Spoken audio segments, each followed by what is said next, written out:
goes into the discard pile. Drapion goes into the active. Alex is double-checking the weakness. Weak to dark. Yes, he is. Down goes boss's orders, and Alex Szymanski breaks the curse and takes home the European International Championship. Play so far, this Ice Punch connects, and now a swap out, a little combination play, a blast burn on a low health stun. This for the 3-0 sweep. All hail Tonton Batsus and his Shadow Charizard. He is your European International Champion. Fluttermane taking a turn of sleep. This is really where we see the Palafin now. Maybe getting the Pala win here for Paul, as it's able to go for the wave crash, and it lands it into the Amogus, getting the knockout. Paul Chua becomes your 2023 European International Champion. 110 to scramble to score. If this goes in, that could make it happen, but they... Oh, it went out! If Tally takes this, they win right now.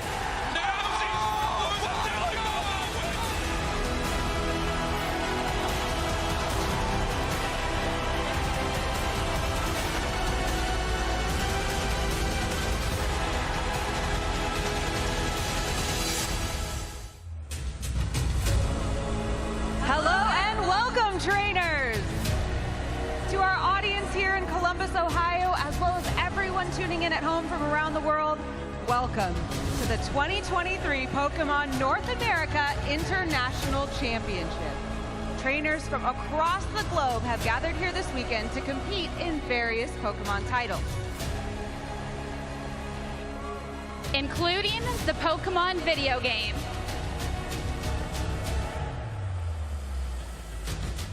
The Pokemon trading card game. Pokemon Go! And of course, Pokemon Unite! I'm Amaterasu, and I'll be your host this weekend, working alongside these amazing Pokemon competitive experts in each of these titles. We will be bringing you inside the world of competitive Pokemon. Also, we want to say thank you to the over 3,000 trainers who have gathered to compete at NAIC 2023, and we hope that you will be one of the few who will make it to Championship Sunday. Additionally, this will be one of the last times trainers will have the chance to compete for championship points and invites along their road to Worlds in Yokohama, Japan this August. And to win a piece of over $100,000 in available prize money. So what do you say, NAIC? You ready to kick this thing off? Yeah, we are going to start the day with pre-game shows going over all of the top players and teams competing, as well as the Pokemon and the current meta. Why Dodrio has 3 different hats and all the amazing things that you will see this weekend. Make sure you catch all the action this weekend at Pokemon.com/play and use the hashtag PlayPokemon to join the conversation online. And while we're excited for all the awesome competition coming up, the 2024 season is just around the corner. So tune in for the finals on Championship Sunday later this weekend for more information. All right, trainers. Let's kick off day 1 of the 2023 Pokemon North America International Championship. Casters, over to you. Welcome to the Pokemon Unite Regional Championships for the North America region. We are here at NAIC in Columbus, Ohio, and we have gathered the best 8 teams in North America to compete in Pokemon Unite. That's right, it's time for the first North American offline event for Pokemon Unite. These teams have been fighting so hard to make it here, and only 4 of them can make it to Worlds in Yokohama, Japan. We're going to be crowning a regional victor as well as deciding all of our World's candidates for the North America region. My name is Zoinks. I am joined by Wonder Chef, and I am so excited. How you feeling, Chef? I am excited beyond words. I can't believe we're finally here. You know, it seemed like the season just started, but now it's time to decide everything. This season's been a long one. We just had group stage a few weeks ago, and we have 8 teams now for a double elimination bracket. Let's take a look at some of that action.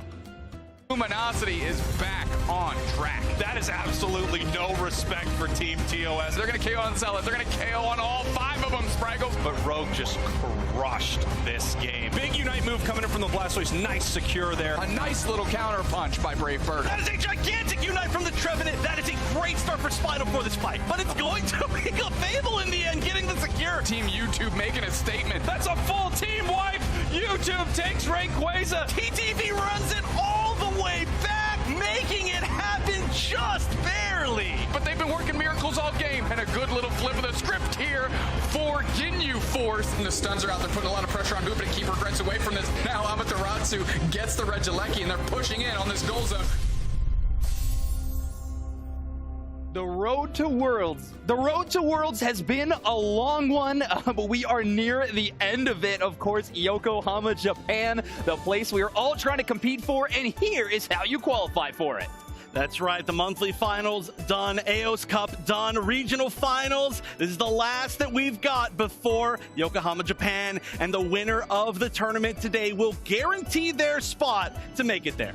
We have 3 teams already determined via the championship points for North America, but a champion is still yet to be decided. I mean, this, at North America International Championships, we are deciding a lot of things. The best in the entire region, and then, of course, who is going to Worlds. Let's take a look at the format for today's tournament. We already started with the group round robin stage a few weeks previous, but now we are in the 8-team double elimination bracket, best of 3s the whole way through, with the grand finals ending in a best of 5.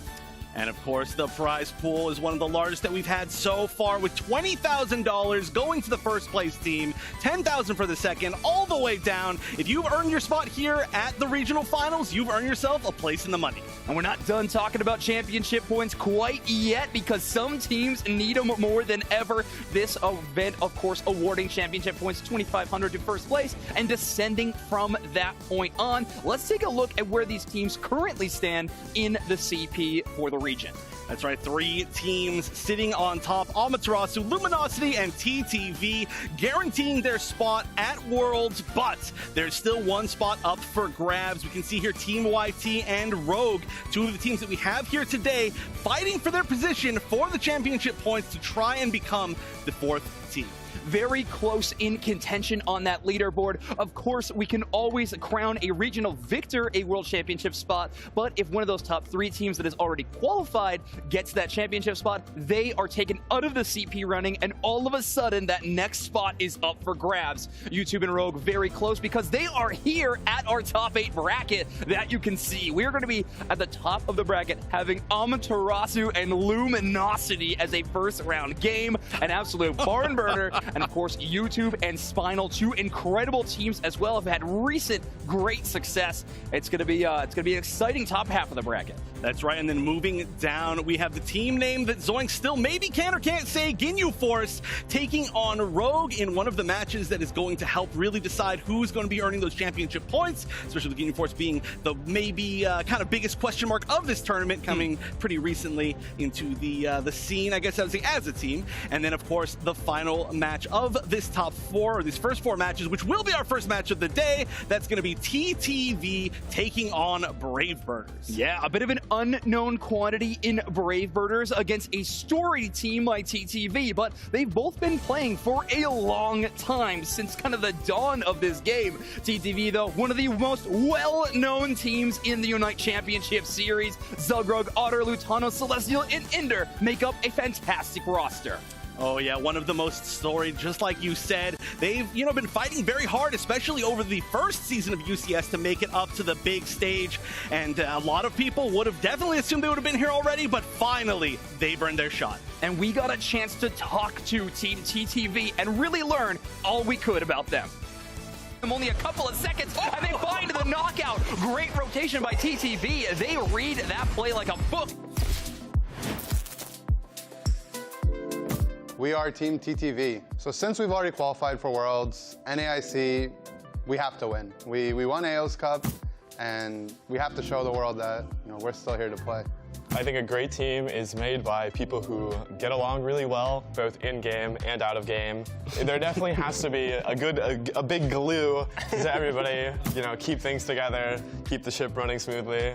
As the reigning AOS Cup champs, we're pretty confident going into regionals. We're pretty excited. We think we're playing well. We think the meta suits us. I'm just excited to show what we got. I'm looking forward to going up against LG. Really want to win. Really want to have the run back. We've had some games already this year. Strengths of our team are, we have good synergy. We get along.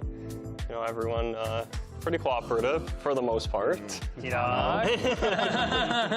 Playing in front of an audience is definitely a unique experience, considering I think we've all been playing this game for the last 2 years behind a screen only.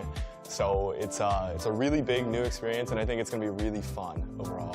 And just don't get nervous, It'll be a little shaky at the start, first game on stage, but once you actually get in game, you get zoomed in on the screen, like it all kind of becomes white noise. Don't get nervous. And it's easy peasy. Sableye in position on an enemy goal zone, but Celestial is scoring as we speak. Sableye is going to score a 142 going into the bottom pass. Celestial not going to score. Time's up. It counts. Otter finds a way. TTV with a crazy close game. Just don't get nervous. TTV maybe has the perfect strategy for a tournament opening match. They're the first match on stage, and they have nerves of steel. Hey, you're going to need nerves of steel. And this is one of the most exciting things for me is seeing these teams that have not played together in an offline environment be able to be together, see how they gel just as human beings, see how they gel playing next to each other, and clearly I think TTV has some great synergy. Yeah, well, they're going to be going up against a tough opponent in Brave Birders. We have Colin, Tang, Soup Chef, Owo, Asha, and Natsu forming this roster. We can actually see a season win-loss of 18-11, a pretty decent record overall, but we also got a chance to talk to Brave Birders. Through like the Avengers. Can they get some KOs? They're trying to collapse. Dodrio Gasha gets one right off the rip. Can they follow up onto Black? Okay, stocking. So we are the Brave Birders. A great team in Unite is a team that has good micro and macro decisions and works well together. I think our chances in the competition are fairly okay because we have our own unique style that's not very predictable, and we will definitely be a shock to some teams of how we play differently from most of NA. I would say playing on the same team as my brother, it's like people could say we have that innate synergy, Even last season, we played together. We had really good synergy as a jungler and a top laner. We know what each other's gonna do. We can predict it. We don't have to say much, and we're just usually on the same page. The team I'm looking forward to the most to playing is probably Team YouTube. Whenever we scrim and stuff, it's back and forth, so. We probably don't have a lot of fans, but I appreciate anyone that supports us, and I'll just give a special shout out to my chat, to my stream, so my chat in particular.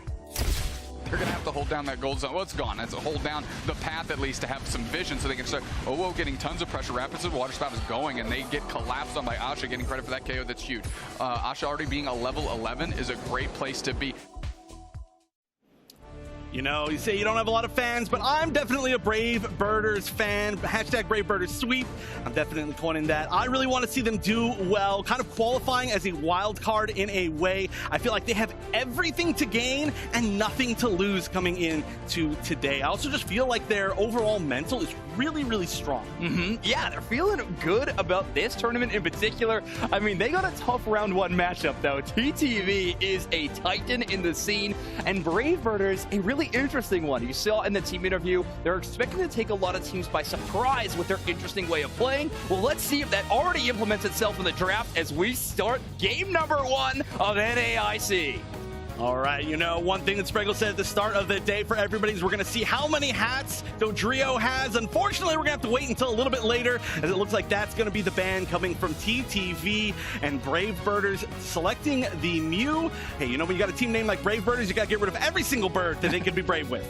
Yeah, that is true. Flightless does not matter. Get it out of the game. So here we go. A ban of Dodrio from the side of TTV. A Mew ban from Brave Birders. Obviously, targeting Otter out the gate.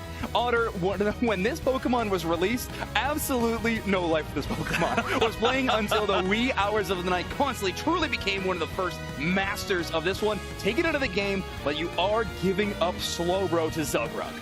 Yeah, and that means that we're not going to see the first pick Lapras. In fact, we're currently not even highlighting Lapras for the first pick on the side of Brave Birders, which does mean that there is a chance for TTV to go for this double defender composition. For anybody out there who's maybe checking out Unite for the first time, Lapras, a very, very common first pick, probably the most that we've had over the past, I don't know, several months, maybe month or so. Slowbro as well, though, definitely makes sense for a first pick, but wow.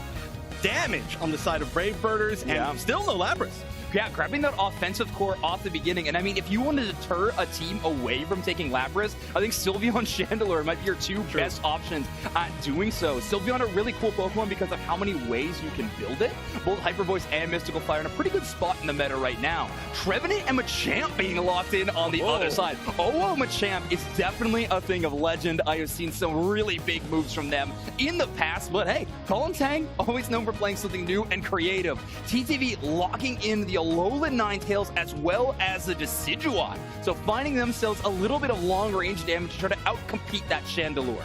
I do love the Decidueye pick. We've seen the Decidueye work really, really well over the past several tournaments, especially when we picked last like this, not giving the other team really that much time to choose some answers, right, to that long-range sniping that you get from the Spirit Shackles. So we'll see if that turns out strong as well today. Yeah, Asha running the attack weight and scope lens, of course, getting a lot of that attack damage. I think we're going to have a very bulky composition on the side of Rainbird, despite going with a double attacker first pick. Well, Trevenant and Clefable are going to provide a lot of defenses. We'll have to see if TTV can cut through it, though, as we pass this over to our two casters of our game number one, Sprinkles and Dupe Snacks.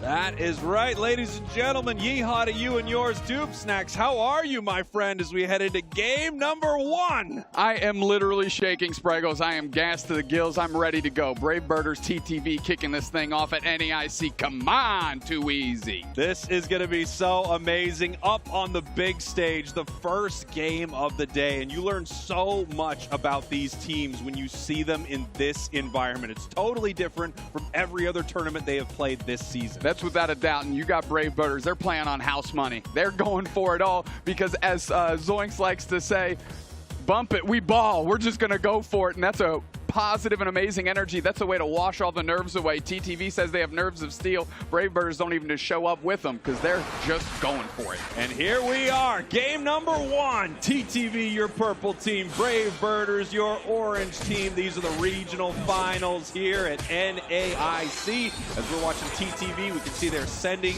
that little Kung-Fu into the central area to get a lot of experience. On the Brave Birders side, we got Sylveon in their central area. Yeah, you talked to Brave Birders a little bit on their way here. You're actually on the flight with them, and they said, we're going for comfort picks, we're going to target ban, and we're going to stick to our game plan and see what we can do. On the side of TTV, tons of comfort picks there. Zugrug on that Slowbro and Ender on Hoopa. Look out. Let me tell you, we saw in that draft phase, they obviously target banned that Mew away from TTV. Otter, possibly the best Mew player in the world, but their Decidueye has also been brutal, and it outranges things like Chandelure and Sylveon considerably. The K opener going to Otter on that little Rowlet. Great way to get them experience, especially because the Decidueye needs to get to Decidueye to really start impacting those games and lacing in those Spirit Shackles. There we do have Dartrix here before the 850 mark, which means it's going to be even more powerful for this fight over the Swablu's and Altaras. We head to the top path right here. Nice big secure from TTV. We see Celestial evolve right there into Urshifu, and that's the single strike version. It's got the wicked blow. Wicked blow indeed, and that's looking to take over the game. Celestial already trying to get into Colin Tang, who makes it just out with that Sylveon, a pick we've seen them select quite a few times. I like Asha on this Machamp. We got to see a little bit of a highlight of them earlier from the pool play, and definitely a Pokemon they're comfortable with. Yeah, Machamp is one of those Pokemon that I feel like is always sort of orbiting the meta. It could easily be slotted into so many teams. I love to see teams do well with it, and of course, that Unite move is one of the most devastating in the entire game. That's without a doubt. I'm watching Nasser. They need to take over to level 5 and become this Trevenant and start being able to lay in some wood hammers because they are not getting enough space in that bottom path. We already see OO ready to set up here, but look at the support from TTV. Good little leash, and we got Brave Birders distracting him a little bit. Ender's playing forward, but almost all of those go over to OWO, and that's a huge pickup for the Birders. Yeah, great for the Birders, and look at that zoning right there from Chandelure. I mean, there was a moment where 3 members of TTV were moving in to take that, very, very intelligently pulling back, using the overheat move, which is just so amazing, being able to lob those fireballs and also move in and out of combat. Really nice play from Brave Birders. Yeah, we see just a lot of jockeying for position, where they're going to go. Oh, good little quick score by Nasser to get over to Trevenant. They make it out. Good little surf by Zugrug to try and allow them to collapse, but they're going to make it back. Brave Birders keeping pace here. They are keeping pace, but we have a Decidueye on the battlefield now. Those Spirit Shackles outrange just about anything in the entire game. It's going to be something difficult for Brave Birders to deal with because they're hoping that Chandelure can play at extreme range. Well, we're about to get the first objectives on the map here. Basement Reggie is populated. We have Lutano and Zugrug ready to go, and that's a tandem that's willing to fight just by themselves. If you don't even need Otter to peel down, who's actually going upstairs. Brave Birders looking for an opportunity. They're starting to leash the Registeel, trying to make some action happen. Nasser's already at half HP. They dodge the Blizzard Avalanche, comes back through. They got about 20% HP. They need to scramble. Registeel giving a little support and a stun, but no, Asha goes in for the engage on Celestial, who's buying time. The Wicked Blow's charged up. Registeel resets, and we got a KO.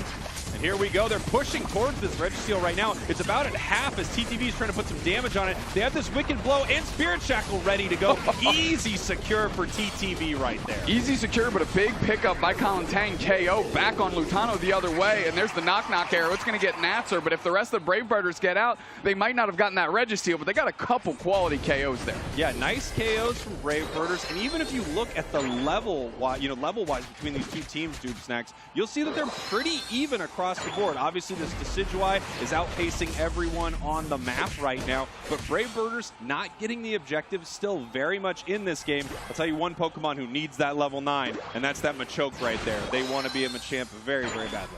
Yeah, Asha just trying to get some vision, spacing Zugrug and Otter forced to peel back a little bit. There we go. We got the Unite move, actually chipping up OWO just so Celestial can retreat. Hyper Voice comes through. They try to dive through, and they do. They are just sitting there as we've got something up on the screen. We've got Chandelure doing a little dance right now as the players are making sure that they are back inside of this game. What we've seen so far between these two teams has been pretty electric, I would say. I have to say, I love the choice of this single strike Urshifu paired with the Decidueye because the secure on the side of TTV is just unbelievable. Yeah, Otter's really lodging those Spirit Shackles on the side of the tree, really focusing on Nasser, forces them to retreat, which allows them to have the positional advantage on Regieleki, and they take it in short order. Spraggle, nice little push there as Celestial's gonna have to reset. Yeah, here they go, right back through that hyperspace hole, getting all of their health back. The question is, do they want to push this Regieleki? It doesn't look like it. They're moving to other spots on the map right now. You can see all those little yellow dots on the minimap. Those are wild Pokemon that these teams want to secure so that they can get all the experience necessary to win this game. That's what TTV is doing right now, as they make their way to the bottom path for this next basement Regi. Clever little switch here. You send Ender downstairs. You get Zug to protect the top goal zone, support Celestial a little bit. And Ender, who has their Unite move, is going to be able to pull the team through with that Hoopa Unite move whenever they're ready. And we have all of the Brave Birders here ready to go. 4 out of the 5, and Asha's looking to peel. They are ripping this Registeel. Is Ender going to use the Unite, or they're going to wait for it? There it is. It pops out. It comes out. The Registeel is taken, but TTV's rolling through. They're going to see if they can stem this push. Playing very far forward. We're going to go for a couple stuns, see if we can get at least the wild Pokemon out of here. But Brave Birders not overstaying their welcome. Spraggles, they're getting back to that gold pad. Nasser's catching the bodies for the team, so the rest of the Birders can peel back. Take a look at that Machamp right there, hiding in the tall grass, just waiting for their moment. It's at the 4-minute mark of this match, which means Unite moves can be thrown by any Pokemon on the field right now, and they will have them back for a big fight at Rayquaza. The question is, when is Machamp going to try to make something happen here, or did they miss their opportunity? Either way, Brave Birders, like a thief in the night, coming in, taking that Regi right in front of TTV. I mean, was it a thief in the night? They really just kind of showed up first and went for it, thief right? In the day, maybe? I mean, was it a thief at all? They were just kind of like, well, if this is just sitting here, we're going to take it, and they did. Brave Birders keeping pace. The scoreline, not egregious. The level disparities here, not bad either. Brave Birders hanging tough. Yeah, Brave Birders looking good right now as we prepare for a Regieleki in the top path. No one from Brave Birders is really there to contest it. We have Colin Tang on that Sylveon up there, but it doesn't look like they're going to fight over it. As you can see right now, 1 minute left before the first Rayquaza here of the regional finals, and look at how low the scoreline is. 85-30, a very close game. Yeah, I'm just watching the mini-map here to see where all these players are coalescing to. Asha's looking for an opportunity on Celestial if they can kind of do a pincer backdoor in there with Colin. That's a heck of a combo. Looks like TTV wants this Regieleki. They're going to send it down the path because they got a tier 1 goal zone that can hit.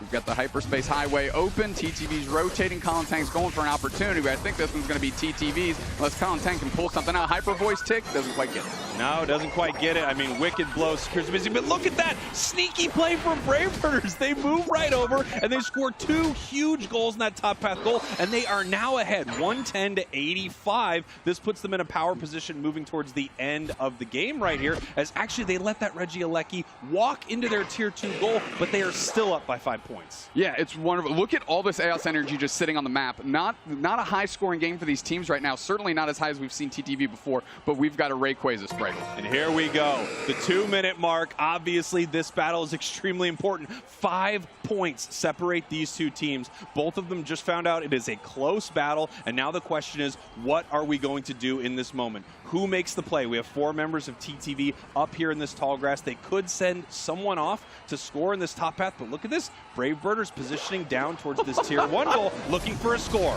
They're going for it. Zugrog's going to try and surf in, but look, TTV collapsing on top of Rayquaza. Though they're using the Hooper Unite to pull through. It's already at half. Here come the Brave Birders. Big surf in by Zugrog. They're going to try and get some space. They're going to put it in. It's Asha that takes it. It's Asha that takes it. They're going to go scramble, score, go get it, Brave Birders. Dunking time. 3 players down for TTV. They caught the backside of an absolute nightmare there. Sprinkles. KO Streeter 3 for Colin Tang. Used to see him on Talonflame. What you know about Sylveon? Here we go. Another Hundo Burger raining in as TTV is down 105-562.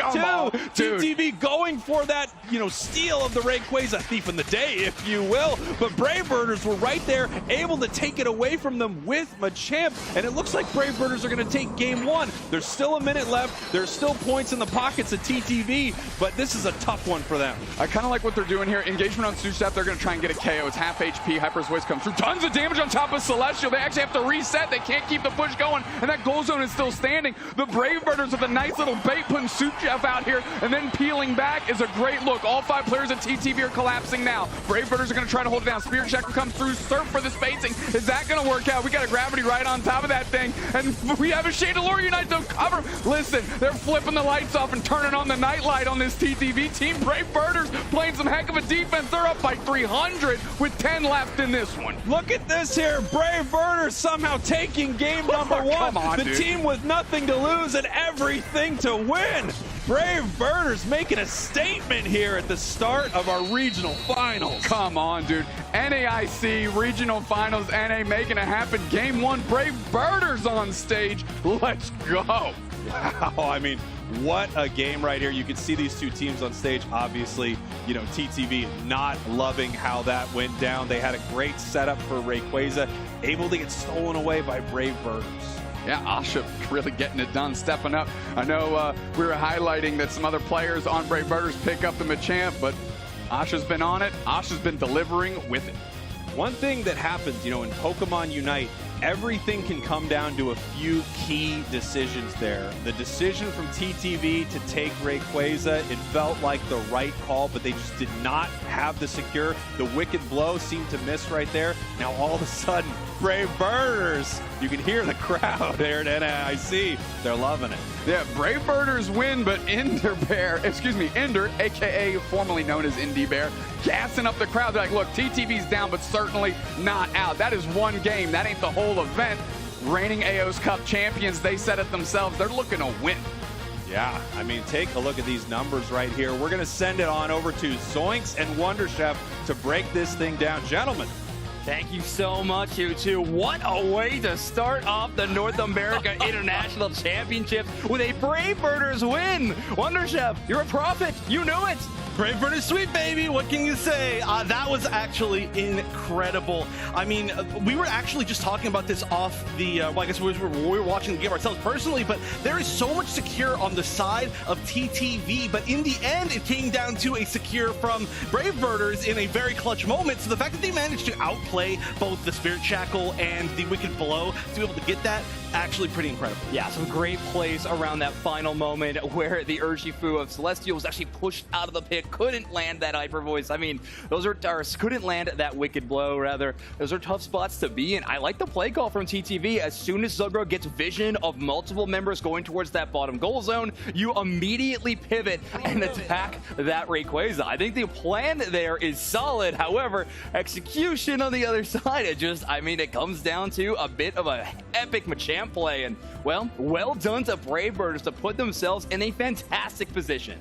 I know, actually so incredible. Again, for anybody who maybe is new to Unite, tuning in, hasn't seen the storyline of this season, Brave Birders really coming in as the wild card of this tournament.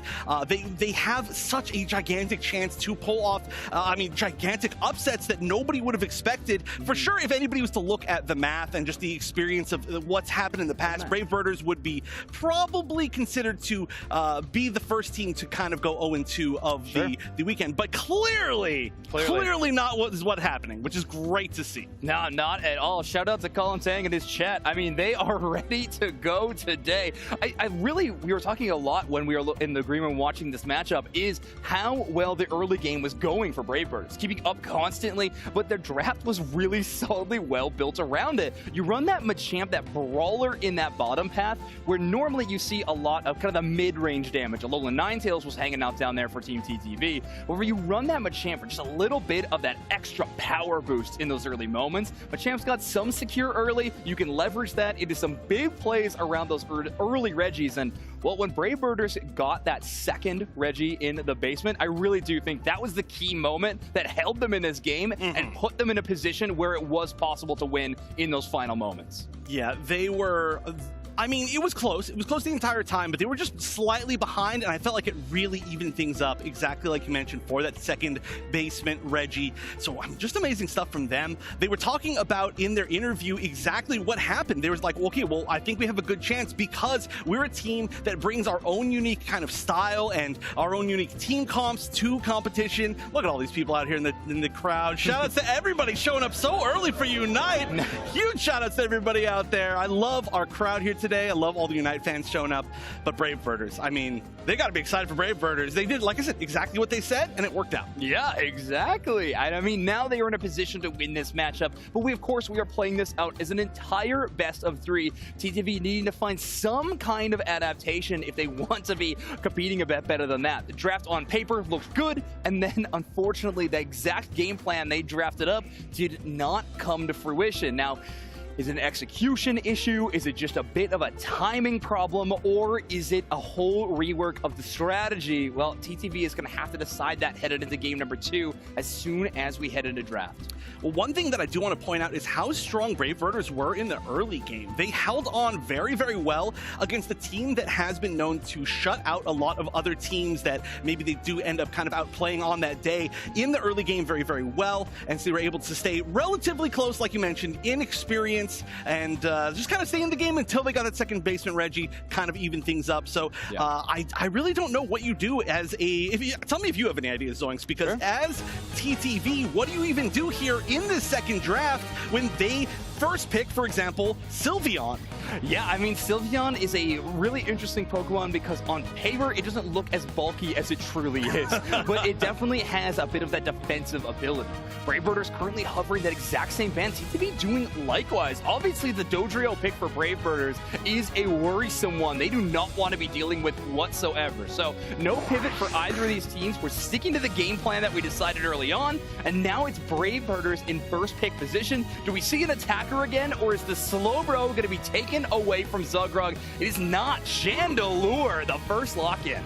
All right. Again, Brave Birders, they just play at their own pace. They play their drafts at their own pace. They're just like, you know what? We're just going to choose what we're good with. And honestly, makes a lot of sense. On the other side, though, 2 very strong picks to be able to give away as a second pick here with the, of course, Zugrug grabbing that Slowbro and then the Urshifu, which was doing so well. Yeah, Celestial in recent months really picking up this Pokemon and making it truly one of their own. We saw them a lot on Lucario in the past. Now, a pivot over to the Wicked Blow is the next step in TTV's evolution, it seems. Sylveon locked in again by Brave Birders, and having that bulk of Clefable has truly been a problem for TTV to try to figure out. There's some early game moments where the Alolan Ninetales and the Slowbro were trying to combo. They beat Zugrug and Lutano, trying to find these early knockouts, and they just couldn't because of how powerful Clefable was.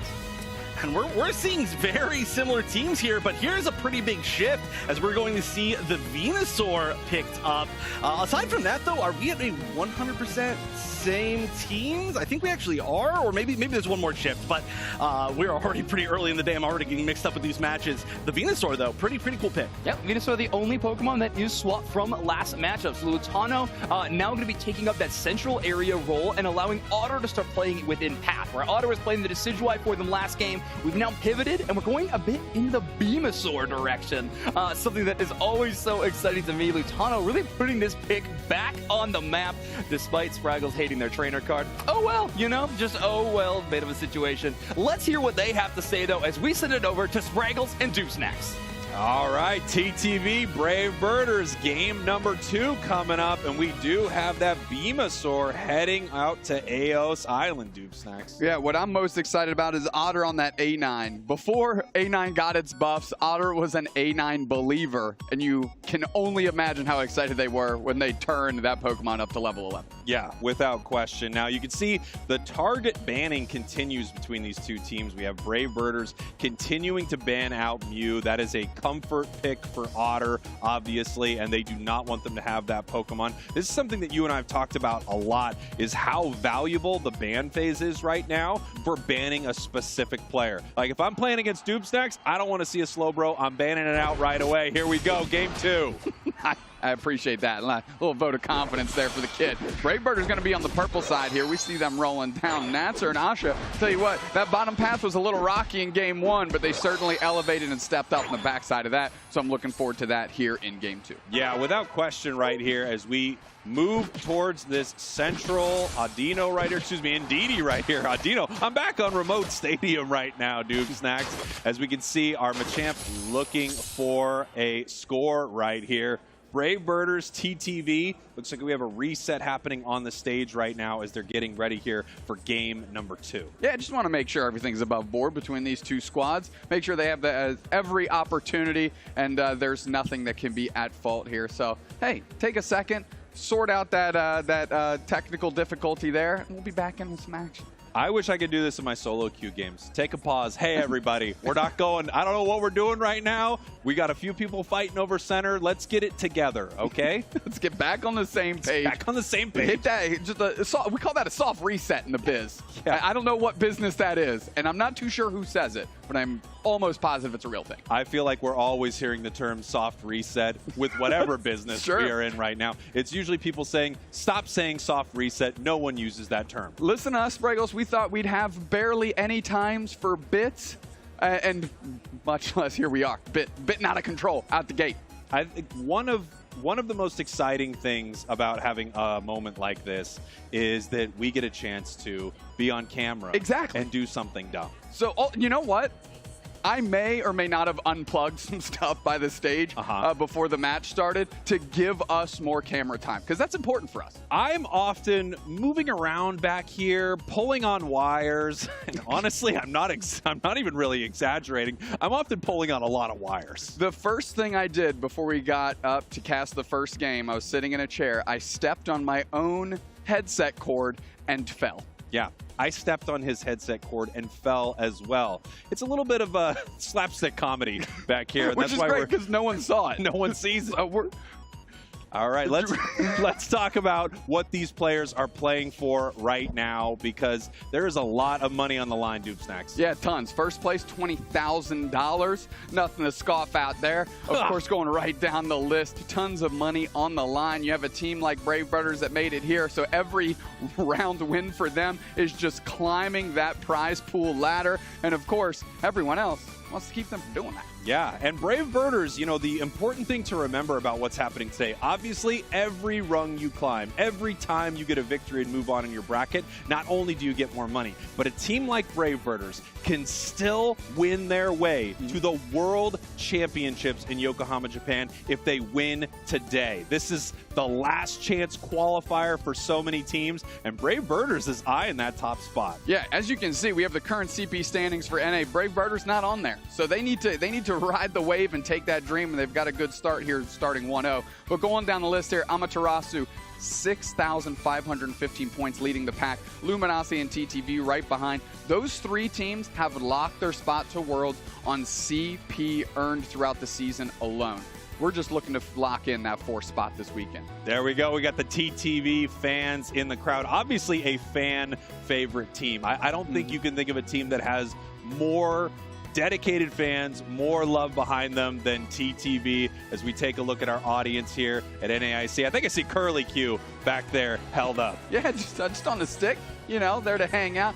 I'm telling you, we got a banana suit. Look at this. Unite goes out, man. You know, they told me I couldn't wear that banana suit. Well, I mean, they borrowed it from us. Yeah, it was in our They're luggage. actually wearing 2. Believe it or not, they're wearing 2 of those banana suits. There we go. The crowd watching our games right here. Oh, Lutano jersey, let's go! Come on. Where's all the Duke Snack jerseys at? I haven't paid anybody to wear one yet. Yeah, we would have to pay people to wear them. That's without a doubt. Without question. I didn't know we were back on camera, but here we are. We're right back, and we're going to be back to this game very, very soon, obviously. I think a lot of people are shocked that Brave Birders takes game number 1 right there, but that is the tricky situation that you get into when you start hitting that Rayquaza. Everybody's up. There were no big KOs. I mean, at any moment, that can be taken by an enemy, especially when you are using all of your damage, all of your possible secure moves to get rid of Rayquaza. Your opponents are ready to go. Well, that's the thing. Great call by TTV, right? Like Zoinks was saying, Zug got vision on 4 of the 5 players. They went for it, and guess what? They pivoted. Kalantang was there, shelling in damage, and they were able to convert, get it done, give just enough space for Asha to get in there and take that thing for Brave Birders. Yeah, we actually have some teams qualified from other regions that we're going to check in on right now. Let's take a look at OC, who had an incredible regional finals. Absolute banana land. Hey trainers, Kellosaurus here. As the Pokemon Unite Championship Series season is coming to a wrap, we need to take a closer look at what happened in the OC region. Dark horse of the OC region, Legends Reappear, caused massive upsets as they defeated the number 2 seed iClan and last year's world competitors in the Losers Finals. They secured themselves a spot in the Grand Finals against the number 1 seeded team, ExoClan. The regional grand finals felt like deja vu, as ExoClan and LDR had previously battled each other earlier on in the day in a 3-game set in the winners final. This was LDR's chance for redemption as they clutched their way to a bracket reset after their Wigglytuff, Liz, performed a spectacular Starlight recital, cleansing and shielding their team so they could knock out 3 members of EXO and go ahead and rip the Rayquaza for those scoring shields. After a grueling 9 matches, LDR finally came out on top and defeated another one of OC's Titans for the day. They earned themselves a $20,000 prize, a ticket to Worlds in Yokohama, Japan, and also the title of OC's champions. While EXO may have been defeated, they still earned their ticket to Worlds thanks to the championship points they earned throughout the season. Congratulations to Legends Reappear and ExoClan. Make sure to tune into the World Championships in Yokohama, Japan to cheer them on. That's right, the World Championships coming up here, Doob Snacks. Obviously, that was one crazy regional finals for OC. It was, I mean, we were watching it from where we were broadcasting NA and EU, of course, the same weekend. And we have a group chat between ourselves and, of course, Zoinks and Chef, and we were just, as soon as Eiklen was defeated, we were like, what is happening out here in OC? And it kind of leashed us in for the next 4 hours or whatever, because that was a heck of a grand finals marathon. Yeah, like a Reggie getting pulled away. We were leashed into that, and it was an incredible series right here. It's going to be amazing to see all these teams get together at Worlds. Let's look at what's happening right here at NAIC. I mean, incredible stuff. Thousands of people here in attendance. Thousands upon thousands watching at home. This is just amazing. Absolutely. Not just Pokemon Unite, but every other game is going to have players that are trying to qualify for their version of the World Championships here. And this is a huge step in that journey, not just for that is us on a huge screen looking at ourselves. It's amazing. We're here and we're also there. This is actually this Inception? How I think we probably need to do the rest of the broadcast. We can have the game a little bit smaller below us. I don't want to be the whole thing, but I do want to be on the giant screen. Most of the thing. Most of it. We were just told that we need to stand by for draft, which means we've got Pokemon Unite action right on the way. These teams scrapping it out to try and earn their spot on top of the pedestal. One tiny pedestal. Oh, we do have this very tiny pedestal, and as soon as you brought it out, we're heading right into our draft. Game number 2, Brave Birders TTV. Obviously, TTV down a game, but they did look fantastic in the game. I love the play calling as well. I love the decision to say, yes, it's close, but we can take this moment right here. Brave Birders, however, capitalized on it. We're going to have to see what that looks like as we head in here to game number 2. Yeah, quite honestly, I mean, the odds were in the favor of TTV. Nothing, when it comes to Rayquaza, unless the entire other team is eliminated, is ever 100%. But TTV took the strong, calculated choice. Of course, Brave Birders, if you give them just a 5% chance, they're going to take it, and 5% chance hits every once in a while. Yeah, it worked out for Brave Birders here in game number 1 as we see them continue to draft their team here. We've got that Urshifu being locked in, the Hoopa being locked in, Ender on the Hoopa. I don't know if there's a player more well-known for this Pokemon. I mean, Ender is just so incredibly skilled with Hoopa. Yeah, absolutely. Of course, we're just seeing these teams lock in the same Pokemon that they had chosen already for Game 2, of course, keeping that above board. But to your point about Ender on Hoopa, a lot of miles on that Pokemon for Ender. So, yeah, it's no surprise that they're able to really step up and make some big-time plays and really always be in support, which is truly what their role is. Talk to me a little bit about Clefable right here, because we don't see this Pokemon a ton. I think it's always a very viable pick for these teams, and it actually felt like it worked out great for Brave Birders. I saw many, many moments where it felt like someone from Brave Birders was going to go down, saved by that AoE healing from Clefable, the amazing Unite move. This feels like an underused Pokemon to me. Yeah, it definitely is the Pokemon that has the easiest time hitting those like astronomically high, healing numbers that we see on those final stats screens. But specifically, Clefable plays incredibly well with Hyper Voice Sylveon, of course with Machamp, with that Trevenant that play very far forward, so you can just kind of get in their pocket, fire up Moonlight, take care of a couple players at once on your team, make sure they're sustained, and they can keep the push going. Here we go. We can see our players loading into this game. Brave Birders looks like they're feeling good, feeling relaxed. Look at that energy. Yeah, I mean, they are cool as cucumbers, not celery, which is a shame. They didn't get us any celery for this weekend. But you're taking you see Natser? Just the deepest lean in that play position, and they're here to have fun. They're playing with comfort. I love seeing them. This is a great place to be in when you're where Brave Birders is right now. A lot of people have counted you out, right? And now you come here, you go up against one of the best teams possibly in the world, and you take game number 1 as we head in here. Game 2, Brave Birders, your purple team. TTV, your orange team. Yep, like I was saying before, Natser, Asha going to hit in that bottom path. If they can get just a slightly stronger start in game 2 than they did in game 1, they're going to be off to a heck of a good position here. Here we go. We can actually see the Venusaur not taking that central area, as we've maybe talked a little bit about before. They are still handing it on over to that Kubfu so that it can evolve, as Zugrug is just getting pushed around a little bit right here, throwing a boosted attack right back, and we have an evolution there for Otter. Otter already evolving into A9 is huge. Natser's kind of caught in the backside. They're pinched in the wall. They're putting some pressure on. They're able to peel back just in time and grab a berry here. I like what TTV is doing. Make sure you get your Urshifu online, and then have your Bulbasaur spin through and try to get up to Venusaur, and really just kind of do almost a role swap in terms of what they're doing in the early stages of the game. Yeah, this is something that these top teams know very well, is where to funnel all of the experience to. Obviously, it's extremely important to make sure that Urshifu becomes Urshifu early. You can see the Kupfu hiding in this tall grass, waiting for a moment here to use its move. And we've got the wicked blow from the Kupfu before they actually use their evolution. That was pretty fun. Yeah, well, just hanging out, and essentially it's delaying selecting the move. You know, in theory, to see what the other team's bringing, this, that, and the other. But for that, you know, just get some cool style.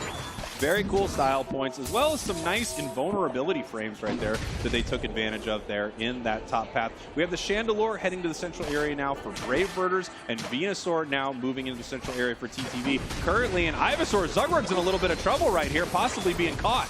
Good support, though, by Otter coming over. Natsur's actually the one caught on the backside. Otter puts some pressure on to send Otter scrambling here. But you see both teams kind of employing the same strategy. Kupfu in the middle, Eevee in the middle. Get your Sylveon, get your Urshifu, and then put your Stage 2 Pokemon into the center to get them powered up. Here we go, the overheat, trying to get some of that secure right there, as it looks like a lot of that heads over to the side of TTV. Lutano right now, a level 6 Ivysaur. One more level, and they are going to have that big second move. Nice huge blizzards. They're pushing in right here, looking for a wicked blow. Not able to find purchase. Didn't get any KOs, but a lot of good quality points went in as Natsur and Asha just have to stem the tide until Owo's there. Level 6, they're about to take over to level 7. They just need to secure themselves a Pokemon, hit that evolution. They're moving through and they're putting the pressure on. But meanwhile, Brave Birders and TTV kind of scrapping out 2-on-2 over here. Soup Chef is using Moonlight to retreat. And as you can see, level 7 from the Ivysaur, immediate Solar Beam pops out. This is something we've been seeing TTV play. They have the Solar Beam for incredible secure right there with this wicked blow from Urshifu. They are looking to take objectives, which they did a lot last match, except for a pretty big one, Rayquaza. Yeah, I mean, the ones that they wanted, they got, again, except for Rayquaza, of course. That's how we know how that game went. TTV using a unique approach, going to try and put Brave Birders on the back foot here. But we've got our first baseman, Reggie. Owo's leashing it over to their side, but there's Zugrug. And of course, we know the defenders get the priority from these objectives. As Regirock's at about 30%. Colintang and Owo playing very far back. Hyper Voice comes through, but it's actually Zugrug that takes it. Now they're going to be able to put the pressure on. They've got a little bit of those, the boost that you get from getting the Regirock, because they're going to leverage that to try and push here. Going to use that defensive boost that they get to get some more points in. Quick reset from my Ender. We see that little reset from Lutano trying to find that Solar Beam falling through. Two players down for the Brave Birders. TTV looking alive. Solar Beam comes through, doesn't hit anybody, but TTV putting in some good work there. Yeah, really nice stuff from TTV as they're continuing to push this advantage, and the tree goes down as well. Timber. TTV looking great right here. Lutano almost already level 10. Otter level 10. We have Urshifu on the side of TTV. Celestial at level 10 as well, as points are raining in, and TTV is looking very different from game number 1. Already up 126 to 57. Yeah, an inflection point for me from this game to game 1 was Owo being able to get every single first round of birds that populated in the middle. This time TTV took no chance. He took it all for themselves, and you can see that the experience lead is heavily in their favor right now. And that's a huge thing here in Pokemon Unite. The experience lead is massive. These Pokemon just having a level or 2 on their opponents is a huge difference maker, especially when it comes to these big fights. Not only will they have Unite moves, they'll be stronger, they'll have more HP, more attack, as we see Brave Birders here possibly looking to make a little bit of an attack happen in this top path. Asha just forced to retreat as they are there with the Machamp, and Zugrug's kind of babysitting them. Hyperspace Highway is open. Regieleki is at half HP. We're going to see who actually commits here. Owo's just lobbing in the overheat. We're going to see if they can get it. Blizzard Avalanche combo comes through, but oh my, Colintang getting it done. Quick KO though with the Solar Beam going through. Chandelure getting lit up of it by its own right. KO Trigger 2. We see the combo. We see the Unite move into the Wicked Blow. That's another KO. And TTV says, how about this goal zone? You take Regieleki, we'll take the rest. Yeah, huge plays here once again from TTV. Not able to get that objective. Looks like a lucky little Hyper Voice possibly able to take it away from them, but they did not care at all. More points raining in. Another goal zone broken as they are now preparing themselves for this bottom Regirock. Yeah, they've got good positional advantage because they still have that tier 1 goal zone up in the bottom path for themselves. Zugrug getting a lot of vision for the team. Baits out the Hyper Voice, doesn't hit anything, but we still have Ender with that Unite move. Here we go. We can see TTV is in a great position right here because even if Brave Birders starts to take this objective, oh boy, this Trevenant's in trouble. You know that TTV can secure an objective as they do also secure a KO on that Trevenant. TTV going to try and backdoor Soup Chef. They're going to see him get slow beam on top of the Chandler. That's a KO. Nice follow-up by Otter. Can they get another one? Hyper Voice Colin Tang on the retreat, but it's the Cliff Table getting credit on top of Zugrug. That's fine because Otter's catching fire here. 2 KOs for them. Big Unite move back the other way. 2 players down for TTV. Brave Birders flipped the script a little bit. Colin Tang gets caught against the wall and Celestials all over them. KO streak of 2. They're going to rip this Regirock and they're going to take it for themselves. Yeah, it looks like TTV is just in control of this game. Regirock walking on back, leashing right there, recovering some HP, but TTV is there continuing to rein in the damage, getting a big secure right there. Up on levels, up on points, taking every objective except that Regieleki. TTV is looking amazing here in game 2. Want to highlight the quick little switch that they did. Yes, Zugrug got KO, but they immediately went to the top half to hold down that goal zone to not allow Brave Birders to counter punch in any sort of way. Now they have the tier 1 goal zone hyperspace highway open. That's great mobility for TTV to get all over this map. That's right. Not only do they have this mobility, they've got this score advantage, over 100 points, and I think this is one of the most important score advantages you can have. Look, obviously you'd like to be up by 500, but if you're up by over 100 points, it means even if your opponents sneak off to make some sort of goal happen around Rayquaza, they are still behind. This is a power position for TTV, and we're going to have to see how they want to use it. Right now, just zoning their opponents out, making sure that if they do decide to take this Regieleki, it will walk with less time on the clock, so they'll have to deal with it around the time Rayquaza hits the map. A lot of traps being set here for TTV, and they are hiding out waiting for Ajanowo to commit. Look at that collapse. Hyperspace highway's open. They called it out. We're looking for a Wicked Blow charge up. It doesn't find anybody. We're pushing through. We're laying in some damage. This is looking to might be our fight. Trevor Unite on top of the goal zone. Brave Birders expending a lot of resources here. They're down 2 Unite moves. Brave Birders can't even get any points in.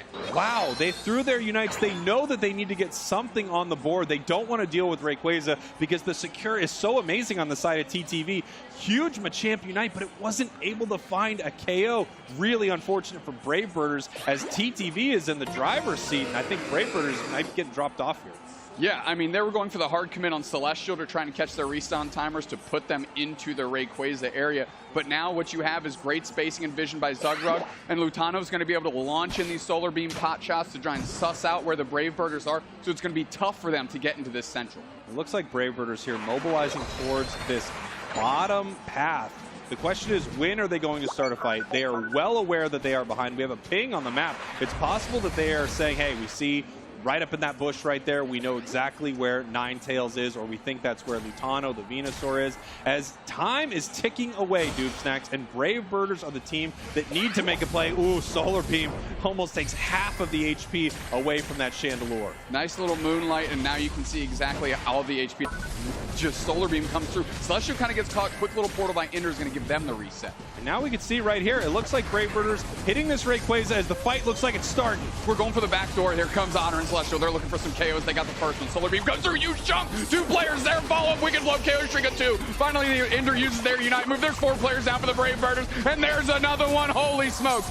Spraggles, you know it, 10, Jack, Queen, King, that's an ace for TTV, and they're going to take this Rayquaza, no doubt about it, here in game 2. Yeah, I think TTV decided, you know what would be easier is if we just KO all of them, then no one's there to take this Rayquaza away from us. TTV now reining the points in, 30 seconds left on the clock, and there is nothing that Brave Birders can do right here except watch game 2 slip away from them as TTV is going to even this series up. I mean, lunch comes early here at NAIC. It's 10 a.m., but we eating burgers now. They put those in. They're up by a metric ton of points. They're getting more KOs. Brave Birders is getting those confidence-building KOs right now and boosting those stats so they can at least say, hey, it didn't look that bad. They could have used a few of those confidence KOs from the Machamp Unite move because unfortunately it did not pick up anything on the side of TTV. TTV taking game 2, evening things up right here. What an exciting series as we're taking a look at our teams. We're taking a look at the scores right here, 739. And you can see TTV is right back in this thing, feeling good. Yeah, we call that a no-doubter, Spraggles. They made sure that Brave Birders knew who they were up against. The AO's Cup champions, a team that's already qualified for World. Nothing left to prove besides getting that big W here. Brave Birders are in our way. Get off the tracks. Here we go. We're going to take a look at our score screen. We're going to send it over to Zoinks and Wonderchef to break this thing down. What a game number 2. TTV back in a major way. A dominant game, start to finish. I honestly think TTV's best performance so far was in those first 2 minutes. I mean, it was textbook, shutting Brave Birders down at every moment. But as you see in our score graph, it was pretty standard across the match. It was. They started strong. I mentioned this before, but in the first game of the set, it seemed like Brave Birders were doing such an amazing job of holding on to keeping things even early in the game. And like you mentioned, that was really just the tipping point here. It can be just, you know, it can be just a one little level of difference in that early game, and everything just snowballs. And it seems to be that that is what the case was today. Yeah, well, let's take a look at those damage numbers. I love to see them. I know you do too. 91,000 damage for Otter on the Alola Ninetales. You can ban away their Mew, but if you still give them Alola Ninetales, they are going to be powerful. That's right, and quite a bit of damage as well on the Venusaur. We know Venusaur is getting a lot more popular, and I think it's a really cool pick to give yourself the ability to have that sort of long-range special attacker option. Actually, quite literally the same exact option as Mew when Mew is banned out. So very, very cool to see it work out very well. We saw some really, really nice sword. Yeah, you get it a bit more defensive as well with that Giga Drain option. We do have some highlights from that last match that we want to take a look at. Let's rewatch this one, and this was a great moment. A huge overdunk for TTV in that top half with a pivot down, having a huge Machamp Unite move to get one knockout, but TTV, just look at their positioning, playing all around this one rock, but in every single angle, shutting down any chance of escape from Brave Birders. Yeah, this is, honestly, it was just so, I don't even want to say it was one-sided, because honestly there was a lot of fight from Brave Birders, but it was very much TTV in control the entire time. And you can see right there as well, that just absolutely secured it. They really didn't need to even go for this Ray at the end. But, you know, just of course for safety, you might as well take it. You might as well really just pad your stats. Oh my gosh, I can't say that right now. It was just a strong game overall. You know how strong of a game you are having when your Hoopa Unite portal is all the way on the enemy side of the Rayquaza pit. You know you're feeling pretty confident about your chances to win your team fight when your player's chance to teleport is directly into the back line. And so far, TTV looking fantastic in a bounce-back game. So now we are tied up 1-1. Brave Birders, you know, you got to avoid those internal questions that might be racking their brain. Was game number 1 just a fluke chance? Do we have a chance of beating TTV? You got to stick to your guns, Brave Birders. You got to be confident in your ability to take down TTV. And right here, we can see the player of the game going to Otter on that Alola Ninetales. I've really been enjoying Alola Ninetales, kind of moving back into the meta. You can see the player right there. How cool is that? We get to see the players live here this weekend. I actually can't believe it. For anybody out there, again, maybe not a huge Unite fan, the first offline event for North America here. Yeah, so many of these players meeting their teammates for the first time, but also getting to compete on a stage for the first time. I know that is the same with Otter, and hey, what a game to do it in, a debut matchup for them. And so far, looking fantastic. Fans haven't changed at all this match so far. I wouldn't expect any pivot in this game, so we're going to see a Dodrio ban for TTV and Brave Birders sticking to that Mew. Honestly, I feel like at this point, both of these teams are just so comfortable in what they chose. It was just like, hey, Brave Birders, they played well in that first game. TTV played well in the second game. But I don't feel like there was any particular unanswered options that we saw throughout the course of the set so far in both games. I think it was just coming down to who is playing better. So I do feel like we're probably going to see a similar draft. What the change I would love to see right now is Brave Birders take the Urshifu. It is such a powerful tool in the hands of TTV. Celestial's playing amazing on it right now. Everyone saw that double knockout with the Wicked Blow in those final moments. Take it away, but Brave Birders just very comfortable with their selections. I mean, they have a game win right now in their column, so they're not too worried about their strategy changing up. They're going to run it back. Same with TTV, Urshifu and Hoopa, repeat picks on their side. And yeah, it does seem like we're going to be seeing maybe the exact same team comps again. Again, for anybody who has not watched a lot of Unite, it is very rare to see nearly the same team comp, even like 2 games in a row in competitive Unite, let alone potentially 3. Yeah, there was a chance for a flex right there, but I mean, hey, Otter with that player of the game on that Alola Ninetales might just want to be repicking it. It does look like it's the case, and if Trevenant is locked in, we are seeing an actual exact repeat of the previous match. I actually absolutely love that. I feel like both teams are so confident. I mean, and the Venusaur was the pivot into game number 2 for TTV, and they're going to be running that exact same build. The combination that you see with Venusaur when it has its Unite up is also terrifying. Luciano running the energy amplifier for that huge burst of damage after using your Unite move. As soon as you do that and you follow up with a Solar Beam into those targets you just softened up with Verdant Anger, I mean, very few HP bars can withstand that.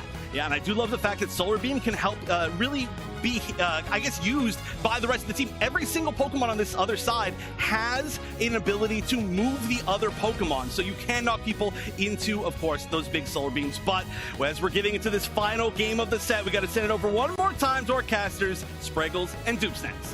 Here we are, game number 3, and this is how you want to start the day. Well, maybe not if you're TTV. I think they expected to win this one 2-0, but this is how we want to start the day, heading to a game number 3 between these two amazing teams. Yeah, I love, as the analyst called out there, that they're sticking to what they brought in game 2. Clearly, Brave Birders are going for pure comfort. They're going to leverage that to try and get their wins, and TTV have seemed to find a recipe success into that Venusaur. Solar Beam giving them the same type of range as Decidueye, a little smaller, but the aspect there is the same.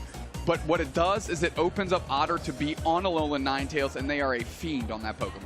Yeah, without question. So they don't get to play their Mew, but they have a really nice second choice right here in this Alolan Ninetales. We head in here to game number 3. Now, the loser of this is not heading home, Dukes next, but they are heading to our losers bracket. Now, obviously, neither team wants it to be them.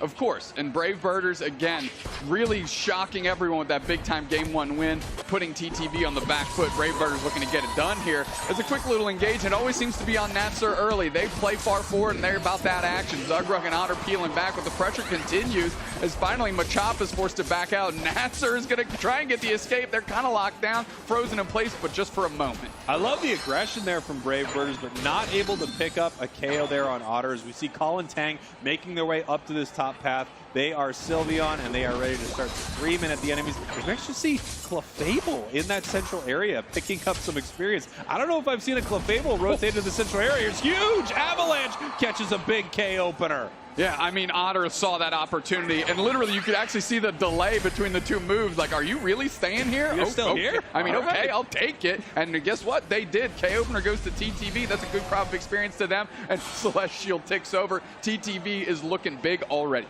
Now, obviously, one of the most important parts of the match are these few beginning moments right here. If you can get a level advantage early and you just keep that pressure on your opponents, it's very difficult for them to deal with. As we see Soup Chef looking to stack right here, get those special attacks stacked up, but instead getting sent to the Pokemon Center. Yeah, the bodies are getting stacked up on the side of Brave Birders. TTV about that action. They're finding the KOs, and of course, you give them the opportunity, they're going to take them. Colin Tang responsible for babysitting his goal zone, but in the face of Ender and Celestial, that could prove tougher than they think. Here we go, trying to get something with that Hyper Voice, but trying to out-secure a Wicked Blow is just incredibly difficult. Some would say it's wicked hard. It's wicked hard, Spraggles, wicked hard. We're in the Midwest, we talking Northeast now. Just lobbing in bombs as OO from the middle. All of that almost goes to TTV. Quick little reset for Celestial, and they're getting big quick, and that's exactly who they want to get online. We can see Soup Chef once again running in there, trying to get a stack. They have these special attack specs, and every single time they stack it, it makes their healing better and better. It's an amazing item for their Clefable, even though it's a little tough to get some stacks on Clefable from time to time. Absolutely, and TTV's babysitting that goal zone very well. They know that's the item that Soup Chef brought, and they're trying to keep that offline as just good little screen by the Hyper Voice. But TTV 3-on-2 with these big Pokemon, they've got a real opportunity. Brave Birders, though, I mean, up on the scoreboard, 13-0. Brave Birders looking good at the start of this match. You know, TTV, they have their Solar Beam right now. Their Urshifu is ready to go with the Secure. I think what Brave Birders has to figure out is how are they going to win a fight around these objectives, because I don't think they're going to win Secure away from TTV. It's just going to be too difficult. It is. We have the Reggies hitting the map here. Basement Reggie is a Reggie steal as Natsur's just getting spacing, but nice little chase up the top by Colin Tang, putting pressure on Celestial, making sure Ender and Celestial can't get in there. Quick little stack by Soup Chef as they're going to try and get another one. They're diving all over the place. Can they get it in? Nope. Quick KO by Celestial as meanwhile TTV's fine resting on their laurels in the bottom path. Yeah, they don't have to push this fight. Brave Birders isn't doing anything to make them move right here, even though we now have Brave Birders moving towards this bottom path right here. TTV continuing to score in the top path now, finally putting some points on the board. Registeel extremely low, secured by Brave Birders. I mean, come on. Brave Birders coming through. Natser says, I'll take care of this. Let's make a little push here, right? Registeel giving them that attack buff. They're going to try and leverage that into the face of TTV. Good serve, chips up Soup Chef. Gravity comes down to keep that pressure from going. Solar Beam comes through, but Brave Birders are now sitting on their side of the map. You have a Machamp now, and it's looking pretty good if you're the Brave Birders. Yeah, Machamp is finally here, and that sets up some real opportunities for Brave Birders right now. The Unite move from Machamp, as we mentioned earlier in our broadcast, one of the most devastating in the entire game. Top goal zone broken by TTV. They are now up on points. They have a goal that they have broken in that top pass, so it gives some experience over to Brave Birders, but Brave Birders are behind in this match. Asha going for a big-time score at 35 points. It gets cut off. Hyperspace Highways opened up, and they rip through that thing to keep them from getting their points in. That Tier 1 goal zone for Brave Birders being gone means that this Regieleki for TTV is just that much more valuable. And they're going for that same play they made in Game 1. Let them take Regieleki, try and score behind him in the back door, but TTV sussed it out and kept that from happening. Yeah, it looks like TTV could see that that play was going on. They had some eyes on it, so they made sure that they were not able to get anything done right there. More points raining in for TTV, up now 117-20. Here comes that big Machamp Unite, but it really finds nothing. Verdant Anger, let's see if they can get the follow-up. Oh, Chunk, they pick up a berry. Natser's low as well. That was you. Solar Beam comes through, can find its mark. A couple players with low HP there, Spraggles, but they could not convert. Otter staying in the pocket. They want to keep putting the pressure on. Lutano's playing the back line. They're laying in Solar Beam. If any of these Brave Birders get locked in place, they're going to go down. But no, the goal zone is gone. Brave Birders peel back, and TTV says that's enough for us right now. TTV looking incredible right here. We have some points possibly going in. Zugrug up here to possibly stop it. No, not in time. 40 points going for the Brave Birders. They do need that right now. They are down quite a bit on the scoreboard. However, level-wise, they are still keeping up. They have the level 11 Chandelure, the level 10 Machamp, and of course, you have to wonder how different would things be if that Unite move from Machamp connected. Absolutely. Nice little push and poach by Natser to get all of the birds onto the side of Brave Birders so they can get that experience. And now all of a sudden, despite not taking that many KOs, the Brave Birders are at level parity here with TTV as they're going for some cheeky scores of themselves. 208-60. This score lead is getting big. Slow beam onto Asha as they are forced to retreat. They try to cross chop away, but Otter says not today as that's crash landing by Colin Tang. Hyper Voice comes through, Solar Beam back the other way, and TTV's just going to have to peel back. Big Unite by Ender. He's pulling the whole squad in, Spraggles. It's a beautiful play from TTV. They knew they could bring them all in with this Unite move and hopefully secure this Regieleki. And here it comes right there, secured by the Wicked Blow, or was it the Solar Beam or the A9 Unite move? I mean, they really have everything at their disposal right here as they continue to push forward. Another Machamp Unite finds nothing. Verdant Anger followed up quickly as Celestial used their Unite move right into the Trevenant on top of TTV. Brave Birders only catching one with that Unite move, but that might be enough to keep them from pushing forward. And you want to ask who secured that basement Reggie. I'll tell you who it wasn't, Lutano, because that Solar Beam timing was off. Maybe a little off, but you know what? It feels like everything else is going just right for TTV right here. However, if they can get one big Unite move from this Machamp, if they can have one huge moment, they can win this game. They're quite a bit behind right now. We have a minute until Rayquaza. The scoreboard does not look good for Brave Birders. Yeah, they got to make some moves. If I'm Brave Birders right now, they're like, Asha, can you just hit someone with your Unite move, please?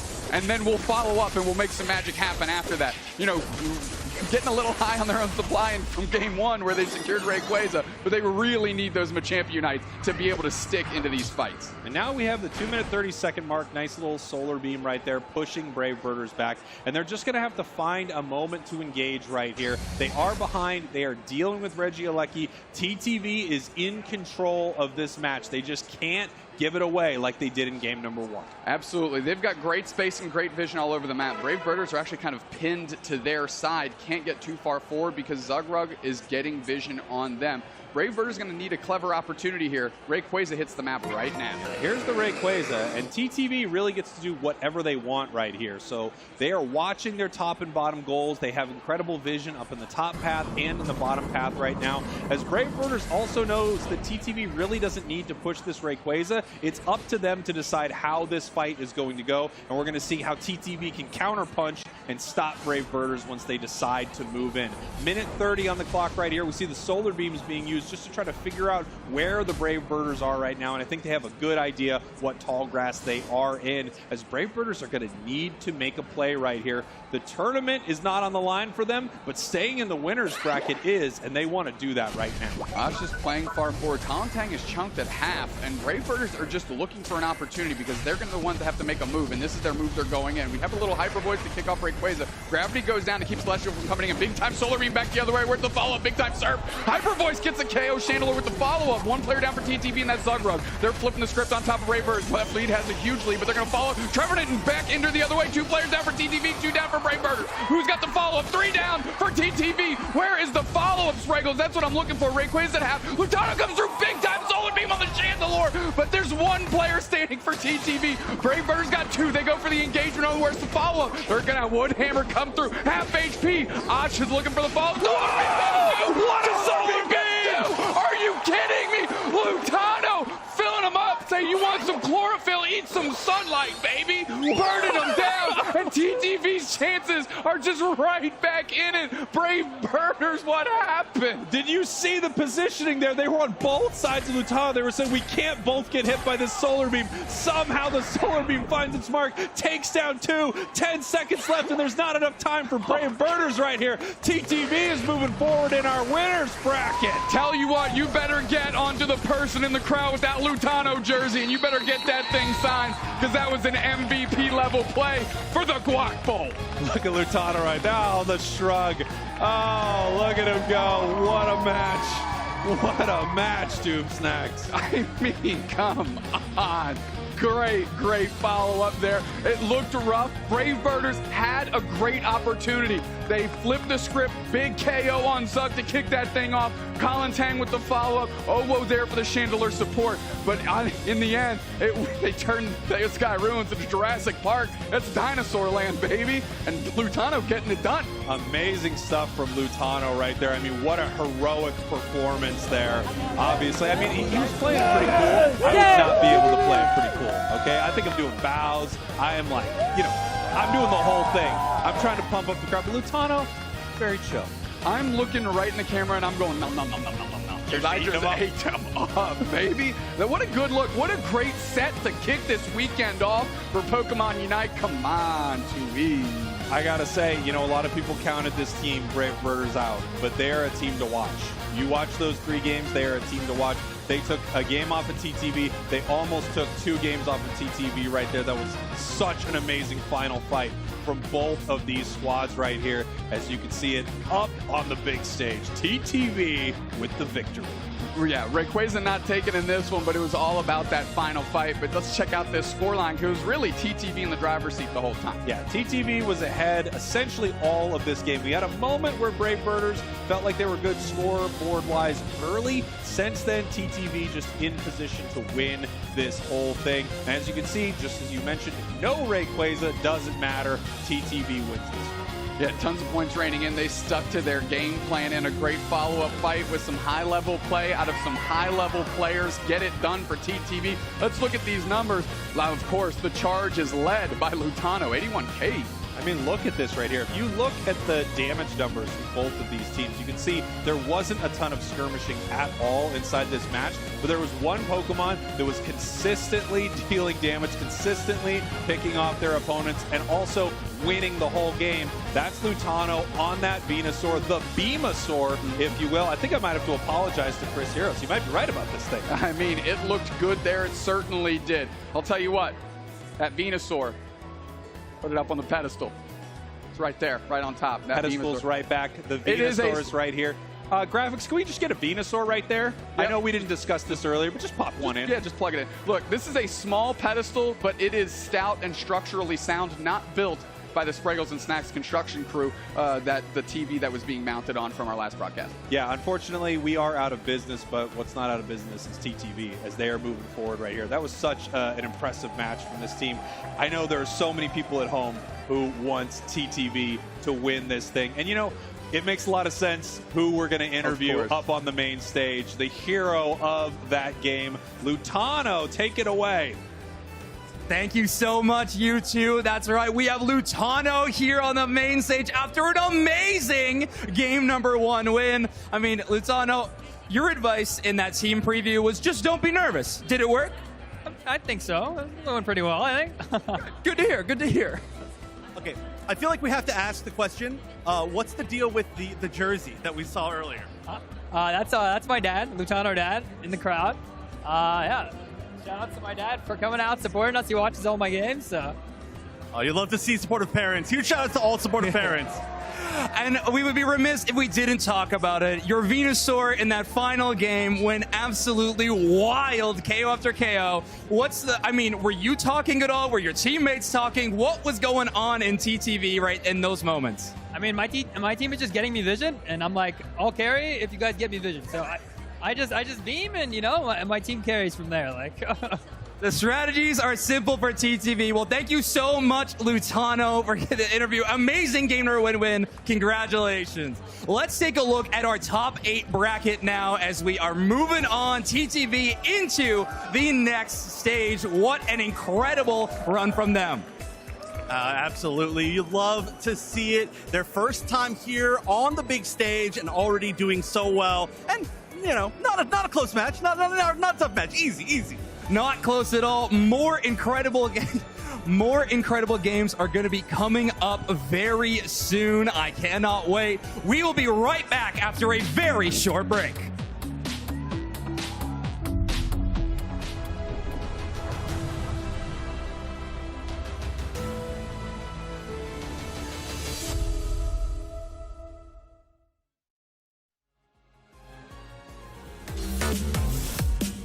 Hello trainers gearing up for the World Championship Series. My name is Lucifer. I'm here to introduce the Pokemon Masters from the India region. India's representation in the world stage has always been feared. The 2 Pokemon Masters from the India region are SHUL Esports, the first seed, FS Esports, the second seed. SHUL, a team whose mindset is never rattled, going through a tough lower bracket journey to win 14 continuous rounds with a grand final reset, dominating to win the regional champions title, shows their patience even while dealing with pressure of elimination. FS Esports are the surprise package from India, who have been unorthodox and undefeated in the upper bracket run, having a clean win streak, beating every team like a book. They were the nightmares for all the Indian teams. They're going to be a team full of mysteries for everyone to watch out. The region as a whole has brought in a whole set of players. Both SHUL and FS Esports have some cheeky strats that they're going to be pulling up. Looking forward to that last hit where they can secure Rayquaza and the game. Something to watch out. Now that you know who your Indian teams are going to be, they'll be fighting in the World Championship Series in Yokohama, Japan, and they would need all your support as the 6th member for each team, as they'll be looking forward to their world's title in the global stage.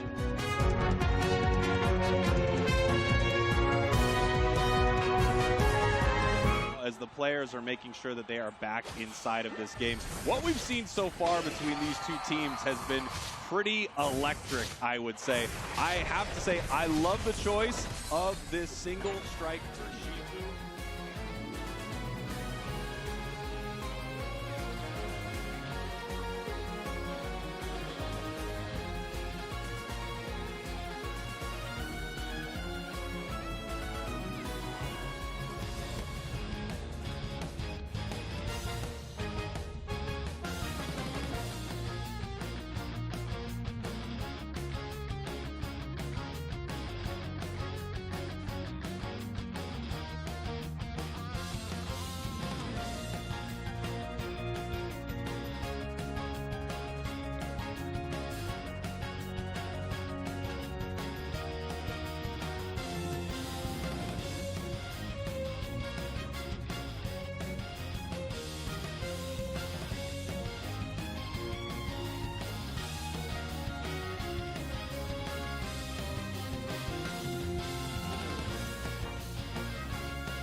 Welcome back to the Pokemon Unite Regional Finals for North America. We are in Columbus, Ohio, live at NAIC, and the tournament is well underway with an incredible game number one kicking us off. Oh, what a perfect way to start the weekend. There's going to be a lot of Unite. There's going to be a lot of every Pokemon game. I'm so excited to be here at the North America International Championship. It has been an awesome time so far, and like you said, it feels like that was longer than a match with how that went. That was a nail-biter, absolutely amazing, but like I said, first match of the day, there are so many to go. Leave it to TTV to start the tournament off on an incredibly exciting note, but we have more exciting matches on the way. Our next game is going to be Ginyu Force versus Rogue. Thank you, everyone. I have now corrected myself. It is going to be Ginyu Force versus Rogue as our next matchup, which is, I think, on paper, well, okay, Luminosity and Amaterasu, a very, very close game. You can see these two teams right here. I love the energy from Asnable,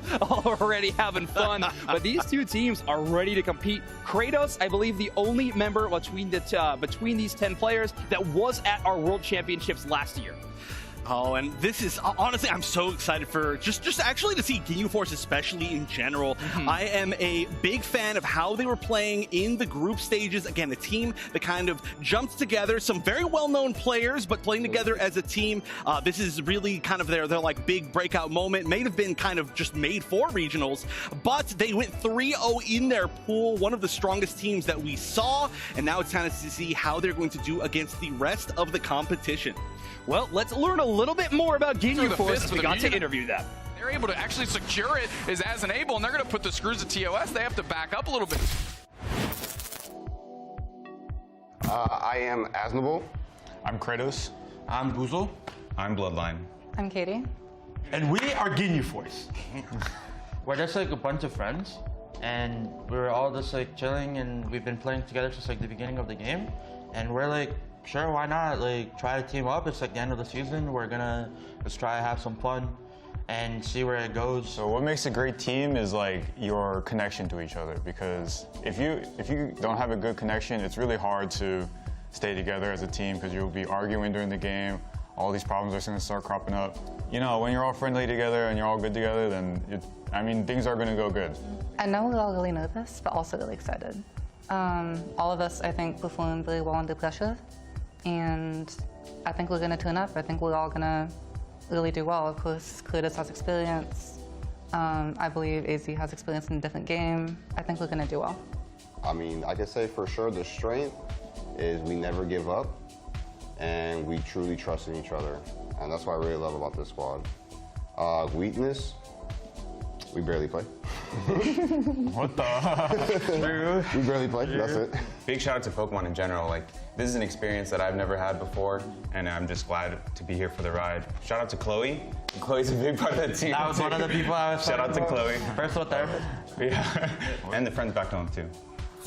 KO'd. Oh, I think they got sorted by the Lapras, and we're going to find out. Boozle goes down to Muck as well. That's a huge part of this equation for Ginyu Force, and they are KO streak of 2 for Muck, getting yucky with Mucky down in the middle, but for Shizzle, Machizzle. Ginyu Force, a group of friends, and they're obviously having a lot of fun. And actually, as Deuce was just saying on the cast there, not playing with Machizzle this weekend, got the sub of Katie playing for the roster, which will be a different look, and I'm actually excited to see what new looks Ginyu Force will be bringing to the competition. But they're not alone on that stage. Their matchup is going to be against Team Rogue, who is also looking really fantastic as of late. Right, of course, the one of the two teams that we're seeing here compete for the potential for that world's spot. They are in the, I believe, the 6th place for championship points, so they are getting pretty close up there with, of course, quite a few well-known players that we've seen throughout the entire season. So this is going to be kind of their make or break moment. Again, just if you're just tuning in here, it's going to be between Rogue and YouTube, really, and who's going to be playing a little bit later. Yeah, Rogue definitely wanting YouTube to play a little bit underneath where they think they're capable of, and of course Rogue wants to push for a championship here at the regional tournament. Of course, there are a couple other conditions that could be met that would earn them a world's invitation, but you know this team, they want to be pushing all the way for the championship if they can. Oh, I think every team here wants to win as much as they probably ever have at this point. Not only, of course, is there quite a bit of money on the line, but there's just a lot of pride in winning an event like this. And this is, you know, there's not that many chances, I think, is the way that I would put this. This is going to be one of their big opportunities. But I have to say, looking back at that Ginyu Force video, I just loved how much fun they were having. Definitely a silly team, which you can see, I would say, probably a good amount in their play from what we saw from them at regional finals. And if anybody it doesn't know them as well, it's because they're really kind of the dark horse of this tournament. Not expected to go 3-0 in their group, but very, very strongly went 3-0 in the group. We can actually take another look at the bracket here to see what matches we're going to have in the future. Yeah, we have an exciting tournament on our hands. Obviously, the game started with an electric match number 1 between TTV and Brave Birders. We now have Ginyu Force against Rogue, and then Team YT's final and Amaterasu and Luminosity. Some great matches a little bit later. Why are you looking at me like that? You were so close. You were so close. Eventually, you know, you got to be worried about the way that you're saying the name of that team. You're going to get jumped for sure. Okay. There are actually players here. The teams here. Put some respect on the Ginyu Force, my friend. Okay. My bad. My bad. I will respect Ginyu Force from this point and forwards. But you're right. They are an exciting team. Whatever team wins this matchup, by the way, has to go up against TTV, who just had an amazing game number 1. So this side of the bracket, no easy task whatsoever, and I know our crowd is excited for this matchup. I mean, North America is turning out in a major way. I'm agreeing with the signs all of a sudden. And actually, I think if any match in our first round of matchups, then I absolutely believe that this is the one that we could see Greninja. I know Boozle has played Greninja historically quite a bit, but Rogue's got a few of those Greninja players on their roster as well.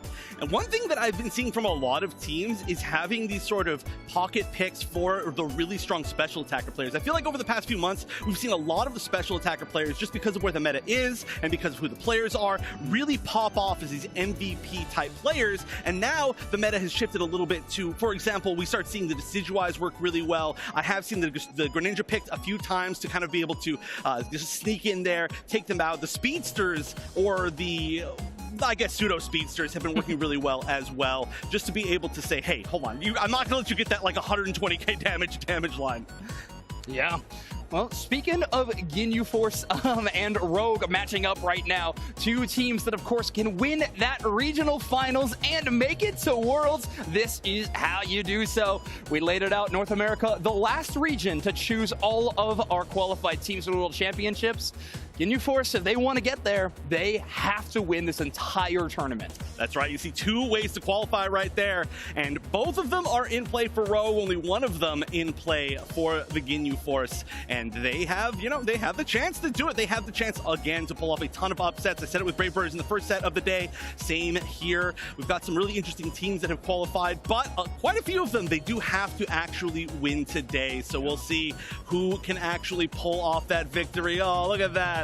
Is that Kwagashi? It's Kwagashi on camera as well. Anyway, I am really excited about all the people that have been turning up for this event. Of course, we're not alone here. A lot of other games and events to be put on. The International Championships are a spectacle like none other, truly. I mean, Unite had a great pleasure to be at EUIC earlier on this year. Now we're at NAIC, but I know everybody, especially these teams competing right now, have their eyes on Yokohama, Japan in August. Unite is going to be there as well, and what a competition is going to be at that World Championships. Oh my, I'm so excited for all the different teams. I've been keeping my eye a lot on a lot of the LATAM teams. Yep. The Brazilian teams have been so strong as well. I'm excited to see a lot of regions pop off that maybe didn't get a chance to pop off last year, just because they were just a little bit short of making it to the spots that we really wanted to see them. So I think this is going to be one of the most amazing showings that we're going to have. But of course, you got to make it there. We're still here in North America, and I think a really big deal about this tournament is that this is going to give a lot of these teams, like for example, let's say Amaterasu plays and just loses 2 matches straight. Not that I want them to happen or that there's a chance of that happening, but let's say it happens. That's still a great amount of experience for them to be able to come up here, play on the stage, understand how that's going to work going into Worlds. So I feel like that's just something that's just invaluable, and you can't really even put a value on that. Yeah, I like that a lot. I mean, these players are competing for a lot. There's prize money on the line, there's world slots on the line, but you're right, the experience that you can gain in an in-person environment is invaluable. And these teams are going to be getting so much better with every single match that goes by. See here, our players are getting set and into lobby because, I mean, you got to be full focus if you want to take down a team like Ginyu Force or Rogue. I mean, this is a very tough matchup for either squad. Now, if I'm looking at Ginyu Force and I'm looking at what their roster really wants to do, I'm excited to see Kratos on that kind of that special attacker range, and then we have Boozle on that all-arounder. We do have another graphic we want to show is the current championship point standings. That's right, as Dewsnack said earlier today, Ginyu Force not on that group. Rogue is, though, at that 6th spot currently. They are within a World Championship spot. They are very, very close. All they need to do is do extremely well today. They actually have to do very, very well. The pressure is on them. I would say probably, as far as this tournament goes, the pressure is on Rogue more than almost any other team, just because they are the lowest in the championship points that could potentially win through championship points, or I should say qualify through championship points. The pressure is obviously on very heavily for the teams that need to win completely, like Ginyu Force, like we're looking at right now. But when everything comes down to it, when you're trying to close out an entire season of good results, I feel like the pressure is on more than anything. So Rogue definitely going to be in that situation. And on the other side, again, almost a non-pressure situation for Ginyu Force. You know, they haven't been earning points throughout the entirety of the rest of the UCS season. They're playing together and having fun. They're here, just like they said, thank you to to the Pokemon for giving them this like cool offline experience, which is cool for all of us here, all the spectators, all the players, the casters, staff, etc. So they are just having a good time, right? They're just playing. They're going to have fun. They're going to do what they do. We've seen from them playing in group stages that they do have some unique strategies for sure. So I feel like they're going to be in a place that is going to be a little bit more pressure-free compared to Rogue, which is pressure-unfree. And how stacked is North America, by the way, that you can go 6-0 in your group, feel fantastic, and then on the other side of the bracket, when you're going in your first round, you're still playing a team the caliber of Rogue, who it really is so fantastic. I can see right now on your screen, we're looking at Glow, who I think had a fantastic open qualifier, and the group stage. I mean, they really showed up. Rogue's ability to play a lot of different options within their draft really showcased why they are such a strong team. I mean, the guard shot from Glow looked amazing, and that's one that I specifically am very excited to see from Rogue very shortly here. Right, we do actually have quite a few teams today that have some very unique compositions that they can run. There are definitely some teams that are going to be running a little bit more meta compositions, but especially around the mid-level area, not mid-level, I should say mid-seeding area of today, we are going to see some really, really cool potential picks. In that last set that we saw them sticking with the same thing over and over, which is very, very unique. But I don't expect that we're going to see that nearly as much this time around, so I'm excited to see what our drafts are going to end up being. I know you want to see Garchomp. Is there anything else that you would really like to see today as far as Pokemon? Well, in terms of offbeat picks, I don't think I have anything that comes to mind. In this matchup, specifically, I want to see Ginyu Force go back to old reliable, which has been working so well for them in the Glaceon. I think it's worked so extremely well. Icy Wind is a powerful move, and I mean, it's a good secure. The central area clear of that Pokemon is so fast. You can jump into either path and start dealing damage very, very quickly. So I think it's a good option for Ginyu Force to be locking in, but hey, we can have Wigglytuffs too. We'll see. I honestly am very excited for seeing the Glaceon as well. I know that we saw some, how do I explain it? We saw some Brazilian teams play in some grassroots events and really, really highly valuing Glaceon. So that is a Pokemon that we expected, I think, to see quite a bit for a while, but we have only seen just a little bit over the course of, I would say, the past like month or so, since it's really become even buffed even more so. But Glaceon definitely a strong pick for me as well. Yeah, absolutely. There's a few exciting picks, but we have a very cool showcase that we want to show everybody watching at home and here right now of a new Pokemon being added to Pokemon Unite very soon.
There's a look at the newest Pokemon coming to Pokemon Unite very shortly. Inteleon looks exciting, guaranteed critical hits, a lot of attack damage, and you're also pretty sneaky.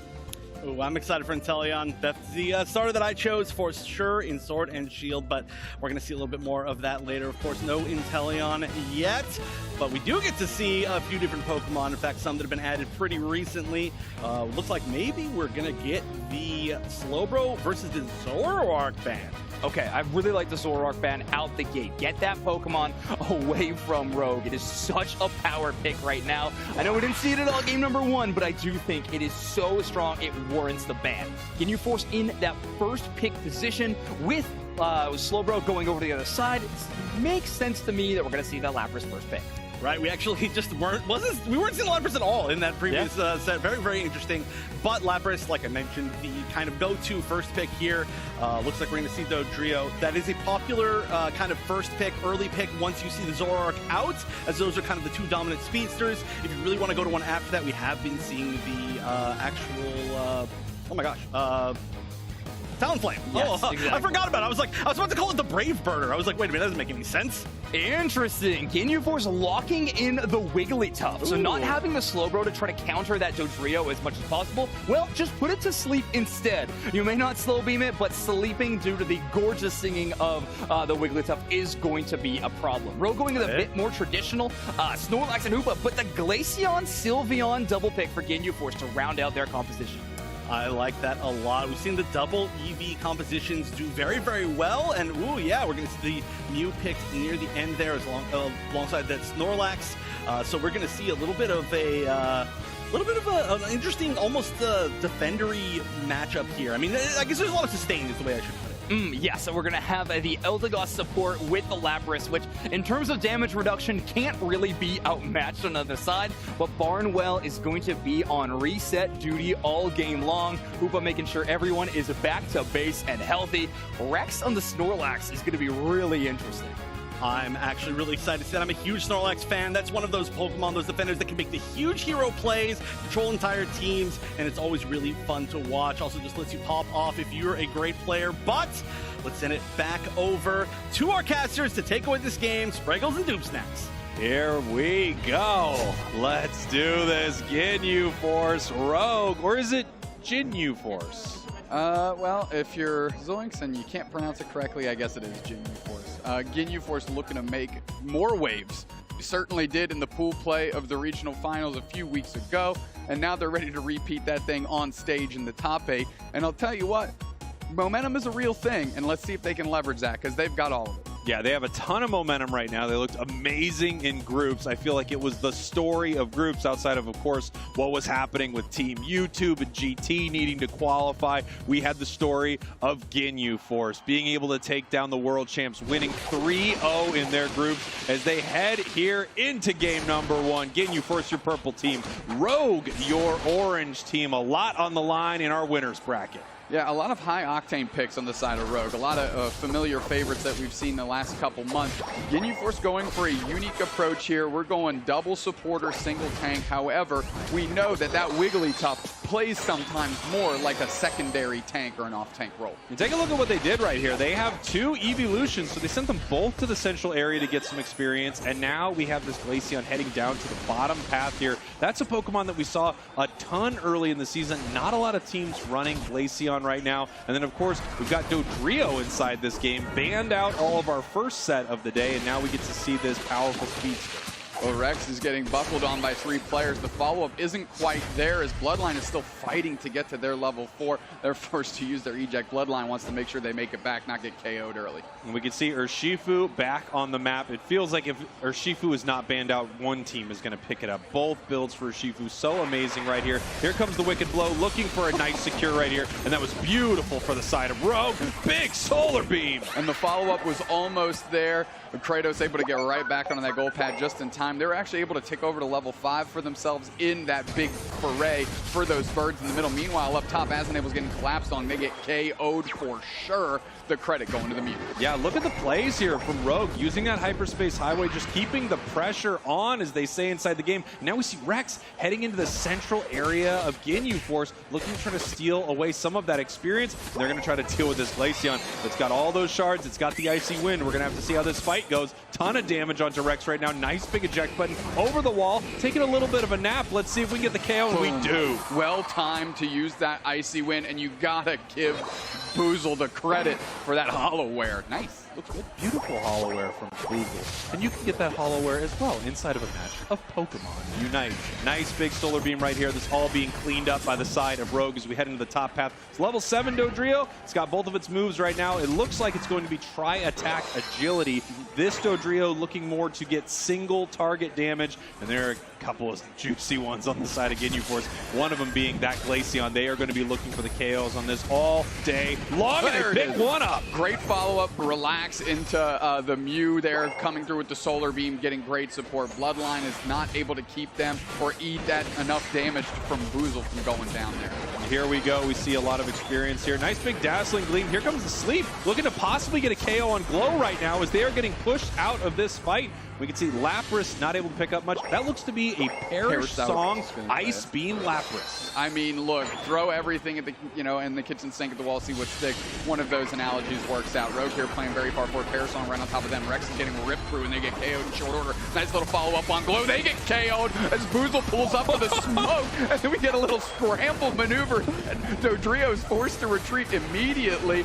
Long-range boosted auto, but it's Ginyu Force taking the first basement Reggie of the game. So what we saw right there is we saw the Reggie rock. It had a rock down there. The Dodrio Unite move, trying to move through it, but just bouncing back and forth. A little bit of ping pong happening. Dodrio not able to make much happen there for Rogue. Nice place from Ginyu. And we saw that Perish Song pick up a huge KO on Snorlax. Yeah, right out of the gate. That's exactly the type of target you want to do with that. Oh, slowing down, Relax. Relax is caught out. Are they going to be able to retreat? They use agility to try to get out. The shots from the Eldegods are raining through, but can't quite close the door. And right now we see very, very close for these two teams level-wise, very, very close for these two teams score-wise, but Rogue ahead on the level front. They got that level 10 Dodrio right now, and again, that thing has one thing on its mind. Not only does it have 3 different hats, extremely important, but it also is looking for KOs on Glaceon.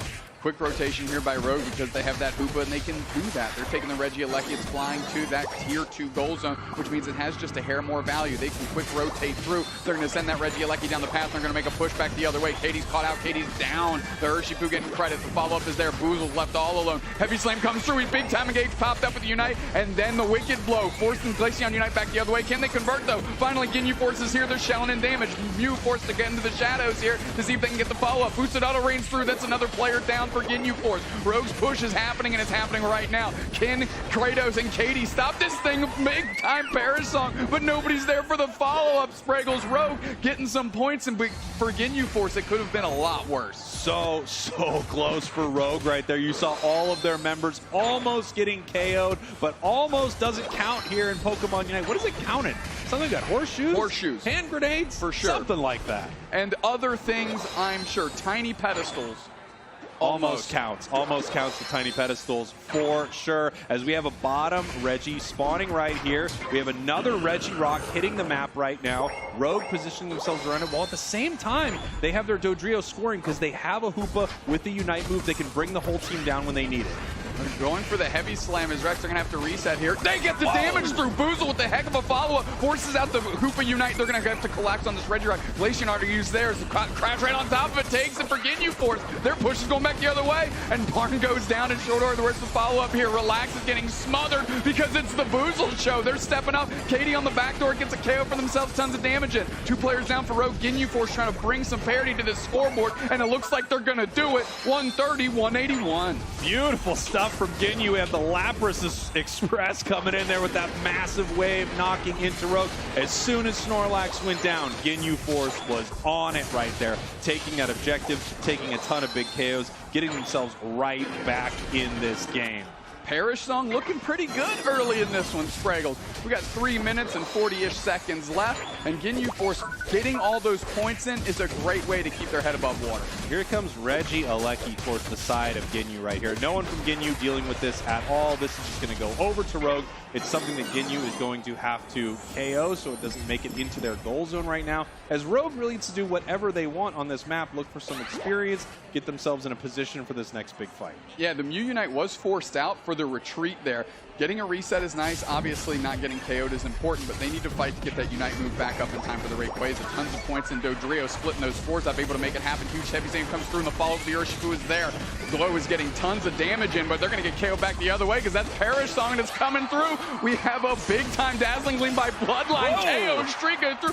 Don't mess with the Wigglytuff, looking strong. Wigglytuff picking up a nice double KO right there. Well, Ginyu was dealing. You can look at him popping off in the player cams right there. You'd love to see it. And look at the shot calling there on the side of Ginyu.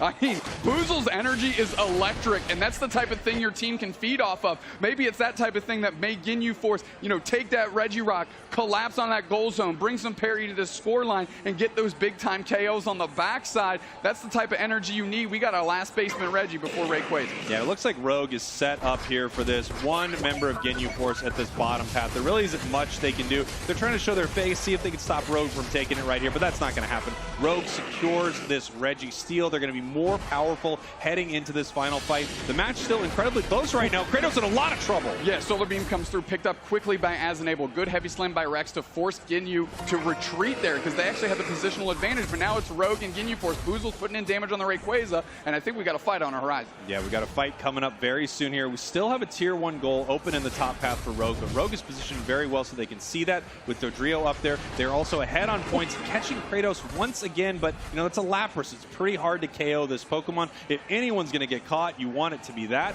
and it looks like Rogue is just able to reset right here. Ginyu able to reset. No one's starting this fight, even though they are getting picked up. Here comes the Sing. Yeah, I mean, Sing into the block, retreat into the hyperspace hole for the reset, and again, we got a lot of middle school dance vibe. Ginyu's Force chipping in, but who's actually going to engage here? Rex gets spun up by the Rayquaza Whirlwind. Katie's playing super far forward. Heavy Slam catches two. Is this the engager? Dodrio Unite back to the other side. Wigglytuff Unite to keep everybody getting stunned down. Snorlax right on top. Here comes the Eldegoss. They need to land and pick up the team. They pick up 3 with that heal. That's going to leverage the KOs. Boozle gets the first one on Rogue. They're cold. They're absolutely falling like dominoes. Perish Song follows up with another. 2 players down for Rogue, and it's Boozle getting credit for both. The follow-up is there. The heavy slam is on top of Kratos, but Ginyu Force is flipping a little bit onto this Rayquaza. It's about 60% HP. Ginyu Force with a spark of light. Yeah, Ginyu Force is alive in this fight right now. Rayquaza is less than half. Members of Rogue are still not back yet. Rayquaza is getting low, but there are 2 members of Rogue here for a possible secure. Hoopa not able to get it done. Ginyu secures it right there. You can see the let's go from Boozle as they move forward, looking to rain some points in right there. One thing I want to point out in that fight that was so beautiful, I don't know if you saw the Urshifu Unite move essentially just get canceled out by a Sylveon Unite. It was a beautiful play from Ginyu Force. Yeah, look, Boozle's trying to buy some time for Asenable to get their points, and they do. They are successful. They're up by 227 points right now, Spraggles. And let me tell you something. I've said it before. I'll say it again. You can't bamboozle the Big Oozle. They are out there, and they are putting in work on this Glaceon. And I'll tell you what, making it look like, why haven't these teams been picking this character up earlier? Yeah, look at this here. Ginyu Force taking game 1. What an amazing fight from them. And I love to see the shot calling from Ginyu. The energy on the side of that team is just incredible. Boozle was in everyone's ear, that's for sure. I felt like I could hear him here in the booth. He was telling me to get Rayquaza. I mean, I can't read lips, and I'm pretty sure he was saying a bunch of really cool stuff out there. Yeah, you know, when you can't read lips, you never know what they're saying, but you're always sure it's pretty cool when it's Ginyu Force, because that was a very cool match, a very amazing final fight from them, and of course, you know, that Lapras really putting in the work, getting a big double KO right there. Really giving credit to the Perish Song. But Yeah. Here we go. Let's get the analysts in here to break some numbers down because we're good at those. Spraggles, Zoink, Chef, take it away. What up? It's the Numbers Squad. We are here to break down an incredible game number 1. Ginyu Force with a nice start to this match.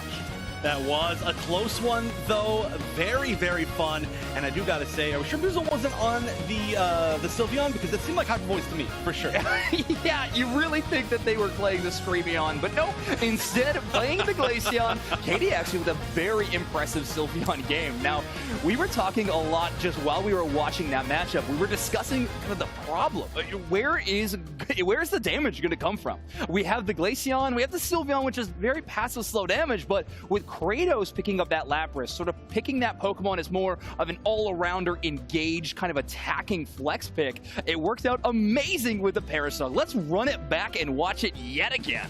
All right, yeah, we really can't talk enough about the interesting moveset pick from that Lapras. I feel like he's going to talk about it over and over, but this was just so well played by Ginyu Force. They won so many strong team fights where realistically could have gone either way. Of course, this one right here, very much going the way of Rogue, but Katie, like you mentioned, very strong on that Sylveon, was able to at least say, hey, all of you 10% HP Pokemon, you got to run away at least.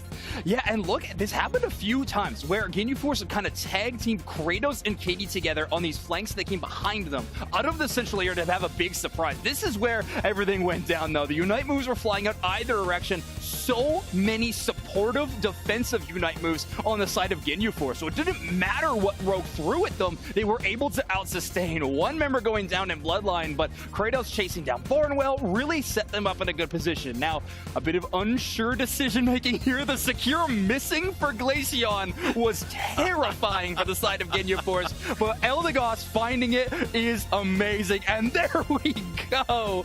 Yes, Boozle maybe didn't secure the Rayquaza, but hey, their team did, and that's why you gotta trust the Ginyu Force. Yeah, there we go. Our player of the game is going to be Kratos on the Lapras. And again, we have to say, Parasong Ice Beam, such a rare combination to see, but it actually put in a lot of work. Immediately, I know you and I were both like, Parasong, that's weird, and immediately got the like perfect Ender Parasong KO on that Snorlax, which led to a whole lot. So very cool to see. How do you knock out a team that can reset back to their base and heal up all their HP whenever you want? Well, make sure you have an execute move while they're just sitting on a circular pad to try to reset. I mean, they're stuck waiting there. That is their only option for healing. Just Parasong right in their face while they can't go anywhere and take them out. An amazing strategy from Ginyu Force, and it works out great in game number 1, but, well, if I know Rogue, I know they are not going anywhere. They are going to be coming back with a vengeance for game number 2. They are. Honestly, again, it was a very, very close game. A lot of it came down to, as we tend to see in the close games, who won that very final big team fight. And in that one, for sure, it was Ginyu Force. But Rogue could very well come back into this. They had a totally fine early game. It looked like such a back and forth. And wow, look at that. The crowd filling out even more as the day goes on. Shout out to everybody showing up. Yeah, it's now gamer morning time. It is. Well, no, I don't know. I'm definitely somebody who wakes up in gamer morning, and I would still be asleep some days. Okay, fair enough. Well, these teams are wide awake and ready to compete. That is for sure. Now, the Hoopa, as we mentioned, had a pretty solid counter that was found with the Lapras. If you were Rogue, are you going back to the drawing board in terms of support? I mean, Barnwell's Hoopa is definitely kind of an iconic pick for them. They have been playing that Pokemon as much as they possibly can. So I am interested to see if Rogue decides to pivot or if they're going to try to run that same strategy back and just execute a little bit differently in those late stage games. I feel like there's no way you say no to Hoopa. I don't think that regardless of the fact that there was a great kind of counterplay to the Hoopa, I think all you have to do is just kind of reset maybe a little bit earlier, and just playing around that is something that maybe not a lot of teams have really had to do. But here we go, draft for number 2 in this set. We are going to see the Slowbro and the Zoroark banned, quite potentially. Yeah. Not going to change from here. Well, I don't think Ginyu Force is going to be getting the Lapras 2 games in a row. I have to imagine Rogue is going to be grabbing this one with the Slowbro ban. You ban out one defender, you grab another one. Normally is how you would be playing that fight. Lapras hovered for Rogue and selected. Ginyu Force, you're now put in a spot where you have to come up with something new. Right, I feel like we might actually see a very, very different comp, as we are going to see the Urshifu getting picked by Kratos here, and maybe the Mew. But I felt like that was such a genius comp that they drafted last time around the Lapras, so I'm excited to see what they're going to do differently this time, which is already quite different. So I've been doing a lot of research on these teams in the last couple of weeks, like looking at scrims and things like that, and Boozle has been playing the Mew for Ginyu Force in the past few weeks. So definitely a bit of a pivot in terms of their Pokemon pool they have. I mean, Glaceon and Mew have similar play styles, but Mew definitely I will say, a higher skill ceiling of a Pokemon. We'll have to see how it happens. Ginyu Force, though, locking in the Snorlax-Hoopa combination. So grabbing that Hoopa and getting the best counter Hoopa in the Snorlax away. We're getting a lot of the opposite picks here going on, but whoa, this is a very different one. The Mr. Mime coming out for the first time in the day, and I do like that a lot. It can be, I mean, not that we necessarily would have seen it, but it can be a really obnoxious thing to deal with as Dodrio. But this is going to be a really interesting choice to be, especially this late in the draft. Mr. Mime, Alola Ninetales, and the bottom path is going to be a horrifying sight for Ginyu Force to have to deal with. I do not envy them whatsoever. And wow, with the Glaceon final pick here, maybe Boozle will be playing the Glaceon again and giving the Mew over to Katie, who they've already currently selecting it. But yeah, Rex on that Mr. Mime. So one defender, a pseudo-defender of the Mr. Mime and the Eldegoss. Rogue has taken a page out of Ginyu Force's book and is going all sustain all the time. I like that. I like the fact that both of these teams have now flexed to very completely different strategies based on what was available to them, being the first pick or the second pick or the bans or just whatever, the situation. They've been playing it very, very cool, but now it's time to see how they both do flexing over to those different strategies, as that can be a pretty huge jump. But let's send it back over to the casters to take away game number 2. Here we are, game 2, Ginyu Force versus Rogue right here. We can see Ginyu feeling very, very good after that first win, switching up their team composition a little bit, which I'm surprised by because they looked so good in game 1. Yeah, they really did. They switched up their approach, but they got some of the biggest hits from that game, and that's certainly that Glaceon. That Glaceon looked phenomenal game 1, and they're going to see if they can leverage that again game 2. Really interesting to me is the Mr. Mime. I agree. Putting down the barriers, I think, does like a pseudo Snorlax block, right? It isolates players out so you can collapse on them and get KOs. So actually I'm going to see that to be actually looking to trap players rather than keep them away from being able to engage. And here we go, game number 2 here. Rogue, your purple team, Ginyu Force, your orange team. And of course, Rogue picking up this Lapras as well. This was very difficult for them to deal with in game number 1. Great Dodrio play by Relax, and they're going to try and leverage that. Of course, we had that like goofy shoes kind of blender scenario with the first Regirock here. I don't expect that to happen again. But Relax had a good early start to the game. They're going to have to leverage that all 10 minutes here in game 2 if they actually want to make an impact. See this bottom path, Alola Ninetales, Mr. Mime, very difficult to deal with, but Snorlax, Mew, also extremely tough to fight in path. They've just got a lot of power Pokemon all over the board right here. We do have Glaceon evolving up here in our top path for the side of Ginyu. Yeah, I mean, quickly getting that online is, of course, pivotal, specifically for Boozle because of the impact they have. Bloodline, again, trying to trap the players down, as I mentioned, so Glow can get the follow-up. They almost get themselves a nice KO and an early KO on Bloodline. Snorlax, one of the hardest Pokemon to KO in the early stages. Yeah, absolutely here. We got 5 seconds left until we have the Altaria Swablu spawning in the top and bottom path. Looks like we're ready for a bit of a fight up here in the top path. The Wicked Blow is ready to go, getting some of that secure, but here comes Dodrio. Yeah, so Rogue actually going for the engage on the players. Ginyu Force content with getting the Swablu and Altaria. However, Ginyu Force able to get everything and make it out without getting KO'd. Really the best of both worlds for them. Nice big boosted onto Rex right there as Katie continues to shell in damage with that Mew. Here's the confusion. Able to get some big damage and get some big secures for the side of Rogue. And like you were saying earlier, I'm very interested to see what we do with this Mr. Mime. It combos with Avalanche, so you've got that interesting combination already with Alola Ninetales. I think I've seen, you know, Nouns Esports have a play like this. Here comes a Perish Song, picking up a KO. That's huge. However, that poor Barnwell finally getting to Eldegoss. Like, okay, I can play the game. I've got my moves now. Wicked Blow getting charged up. Perish Song we saw get activated there as Rex is sitting in the middle. And Bloodline's there to try to be a little bit of a spoil sport. Boozle comes through heavy slam, and Boozle secures. Good experience and good work in tandem by Ginyu. Yeah, Rogue got a few of them. Ginyu got the big one right there. So about an even trade as we pick up a KO in this top path. Big Wicked Blow right here. But I don't know if they know that Dodrio is here trying to push one back the other way. Here comes Rex. Here comes the big barrier. Not able to get the KO right there, though. I mean, Hoopa going down is exactly what you hope out of your support player if you're Ginyu Force. Make sure that Urshifu makes it out no matter what. Kratos able to retreat, quickly KO'd, and that's fine. You can see Rogue mobilizing towards this bottom path right here. They've got the level 6 on their Alolan Ninetales, so you've got the Blizzard Avalanche combo right there. Also comboing very well with Barrier. Yeah, experience lead is over on the side of Ginyu Force. Score lead is in the hand of Rogue. We got our first basement Reggie. A big Solar Beam comes through and rips through 3 players on Rogue. They're going to get topped off by the Eldegoss, but really Rogue's the one that's on top of it. Yeah, Rogue moving down towards this Reggie Steel. We have members of Ginyu here. Everyone just kind of seeing what they can find, get a little damage back and forth here. No one actually looking for this secures. We do have Glaceon now. Buzel moving down towards this bottom path. Here comes Buzel. They're already putting the damage in on the Registeel. Katie's trying to buy space with the Solar Beam. A nice heavy slam engage. Glaceon Unite back the other way. Dodrio's on the backside trying to poke through Ginyu Force players. Bloodline is actually forced to retreat, and now this Registeel isn't even the focus anymore. They're chucking all their abilities at each other. As Enable's getting low, they're forced to dip dodge all the way around. Big block trying to isolate Rex. Rex is on the door, and they get KO'd finally. 2 players down for Rogue. Ginyu Force is turning the tides of this fight so much so that Rogue is actually peeling away. Glow and Barnwell can't get into the mix. They're going to have to play this thing from range. And up at the top path, we have the secure on the Regieleki from Ginyu Force. We're looking to get something here. Here comes the Blizzard, possibly getting it. No, Mew on the side of Ginyu Force. That's Katie with the big secure right there. Huge Solar Beam, but Dodrio's coming on in here trying to punish Ginyu. Nice heavy slam here, but that buys all the time that Ginyu Force needs to retreat, and they all make it out despite the big time rotation by Rogue and all the damage that was put in.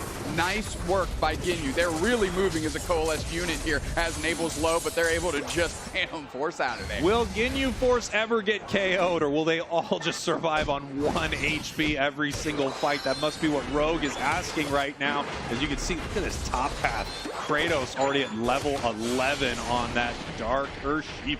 Yeah, and now that As Enable's going to be able to get in their pocket and make sure that they are ready to portal back whenever their HP gets low, pop back through and use that Wicked Blow, secure objectives, shell in some damage. Ginyu Force really seems to be tipping the scales. And let's take a look here. We have goals up for both teams. Tier 1 goals up everywhere that you can see. They even got the Regieleki in top path for Ginyu Force, but they did not break that top path goal as they're trying to put some points on the board now. Big Unite move here from Glaceon. What that does is it unlocks Kratos to go on the backside, get a KO streak for themselves of 2 collectively as a team. Katie gets credit on the follow-up there, and they close out that goal zone. Ginyu Force using a defensive or kind of a bait and switch Unite move out of Buzel to really unlock Kratos. So Rogue scores top, breaks top path goal, but you saw from Ginyu Force right there, that was perfect math. The best they could do, they get it down to 1, and then they get that massive 39-point overdunk in that bottom goal zone. So they are now up on points, 103, 187. We're about halfway through game number 2 here. Ginyu looking very good level-wise as well. They're looking to move on.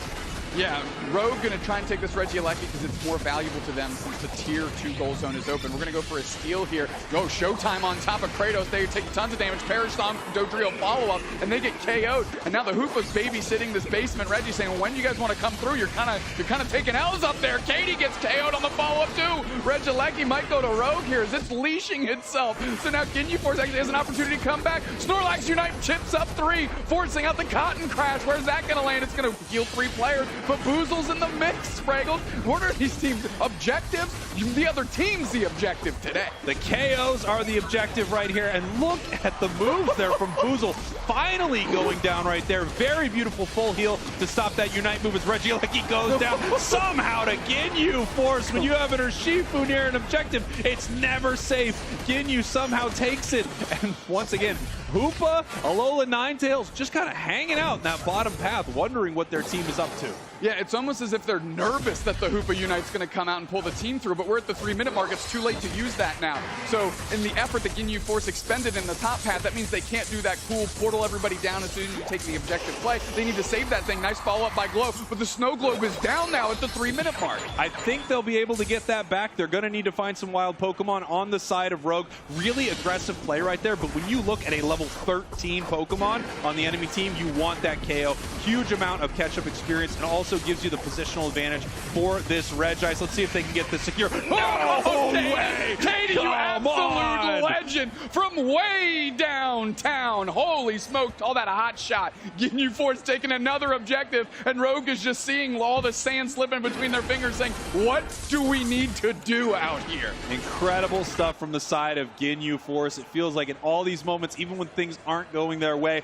they're finding a way to pull it out. They're up by over 100 points. We have Rayquaza hitting the map in 15 seconds. They want to close this one out, move on, send Rogue to the losers bracket, show everyone why they were 3-0 in groups against world champions. 3-0 in groups, 6-0 in games. They were just beating the brakes off the other teams, and Rogue is just another step on their journey to the regional finals championship here. Bloodline playing far forward, Rogue just trying to suss out where Ginyu Force is, but they've been hanging out here all weekend long. They've been at this objective, waiting for it to spawn, making Rogue make a play. They're up by 100, Sprague. Nice little play there from Bloodline, actually avoiding that. Ooh, looks like we have Oblivion possibly moving in here with the Lapras. Not able to make that play happen. Nice big solar beam from the Mew. Just pushing them back here. And the question is, who is going to start this fight? Huge heavy slam pushing in, but it looks like they are not moving forward.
you know, let it all out. Get the energy out, scream, kill everyone, you win the game.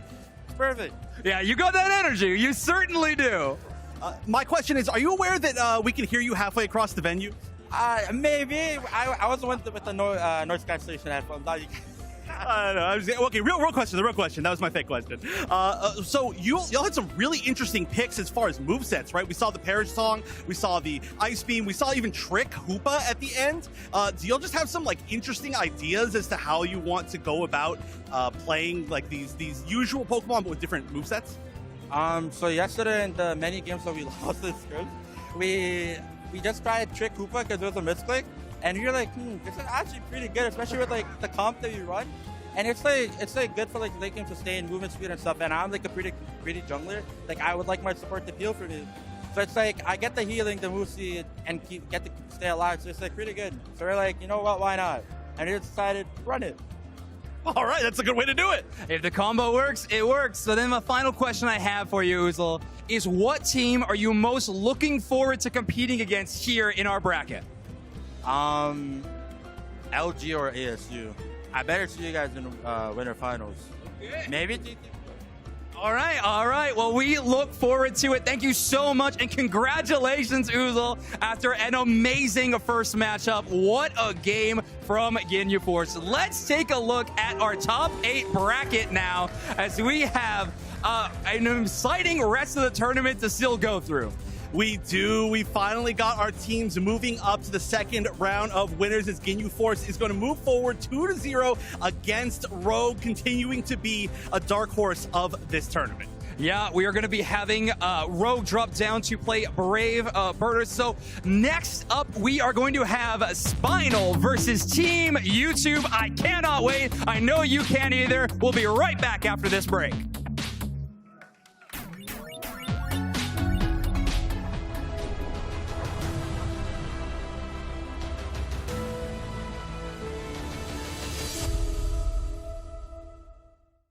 We're going to have to see how this fight goes. Ton of damage onto Rex right now. Nice big ejector.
right, welcome back to the Pokemon Unite Championship Series. Here we are at NAIC in Columbus, Ohio for the final live event of the season before Worlds in Yokohama, Japan, Dupe Snacks. Yeah, they call this the gem of the Midwest.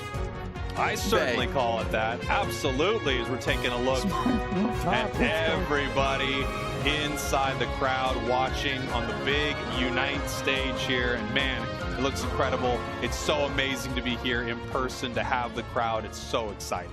It is really exciting. And I like how somebody had on the iPad drawn Spinal on top. So we know where their money's at. Now we're taking a look. It's going to be Team YouTube and Spinal setting us up for this third match of the day. Now, obviously, there are a lot of eyes on Team YouTube right now. They have a chance to qualify for Worlds in multiple ways. Let's take a look at them here. We got Fui, Chaotic, So Sad Sam, Pika Diff, and Phil Umis, the Garchomp King, always playing a defender. Amazing. I mean, you take a look. So Sad Sam has such a great performance in the pool play. Pika Diff with that Worlds level experience. They qualified for Worlds in Season 1, so they're going to help anchor and keep the nerves down on there. And of course, notable Muppet Phil just going to go banana lands on that stage. You know they are. Yeah, let's take a little behind the scenes look at Team YouTube here with what they recorded yesterday. Some damage. Phil's playing very far forward. I expect a big-time surf here to get a little space. Rinsed is the Machamp, putting the spin cycle and absolutely burned down. This is Team YT. It's going to be the first time for a lot of us to play in front of an audience, but there's a first for everything, and hopefully there's going to be more to come. Early in the year, we really struggled to get into the top 8. We usually qualify, but we were not in sync. Our roster was fluctuating like most teams, but now that we locked down the solid roster and we're starting to work together and build the fundamentals together, I think we're going to be a lot more successful. The current meta favor our team. We really enjoyed to play 2 mages in our lineup, so we're super excited for that. Even though our team comms are hectic, we still manage to pull through every single time. The team that I'm looking forward to going against most is Team TTV. They have always had the leg up on us, so hopefully this time we can take it back on them. We want to make finals. Late May finals, we were like, we have a shot. We can actually do this. Let's get it. Biggest shout out to our sub, a 6th player, Akilo. He pretty much made this all happen with his gameplay, with his coaching, and his management style. So we're gonna do this for him. Shout out to all the fans and supporters for helping us out along the way and making sure we can get here. This sits here, the better it is for GT unless they can pick up this big KO. That's a full team wipe. YouTube takes Rayquaza and the points are going to rain in.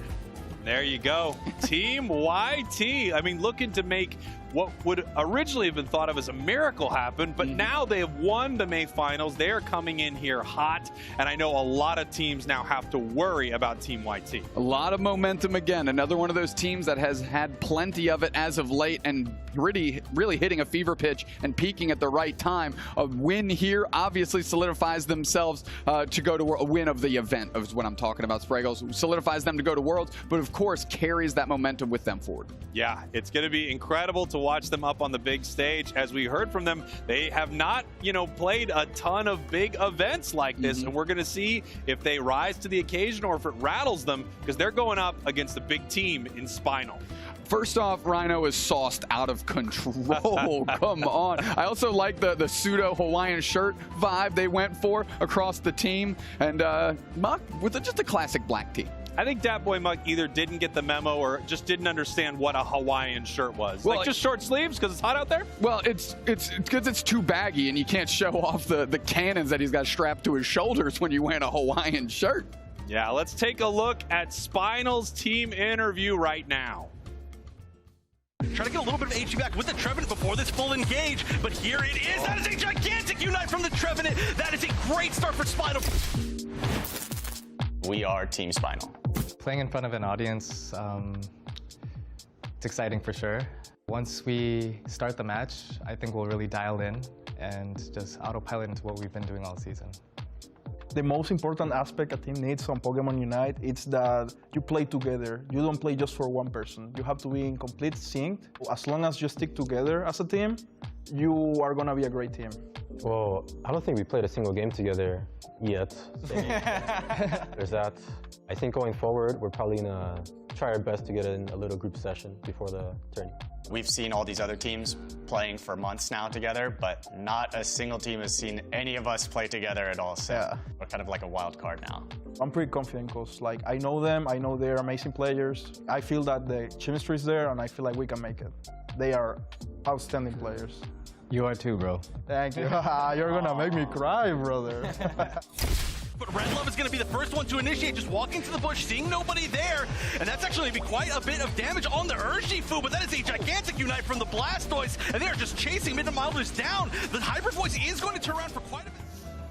I mean, I think I'm going to cry too, Noob Snacks, but because of how big Muck's muscles are. Let's all cry together. I love how OG was just like, I mean, like, have we played a game together? Like, big time question mark. Well, I'll tell you what, it's a heck of a one to have a first go at it on stage at NAIC. Yeah, it's a little bit of a mishmash super team coming together. Players from other teams that have been performing extremely well. As we talked about Muck before on Team TOS. They're coming together to reforge Spinal and see if they can take this thing all the way to the grand finals. Hey, it rhymed. It rhymed indeed. OG, another pickup, and that's an ace in the hole for sure. Just a top path mutant out there. Just a hallmark of Season 1 where they really got to see their talent flourish, of course, and a great add by Spinal in the last moments to make sure that this team can put the best result forward that is possible for them. Now, of course, the question is this Spinal team going to show up, or is this just going to give YouTube an even easier shot to move forward through this bracket,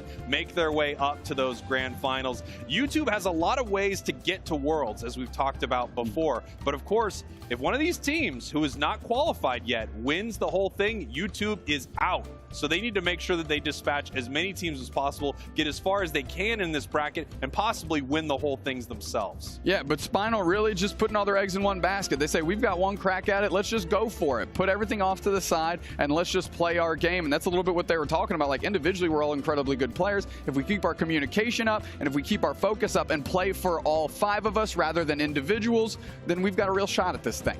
You have to wonder, is the skill coming from the side of Spinal going to be able to take down Team YouTube that finally feels like they have that team cohesion? You know, they're one of these really interesting teams. They feel like at times the Real Housewives of Pokemon Unite with some of the drama that goes on behind the scenes, but they haven't seemed like that this season. They're actually getting it together. They're working as a group. It feels like a different Team YT. The biggest understatement in their video was that their comms are a little chaotic. They are just pandemonium. Like, it is crazy in there. If you tune into it, they all do their streams when they're playing and stuff. I mean, it is absolutely crazy. If they can harness that energy and move it into a positive direction, that is going to be a key to their recipe for success, because they're finally doing that. They just need to maintain it. I will now do my Phil Umis impression. I will do his comms.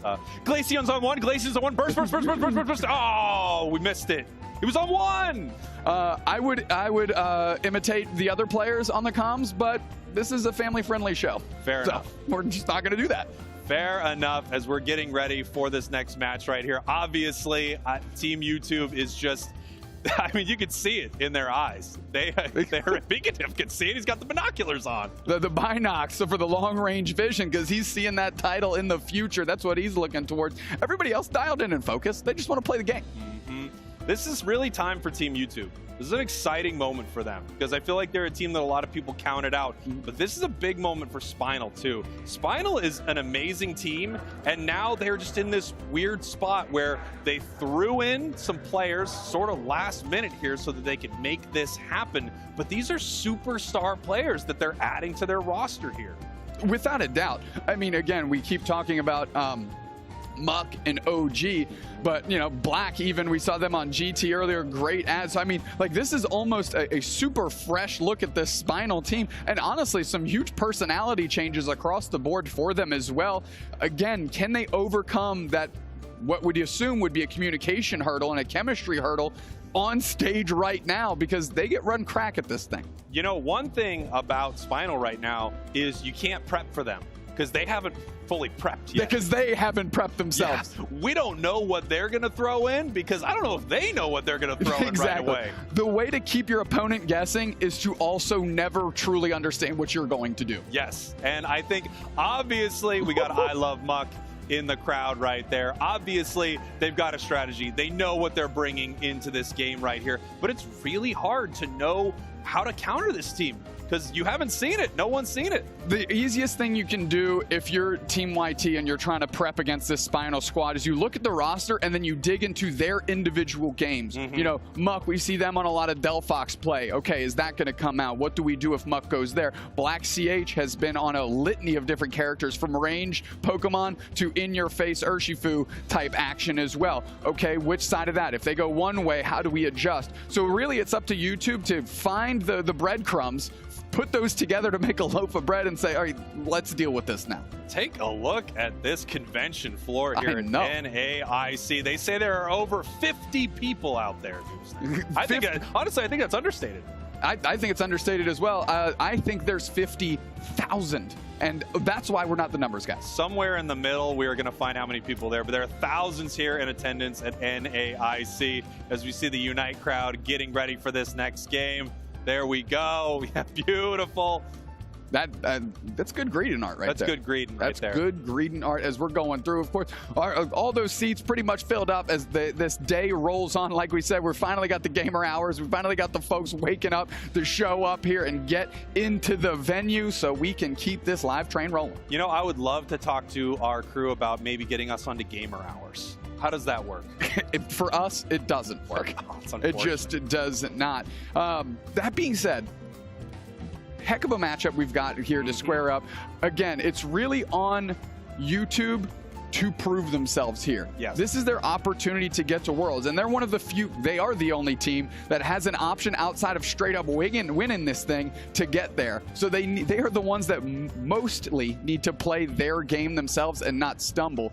A lot of these other teams just get to go for it. Yeah, a lot of these other teams, they really, it's all or nothing. They get a trip here to NAIC. They could win the whole thing. It could be really exciting. As we mentioned before, YouTube has a few ways to make it.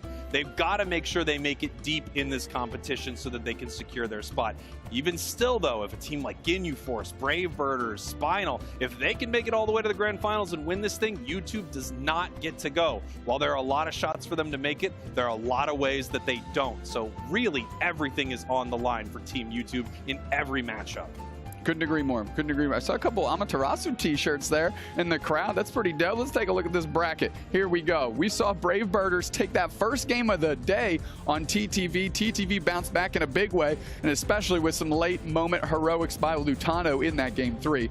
Of course, Ginyu Force, they're on an absolute ride right now. 8-0 in their last 8 games in the regional finals from the top 16 to now, and they are not looking to stop anytime soon. Yeah, when you take a look at our bracket right here, obviously we have a match coming up after this that I'm just over the moon excited for. Amaterasu, Luminosity, YT Spinal right now. This is going to be amazing. Even when you look down to our losers bracket, Brave Birders were playing amazing. Rogue, yeah, it was 2-0 against Ginyu. Those were close games. They are a great team. No matter what matchup we're going to take a look at here, they are all good. All of these teams have a chance to make it all the way to the grand finals. I haven't seen anyone where you'd go, yeah, but not them. Well, not anymore. I think Brave Birders are the ones that bucked that trend immediately, and they did it in the first game of the day. They said, listen, we're here. We've been gaming for a long time. Those of us in the scene that have been watching Competitive Unite for a long time are familiar with the Brave Birders name, but, you know, put some respect on it a little bit. And I think they showed that, hey, if they're given the opportunity, they're going to take it for what it's worth and lay it all out there. Yeah, absolutely. And then we saw Rogue earlier as well. They played great games against Ginyu. It felt like they fumbled a little bit near the end of those matches, but if they can fix that, if they can retool what's happening right there, they are a solid team. They're often talked about as one of those dark horses to make it all the way to the grand finals and win this thing. And this is NA.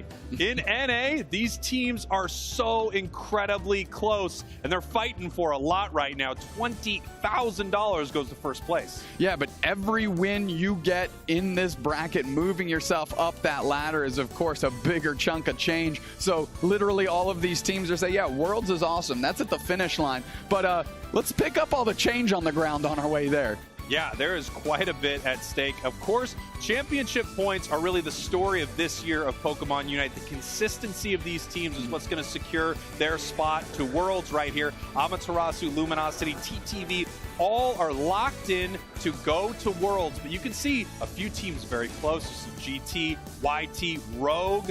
All of these teams could make it to Worlds depending on how they perform today. Yeah, one thing I want to highlight between the 3 teams and the other 4 through 5 teams, that's how, good Lord, that's why we're not the numbers We'll people. figure it out. Good We'll crunch the night. numbers. The big difference between the top 3 that have already locked their spot at Worlds with that CP consistency and the other team, very little roster changes throughout this entire year. There are teams that have grown and coalesced together, have gained together, all season 2, and it's well earned. They're consistent because their team stayed consistent and they kept pushing and persevering through some of these challenges and obstacles. And yes, NA is a little wild, but those 3 kept their head strong, faced the headwinds, and they're going to Worlds. Take a look at this right here. That big, beautiful stage. I love it. I can tell you, I've been up there a couple times, just walking around. They shoo me away most of the time, but you get the shakes, you get nervous. You're in front of the crowd.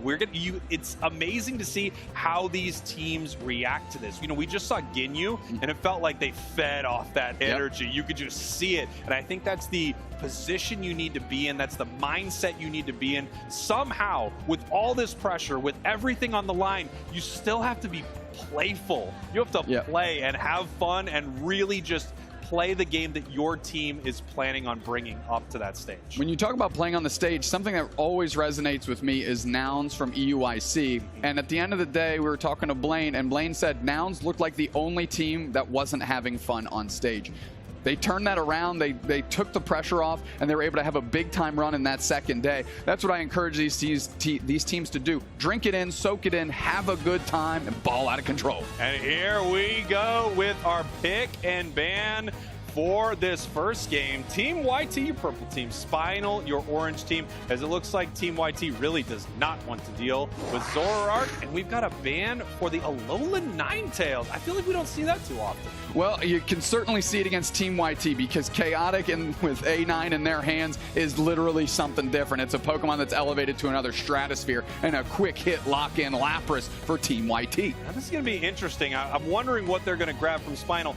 Most teams lock in Slowbro right away, but they actually wanted to grab this Lapras first. They get the Chandelure, which could be a big power Pokemon for a few members over there, but I think Muck is probably going to be piloting the Candle. Yeah, without a doubt. We're looking on the other side. They're going to lock in. Looks like, whoa, maybe we'll go to the Hoopa. It's a great Pokemon that's available. And the Mew. They talked a little bit how much they liked playing at range, and Mew certainly fills that role. Yeah, Mew is just such an incredible Pokemon in really any situation. I feel like it slots into any team. Hoopa is the support to grab right now as we have Blissey being moved over, picking up a Blastoise. So we got the double defender set up right here, and now we are grabbing that Blissey. They are building an absolute massive wall in front of Muck right now. If they're the ones that are on the Chandelure, they're taking a little bit of Team YT strategy of double mage, air quotes, long distance shots Pokemon, and they're putting it to practice here. And we see the Delphox and Trevenant locked in, and I think Team YT would have liked a little bit more range than that, but So Sad Sam ready to go. Delphox is a really interesting choice. You see teams flex into it sometimes, especially when they're dealing with bulky teams that have the ability to recover a ton of HP, and I am really interested to see what we are bringing out here. Is that a Scissor? Is that a Scyther? And more importantly, what are they thinking? That is the real question here. But again, Spinal, they have to trust in the individual player saying, I can play this Pokemon, put it in my hands, and you just have to go, we haven't really practiced this, so let it ride. And they're going for it. I mean, I can't wait to see what they can do with it. Obviously, having that Blissey as a support could be huge for this Pokemon. Either way they decide to go, you've got one option that dives in and gets a bunch of big KOs. You have another that's very sturdy in a lot of these fights. We are going to take a break here for a second. second Dupes next to you and I as we bring in our casters here, Zoinks and Wonder Chef. Gentlemen, take it away. Thank you so much, you two, for crunching the numbers and setting this game up. Spinal versus Team YouTube. Wonder Chef, I can't wait. Me neither, and the stakes are so high here. Just like they were saying, this is the first of the opponents that Team YT is running into where directly defeating them helps their chances of qualifying for Worlds. They're one of the teams, Spinal of course, that can, if they win, knock them out of contention for Worlds. If they win the entire tournament, so of course knocking that team or any of those teams down into the losers bracket is going to be that first step for Team YT, guaranteeing their spot. Yeah, we know how much we all love steps. It is step by step in terms of this tournament run. You got to focus on the match directly in front of you, and game number 1 is going to kick off between Team YouTube and Spinal. Also, I do need to say out there for everyone to know, Phil did say I could only hype them up on broadcast. I don't know if I'll be able to stick to it. Oh, no, I think you are now bound by contract, and otherwise I think you're going to have to leave. But all right. You know what? It's okay. We'll take half each, and we'll be fair with it. But really, I'm still very excited about this Scyther pick. Excited to see what they're going to do with it. A very uncommon pick, and I'm also just excited to see how Spinal kind of plays things out here. A little bit of aggression as far as scoring, but of course, Flea's going to get out of there pretty safe. Steal the berry with that Hoopa, and nothing huge so far. Yeah, not at all. Flea playing a very aggressive positioning and a great little Mew play there by Sam. Yeah, and actually we saw that there was a little bit of an invasion from the side of Team YT. Not sure if they managed to get any sort of... it looks like there was at least something. The fact that there were some points there from Phil, speaking of Phil. But I'm not sure exactly what was stolen. However, that's always going to be good. And that's a very aggressive place to kind of be pushing forward still. Very low HP. Yeah, Black actually getting the focus band proc, so not going to have that for this first round of Bird Fight. It's going to be a little bit tough for them. However, Muck gets a lot of those last hit knockouts, giving Rhino that evolution. Very important for them. Great pushing away, great defender style gameplay. Get into the enemy's face just by creating space by putting your body in the direction. That's one way that you can create some space, and that is the defender way. But we are going to see a little bit of a rotation down here. Actually not going to get anything, just taking the berry, maybe just trying to make sure that nobody was going to be preemptively positioning for the 8-minute mark EXP. But both teams playing pretty safe. It does look like there's a little bit of a brawl down on the bottom path, but still just nothing all together. So that means we're probably going to be playing a little bit safer all the way through, trying to get some experience, but finally the Trevenant going down. And that is, of course, a fully evolved Chandelure now, so the damage is going to be very much on board. Muck might run away with it. That timing of that knockout is really rough. It gives Zapboy Muck their evolution. One Imprison is going to mean Hoopa has no moves to use to escape, but an X speed is going to be utilized for Pikatif to retreat back to that top path. Pikatif, a new sub on this roster, trying to fill a Kilo shoes. Not an easy one as Phil defends this gold zone. Black is trying to score desperately, not going to be able to do so as Sam finds the knockout, and now Phil is on the chase. One Solar Beam goes through, and one knockout is found as Rhino goes down. Oh, those hammers were gigantic. I mean, that was like 2 wood hammers, and we saw a total of like 6 people be caught all together, and 2 KOs from them. That is huge. I mean, that is the reason why we see Trevenant a whole lot right now. But wow, look at that, the immediate melt. Just too much damage for them to try to outlast. Blissey can only heal so much. Rhino not able to out-sustain their defender counterpart, and now Team YouTube is looking really good. 2 seconds until we have the bottom Reggies coming in. OG is finding themselves in the enemy central area, but Regirock is here, and Team YT has all the space they could have ever wanted. There are a few players here on the side of Spinal. Only 3, though. The spacing is gigantic from Phil. You can barely see off the screen. And we do see at least one attempt to steal here. Not going to be able to get it. I do appreciate it from Gray, but that was confirmed by the Mew. And so during that time, we did see a lot of experience lost from the central area, as we saw the Scyther kind of messing around in there, trolling around for some experience, and did get quite a bit. But that traded for an entire Reggie, it's worth it.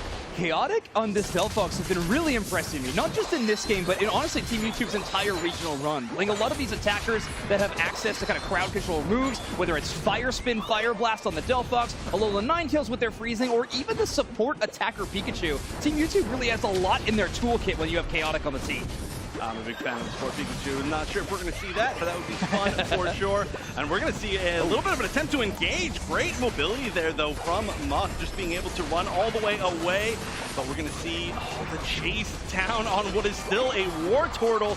Being a Blastoise there would have helped a lot. But wow, look at going for 2, and that might be it. We're going to see 2 down from the Lapras, and Muck's going to run away. Oh, we're going to see the Focus Band proc. There's so much healing potential from the Lapras, and yeah, Muck just has to back up all the way. But look how well Muck did play that specific engagement there at the end. We wanted the chase down, but understanding that if they get caught in the imprison, they don't have access to Waterfalls, they don't have access to their self-sustain, so they have to just retreat. And I mean, honestly, nothing ventured, nothing gained, but you also gained so much just a moment ago, no need to venture. So good call there from Fleet, just played a little safer, and now they can focus on the next objective, which is Regieleki. There is going to be a contest for it. We're going to see at least 2 members of Spinal, 3 members of Spinal here. We're going to see the Delphox Unite used to just try and kind of space. I'm not sure if we can steal that last hit. Yeah, there was a little bit of an attempt there from the Scyther. I do like that shot, but just wasn't able to get it. Not a huge deal, though. There is still 46 points left on this Tier 1, which you can quite a bit in, but what's a little bit scarier is the fact that this is a gigantic push from Team YouTube. That is going to be the Blastoise going down, and look at this. Everybody in range to get hit by this Lapras. This damage set is going to be gigantic. Getting out of there is the perfect timing as well, and trying to use, the attempt was there to use the invincibility frames of the scoring to get out of a little bit of damage. I like that a lot. Great push from the side of Team YouTube. Team YouTube just has so much firepower in between Chaotic and So Sad Sam. It's ridiculous. Even a Blastoise that Black is playing can't even get in position to use that Hydro Typhoon. They're taking too much damage too early, and now they're caught out of position. So Spinal is actually going to be looking to give up on that bottom objective and try to search for an attempt at a top half score. 4 members of Spinal are here. A big Surf to try to engage doesn't knock up anyone, and honestly, it looks like Spinal just needs to retreat. Again, Team YouTube reading the rotation of Spinal and shutting it down. And we do have the potential at any moment that we could see the Hoopa Unite come out. There's not a whole lot of time left if you want to use it and then effectively farm it back for the 2-minute mark, but just being here, threatening that is huge. That's why Pikachu is just sitting there, and just in case there is some huge counter push, and actually quite a few points, decent amount of points going into this Tier 1. It looks like the 40 was stopped, which is going to be a gigantic thing to deal with, but still, there's 3 members of Spinal all the way on this pad. Phil getting a little bit low, but everybody coming from behind. Queen Chaotic going for the flank, and there's the Unite with perfect timing, just about 330. We can see most of the members going down. Fleet is going to chase for a little bit more damage, has the option to teleport away for just a few more seconds, and that's going to be it as everybody goes down. That is almost for sure a secured Registeel. Sam's ridiculous. Coming away with the KO streak at 2, I think every single skill shot there was made at maximum range. Phil is still trying to take this battle towards the goal zone. They are going to be up and running as they try to escape back, but it seems that Spinal has finally mustered some sort of defense around this bottom goal zone. They still have only had 1 goal zone broken, but they are down by over 130 points. So in a short moment, we're going to be headed towards the final stretch, and Team YouTube has a huge advantage. It was looking pretty even, but YouTube, over the past just maybe even 2 minutes, has just started running away with things more and more. And you can see, honestly, Flea is just running around doing kind of anything at this point. That Lapras is just too tough to take down, and you might be the one getting taken down for even attempting it, but oh, the hammer right on the head of the Slowbro. And that is going to be a really big pick as we're starting to head into this 2-minute mark. That lead from Team YouTube, too gigantic. I don't think they need to push any sort of advantage here. They've got the flexibility. Actually, all of their goals are still up, which is a gigantic safety net as well. So they've got a great thing going on here. They need to be sure not to let anything go. They've got vision, they've got spacing, they've got a point advantage. Of course, Black is just doing a little bit of damage to Rayquaza to find out where the enemy is, as Rayquaza will target those enemies even within the tall grass. Zapboy Muck doing a little bit of damage as well to try to soften it up and wait for an engage. Phil, the farthest one forward, of course, as the defender, gaining vision and space. Gray trying to push back with the Surf, knocks up Phil, but not enough as Flea is looking for the flank around the top side. Oh, this is actually starting to be quite a bit of damage on Rayquaza. They've got a lot of damage coming in from behind the Ray Pit. You can see it's already down to 75%, and not everybody from the side of Team YouTube was here, but that's going to be the Unite from Pikachu to start things off. a huge chunk of damage as Fleet is just running down the backline saying, Muck, you're not going to carry this game because I'm going to chase you all the way down. But in the meantime, there's 2 members of Spinal that are going to get a reverse KO back towards the Ray Pit as Phil is just trying to stay up during this fight. The fight is contained in multiple different places right now as everybody is low. Black running away at only about 10% life, but most members of Spinal are here, and it looks like they're going to burn it down and try to get this flip. Phil going with that that defender style build. The Hornley's going a pain split style build. Gives them the drain tank ability to stay up. Black is trying to stay in this fight, but they don't have enough HP. Rhino going to be shut down by Fleet as well as Muck, as the Chandelure is the only one in position to try to secure the Rayquaza. They're stunned up by a Fire Spin. They are eliminated by Chaotic, and Team YouTube have completely aced Spinal. Wow, an extended fight is maybe an understatement right there. A huge fight over the course of almost a minute and a half. But you can see exactly the strategy that they went for there. They were like, Fleet, you know what you're going to do? You are going to chase down Muck, and you are never going to let him go, ever. Because that is the damage that we have to deal with, and we got to make sure that we don't have to deal with that in that final fight. But honestly, it was looking a little bit sketchy still, though. Spinal, they fought well, but they weren't able to close it out once they tried to get that. Yeah, what a start from Team YouTube. I think such an amazing first performance from them, and, well, they have raised the problem to Spinal. This is our Lapras. Can you do anything about it? If not, we're going to find a quick 2-0 as they start with a gigantic game number 1 win. 617 points on the scoreboard. No question about the victors there, as what a game from Team YouTube. Oh, yeah. I mean, things were close at different points, but that is just a great way to start things off through the day. And like I mentioned, they just seemed like they were so confident in exactly what they wanted to do in each team fight. Their initiations were all extremely strong. They're just looking good today in general. Yeah, absolutely. I think Team YouTube came to win this entire thing, and showcasing that already. We take a look at the score graph. You see the story of the game, but I want to hear the analyst perspective. So let's throw it over to Spraggles and Dupe Snacks. Smart Spraggles and regular Doob Snacks here to break this thing down for you. And as you can see, the score line right there from Spinal, a bit of a flat line, Doob Snacks. Yeah, I mean, they kept it close to the 5-minute mark, and of course, as was mentioned, that's kind of when YouTube hit the next gear and started pulling away. You can actually see it starts with that Regieleki, followed by the Registeel there directly and straight on into the Rayquaza with that huge team win that they had in the Rayquaza pit, scrubbing the entire Spinal squad. Yeah, it was a really impressive final fight there from Team YouTube. As we take a look at some of the numbers right here, you can see they targeted Dat Boy Muck on that Chandelure, and you see why. Look at that damage right there, outputting a ton of damage for the side of Spinal. They knew as soon as that went down, they had a much better shot. Take a look at Phil here on the Trevenant, putting out the biggest numbers in the match. Yeah, and we saw the shades of that in Season 1, the ability of Trevenant to just get in there, sustain, and just shell out continuous damage over and over again. And that's exactly what you want out of a role player like Phil, playing forward. You know, the damage is obviously a big bonus, but the fact that they're constantly in your face, forcing you to have to deal with them, really lets your players like So Sad, Sam, Chaotic kind of pop off. Yeah, you have these moments where you're able to get, you know, a lot of vision for your team, figure out where the enemies are, do a ton of damage because of that. Let's take a look at some of these big moments in this match. There's that big Scyther Unite move as they're pushing on to this Tier 1 goal zone, and Team YouTube just fighting them back. Yeah, I mean, it was like a 3-on-2 push there, and Team YT was able to maintain that goal zone, and they kind of make a counter punch of their own in the late stages before Rayquaza hits the map, and of course, the big fight. Yeah, here's that big fight. Delphox Unite move not really getting exactly what they want. As you can see, Flea the Lapras just continuing to chase down Dat Boy Muck with the help of the Mew on the side of Team YT. And now you can see Phil trying to fight off 3 members of Spinal as one tree. And being incredibly successful with it. Trevenant Unite hit them both. Pain split right on top of that Scyther. OG was trying to chase it down but couldn't convert. And because of that, Team YT is able to flip on top of Rayquaza. Yeah, and there's this moment right here. Spinal obviously wants Rayquaza, and YT wants to pick up all of these KOs. They do. They get Dat Boy Muck just in time so he can't get a secure out there. All 5 members of Spinal are down. Team YouTube taking a nice victory here in game number 1. Yeah, the train conductor definitely leading the charge for Team YT. Trevenant with that Hollowware, and they go in and win a big game for them in a convincing fashion. It's exactly how they want to start their day, and Phil getting the nod.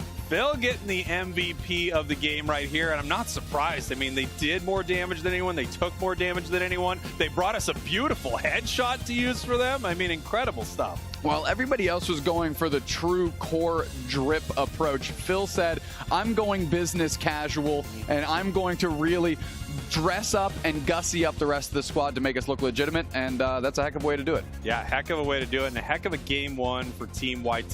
The interesting thing about Spinal, obviously, is I don't know what they could bring out here into game number 2, because I didn't know what they were bringing in game 1. When I see a Scyther, I'm pretty shocked. You know, you don't see a lot of teams run this Pokemon, but at the same time, they're going up against a team like Team YT. They play things like Goodra, and you don't see a lot of teams run a Pokemon like that. So I really do think, especially when you're into this high level of play, if something is a comfort pick for you, a great pick for you, you can still make it sing. It felt like that Scyther didn't find all of its moments, so I wonder if we're going to see it come back here in game number 2.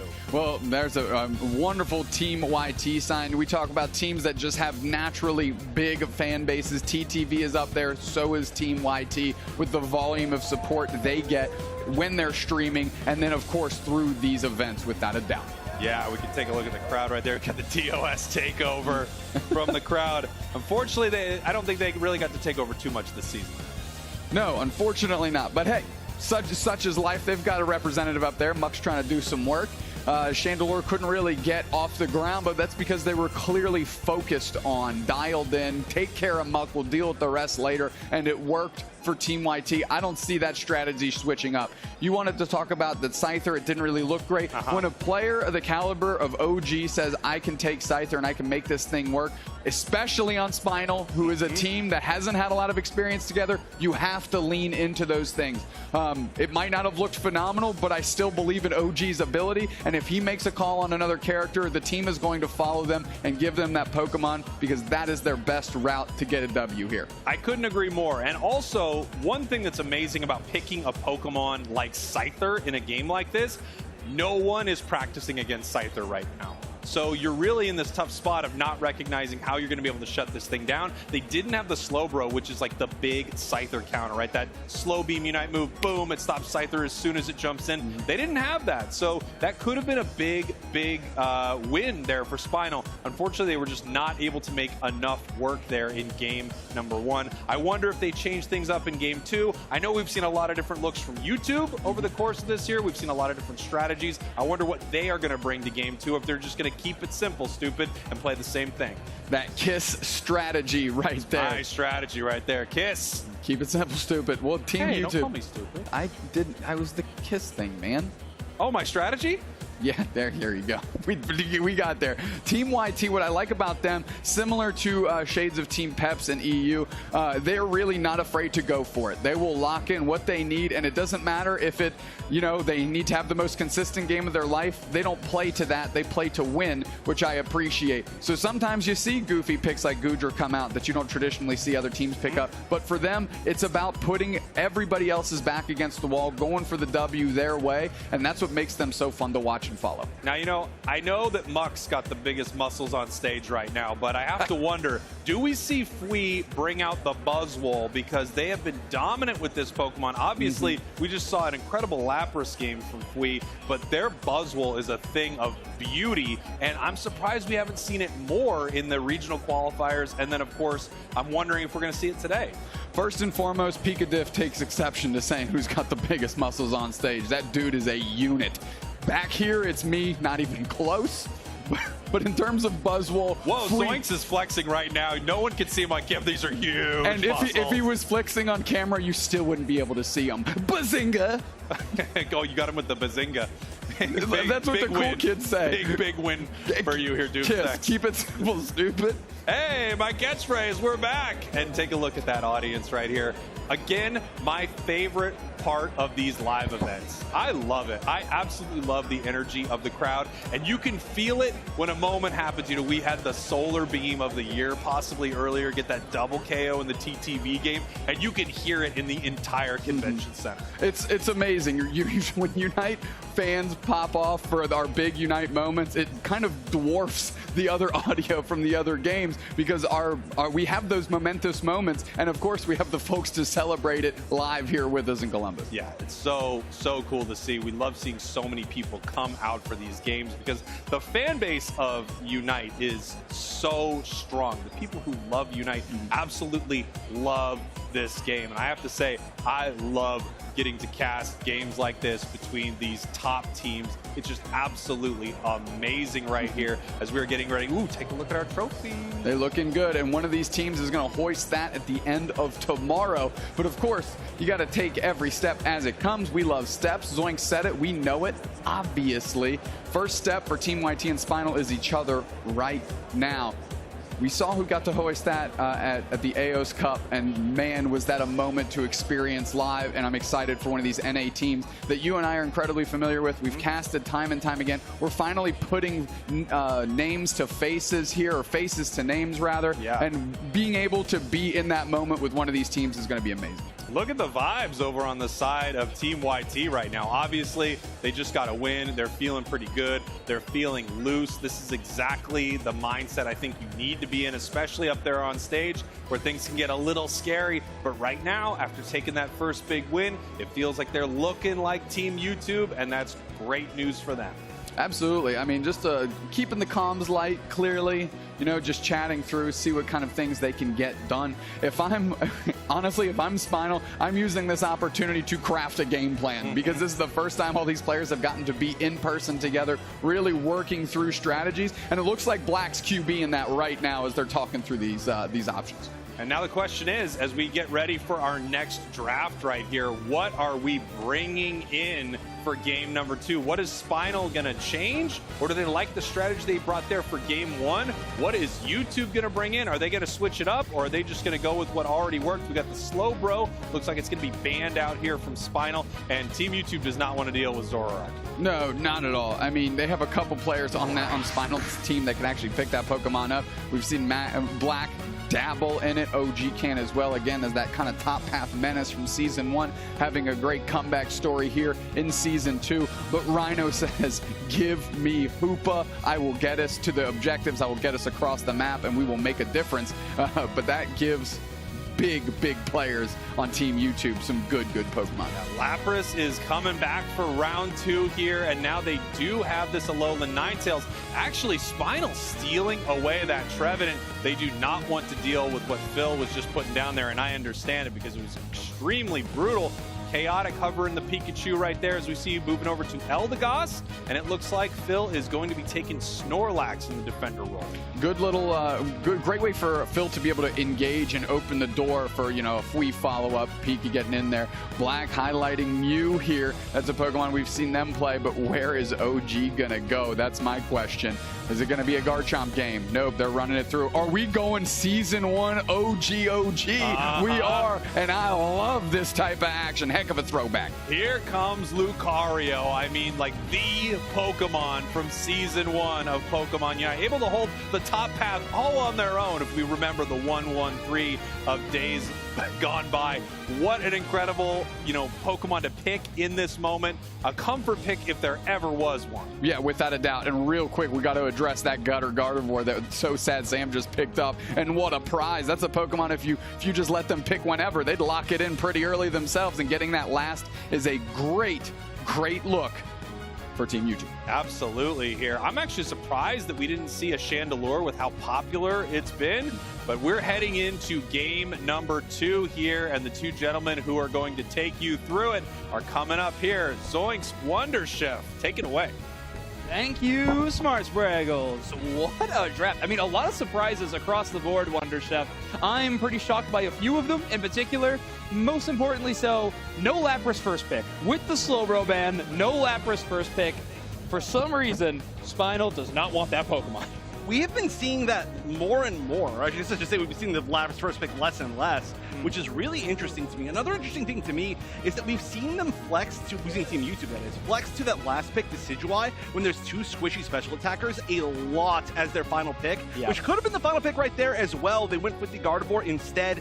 I really like watching that Decidueye. It has worked with pretty much a 100% success rate, but they're looking pretty comfortable with what they're doing. So here we go. Game number 2. Team YouTube just needs to win this to move forward in the bracket. I'm excited for the Gardevoir, if only because I've seen a whole lot of the Sam Decidueye. So, all right, Sam, show me something new. I am excited for it. Very interesting. Spinal actually putting Black into the central area. So Mew Central is definitely not unheard of, but definitely not as popular as other options. Phil, though, it's holding that experience share, has a bit of extra movement speed, and is looking for that blue buff, which Black has completely abandoned. This is going to be an easy one for them to secure in the face of a Braxton. This should be all Phil. Oh yeah, just needs a little belly bump right there. We'll see who does end up getting that, but there's a pretty aggressive push already from Spinal, trying to 3-man against Fui up here. Fui knowing exactly how far they can push, but getting a little bit risky, I would say. However, there does seem to need to be a little bit of help up top right now. Also, it does look like Phil maybe actually didn't get that last hit, as we don't see the buff. Yeah, it looks like Daftboy Muck able to secure that one. OG takes a reset and retreats. A really slow clear through the central area when you just have a Ralts, even with the help of Pikadiff, meant that poor Fui was holding down that goal zone alone at level 3. Not a spot that Lapras was to be in. Big Solar Beam from Black, though, hits, but the auto goes to the wild Pokemon behind. No knockout for this one. A bit of an even exchange in the top half. Wow, yeah, we're seeing a really good usage so far of the Hoopa hyperspace hold. We've seen a lot of just like big stacks of 4 people, 3 people that are just shifting around on the side of Spinal. I do really like that.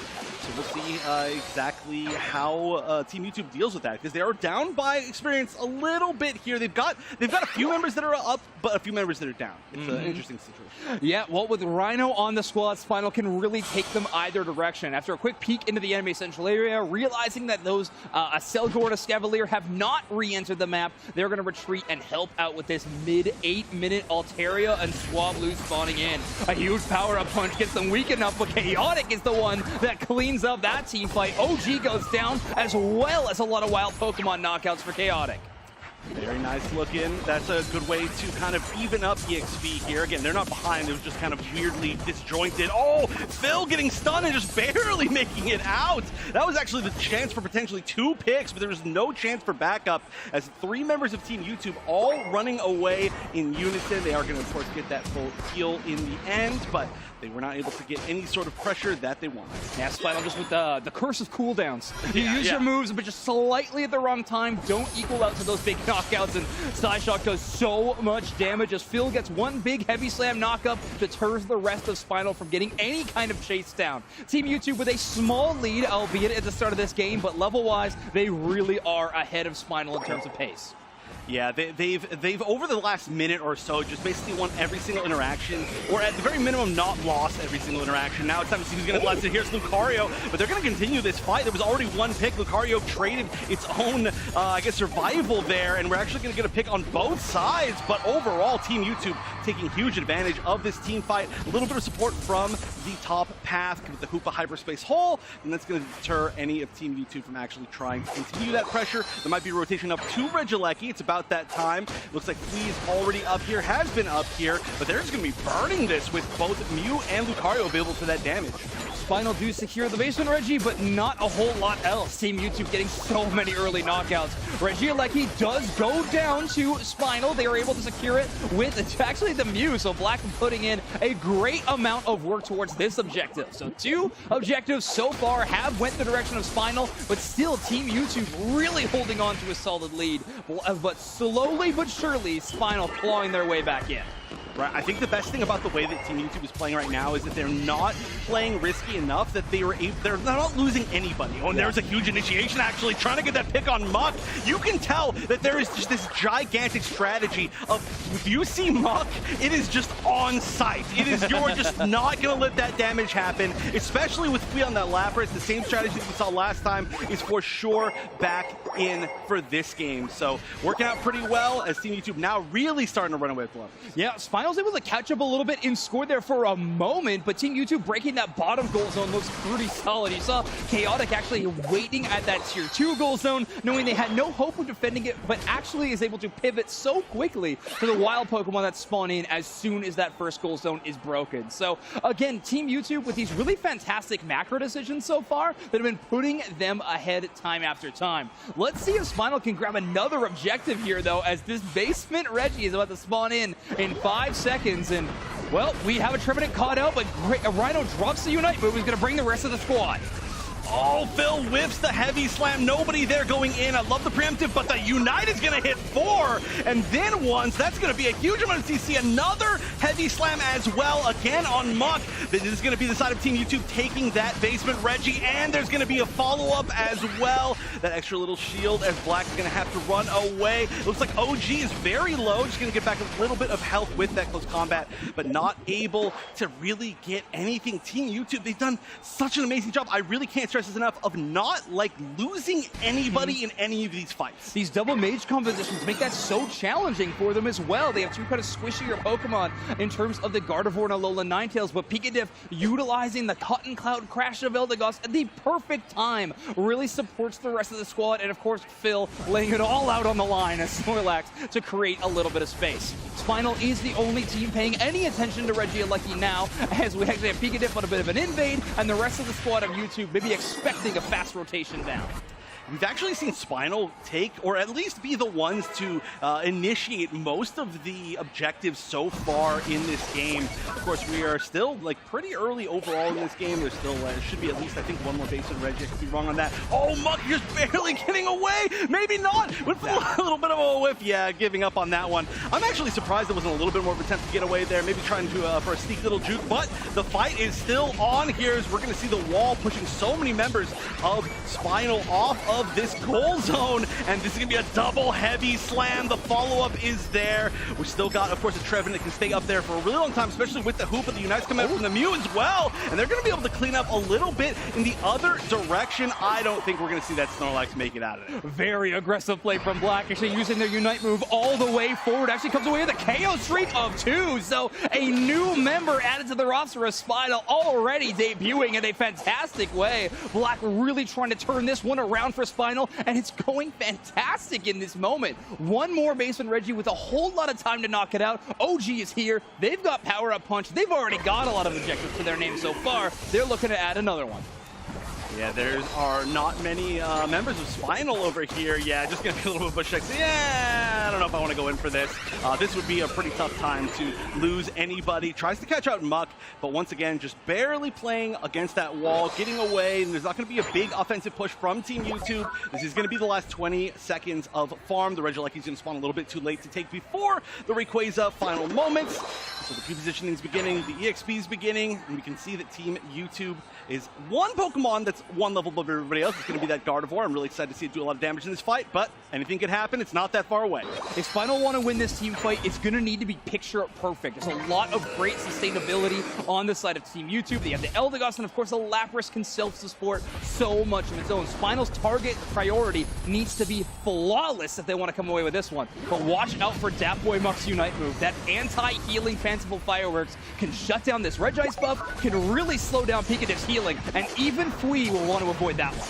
Oh, Fui is not avoiding anything right now. Fui is just running directly at every single name that is not the same color as their health bar. And look at this. This is actually 1v3, getting a good amount of damage and still staying in this fight. That sustain is unbelievable, even against some high sustain Pokemon. Yeah, I don't even know what the rest of the team is. We're seeing this 1v3 go on. Of course, Chaotic back on that A9 is doing a ton of damage as well. But if we ended up with higher HP than they started with in that fight, here's the entirety of Team Spinal coming in with the Hoopa Unite, but everybody getting caught in the Unite from the Gardevoir. That's gigantic. Only 2 members up. Gray too low to do anything. It's gonna have to get a huge steal here, but there's no way they're gonna let Muck stay up for the end of this. Wait, there's a chance. No, not quite. Team YouTube gonna secure it, and who else other than Sam? Amazing presence of mind from So Sad Sam on that Gardevoir to wait until the final seconds to use their Unite move. They baited out the engage from Spinal for as long as they needed to, playing so far away from the team fight, waiting until the engage from Spinal happened, and then they dropped the Fairy Singularity in the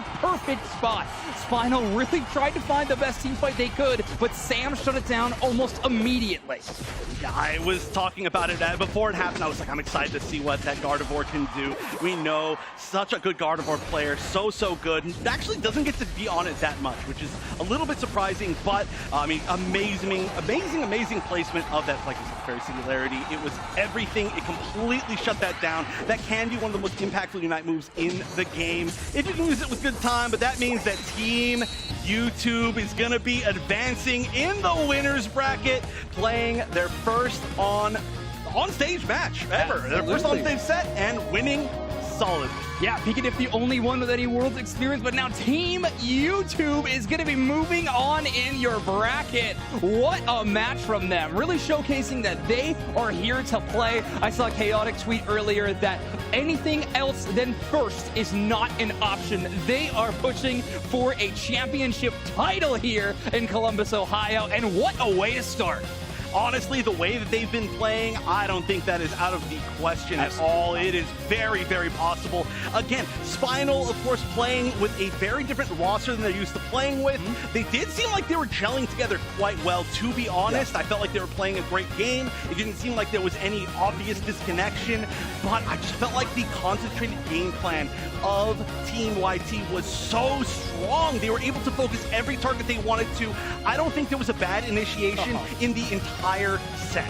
Yeah, absolutely not. YouTube is playing just so fantastic together. They said in their interview their team communication is chaotic. Well, today it looked flawless. Fantastic work from them, and what a way to kick off their tournament run. I mean, right now, YouTube, the vibes are high across the board. And yes, Spinal, like we said, a new roster. They didn't get Dotu, but they're still within our tournament, headed down to our losers bracket. We're going to see them play a little bit later today, and I'm excited to see what they can come up with. Honestly, when it comes to Spinal, yes, some late game execution things that we were calling out. I really do think that their draft, they could shake up a few things, but I am looking forward to more Spinal a little bit later.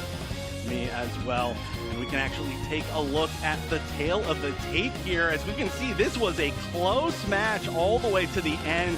There were some leads here and there, but it was all evened out very quickly. I would say overall, it did seem like Team YouTube was more in control, but there was for sure the chance of either team taking it as we get to that final big score, as you can see. Yeah, I mean, Spinal keeping it close, mostly based around their objective game. You see 1 Regice and 2 Reggie Alecki going over towards, well, the hands of OG and Black. Lucario and Mew working together in tandem were fantastic that game. 68,000 damage for the Alola Ninetales from Chaotic. Very impressive game from them. Phil, maybe not the numbers we saw from game number 1, but their presence was felt in a major way, just as Spinal. Oh, yeah. And honestly, we can see quite a bit of damage that was pretty evenly spread out on the side of Team YT, and that's really good to see. We know that they, as a team, all have the ability to make some like hero plays. They've all been in situations where they've been like MVPs, in my opinion, and it shows, especially when you look at their damage, when you look at just everything in all the way that they play. Oh yeah, Team YouTube is looking fantastic. Yeah, MVPs maybe across the board. I think that's true. Why don't we take a closer look and we can really narrow it down to 1 after a really impressive game. Oh yeah, this was so much of these kind of like sort of engagements, I would say. That was a lot of what was happening throughout the entirety of this game, and I'm sure we're going to see a lot of these in these highlights where it's these big team fights where it's not really like a team wiping a full entire other team. It's like one pick here or there, and again, that just goes to show really like the smart placement of these players. Their positioning is just so strong, but it was Team YouTube taking 1 or 2 picks, maybe 3 in every single one of those fights, and very rarely giving any up themselves, which just gave them that big advantage. Oh yeah, you're always trading positively, which means you're just going to be set up so much better. And there's that perfect Fairy Singularity. Unreal. Pikachu with the preemptive Eldegoss Unite move. If they crash landed, they maybe even would have found another KO. But of course, Pikachu with their head on straight, playing for the end game and turn and focus onto the Rayquaza. What an incredible game, and congratulations to Team YouTube. I am excited to see more of them in our bracket because they are playing so well. I mean, they're our current tournament champions. They did win the main finals. We haven't crowned a regional finals victor yet, so Team YouTube playing up to their potential for sure. Yeah, same thing. We saw Ginyu win a bunch in a row, and we also have now seen YouTube win a bunch in a row, so I'm excited to see them eventually maybe play off against each other. But it does look like we have our interview ready with Phil on stage, so let's send it away to Spriggles and Doobsnacks with whatever they're doing. Take it away, you two. Here we are on the main stage with Phil Umis, the Garchomp King. What an incredible victory for Team YouTube.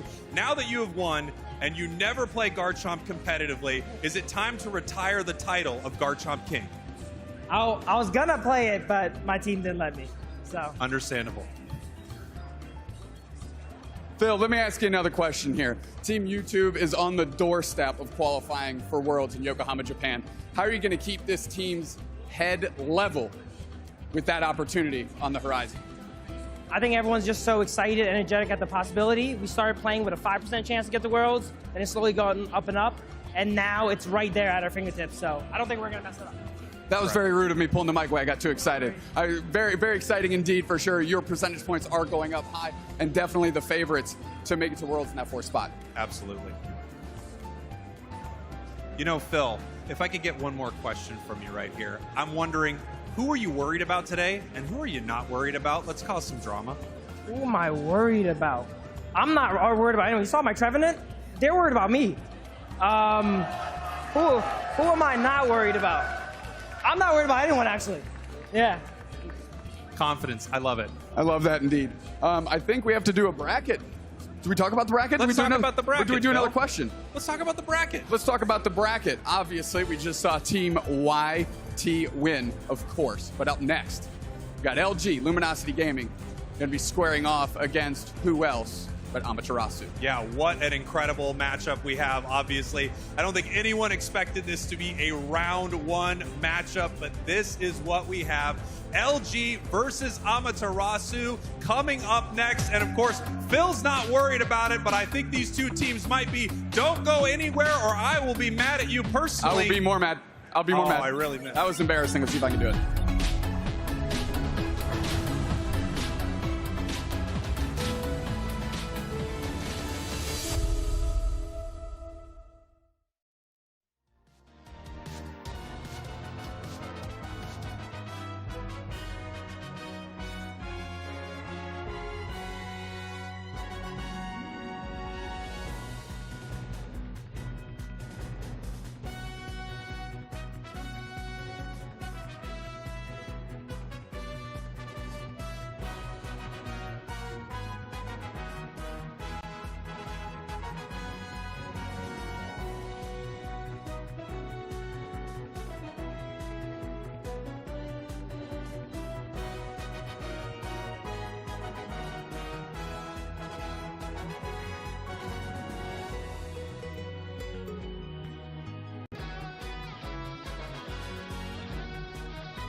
The NA Regional Finals are in full swing, and already the energy has been flowing today. We are in the final round of our winners quarterfinals, and what an amazing tournament it's been so far.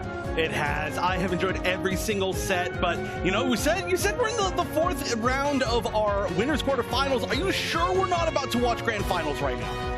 Interesting. Well, let me look at, no, it has to be grands because it's Amaterasu. No, that's right. It's winners quarters finals. Luminosity versus Amaterasu paired up against each other in the first round. What an unbelievable matchup. The battle of the Titans here in North America and in round one of the tournament. Luckily, of course, this is a double elimination tournament, so there is going to be chances for whoever does not win this match. But wow, this is probably the match that most people have been looking forward to. It's unbelievable to see them in the first round. Oh, absolutely. Now, I know both of these teams are qualified for our World Championships already, but I've seen these teams. I've seen the energy they have. They want to win this entire thing. Amaterasu, obviously, the first ones up to go for it. Nudo, Yeet Fan, Trainer, JL, and Roland. You know this squad. You love this squad. One of the only teams in our entire region that hasn't changed their roster all year long. That's right, and of course, currently our first seed as far as championship points. And of course, we did have a chance to talk to them as well. So let's see what our seed one team had to say. Fly comes in. Are they landing on the perfect timing? Nope. Sussed out, snuffed out. Now Amaterasu gets the Regieleki, and they're pushing in on this goal zone. We're team Amaterasu. The team came together because we used to play last season UCS, me and Yeet Fan. And then from there, we found Roland and JL and Nudo from applying in our server. Our number one goal would be, obviously, to win regionals, to show NA that what we're made of and who's the best right now, and also to take travel awards as well, so that's a real good one. Our main focus for this event right now is trying to secure at least top 4. Yeah, I think this meta is pretty good for our team. It's pretty speedster based, like characters like Urshi, Fu, Dodrio, Zoro are strong. There's a lot of strong characters right now, and we can really play all of them. Shout out to Toon Slim, the best EU coach that guided our team. Shout out E7, our scrim partners from Mexico. They're very good. I want to shout out my mom, my dad, and my brother. I love them to death, and thank you for supporting me so much. I also want to shout out Big Toon Slimothy, getting us this far. A lot of pressure on Hoopa to keep regrets away from this. Very Singularity comes out, and the goal zones are open. Amaterasu takes it. 3 players down. They're pushing through. KO Shrika 2 for Yeet Fan. They're feeling the Spirit Shackles. The coding once Yeet Fan. Us casters always want shoutouts, but somehow Toon Slim gets 2 in 1 team preview? This is ridiculous. Amaterasu, though, is ready to play. Toon is the coach from EU region, making this squadron look good. Well, to be fair, one shoutout was to Toon Slim, the other one was to Toon Slimothy. Correct. Very big difference. Please pay attention.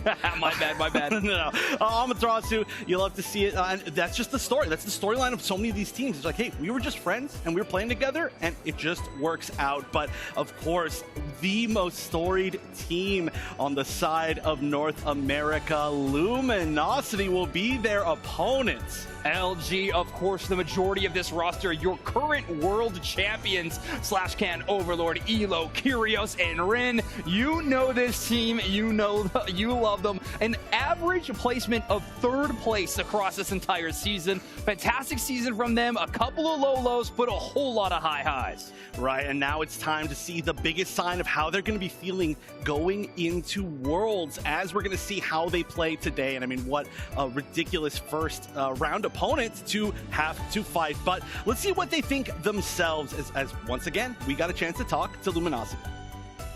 Rin goes for another Unite move. We're up to 8 hits, 9, 10, make it 11, 12, 13 is where we're going to end up. Lucky 13 for Rin, as now Luminosity is all of a sudden pushing Regieleki in. We're Team Luminosity from North America, and we're here to win it all. Yeah, we've been playing with each other for about, it's like 2 years now. We've pretty much had the same 4 or 5 players throughout 2 years. I think what makes a great team in Pokemon Unite is good comms from all the players and staying on the same page. I think we've gonna have like a pretty good showing at regionals. I think what really helps us is us having LAN experience, right? We played at the offline tournament in Worlds last year and we won, and we're going to be very confident in our very first game. I'd say the current meta favors our team pretty well. We're going to be watching out for Dragon Knights the most because we don't want to get flipped on. We want to have like a fair team fight and not have them rip the Rayquaza in front of us. As a team, I think we all just want to prove ourselves. Obviously, we all expected to get first in May. We didn't do that, so I think NAIC is going to be a good chance for us to show why we're on top and why going into Worlds, we're the strongest team. Big shout out to the fans and everybody kind of like helps run tournaments and help run the UCS. Definitely not an easy task, so it's really good that they're kind of doing this for us. There, just one more. Another 5 might be actually pretty nice here. We're going to even break this top goal zone. That is absolutely no respect for Team TOS as they dive in and pick up some more KO. And there we go. Got a little bit of a shout out if we're included with people who run UCS. But altogether, you gotta love the confidence from Luminosity. Like you've mentioned, they've had some of the highest highs and the lowest lows this season, especially compared to their previous season, of course, as World's Champions. But they've stayed confident the entire way through. That is not an easy thing to do. Of course, it's very easy to break under that pressure of trying to regain your title. But they have clearly had whatever it takes to stay solid in their mental. That's the thing about being on the top, right? Everyone else is aiming for your spot. It's tough to be the team that everybody wants to beat. Well, LG has filled those shoes pretty well so far this season, where they're about to be put to one of the toughest tests they've ever had in a round 1 matchup in our top 8 bracket against Amaterasu. Let's talk about this addition of Rin to the roster, by the way, for this. It happened earlier on into the season after a first or second tournament, and I think it has been a fantastic addition. Rin's Urshifu is probably the best in the entire region. They can play both a rapid strike or single strike and make it look amazing. But they're going to be going up against Yifan's Urshifu if they can get that contention in draft. That's right. Honestly, the big thing here is that the flexibility of both of these teams is pretty heavy. I mean, even just the players that you mentioned, of course, they're going to be great with Urshifu, but both of them have some other really strong picks that, honestly, you could... Wow. Shoutouts to the sign game today. Pretty top tier here. But what was I going to say? I don't even remember now. You distracted me. Get out of here. I'm just kidding. Oh. Shout out to the MVP. Yeah, we probably get out there. Congratulations. I'm excited to see LG versus Amaterasu, obviously, and I know everyone else at home is excited for this matchup as well, because this truly could be a preview of our grand finals. I think if you go around and do a Family Feud style survey and decide who we think the #1 team in the region is right now, the majority of these squads, and I know this squad will be shouting out Amaterasu. Oh yeah, we do have one holdout. We have an LG fan on the far end, but everybody else an Amaterasu fan. I love that. I mean, Amaterasu, definitely a popular team after having one of the most consistent, successful seasons that we have ever seen. Their average placement across the season is 2nd place. You know how hard it is to go through monthly final after monthly final in a region as competitive as North America and still come away with an average of 2? I know, that's actually unbelievable. It's been the wildest season for North America. I mean, compared to every other region, the consistency has not been there, but oh, there we go. You're gone, buddy. I gotta say, though, huge shout-outs, not match-related, but huge shout-outs to the drift of everybody in the Unite kind of area here. We've got a lot of well-dressed players, or, not sorry, players, spectators, whether they be in, their son's, jersey, or whether it be in a shirt for a team that you like, or whether it's just honestly some sweet tropical shirts, which I'm all about, obviously. Absolutely. Yeah, I mean, we're in sunny Columbus, Ohio. You gotta get dressed to the nines as much as you can. And hey, shout out to all the fans who are here to cheer on Unite competitors and, of course, just Pokemon as a whole. I mean, the chance to be at the North America International Championships is one that we are very lucky to have, and I think Unite is showing up so far. This tournament has been so exciting right from the get-go, and I think this matchup is quite a way to keep that energy flowing. Oh yeah, we are hitting the middle ground here for the amount of matches today, and we're not going to be hitting any sort of hump, as we are going to just keep this energy going for sure with this match. And yeah, like you said, we have talked to so many people about who is going to win this match, and it is just back and forth, back and forth. It is one of the biggest toss-ups that I think we could possibly have had. It's so wild to see it first round, of course, but it's going to come down to so many things. Of course, LG, they have so much experience in an offline setting. They, of course, were the world champions, are currently reigning world champions, so that is just a ton of experience, as there wasn't as many offline events in the previous season. But Amaterasu has been so solid the entire season, but they don't have that level of offline experience. So that's going to be one thing that I think LG is going to have a heads up in this matchup. Especially if you like harken back to the World Championships where they did gain that experience, and we just look back at how those players performed and stepped up to a whole new level. I'm looking at Curio specifically, kind of a Lanimal in their own way. Let's take a look at our bracket as it's happened so far. Some pretty exciting matchups. Ginyu Force and TTV moving on in their matchups, and then of course Team YouTube, after a fantastic win, are awaiting the winner of this next matchup. And Spinal is going to have to fight the loser of this matchup. That is a tough place to be in the losers bracket, but we're going to be seeing all these matches later on. I'm actually very excited for Ginyu Force TTV in particular, and also the winner of this. Both of our winner semis are going to be absolutely amazing here in the North American Regional Finals. Every match is going to be good, I think, basically this entire weekend. Well, Wonder Chef, I think we've danced around it long enough. We've said how many people are cheering for Luminosity, how many people are cheering for Amaterasu. It's time for you and I to decide who do we think is going to be coming away with this match victory. Wonder Chef, are you thinking that Amaterasu is going to win, or is it Luminosity? Brave Birders. Brave Bird is sweet. Brave Bird is sweet, absolutely. Yeah. No, I'm just kidding. I do think that heads up in experience in this particular setting, especially considering this is the first match of this event, is going to be huge. I know that a lot of time as these teams go on further in the day, they get more experience, they get more comfortable, but Amaterasu, I mean, hey, they've got an amazing chance to surprise me, but we'll see if it happens as we're going to get into this first draft of the day. Oh, I'm so excited for this one. This draft is so interesting to me. Luminosity, I think one of their biggest strengths is their drafting game. I think they're very, very strong. One, because of how powerful their flexibility is, like you were mentioning in the pre-show. But Amaterasu, I think that used to be a big critique of their team, is how little their flexibility was. No longer do I think that is the case. Zoroark ban on both sides. If you give that to Trainer or Overlord, the game is pretty much over. I think that makes sense. Yeah, but again, there are quite a few Pokemon that you could almost say that with for both those players. For honestly, a lot of players here just in general. The Lapras will be the first pick. Not a gigantic surprise, kind of what we've come to expect, although we've seen quite a bit of the difference today. Yeah, Nudo has always loved these bulky style Pokemon. I think their biggest or most flashy debut is when they were playing a lot of the Attacker Blastoise pick. So now that you have this Lapras, you have the choice to put it in the defender slot, or you can run it as we've more seen this brawler style top path Pokemon. Well, we are going to see the Slowbro taking on the other side, and then, of course, the Urshifu. I actually feel almost like an Urshifu first pick wouldn't have, been the worst thing in the world for Amaterasu. That Urshifu is going to be so key, I think, for either side in this matchup. But, whoa, okay, so we did hear a little bit about the Dragonite in that Luminosity video, and what do we see immediately? The Dragonite. And what did exactly we hear? We do not want to play Dragonite. What's the words out of that?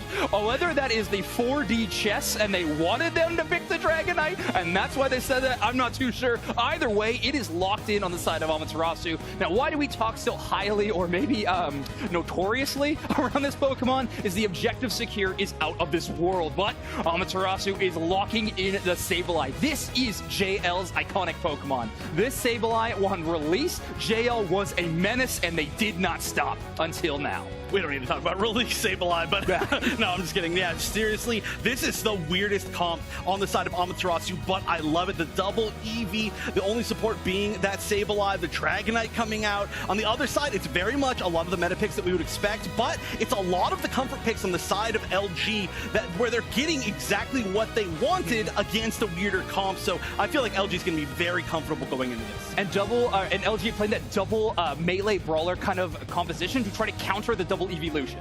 So those evolutions are going to need to be within that middle range, and both Urshifu and Dojo can cover that in a split second. You jump on those evolutions, you take them out of the fight, and you try to avoid JL and Nudo whenever possible. And then, of course, there's the wild card of Yeet Fan. I mean, Amaterasu's cooking something up. So is LG. I'm going to throw it to our casters to take it away. Here we are, Amaterasu, Luminosity in your grand finals of the, oh no wait, I'm sorry, this is somehow the first round. Yeah, wild that it's a first round matchup, and unironically could be a World's Grand Finals preview, which is insane to think about. I mean, you have ASU, the top CP earner in the NA region, and you have the former world champions who had a consistent finish of 3 across the board throughout UCS Season 2, and we get them in a first round matchup. One of these teams is going to have to fight through the losers bracket for the rest of the weekend. Let me tell you who is most excited about this. It's not just me, it's not just you, it's not just everybody here and at home, it's every other team that gets to have these two go at it in the first round, because this is unbelievable. I am loving, by the way, this team composition from Amaterasu. I don't know if it's going to work, but it has a lot of potential. And the first team that we've seen to bring out Dragonite and Sableye today. Yeah, absolutely. JL quickly trying to do and be an absolute menace, trying to poach that buff for themselves from the Aselgor there. Scavalier, excuse me. Here we go. We see the Sableye just, you know, being a bit of a menace back on their home base of Luminosity, trying to get home somehow. Let's see if they can make it through the target. Oh, no way. No way do they actually get out of this. And they're coming back down. They're not done. Yeah, I mean, they have the experience share. They're just there to cause static, literally buy time for the rest of the team and keep LG from doing what they want to do in the early stages of the game. And if they get this buff, that is just criminal behavior. It looks like they actually did grab it. They did steal it away. Somehow living on a prayer, living on a sliver of HP, but able to make that work and really punish Rin on that Urshifu, a Pokemon that needs a lot of experience. As Rin is in so much trouble. They're continuing this push forward, but they're not able to pick up the KO. They are able to get the K opener on JL, though, finally, but that's not anything real loss for Amaterasu. They actually expected that to happen earlier than when it just did. And the fact that JL was able to do so much work in the early stages bodes well for their strategy here. Now, while this is happening, we have Overlord in the top path right now. Almost a level 7 Dodrio right away. Sableye able to take that wild Pokemon experience away from them, but you can see they have been leveling up. They will be the highest level in the match very, very soon. And JL right back across the map just to cause an absolute panic within Rin, not let them get too much free experience here. And nice coalescing around these 8-minute Altarian Swabbler. We're going to see where the experience actually goes. Overlord using the tri-attack, darts in, gets a couple for themselves. Hyperspace hole is open. No KOs. Normally that's a big skirmish there. Yeah, it could be a big skirmish. I think both teams are deciding that they don't want to deal with it right now, as somehow JL is still being chased through the central area of Luminosity, wasting as much time as possible from a Pokemon that really needs to be focused on getting their experience. We can see Roland playing the stored power Espeon right there, a really strong counter to Dodrio.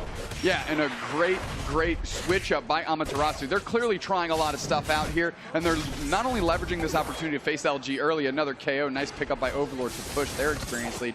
But what Amaterasu is doing is they're using the opportunity to face a top-tier team on a big stage to test stuff out and litmus test some of these strategies they've been working on. Yeah, I mean, if it works against Luminosity, it might work against any team in the world, to be fair. I mean, if your strategy can work here, it might be able to work anywhere. As Yeet Fan finally hits their level 8 right here, but they are being chased down by Overlord. Overlord now in a lot of trouble. KO goes back the other way. Parasong Lapras there as well. A lot of Parasong Lapras coming out this weekend, which I'm particularly excited about. It seems like all of these teams have cracked the code, but there you go. The secure from the Urshifu. Parasong gets that KO back the other way, but Urshifu being able to secure that basement Reggie for the team is a good look. Yeah, this is something that Amaterasu is going to have to deal with. Even when you have Hyper Beam Dragonite, I don't know if you want an objective getting that low when you have the secure there of Urshifu. Yeah, absolutely. And now they have to go deal with JL again as the Hoopa's putting a portal downstairs, and just poor Slash like, hey, can I get a little damage support here? Chipping in this Regieleki for a minute now.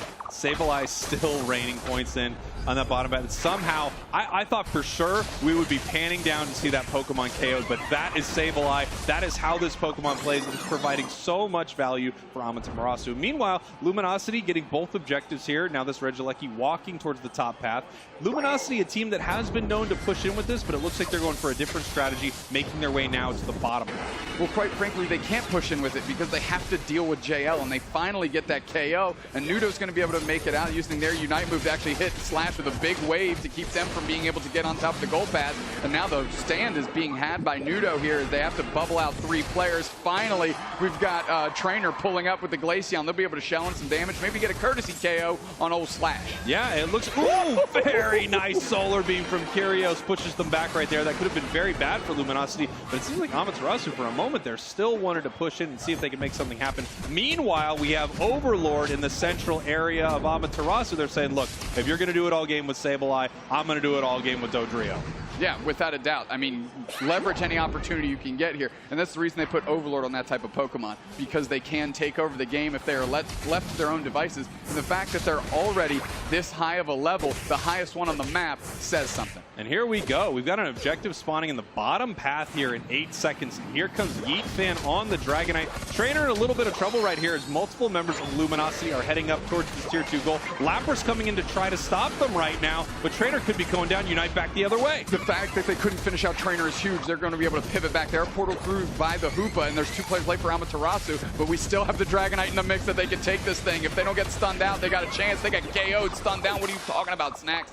Lined up by Luminosity, taken by them, and Hoopa showing why it's not just a great support to get your team healed, it can take some objectives too. Beautiful play right there from Luminosity. I mean, what an incredible fight. The Dragonite was set up for a big secure, but they were able to take it down just in time. Nice Unite move as Yeet Fans coming in. Unite move right back the other way. Wicked blow sends it back to the Pokemon Center as Rin now needs to run or he's going down, and he does. Yeah, great Perish song right before they got, before the KO happened there onto Amaterasu, allowing them to converge onto Rin and get the KO for themselves. Still looking at the score lead here, and that's exactly what a Sableye does. Doesn't matter how many KOs you take, for some reason the scoreboard always looks wonky in the other direction. And look at this, they still have a tier 1 goal in the top path with plenty of points able to be put in it because they have been putting a lot of points into the tier 2 bottom path goal of Luminosity. Something else I have to mention, this game just feels like it's non-stop action between these 2 teams. They are fighting everywhere on the map, in your opponent's central area, at every single objective. Everywhere you look, these 2 teams are fighting, and also they are licking their plates clean. Not a single piece of experience on the entire board. And that's a big difference between these top tier teams already qualified for Worlds and some of the other ones we're watching today. Sometimes that map kind of gets glutted with those yellow dots, those wild Pokemon ready to be taken. Nothing is left to spare here between these 2 squads with 3 minutes left in the game. Wow, what an incredible start here for these 2 teams. Game number 1. Again, a matchup that could be our grand finals. It still might be. However, one of these teams is going to be heading to our losers bracket soon. Reggie Alecki getting very low right here. Let's see if the Hyper Beam can get it, and it does not. Kyrios with the secure. Just a bit late, but Yeet Fan truly just trying to poach that one for Amaterasu while the rest of the team is doing other things across the map. Luminosity overcommitted to it in the sense that they want to guarantee that they have it, and now they're going to be able to pull up this basement Reggie. Amaterasu letting the Reggie Alecki hit. We're going to see if Nudo actually gets in the mix. There's 4 players for LG here, and they're collapsing on top. Finally taking out JL. That's not really a prime target here. Regice is getting really low, lining up the Hyper Beam, comes through. It was a hair too early, and now they're collapsing on top of LG. Yes, it was taken by Kyrios, but those KOs flew back into their face instantly. Great KOs for Amaterasu, but once again, they cannot get the secure, and I know that if you are bringing Hyper Beam Dragonite into a game and you are not getting secures, that things are not going the way you planned. Sableye in a lot of trouble right here as they are chasing down this KO. Huge Unite move! Catches Rin on the Unite move, and now Hoopa has to pivot their attention somewhere else. Amaterasu, that is a big Unite used early, and they haven't been able to really leverage it into any KOs. Finally, the Sableye went down, but Luminosity has to look for an opportunity. Yeet Fan is just hanging out waiting for their team to show back up. They dart in, slashes the target. Here we got a little Perish song action going. Who's going to catch the reset? 2 players do. LG's putting the pressure on KO streak of 2. Overlord's heating up. They got 3 heads. They want another KO to go along with the first 2 they got. The follow-up is going there, and they're tracking them down. Lapras' Nudo's taking tons of damage. There goes Trainer as well. LG's lining them all up, knocking them all down. It's like a game of bowling here as LG finally pivots onto the middle. Kyrios uses their Mew Unite and stuff to JL to make some magic happen. They're going to try and get in there, but it's Kyrios again with their 3rd objective in a row. LG down on the scoreboard, but not for long. Luminosity just looking fantastic here, and yeah, huge shout outs to Curios, securing every single objective. Just incredible stuff. Mew is such, you know, an amazing Pokemon, and here comes more points raining in here, 460 to 192, and it looks like Luminosity could be taking game number 1 here. Amaterasu trying to push back. If they can take down Overlord, this would be a big win for them. There's still more shields on the side of Luminosity. Yeah, Rin still having their shield and clearly just trying to grab some points, stretch this lead out a little bit, buy some time. I mean, there's only 35 seconds left, and Amaterasu hasn't even started working across the map yet. Yeah, amazing stuff from Luminosity. You know, that final fight from Luminosity right there, it really felt like they just kept drawing Amaterasu in every single moment. They were just like, all right, we're going to start hitting Rayquaza, and then as soon as we see you, we're turning around and we're picking up huge KOs. Looks like Amaterasu is just bolstering the stat sheet here, just kind of dancing around, seeing what they can get for that stat sheet that our analysts will soon break down for us. But Luminosity taking game 1 with a great team fight and in convincing fashion. Yeah, things looked pretty great for the side of Amaterasu throughout that, especially with the Sableye pick. But I gotta say, it really didn't feel like they were able to get anything done with their Dragonite.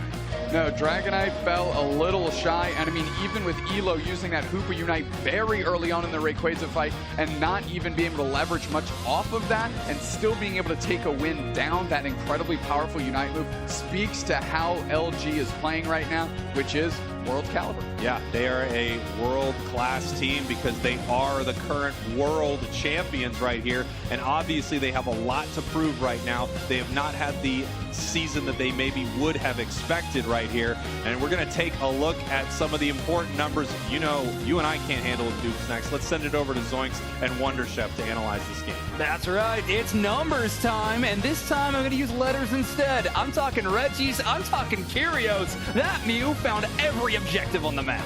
I know, that is so gigantic. In a match where specifically they were like, we don't want to fight Dragonite because we don't want to deal with its ability to secure. But realistically, do you really want to challenge the Season 1 champs in fighting against Dragonite secure? I mean, come on. Absolutely not. Look at Overlord, 78,000 damage on this Dodrio. Looking fantastic. Taking 46,000 damage as well. They were into the action so constantly, but still able to avoid getting KO'd at those pivotal moments.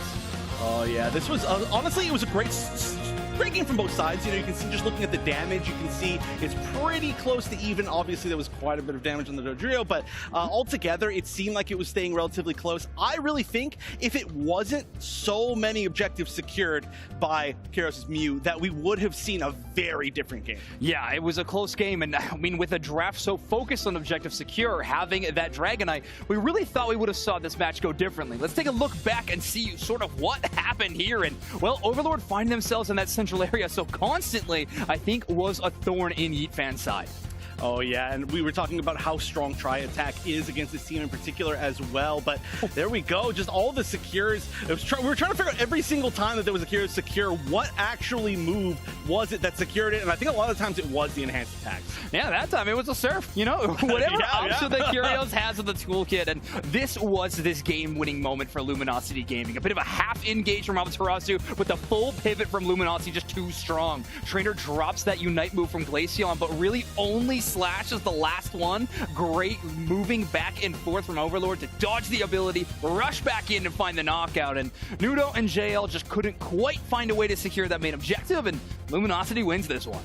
Although we honestly cannot talk about this game without mentioning JL on that I can't say names right now. We're only halfway through the day, and I'm already just gassed from all of these amazing matches. But on the Sableye, not our player of the game, of course, didn't manage to win, but definitely played the game in a lot of people's hearts. Overlord, though, on that Dodrio, very understandably player of the game, using that Tri-Attack so well. Yeah, jump kick, of course, for that mobility option. Thanks to how many little boundaries we have within the map, Dodrio can move around quite freely and also unexpectedly. Those little rebounds are tough to read, and, well, Overlord plays it perfectly. I mean, this player was an MVP of the Grand Finals in the World Championships. They are coming back on stage in a major way. And, I mean, let's talk about it straight. Luminosity was definitely a team where a lot of people had some not so great things to say about their season run. They had some middling performances, and a lot of people had questioned whether Luminosity Gaming was truly back at all. all. And, well, I think in the past months, and especially today, they are proving that that is not even close to the case. They are playing for a championship, and they're playing probably one of the toughest teams in our entire bracket, Amaterasu, and a very, very solid game number 1 win.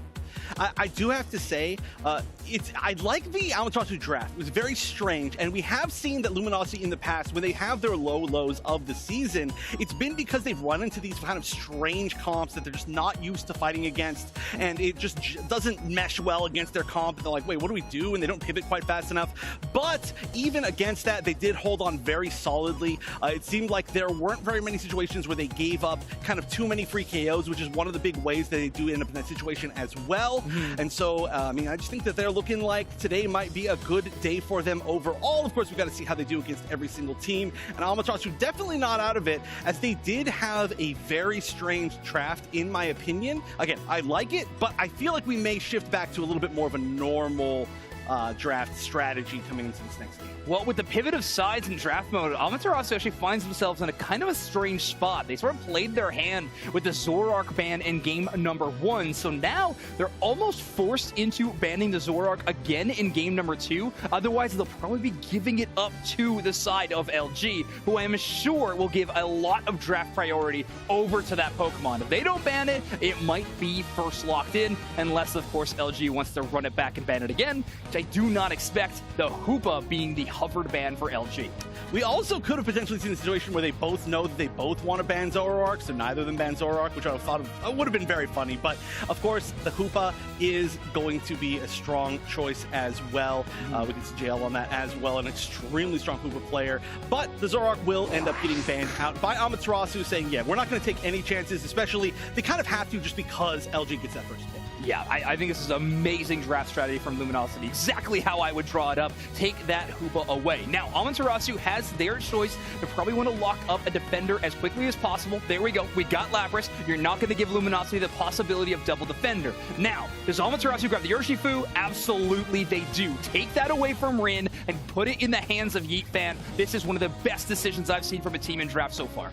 Oh yeah, this is I mentioned this earlier in the first draft, but the Urshifu pick is going to be huge, and ooh, we're going to see the Chandelure come out alongside the Blissey. Some of these, not the Chandelure exactly, but the Blissey definitely not prioritized all the time, so I'm excited to see that, and the Chandelure has been putting in so much work today for so many teams. I think Blissey just a bit of an answer to what Roland wants to do, cutting them away from getting one of their iconic flex between tank and support style selections, taking that off the board. Rin going to be on the Chandelure. So Rin showcasing a lot of skill towards these melee attacker and brawlers, but now they get their chance to shine on who better than the Ghost Fire type of Chandelure. Ooh, and we are going to have a whole lot of damage on the side of Luminosity, as it's going to be a Dodrio and a Mew picked at the end.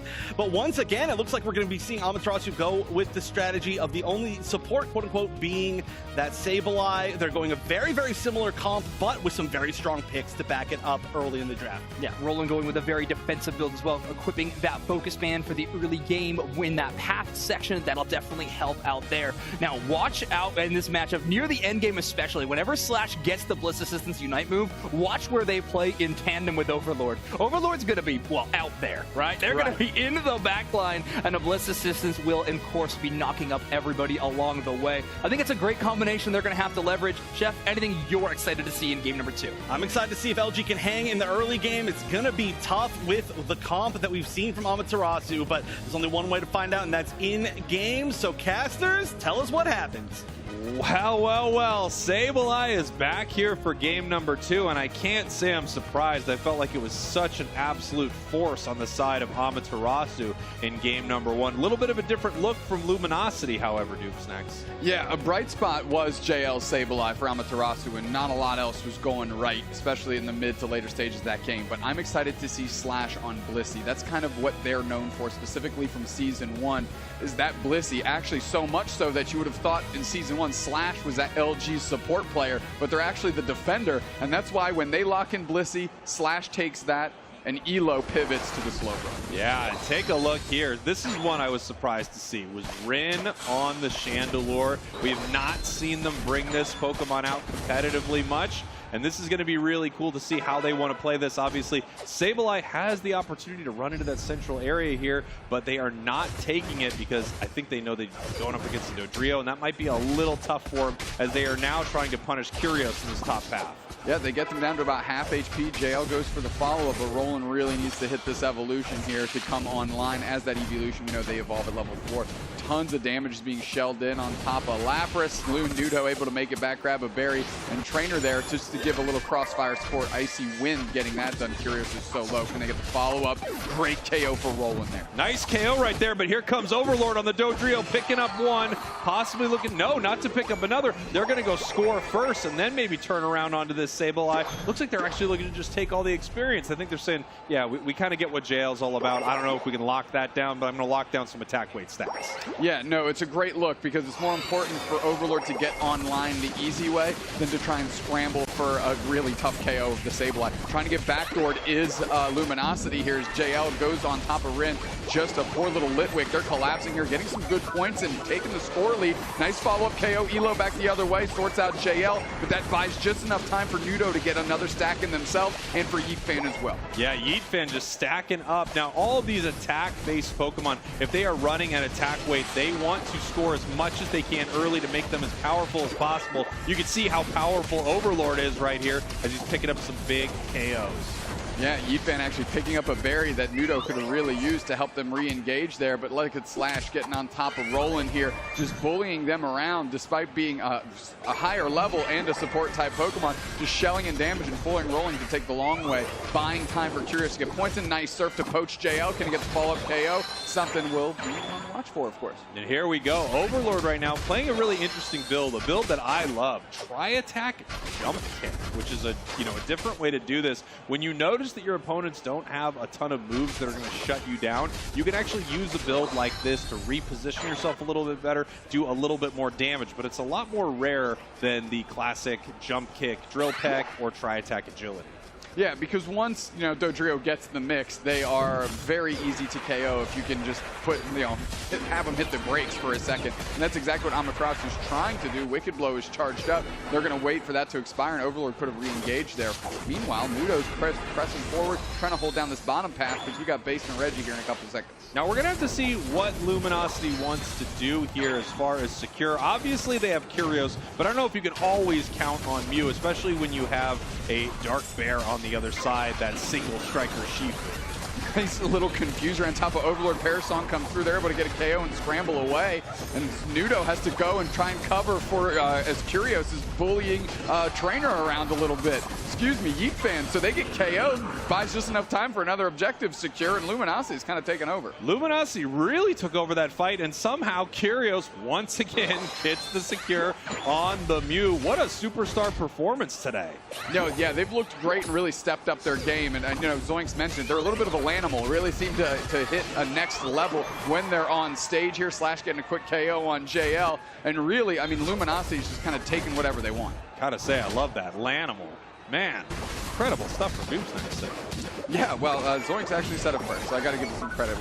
I'm crediting you. I'm crediting you for that one. You know what? I'll take credit.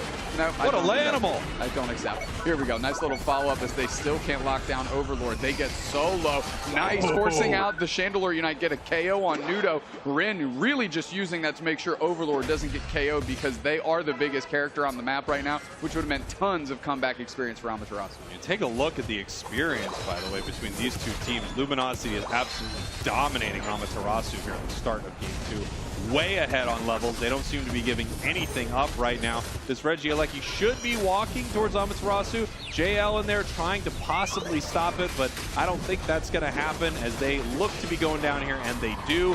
Reggie is going to be moving towards the side of Amaterasu. Yeah, a real easy 4-on-1, and JL just caught in a blender there. They get KO'd. Regieleki is sent into the face of Amaterasu. They got to deal with it. Roland just hanging out. They're going to be responsible for shutting this thing down. Getting some quick support, and I think it's because they realize they need to take care of this problem, and they need to rotate. Here we go. Overlord just pushing in, looking to pick up a KO on Yeetfan. And there we go. Nice big slow beam into the boosted. Picks up the KO. They're continuing to crash onto this goal. This would be huge if Trainer can pick up these KOs. Wow! Oh, just wiping the whole team! The air following up, and that's exactly the moment you want out of Trainer. That Glaceon finally coming online. Just elo left. And they don't even want to push for that Penta right there. They figure we want some points and, well, we got an opportunity. But look at Trainer now, level 12. What an amazing job from Amaterasu right there. I mean, that fight was so unfortunate for Luminosity. So much experience just went the other way. And now you can see Trainer almost level 12 and a half right here. Nice big secure there from Rin with the Unite move on Chandelure. Yeah, that's a great bounce back move from LG. Now they're getting the follow-up. This is the stunt Overlord. They're going to be able to push deep, but there's JL to cover up for Trainer as they had to peel back and sit on top of that gold zone. Luminosity still behind on the scoreboard somehow after they were just up by a metric ton. Yeah, 202, 205. This game is so incredibly close right now. Unite moves so that Roland can possibly get away from the Mew right here, and it looks like they do. The nice thing that Amaterasu had right there is they did not give up that KO on from Trainer right there. Obviously, it was a very high-level Pokemon at that point. You saw Luminosity really diving in for it. They were not able to pick it up. Slash going down right here. Yeah, and Slash and actually using the Urshifu Unite to guarantee that thing to get the KO because they'll get it back in time. It was kind of like their last opportunity to leverage it, which is why they used it there and what you would think was another innocuous situation. Yeah, right around the 4-minute-ish mark, every Pokemon in the game has the ability to throw a Unite move, and you will have it back for Rayquaza. So you'll see a lot of teams make plays like that to pick up the KO right there. Overlord in a little bit of trouble, but it looks like they are able to get out there using their full heal to make sure that they are not stunned. And who else but Slash to make sure they eat an egg and stay topped off here. Meanwhile, LG able to split their attention and start working on this Regieleki. Roland already sitting on the goal zone, ready to start to deal with that Regieleki. Oh, and there we go. They knew that Sableye was coming down to make some more points. Rain into that bottom tier goal zone. 202, 205. This Regieleki is walking towards Amaterasu here. Yeetfan also getting KO'd. Just getting, you know, I mean, jump kick after jump kick, boosted attack, kind of bouncing around him right there, making him look a little silly. Yeah, absolutely. And Overlord is getting massive. Level 14 with 2 minutes plus left in this game. They're going to have no problems getting level 15 and really start leveraging that and taking over. We've got a next basement Reggie here in 5 seconds. And LG, I think, is looking for bodies, specifically Overlord. Level-wise, things are amazing for Luminosity right now. As you mentioned, I mean, they have very high levels across the board.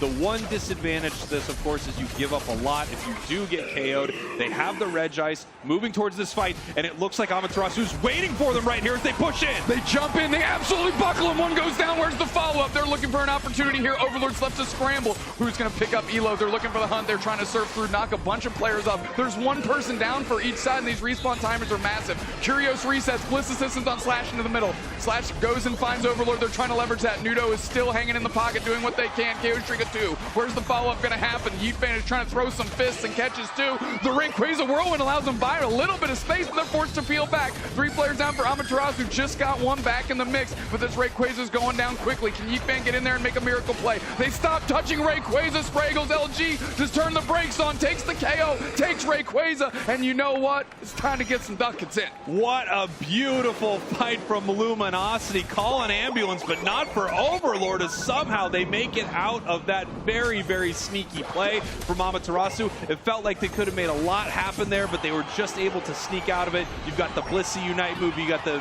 Mew Unite move. We saw Dodrio's Unite taking down Trainer right there, as Luminosity is really dominant here in game number 2. A minute left on the clock, but I don't know if that's enough time for Amaterasu to make up over 500 points. Yeah, I think just by the face of Yeetfan there, I think that's the story of Amaterasu right now. That's how they're feeling. They had some opportunities, a great strategy, kind of spring a trap there. You know where LG is going to be making their way into the central.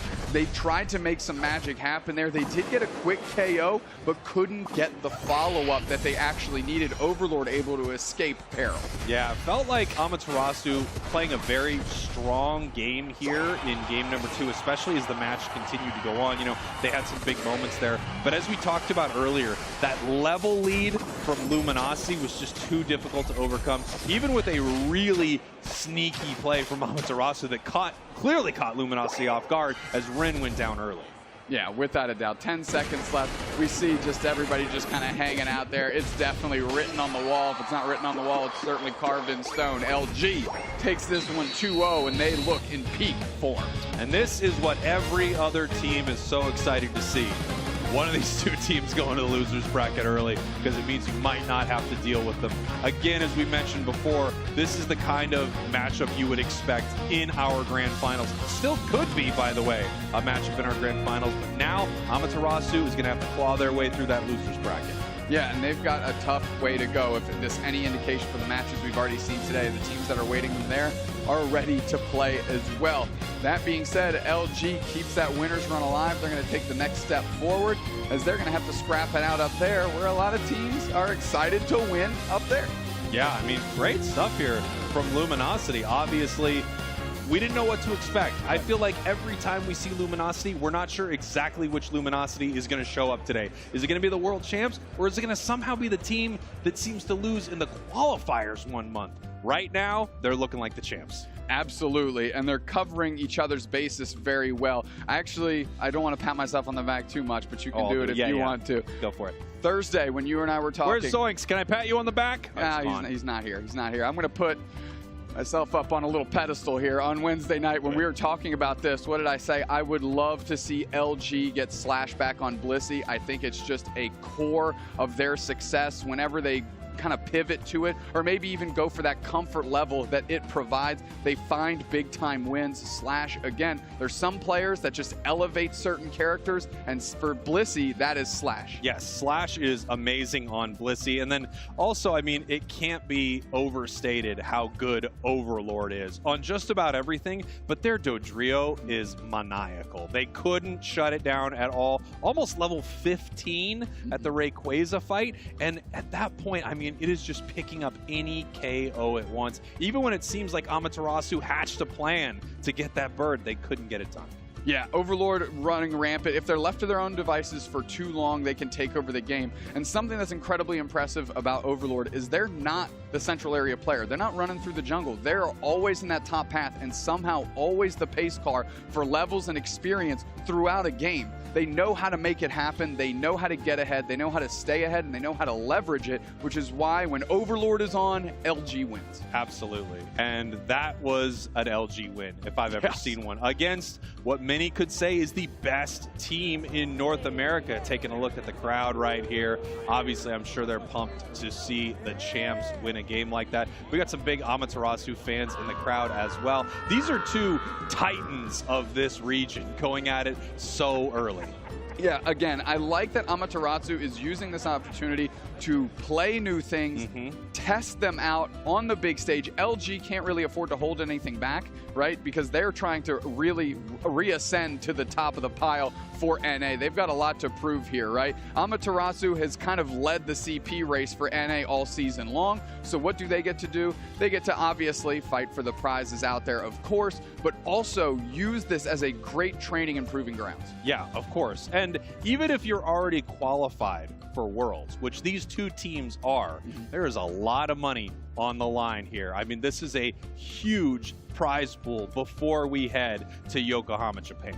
Without a doubt, without a doubt. And again, LG on the bounce back. I love that they kind of went back. I mentioned it, Slash to the Blissey Overlord. But can we talk about how Curios's Mew has seemed to elevate specifically in those two games as just an objective, secure machine? Yeah, Mew has been so amazing for LG, and we've seen Curios play a lot of different Pokemon. You know, of course, from last year in the World Championships, if you remember the Hail Mary somehow Machamp secure against Renaissance. I mean, this is the kind of player who makes those moments happen. And it really feels like they have found something special in that Mew.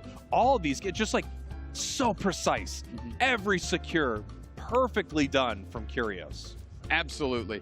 Elo as well, being able to pivot between these support characters, and then when they do get Blissey, to pick up the Slowbro. It had a great opportunity, a huge surf to actually break up that big engagement that Amaterasu was going for when they tried to like spring the trap on LG after taking the basement Reggie. I mean, that's made possible by clean defender play, and Elo being able to slot into that when they decide to go into the Blissey route is just another reason why Luminosity remains dynamic and continues to be dynamic, because they can literally do role swaps in the middle of a draft and find this level of success. Now, a Pokemon I want to talk to you about here for a second is Sableye, because I felt like that Sableye pick was so strong for Amaterasu, but it was not leading to victories later in the game. I wonder if that is actually a mistake for them, or if their plan just didn't work for a lot of other reasons. It felt so good for so long, but they really weren't able to secure a victory with it. Yeah, they really weren't. They deferred to a little bit of comfort there. It was clearly part of that strategy core that they were building with that team. So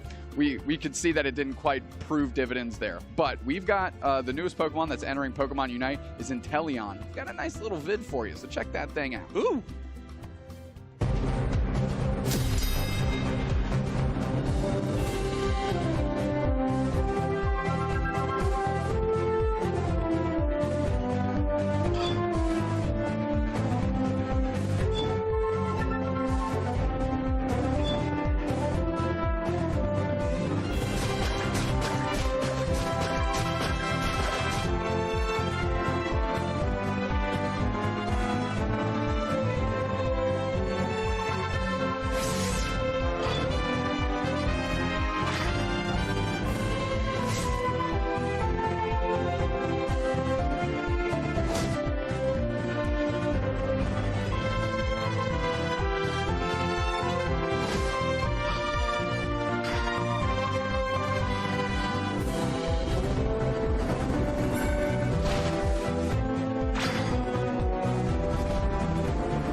Man, Inteleon looks amazing. I've gotten to play it a little bit. It's a very exciting Pokemon. I can't wait for it to come to Pokemon Unite. There's another one on the horizon too, Mewtwo, that looks pretty exciting as well.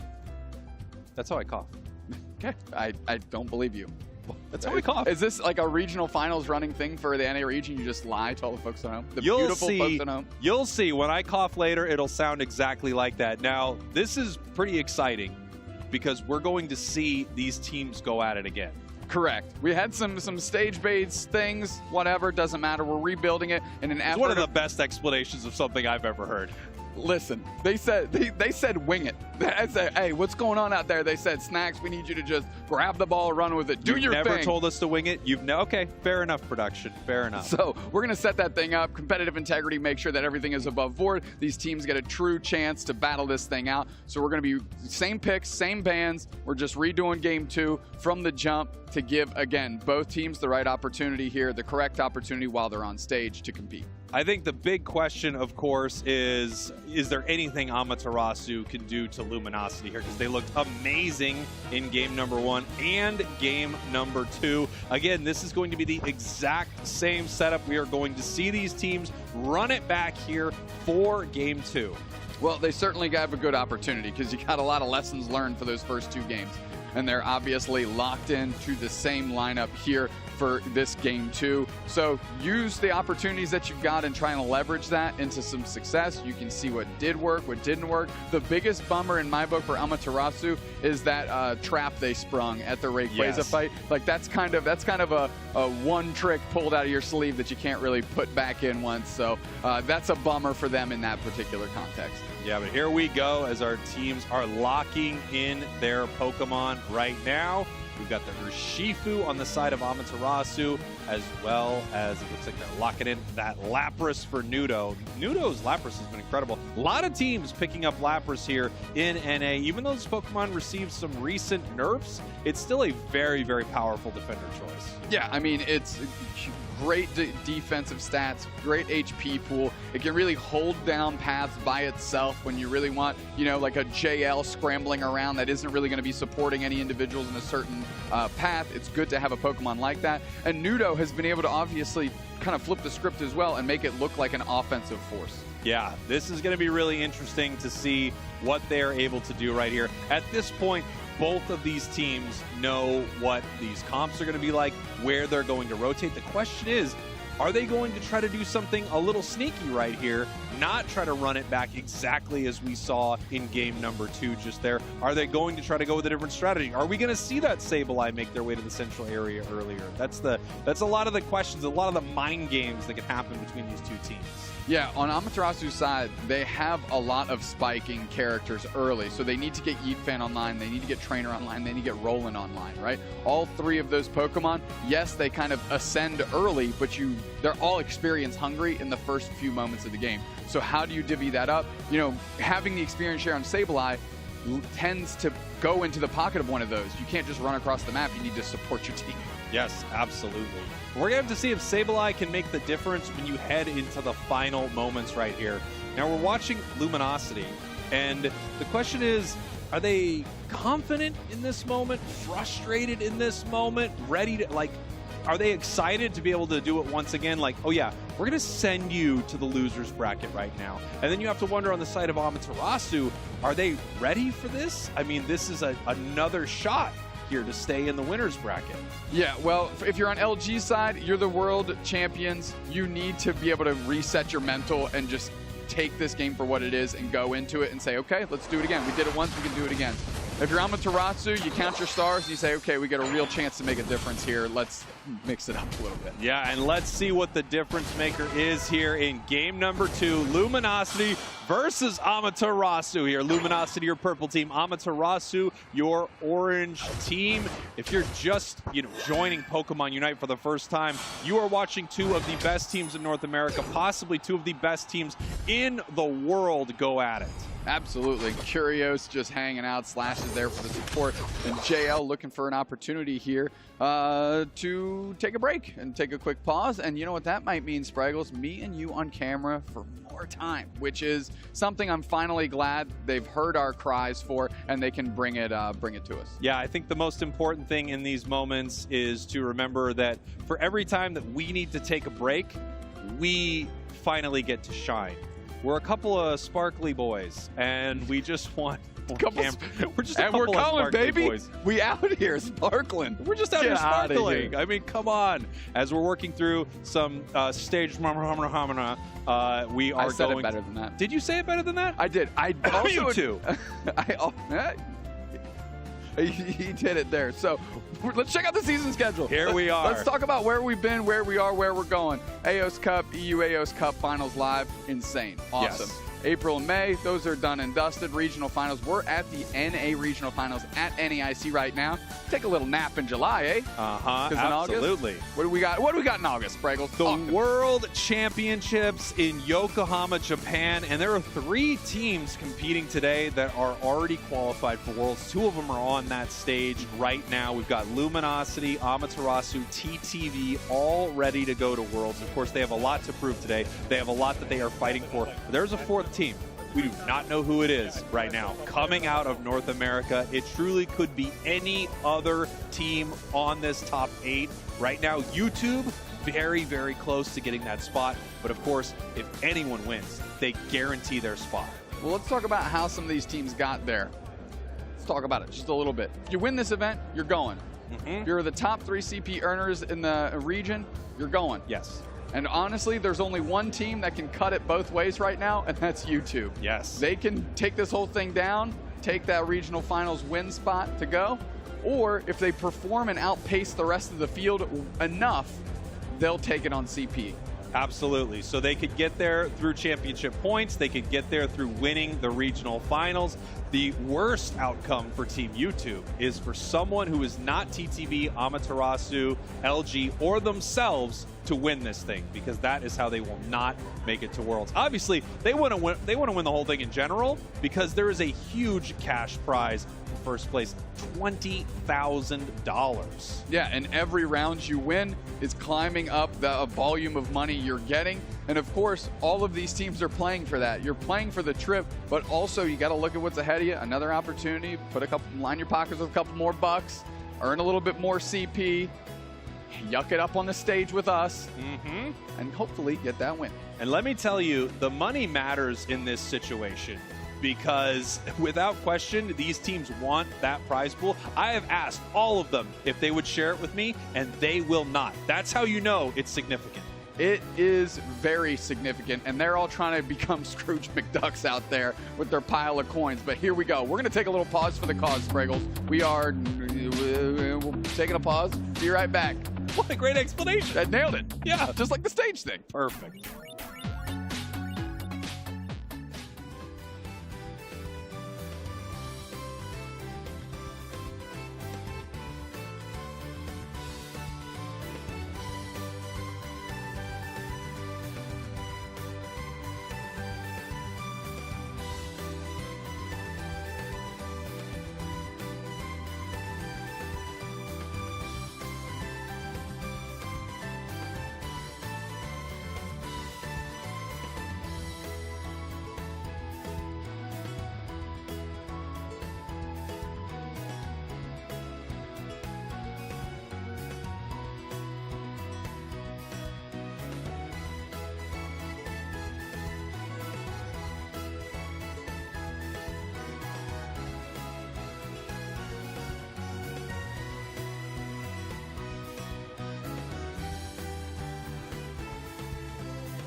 All right, we are back here getting ready for Amaterasu versus Luminosity. Game number 2. Let's take a look at our bracket right now. We've got Team YouTube going 2-0 against Spinal. They are moving on to our semifinals. Ginyu Force taking down Rogue 2-0. And then a close game between TTV and Brave Birders, but they move on to face Ginyu Force. Yeah, and Ginyu Force is truly a force of nature here in this event right now.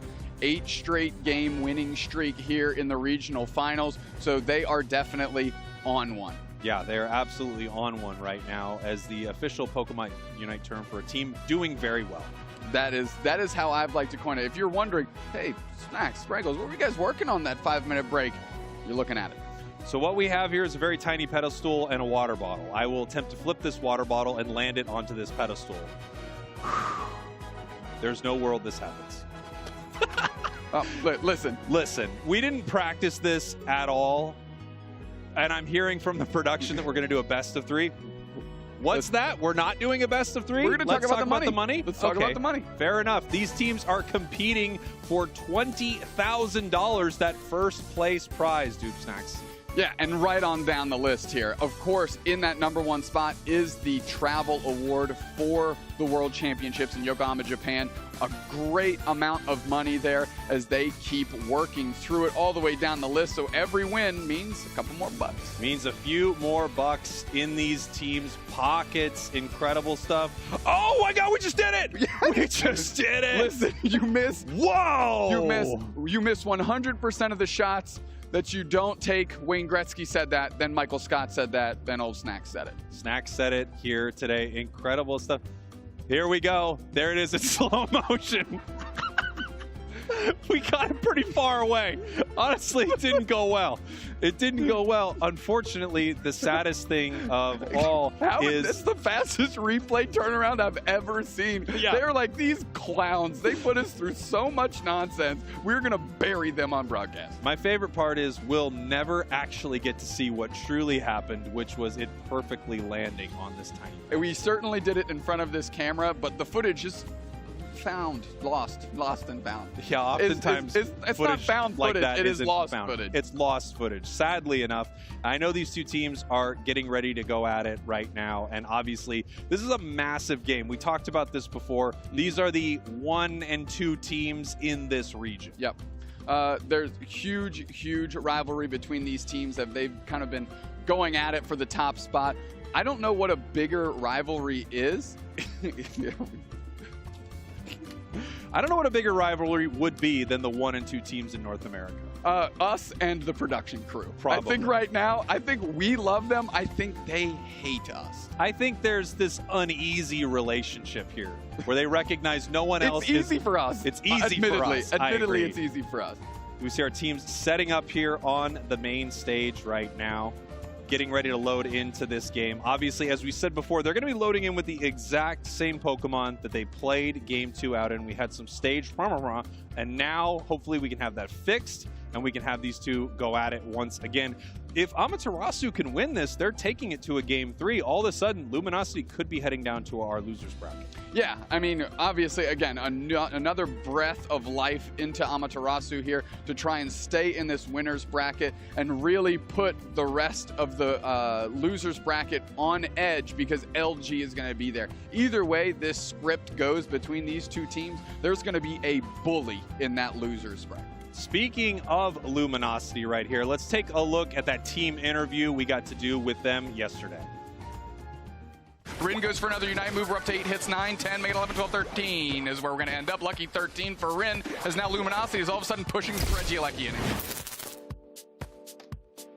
We're Team Luminosity from North America, and we're here to win it all. Yeah, we've been playing with each other for about, it's like 2 years now. We pretty much had the same 4 or 5 players throughout 2 years. I think what makes a great team in Pokemon Unite is good comms from all the players and staying on the same page. I think we've gonna have like a pretty good showing at regionals. I think what really helps us is us having LAN experience, right? We played at the offline tournament in Worlds last year and we won, and we're gonna be very confident in our very first game. I'd say the current meta favors our team pretty well. We're going to be watching out for Dragonites the most because we don't want to get flipped on. We want to have like a fair team fight. and not have them rip the Rayquaza in front of us. As a team, I think we all just want to prove ourselves. Obviously, we all expected to get first in May. We didn't do that, so I think NAIC is going to be a good chance for us to show why we're on top and why going to Worlds, we're the strongest team. Big shout out to the fans and everybody kind of like helps run tournaments and help run the UCS. Definitely not an easy task, so it's really good that they're kind of doing this for us. There, just one more. Another 5 might be actually pretty nice here. We're going to even break this top goal zone. That is absolutely no respect for Team TOS as they dive in and pick up some more KOs. Jeez. Here we go. Amaterasu. Luminosity. You know, they talked about it right there, that they want to come out in game 1 with confidence. They've been doing that. They won game 1. We had a bit of a scuffed game 2 that we're going to replay right here, but they looked fantastic in that game as well. They really did, and as far as they're concerned, you just got to take the game that's ahead of you, and that's this game 2 against Amaterasu. And I can't stress this enough, Amaterasu given another opportunity here to balance this score sheet here, push this thing to a game 3, and stay in the winner's bracket, which is ultimately where all of these teams want to stay. Here are our teams locking in their picks right here. We had that Hoopa band. We had that Zoroark band from the side of Amaterasu. By the way, Zoroark just getting banned out across the board here in NA. Nobody wants to deal with this Pokemon on the other side of the map. Yeah, when you're dealing with these high-level teams, with these high-level players like your Overlords, right? Like your Yeet fan, you just can't give that powerful a Pokemon because, like Zoink said earlier, it just kind of ends the game. It's so powerful in their hands, so it makes complete sense to me. I gotta say, when Sableye made its way to Pokemon Unite, it was just one of the funnest Pokemon to play, an absolute nightmare to play against. Correct. It would ruin your day sometimes. Right now, I am rooting for this thing so hard every time I see it in a game. It is just chaos. It is so fun to watch. It really is, and it's specifically in the hands of JL, because we saw, especially in game 1, I mean, they were across the map. They were doing everything they could to just cause static, so much so they were actually standing in the home goal zone and just baiting Rin to go on the chase, and then they just darted around, completely escaped, took a buff, and out like a thief in the night. Yeah, incredible stuff from JL in both of these games with this Pokemon.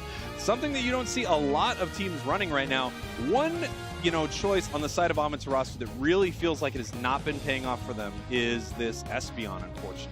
It's a strong play into Dodrio, especially with stored power. I mean, it gives you the ability to sort of not have to, lock it down with a Psyshock or something like that. Consistent damage, deal with that sprint gauge, but we have not seen it make a huge impact in these games. Yeah, traditionally you see rolling like on Wigglytuff, for example, and playing more of this frontline role. But now they're a role player still, but within a very unique but different position in trying to take care of this Dodrio with stored power Espeon.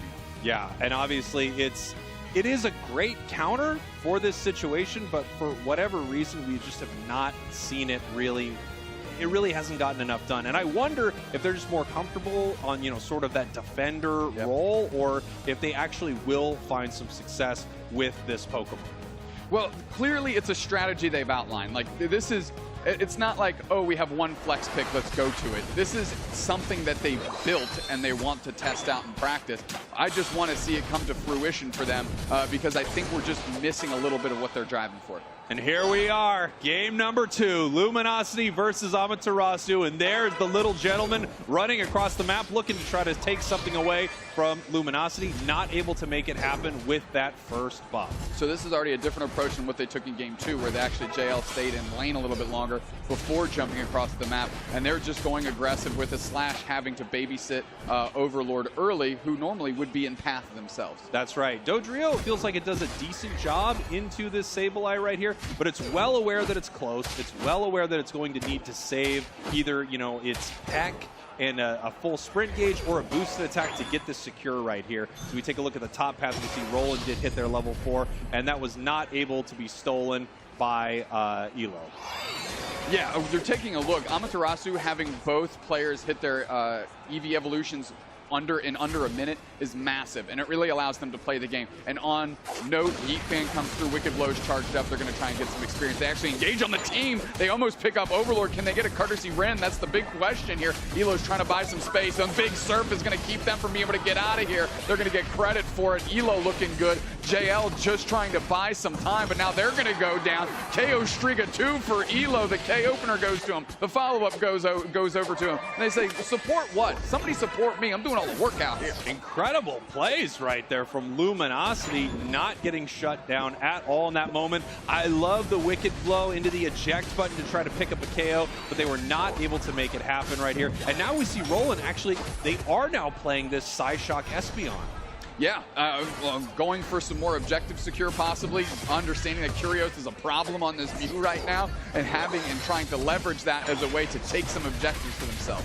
Here we go. Curios in a lot of trouble here in this top path, getting taken down by Glacian. Overlord now in some trouble right here, trying to pick up another KO, and they do push forward here. Slash is now going to go down. Nice stuff by Amaterasu. Rin gets a KO on Nudo downstairs, but Amaterasu getting clutch KOs is massive. Actually, a KO streak of 2 for Rin, as how deep Yeet Fan was on the backside trying to push and pressure. So these teams really going tit for tat right now. Yeah, and we can see right here, Chandelure in some trouble here in this bottom path. Another nice KO for Amaterasu as they are up 74-0.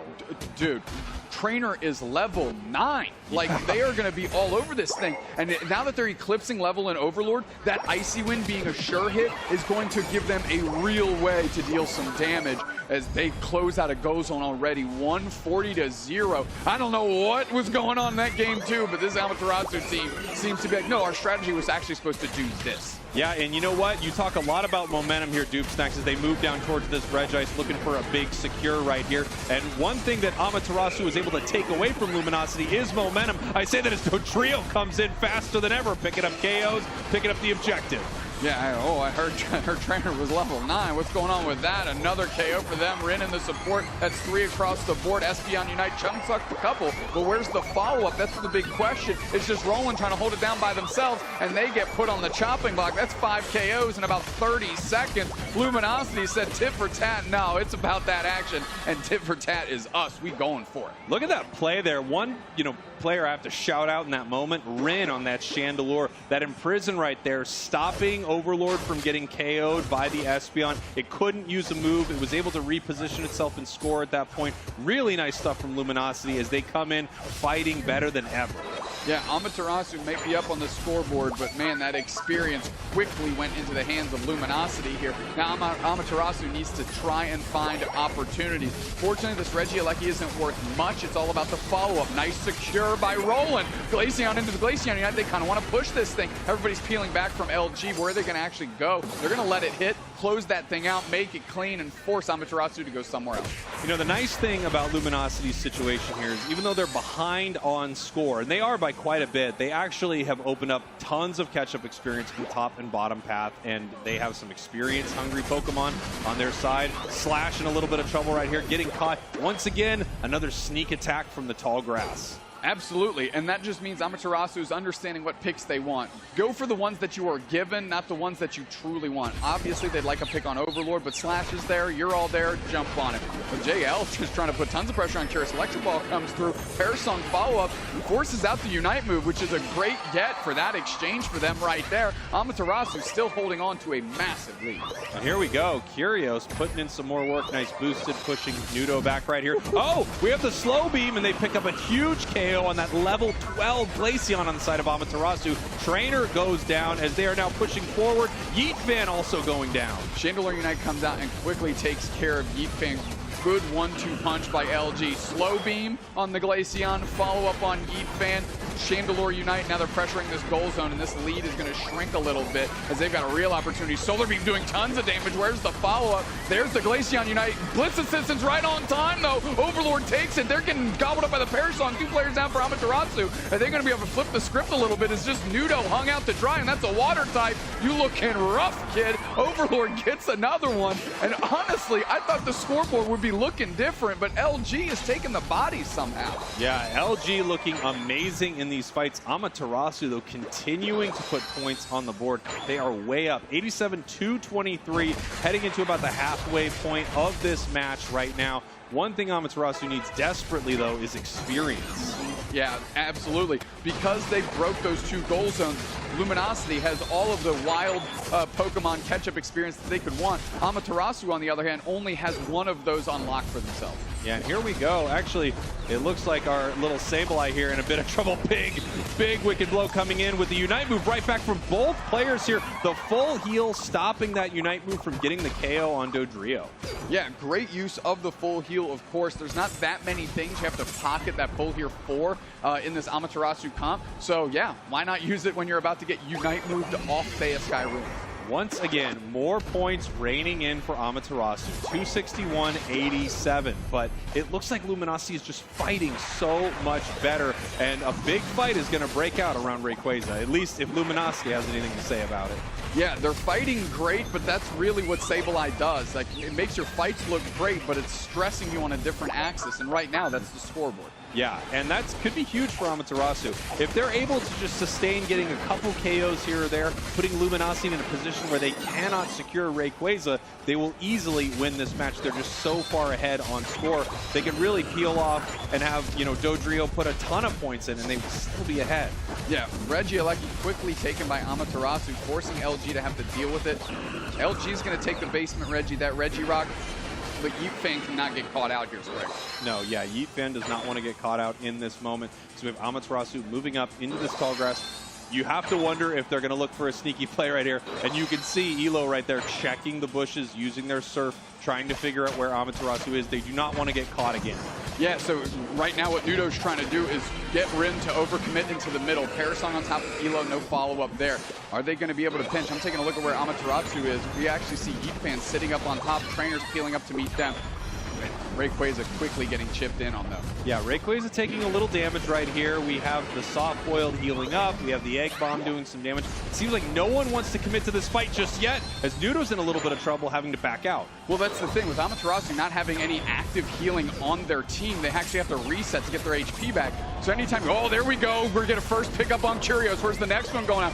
Just tons of chunk on Yeet Fan. Rayquaza is just above half. Is this going to be the opportunity they're looking for? Lapras Unite is on the chase. They're moving across the map. Where are they going to end up, though? Surf comes through. They're trying to identify Roland. There we go. Finally hits Rin. Blitz Assistance is a save. Slash is going there, but where's the follow-up? Bubble Beam comes through. Nobody gets stunned down. Espeon Unite catches two. Is Yeet Fan there to close the door on anybody? No! That big punch goes wide. Slow Beam on top of them. That's a KO back the other way. Amaterasu's looking for that action. Curios is already back. Spraggled. Big Surf chips up two. Can't get there. Can't close the door on him. Rin eats a Bubble Beam, and now everybody has to peel back as Luminosity says, are we going to start hitting this thing? And here we go. Luminosity is starting Rayquaza right now, but here comes Amaterasu pushing back in, picking up a massive KO on the Chandelure. Rin goes down right now. Obviously, Luminosity needs this Rayquaza, so they are continuing to hit it, but the damage from Amaterasu is all going towards LG. Roland is so low, they can't even get into the mix.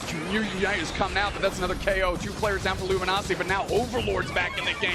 This Rayquaza's been sitting, and that's a Unite move on top of Elo. Here comes the Dodrio Unite right into the middle. Urshifu takes it. Three players down for LG. Amaterasu's already there, ready to score. Sableye gets their points in. Are they going to scramble and score some more? It's Hundo Burger time, and Amaterasu is up by 250. Amaterasu taking a commanding game number 2 right here. It felt like Sableye was doing its job that time. So was Trainer on the Glaceon, and Roland on this Espeon changing the game. We talked about them not having much of an impact. Well, they had an impact now. Yeah, they certainly showed out for that particular game here, and it looked good. They secured an objective for the team. That's obviously what you want when you're going to that Psyshock build, and then they were able to leverage that. I really like how this looked compared to the other game too. Yeah, absolutely. This felt like a very different game. I think a lot of the adjustments they made were very, very sharp on the side of Amaterasu. The biggest one being that Espeon. We just saw a completely different build for that Espeon. Yeah, and it worked out great. I want to see the follow-up, maybe a switch up. Of course, Sableye is wonderful, but do we have numbers? If we have numbers, I know you and I certainly can't handle it. We can barely land a water bottle onto a tiny pedestal, even though we did it. Even though we did it one time. Let's send it on over to Zoinks and Wonder Chef here. Kind of break this thing down. You got it, you two. And I actually never saw that water bottle land. Interesting. Yeah, we'll talk about that later. I suppose so. But yeah, Amaterasu back on the board now after a pretty long exchange there. We now are tied at 1-1. That is, I mean, it's been a long set so far, and this is definitely the set that everybody wanted to see between these players. They wanted to see it go to a Game 3. That was a huge adaptation, a really interesting situation kind of just to be in, but just in this game in particular, we got to talk about the changes that were made overall that just worked so well for Amaterasu, and I mean, honestly, a lot of it is just, I think, movesets. Yeah, moveset swaps up a little bit here, as well as just the scoring strategy actually working. Take a look at the numbers that we were called in to discuss. 77,000 for Trainer on that Glaceon. Oh yeah, 82,000 though on the Chandelure.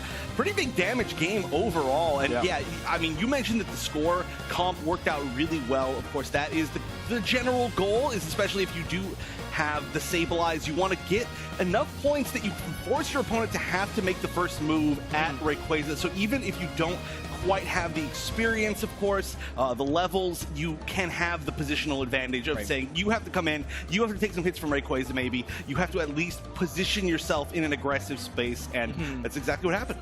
Yeah, whenever you have such a gigantic lead, it allows you kind of that offer to give a question to the enemy. How are you going to get us out of where we currently are? Let's take one more look at that last game that we just saw, as this Rayquaza had to be the attention of Luminosity, but Amaterasu just too aggressive in this moment, and well, Luminosity was put out a little bit out of danger here in this team fight.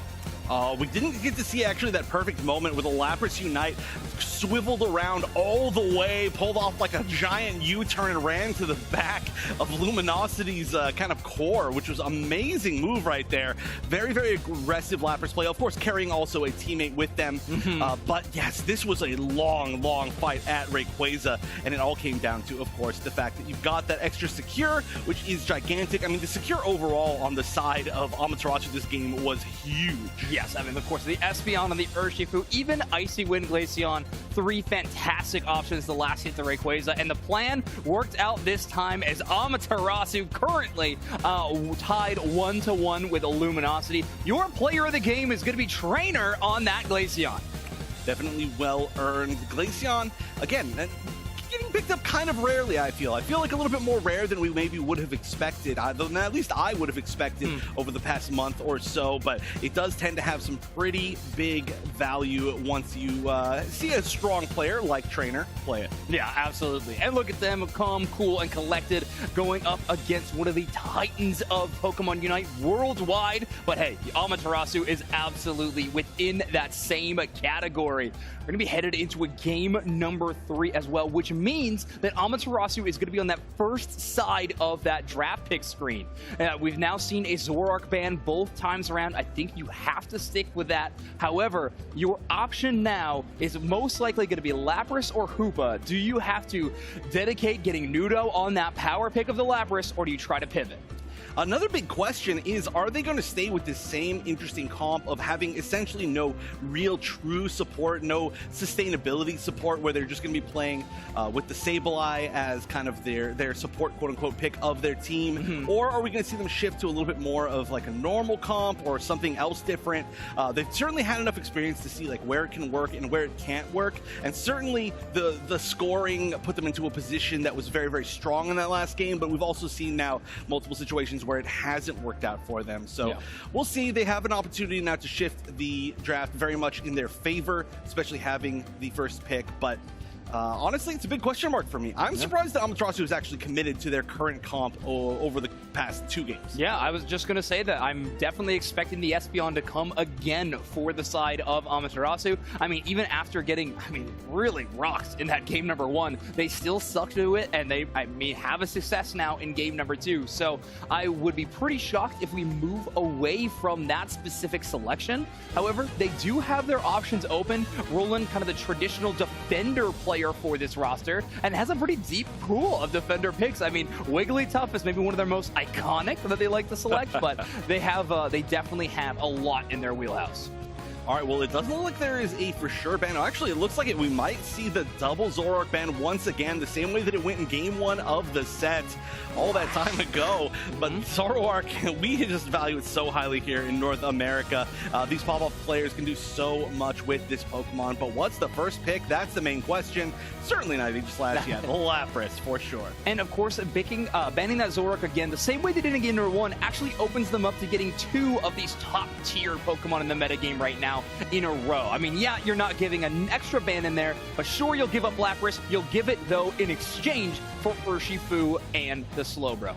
Right, the Urshifu now has gone back and forth to whoever's getting the second pick, and it has been now the Urshifu, if you get it, you win the set. So far, just as looking at the map, and also we are for sure seeing that we are going to go back to at least a very similar strategy from what we've seen from Amaterasu earlier in the set in both games, and say the entire set, not just early. And honestly, probably similar comps it's looking like for both overall, but we'll see. Are we going to try the Dragonite again? Interesting. Yeah, Yeetfan currently hovering that one. Got a lot of criticism from, well, yours truly, when they selected that Pokemon in their game number 1. But Yeetfan at this moment looks like they are going to be locking that one in. So their damage core, Glaceon, Espeon, and Dragonite is backed up by the front line of Lapras and the support of, of Lapras. The final selection of Luminosity is going to be the Mew. Big shocker, LG running it back. And also the damage core of Lapras. Correct. Every single one of them. Yeah, no, this comp, these comps in general are looking very similar to the game 1. I think not exactly the same on the side of Amaterasu, but Luminosity may have had this exact comp in game 1. So we are going to get basically a flash repeat. We're going to say, okay, you know what? We saw what happened in game 1. We realized it wasn't working out the way we wanted to. There's only one way to make it work. Try again. Yeah, Roland's job is going to be a whole lot harder when a Dodrio and an Urshifu are chasing them down. But look forward to the duel between JL Sableye and Overlord's Dodrio. It might be a game of cat and mouse, gentleman, and 3-hat bird. Who knows? I know the casters do. We're going to throw it over to Spraggles and Doob Snacks. Oh, Doob Snacks game number 3, Amaterasu versus Luminosity. I mean, I'm not surprised to see this one go the distance. Of course, I'll tell you what I am surprised about, seeing Dragonite back. I really want to see what their strategy is with that, because it was very underwhelming game 1. Very underwhelming game 1. Maybe they're saying, hey, we're playing with a little bit of house money here. We didn't think we'd have a game 3, so let's go ahead and run for it and run with it. And maybe it's kind of like the Rope-a-Dope strategy, right? Like LG was like, well, that Dragonite wasn't that impressive. And then, you know, you kind of turn it on here and maybe you get a couple surprise objective secures there. That's the best explanation I got out of the gate here, because I'm with you. The Dragonite did feel a little underwhelming. But of course, it was one game. Amaterasu's obviously been practicing with this. Dragonite got some really sizable buffs recently, so this Pokemon is definitely in a position to climb back into the meta. But the question is, what are we going to see this Pokemon do? Because Luminosity shut it down. It couldn't get a single Hyper Beam off, it felt like. No, and they were really using just the random ways to disrupt it, you know, including Overlord's Unite move when they're on the Dodrio, just to pop it up, just to ruin the flow and its opportunity. Really not just relying on your Slash playing forward with Slowbro, for example, but really making sure that everybody is in the mix doing what they can. Even a Surf prevented a secure, I believe, in game 1 from Mew on Curios. That's how they secured it, because they were able to push back and take the objective at the same time. So, I mean, LG at least is using every single tool in the bag. Yeah, they're doing everything they can to shut this Pokemon down. I would love to see it do well. I was excited to see some Dragonite this weekend because I thought some teams would try to bring this Pokemon out of retirement. You saw how big it was at Worlds last year. I mean, we remember Adasu's Dragonite with the Pokemon card and everything, as we could see these players getting ready on the stage here, Doob Snacks. Well, there you go. So we're taking a look here and what we actually need to think about for LG in this moment right now. You're mentioning Dragonite, but I think that's less of a factor here. For me, I'm taking a look at LG, and they need to reset their mental in a hard way. Yes. We're not exactly sure what the details are, what happened in the original game 2 that got reset to bring us back through. You know, You nailed it. It was a stage mumble. Yeah, well, you know, for those that aren't as technically savvy as I am, that might have gone over the heads of the folks at home. I understood it perfectly. It's because you're smart Spriggles. You got your glasses on today. I believe in you. But realistically, if you're LG, they have to be able to mental reset. They need to just go in. You know, in Season 1, a lot of that mental reset energy came from somebody like Book, Jungle Book, who is completely unfazed, who's currently one of the subs for LG right now. But they're not on the stage with them. They're not on the mics with them to level set, to get everybody back on the same page. Take a deep breath. Let's figure this out. So they need to take it upon themselves to do that. If you're ASU, well, again, you just push this thing to a Game 3. You're leveraging this new strategy. Can you really allow it to step up and do what it needs to do, which is get you another win? Now, I've got a pretty interesting update here, Doob Snacks. So this is something that you and I noticed here in game number 2, and honestly, I was pretty shocked by Amaterasu changing their moveset for their Pokemon moving into that game. You are not allowed to change your moveset. That is a loss for Amaterasu. We are not going to a Game 3. I'm just being told that by production right now. You can see our bracket right here. Luminosity is moving forward. Amaterasu needed to play the same builds that they ran in that game.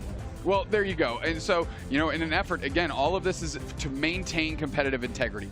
And whether it was accidentally selected in that second game or incorrectly or whatever, you were locked into what you selected on that game that was reset. And, you know, it might have been a mental boom or whatever in that reset game too to select the Psyshock, because maybe that's what they wanted to pick originally. Yes. And they accidentally chose stored power, and then it kind of went sideways completely after that. So shout out to Comp Ops for stepping in, figuring out exactly when that game's issues happen, and then being able to assess that, you know, that didn't actually impact the move you selected, and you were told to select the same thing. So ultimately, is it a bummer we're not seeing a Game 3? Of course, because these are two great teams, but we at least got the right thing sorted out based on how the rules and how they're set. Absolutely. We are going to be back here in just 1 second because we have more exciting Pokemon Unite coming at you. Brave Birders versus Rogue. Let's do this. Don't go anywhere.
Welcome back, everyone, to the Pokemon Unite Regional Championships for the North American region. We are here at NAIC in Columbus, Ohio, and we have had a heck of a bracket so far. We're headed into the elimination rounds next. Oh, this is where things get so tough. You hate to see any of these teams go home, but hey, you know what? You've gotta. If there's no losers, then there's no winner. Absolutely. Well, these next two teams are going to be so exciting. We are going to have Team Rogue versus Brave Birders upcoming. This is a very exciting match for me. Of course, you know, I've mentioned many times that I'm a fan of Brave Birders, hashtag Brave Birders sweep. Okay. I just really want to see them do well in this tournament today. They've got a great kind of, I guess, mindset, you know, going into things, and they have the opportunity to really pull off some gigantic upsets. They were so close in the first round of today, but now that they're on the loser bracket, we'll see if they can still keep that strength strong as they go up against Rogue. We're getting right into the draft of game number 1. Now, Brave Birders have mentioned on record, we got video of it, they can't get away from it, love their comfort picks. So I'm expecting to see some Sylveon for Colin Tang, probably the Machamp making another appearance here on stage. To what does Rogue want to try to do that, knowing that information already?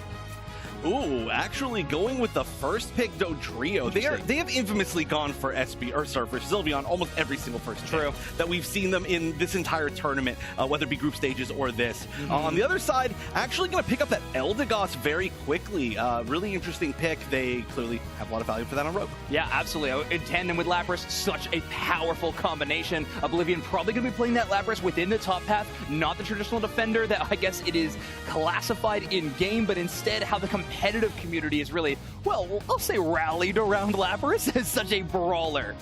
Yeah, honestly, we've seen quite a bit of different play styles that you can go for Lapras, but interesting, of course, the Sylveon is going to be coming pretty quickly from Brave Birders, but we are going to see if you didn't have enough of the Sableye in the last set. We're actually seeing a very similar comp from Rogue that we were seeing in the previous set. That's very strange. Not the same team. No, absolutely not, but they have a game plan that they want to be implementing here. The final selection is going to be Glow's to choose. Now, Lapras will be going to Oblivion. Relax will most likely be playing that Sylveon. Glow has a few options, and it seems like they're going to be locking in the Mew. So one of the strongest special attackers in the game because of its versatility, and well, Glow is truly a master of their craft. They're going to play it to the highest level. All right, so a very interesting comp overall, just based on what we're seeing from these builds. No true defenders, right? We've got sort of half defenders playing here, and a whole lot of damage on both sides. So this is going to be a very aggressive game, if I had to guess. It's either that or these two teams don't want to get within sneezing distance of each other because their HP bars will be evaporated. Mutually assured destruction will sometimes happen with double attacker on both sides, but I'm looking at Rex on that Sableye to cause havoc and really throw a wrench in this entire mix. I can't wait to see what Sprinkles and Doob Snacks thinks, though, as we throw it to them. Watching a lot of amazing matches today, Doob Snacks, but these are the matches that require someone to be sent home. These are heartbreakers. Absolutely. You got to step outside of the convention center. Well, you know, actually, not like you technically get to stay the whole weekend. You just don't get to play on the stage anymore. But I will personally escort the losing team out of this convention center. Public enemy number 1, Spraggles, just the bully of all the teams here. I'm looking at these lineups that these two teams built, and to be quite frank, they built some hurting bombs. They're going to, when we get into some skirmishes, when we get into fights, we are kind of like Zoink said, evaporating the opposing squad. Without question, we're going to see some fireworks without a Delphox on the map. Brave Birders versus Rogue. Both of these teams playing really well earlier. Brave Birders taking a game off of TTV, and Rogue having two very close games to Ginyu Force. Absolutely. So Brave Birders, you know, they've kind of been on ice for a while. How can they bounce back with that long pause here? And they really want to get off to a hot start to make sure that they can get back into the flow of the game. Here comes Rex looking for the steal here, able to take that away from Colin Tang. But that is a Hyper Voice. Sylveon might be able to chase it out. No, Sableye just getting pushed out there, and it doesn't look like they were able to get the KO.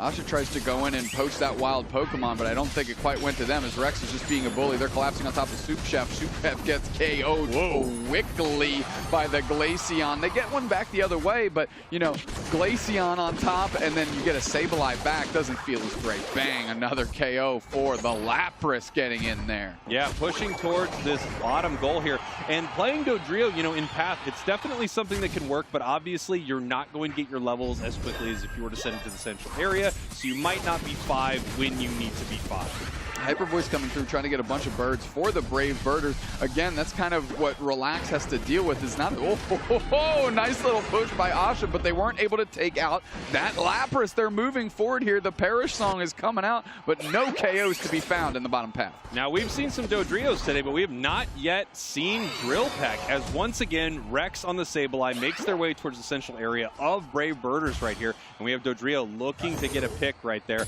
That Drill Peck can absolutely shred through Rogue.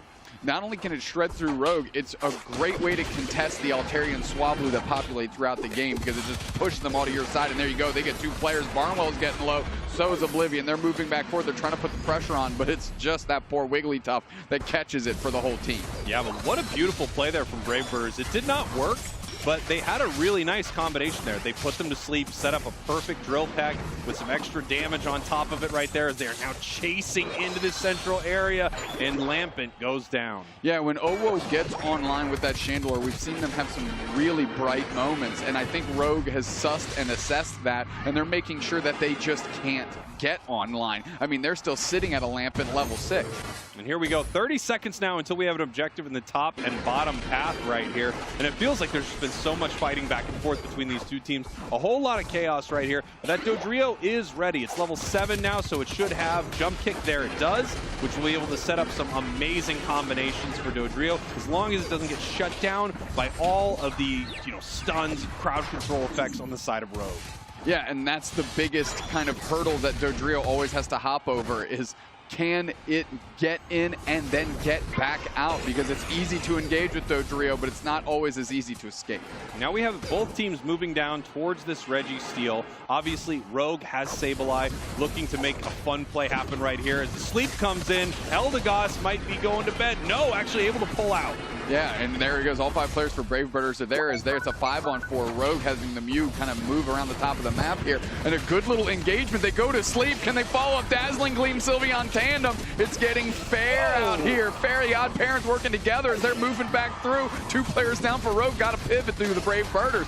KO streak of 2 for Asha. They are on it right now. Give them 3, in fact, as Colin Tang is saying, thanks, bro. I'm going to go ahead and take this Registeel as you do all the work for the team. Now you can see the points raining in here from Dodrio, obviously stacking up that attack weight. They were looking for more opportunities to do that before that goal is broken, and they are ending up peeling off of this goal. Nice Perish Song KO from Rogue right there after Brave Birders had an amazing fight.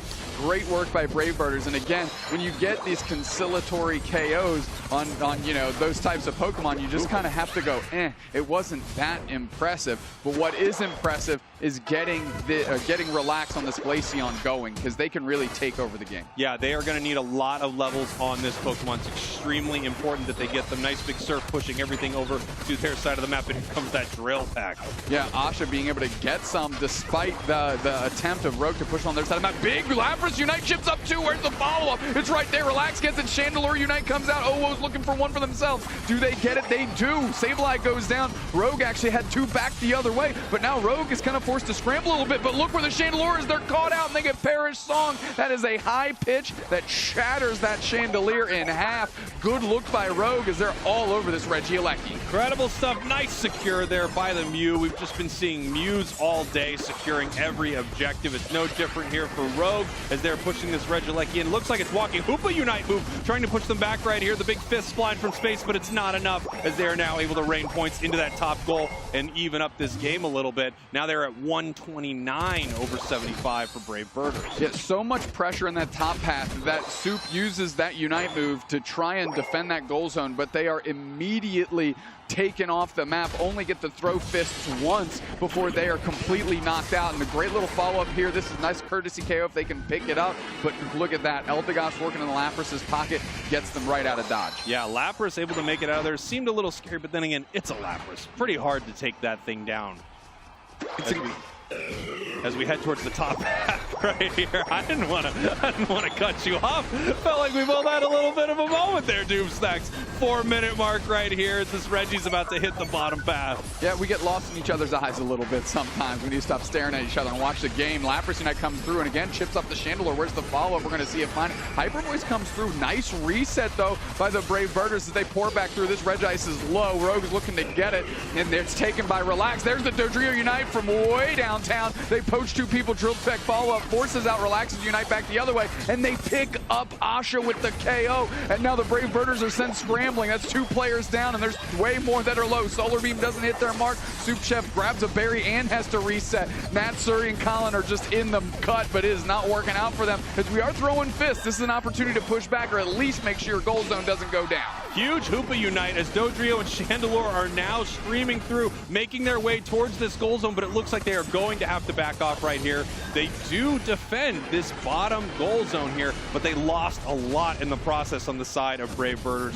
Rogue having an absolutely amazing fight there. Hoopa does have a recently shrunk Unite timer, so if they put in a lot of work, there's an opportunity for it to get its Unite move back in the first stages of Rayquaza, but that's what I'm watching for now because that is such a powerful tool. And here we go. We see the Dodrio making their way in the bottom path there as Rogue just ready to take this Regieleki here in this top path. Going to walk towards this tier 2 goal zone. Rogue now can do a lot of different things. It looks like they're going to be moving around the map looking for experience with the Sableye, possibly doing some sneaky moves as well. And ooh, Dodrio actually getting caught right here by a few members of Rogue. We're able to jump, kick, flip out of there and get back to their side of the map as their Soup Chef. I mean, they're working through. They don't have their Unite move quite yet, and they don't really have the luxury to start attacking wild Pokemon either. 1, because there aren't any, and 2, because they have to guard that goal zone. Yeah, and I don't know if you even noticed, because I just did. We're at the 2-minute mark right now. This has just been non-stop back and forth, a slobber knocker or a Donnybrook, if you will. 5 seconds now until we have Rayquaza, and at this point, Dodrio is looking to make some scores happen in this bottom tier goal so that Brave Birders can get a little bit ahead of Rogue. Absolutely. Playing far forward is the Lapras here. It's a great Pokemon to have that glow and support just to shell those Solar Beams, similar to what we saw Lutano do in the Venusaur earlier today. Tons of points going in for Brave Bird as they've now taken the lead. So how's Rogue going to react? Yeah, we're going to have to see what Rogue wants to do here. They are now behind, but not by much. A tier 1 goal is up. Oh, and they found Dodrio. Oh, and they're going to get it. They force out the Unite move. They're poached back the other way. 1 KO's down. Hoopa Unite comes out. They're going to go for the stun. Mew uses theirs to try and get into the shadows and follow up on Asha. They are solo. Boosted Auto and Electro Ball to sort that out. They're done. And there we go. Super Chef is getting super low. Perish Song Ticker is on them. Relax uses their Unite move, and it's time for Rogue to take over. They've got 2 bodies down. They're looking for more. Solar Beam comes through. They're trying to get space. They're trying to find the rest of the Brave Birders, but it's Rex that's so low. It's Glow that's so low. They actually have to pivot out of the middle, and by the time they readjust, the Brave Birders are back. Yeah, Brave Birders are back. What a crazy fight. It felt like they caught Dodrio, then it felt like, no, Dodrio caught them. Then it felt like they caught Dodrio, and now we're right back at it. Everyone is back inside of this fight. We only have 1 Unite move on the map. That is Eldegoss, as Rogue is attacking Rayquaza right now. Collapsing on top of him. Natsuri's looking for the Dazzling Gleam in the same combination. We're going to see where this thing goes. That Wigglytuff is way low. Sylveon's actually the one that goes down. Rex goes down as well. Rogue is pivoting on top of this Rayquaza. It's about 20%. Where's the follow-up, though? Oh, getting spaced out by Lapras very quickly. KO Shrika 2 for the Eldegoss as they're moving through. Rogue's going to be able to take this Rayquaza pretty much free as they're the only ones hitting it. Whole team is rinsed by the Birders. And guess what, Spriggles? We got just enough time to eat some burgers. Big old Hundo Burgers reigning in right here as Rogue is taking a big win in that final fight. Such a close back and forth between these 2 teams, but it really just felt like Brave Birders could not fully secure a KO there at the end.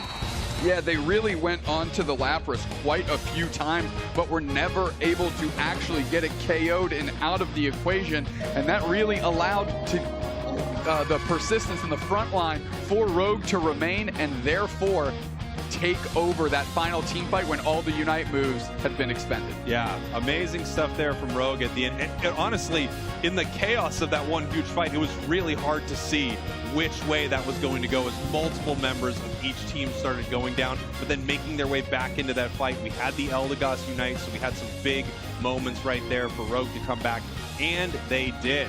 Let's throw it on over to Zoinks and Wonder Chef so they can break down everything we just saw. Thank you so much, you two. Yeah, what a good start for Rogue. I mean, yes, it did have some back and forth moments, but that final team fight really felt all Rogue to me. A big engage by Dojiro, but the shutdown right after was just so strong. Take a look at the score graph here. Quite a close game up until those final moments. Yeah, I did really feel like, especially really early in the game, it seemed like Brave Birders were kind of on a tear. And I was like, oh, wow, this might be kind of a runaway game. But it really does, of course, in these close matches, come down to these final moments. And what did we get but an amazing fight? Rogue, of course, has that sort of synergy to be able to play in those big team fights. And they showed it off very well. Yeah, with not too much healing available to them, the Eldegoss kind of withstanding. And Barnwell doing great in that department. A 72,000 damage healed in this game. Fantastic work for them on the Eldegoss. Rex had a great impact at the start of the game. Really made Relax and Oblivion's job that much easier in the late game.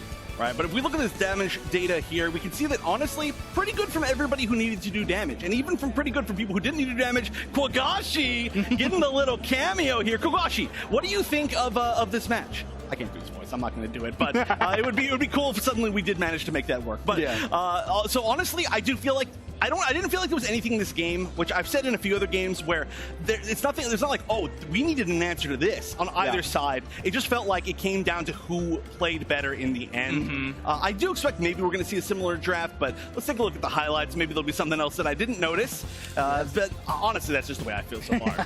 No, I think so. I think it's a really good read on this game as of yet. Rogue playing really exceptional, but Brave Birders did have their moments as well. And well, this Regieleki hitting definitely was a tough fight for Brave Birders. I mean, they threw a whole lot of that defense. A Chandelure Unite, a Hoopa Unite, and Rogue was able to cut through all of that and then some. And of course, the pivot down here. And this Dodrio, we see the drill pack for the first time today. It had some impact, but it really did feel like it was falling a little bit short every single time in terms of follow-up. Rogue doing a great job of, even if they get dove by this Dodrio, pivoting, cutting down the Dodrio, or instead attacking the backline of Brave Birders that's looking to capitalize on the initial engagement from Dodrio.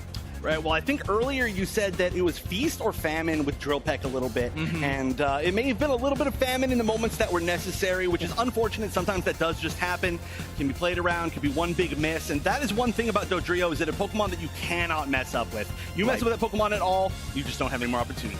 That is true. Well, now Rogue is up 1-0 in this series, and your MVP or player of the game is going to be Relax on that Glaceon. 75,000 damage. It seems to be such a strong Pokemon right now in this metagame, making a bit of a return. I think now it's hit the majority of our matches we've seen on broadcast so far. Getting close to that, something around that area of majority, and which is always a strong thing to see when it's a Pokemon that's not banned out a decent amount. So we'll see if we do end up seeing that again. I mentioned this earlier. I do think that we're going to probably see a pretty similar draft strategy overall. I mean, do you think that there's any particular things you would change? You mentioned the Dodrio. Do you think that's a choice? Well, I think I'm the biggest proponent of making sure Lapras doesn't get to the choosing Pokemon phase. I think it is wild how often it is making it past these bans, but it's gonna go again. So now Rogue has the option to first select the Lapras if they so choose. They're hovering it. I imagine we're gonna see a check mark, Wonder Chef. That is definitely a check mark. The Lapras, a huge first Pokemon to give away. And now we actually have to see who Brave Birders is going to flex over to as far as defender. But yeah, Clefable first pick, along with that Dodrio. So the Brave Birders getting brave with the birds. Yes, I've said it before, but flightless albeit. But however, this Dodrio could have some sort of an impact. Soup Chef on the Clefable this time around instead of the Hoopa. So now they're giving Rogue the Hoopa if they want. However, it's a pretty good read on the team of Rogue. They really prefer the Eldegoss.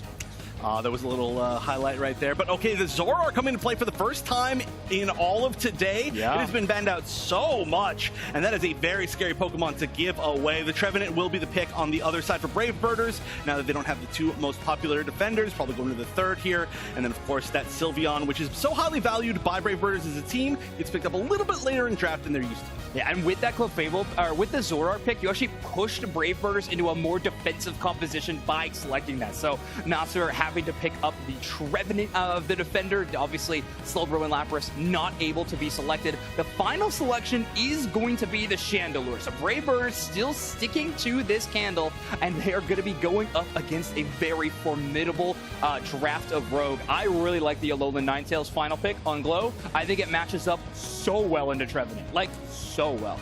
I mean, honestly, Alolan Ninetales matches up pretty well into a lot of things right now, I think.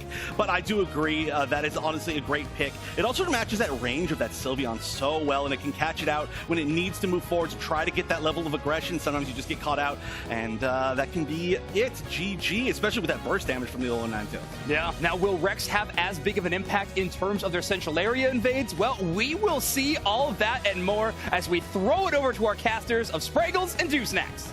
Well, Zoroark finally makes an appearance here on broadcast because Brave Birders weren't brave enough to ban it out. Yeah, it's going to be on broadcast, and this is a real opportunity to show all the folks at home what high-level players on a Zoroark can do. Because it is one of those Pokemon, if it gets ahead, it can take over the game, similar to a Dodrio.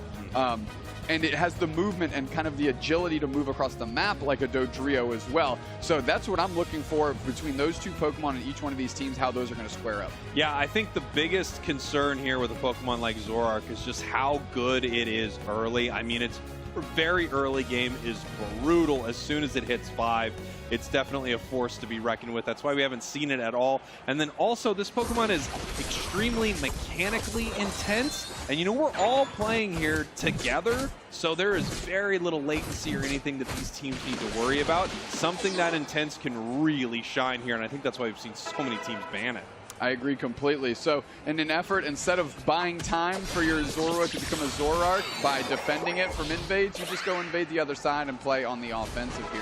Quickly, Rex peels up, isn't able to take a buff, doesn't really matter. They're getting mixed, they're putting the pressure on. Oh, whoa. So Soup Chef is there for support a little bit, but Clefairy's early game heals are a little anemic. So getting a KO here is a great opportunity for them, but ultimately not what they want to do. Yeah, obviously Sableye going down right there. Very nice for Brave Birders, but a nice play from that Sableye as well, jumping onto that goal zone to help Lapras score right there as it was having trouble. Obviously, Lapras looking to stack up its special attack specs. Nice big boosted attack right there. Ends up getting the passive from that Trevenant.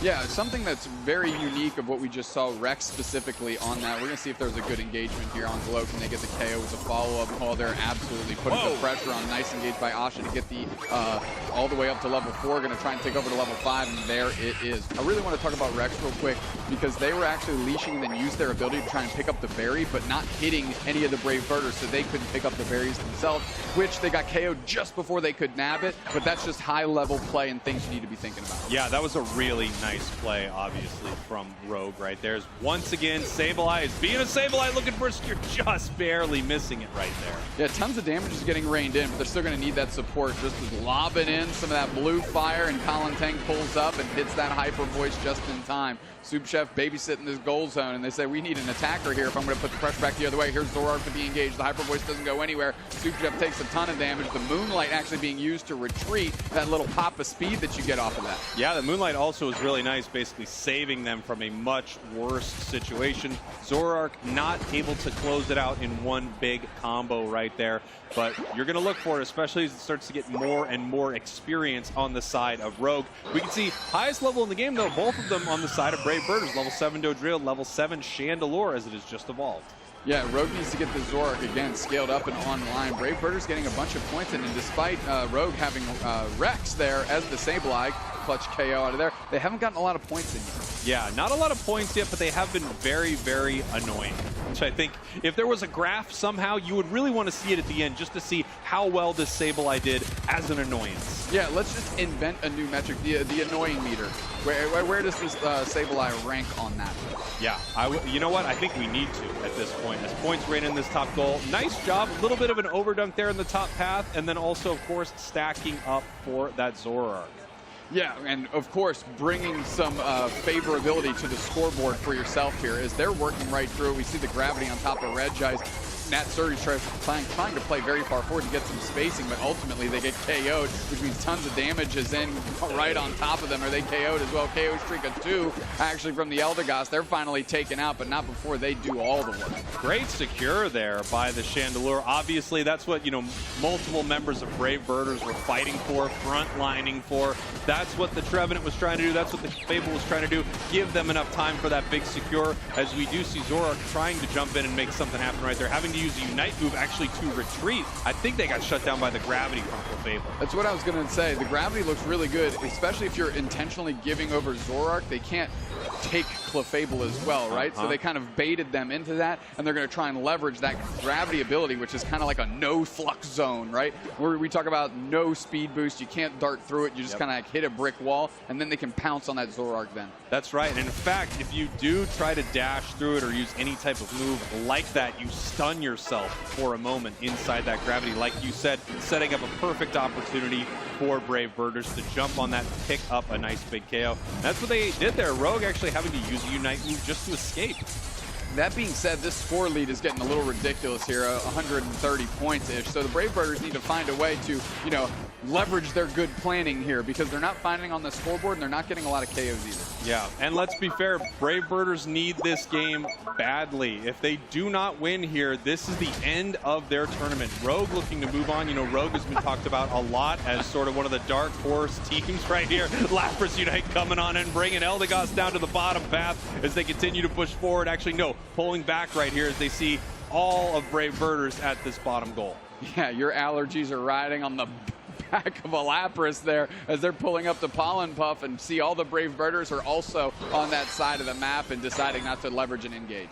And here we go. We've got about 10 seconds until the objective comes up in the bottom path. Dodrio is actually in a lot of trouble right here. Just getting caught. Huge bait attack, but not able to get the KO. Lapras swooping on in to pick it up. Yeah, great placement by the gravity from Soup Chef to keep Relax from being able to finish that KO. However, Oblivion is there to backdoor a little bit and get that KO back there. Trevenant Unite picks up 2. Cotton Crush is trying to find the team so they can heal him up. Woodhammers come down, actually pops the Trevenant back. Natsur's Woodhammers go wide because of that, but there's the Zoroark. It goes down immediately. 2 players down. Rex is just now coming back on top of the map. We've got a Hyper Voice in tandem with the Woodhammers are going to work. Colin Tang not spoiling the Brave Birders' opportunity here. They're going right. KO streak of 3 and an objective. Amazing stuff there from Colin Tang. You saw that moment. Zoroark coming in to pick up the big KO. Boom, right into that Sylveon Unite move that made it invulnerable for a moment, and then they just turned everything around. Rogue right now trying to push them off of this tier 1 goal. We can see Zoroark, not deciding to jump in. He's going, you know what? Actually, this didn't work last time or the time before. I think I'm going to head out. Rex looking for an opportunity to cause some static again. They're trying to suss out Colin Tang. No, they peel back. Soup Chef is actually on the hunt just to get eyes on Rex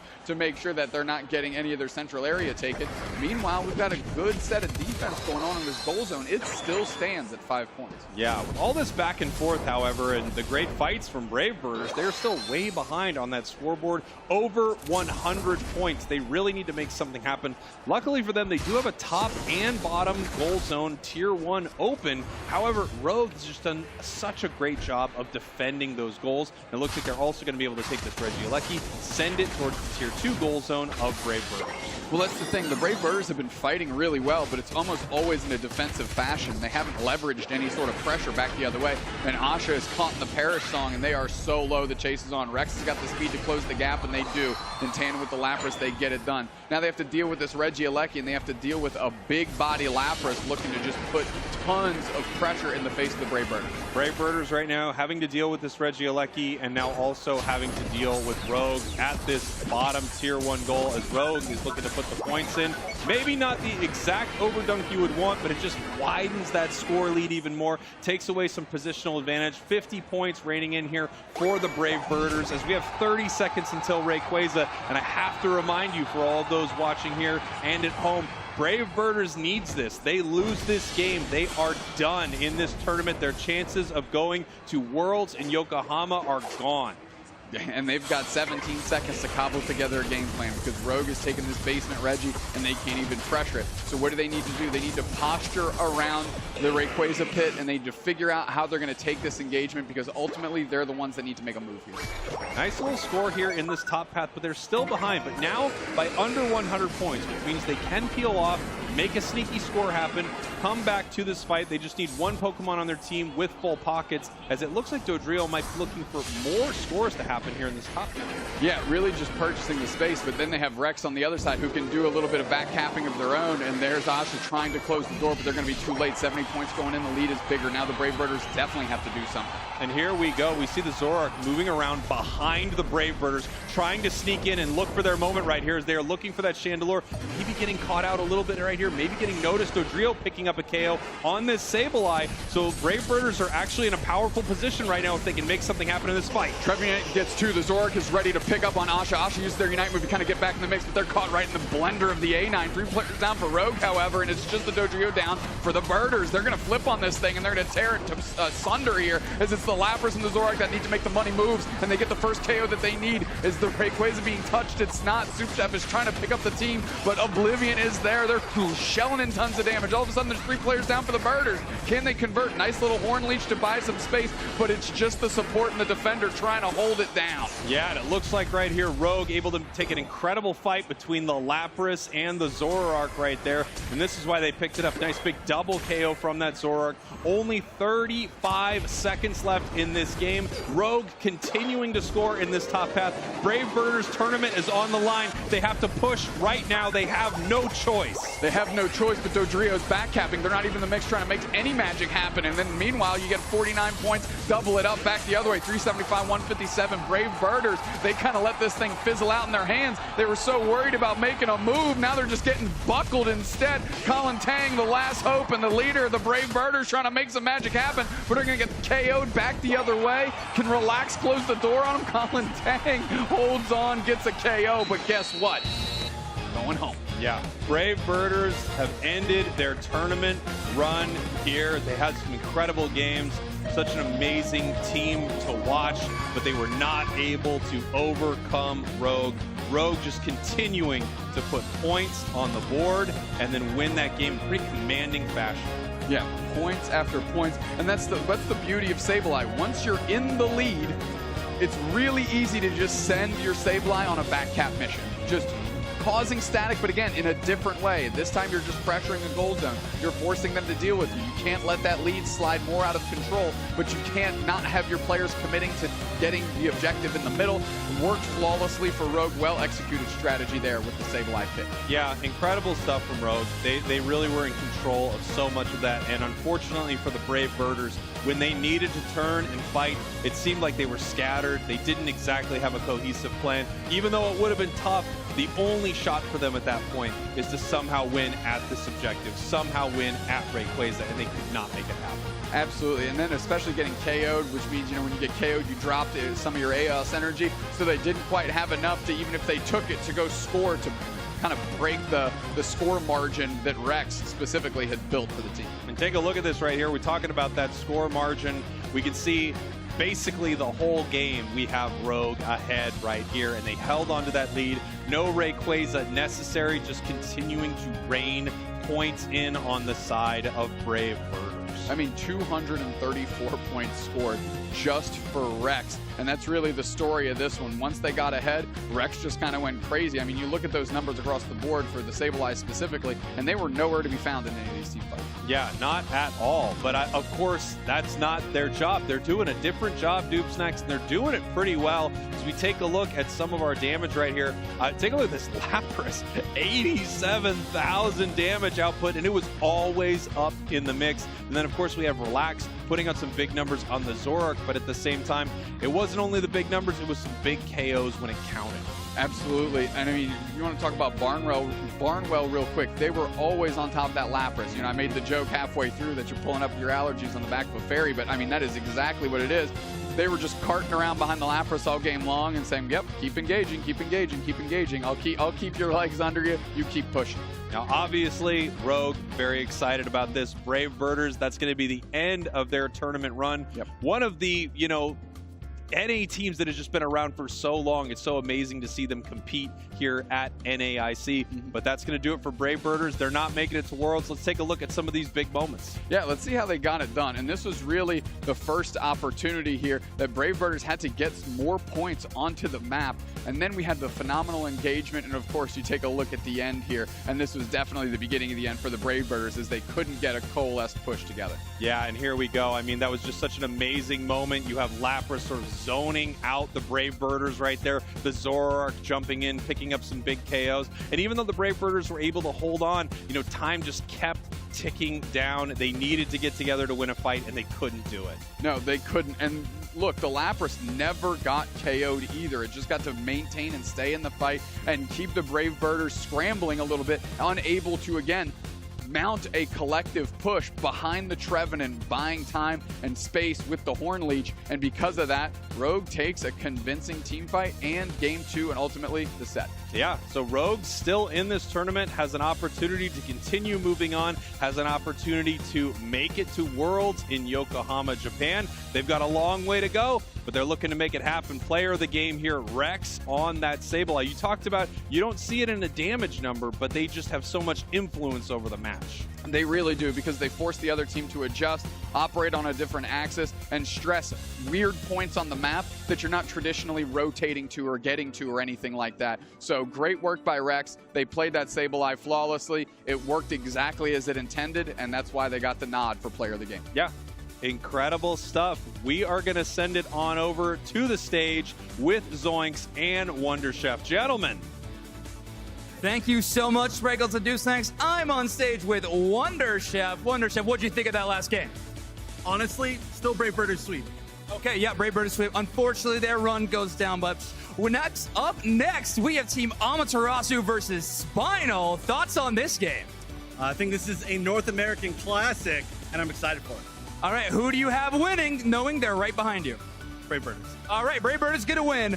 Here, let's take a look at our updated bracket that we have seen so far today. One team has been sent home. Up next, we are gonna have another elimination game. We are in the heart of the tournament, Wonder Chef. We are. I am so excited, but there's going to be a little bit of time as we set this up, so don't go anywhere because we're going to be back with more of the North American Regional Championship right after this.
Welcome back to the Pokemon Unite Championship Series live here at NAIC in Columbus, Ohio. This is our last stop on the road to Worlds in Yokohama, Japan. You can see the big stage and the teams getting ready for the games here. Doob Snacks, it has been electric.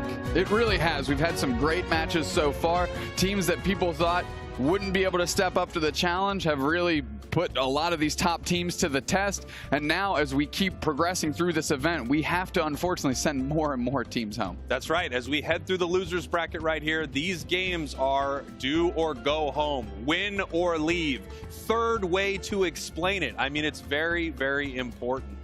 Before we get to that, however, there is a superstar that wants you to see this video. That superstar's name is Spraggles. What? I guess I'm in this next video, and it's supposed to be amazing. I hope you enjoy it.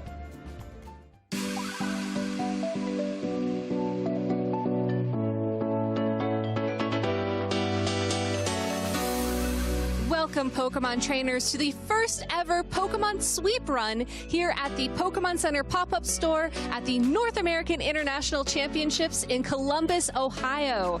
I am joined here by two incredible trainers, Trainer Polaris and Trainer Cyrus, as they will be competing for their opportunity to win as many unique items from this Pokemon Center as possible. Trainers, you have 60 seconds each to run through the Pokemon Center and pick out one of whatever item you fancy. It has to fit in the bags that are provided, but feel free to get a little bit creative as what fit actually means. And you have two incredible coaches to help you as well. So Coach Necra and Coach Spraggles, please use this time to coach your trainers. Wait, this is actually a Pokemon Center. Yes, it's actually a Pokemon Center. This is it right here.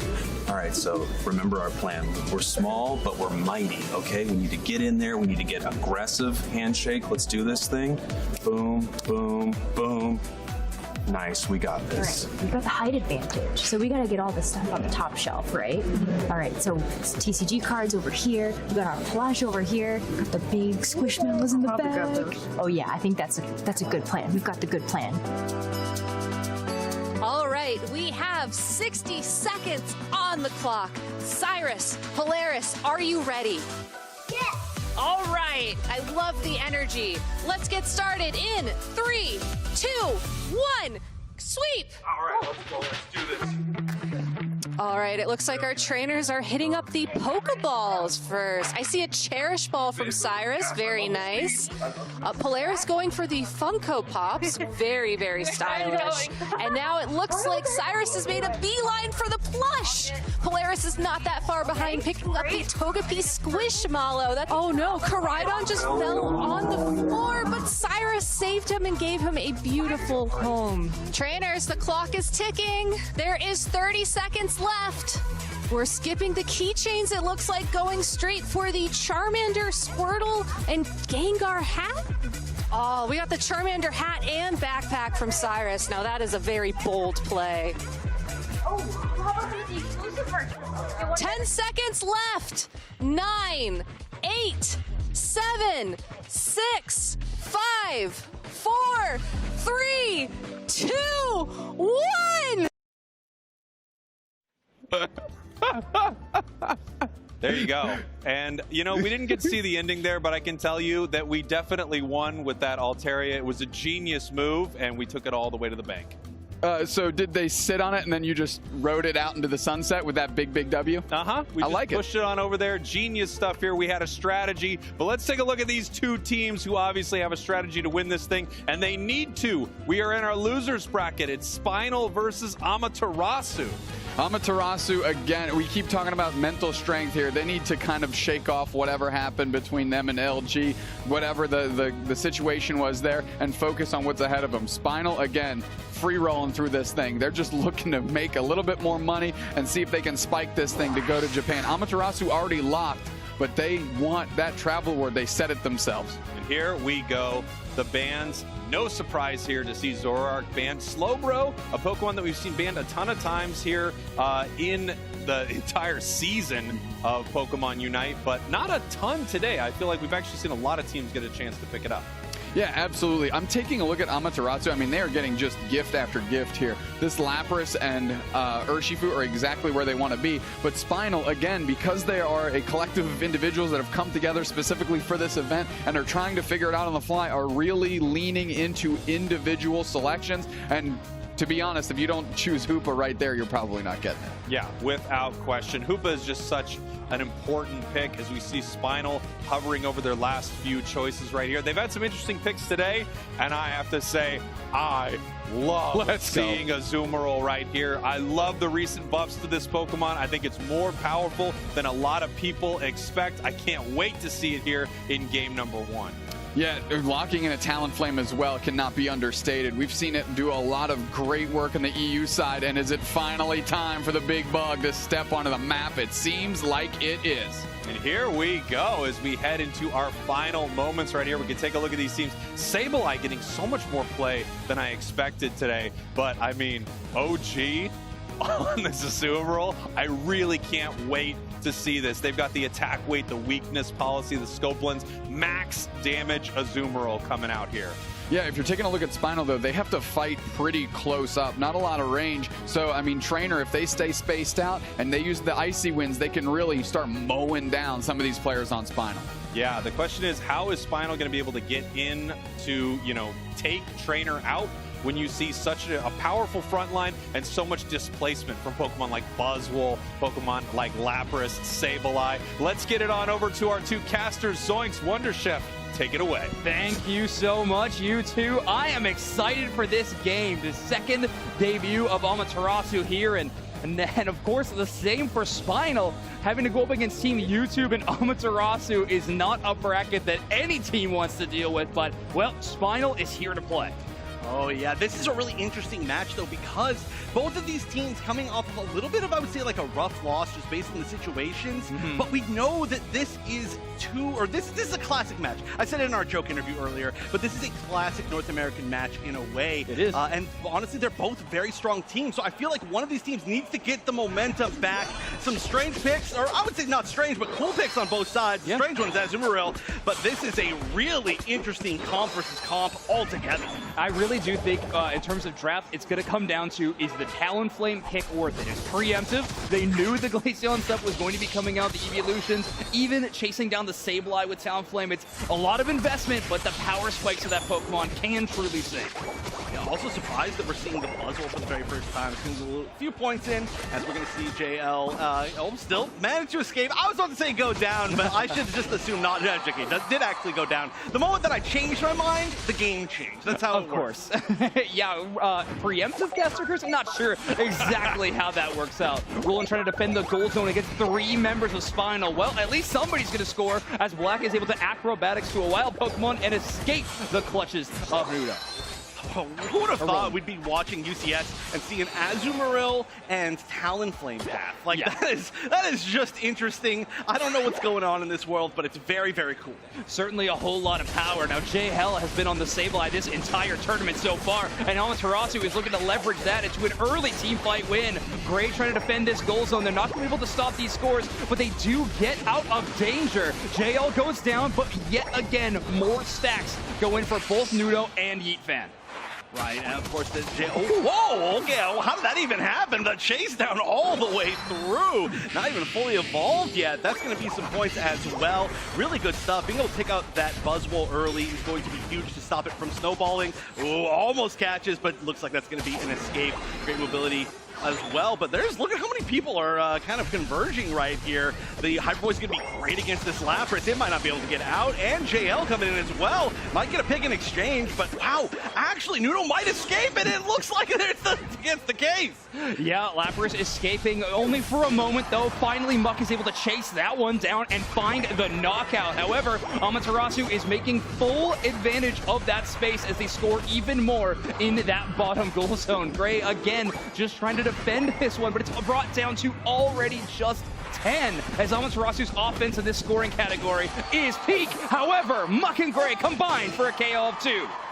Ooh, that is a really nice as well to be able to take down that level 7 Urshifu for all that experience. Of course, we are going to have to assume that the point lead is going to go to Amaterasu pretty heavily for most of this game, just based on the fact that there is a Sableye here. But as far as the EXP goes, it's going pretty well, honestly, for both sides. We're staying even. It's shifted a little bit back and forth. Ooh, going in. Muck trying to stay up, just having 2 people chase down. And look at this. Hyper Voice is so good. 3 melee characters that are trying to chase down. Obviously not going to win out in that situation 3v1, but you can see the value that it had even while it was trying to win.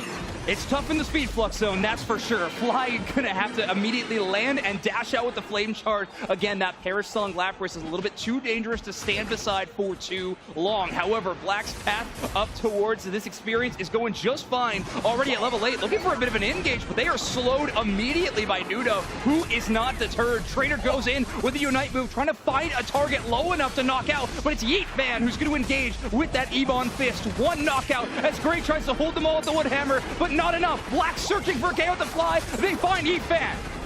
What an amazing escape. I'm going to talk about it in a moment, as it looks like Nudo might go down as well. They're going to try to trade for just Gray. Everybody really low right here, honestly, in general. But the Hoopa portals are going to be helping a lot, and that should be, they should be able to burn that down before the Buzzwole gets there. It looks like they're going to be, just fast enough. I got to say, though, we saw Black escape by eject buttoning away on reaction from the Glaceon Unite, and then go and 1 HP as they were being chased into the Hoopa portal, come back and get multiple KOs. That was a beautiful play. I'm nervous to say it, but I'm going to say it. Black is popping off. Black is popping off on this Talonflame, and I am so excited to see it.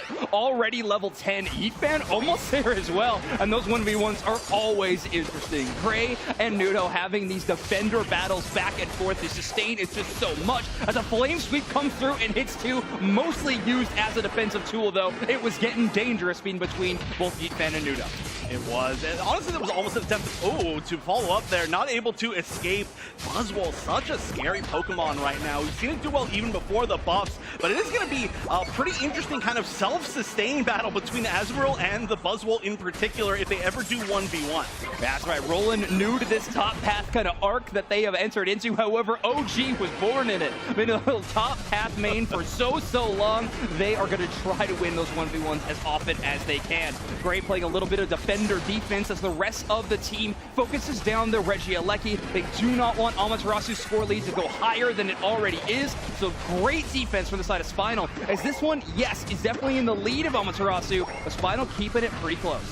Yeah, honestly, although it's kind of changing as I say this, it's a weird thing to say, having less than a 100-point lead with, at least at this point in the game, is not that huge of a lead for the fact you have a Sableye. Sure. Also, a little bit more EXP, of course, with that pick on the Buzzwole going down. But yeah, honestly, if you have over 100, like, you really kind of want like 200 maybe to be in that spot where it's like, okay, you really gotta take Ray 100%. But this is still, it's building as time is going on. But, we're getting close to like back capping can change things. Huge fly landing there, but the Unite in return saying, no, I'm going to anti-air your jump. And the dunk as well. Huge turnaround from Amaterasu. There are very few things more satisfying than knocking out an enemy Pokemon with their own teammate.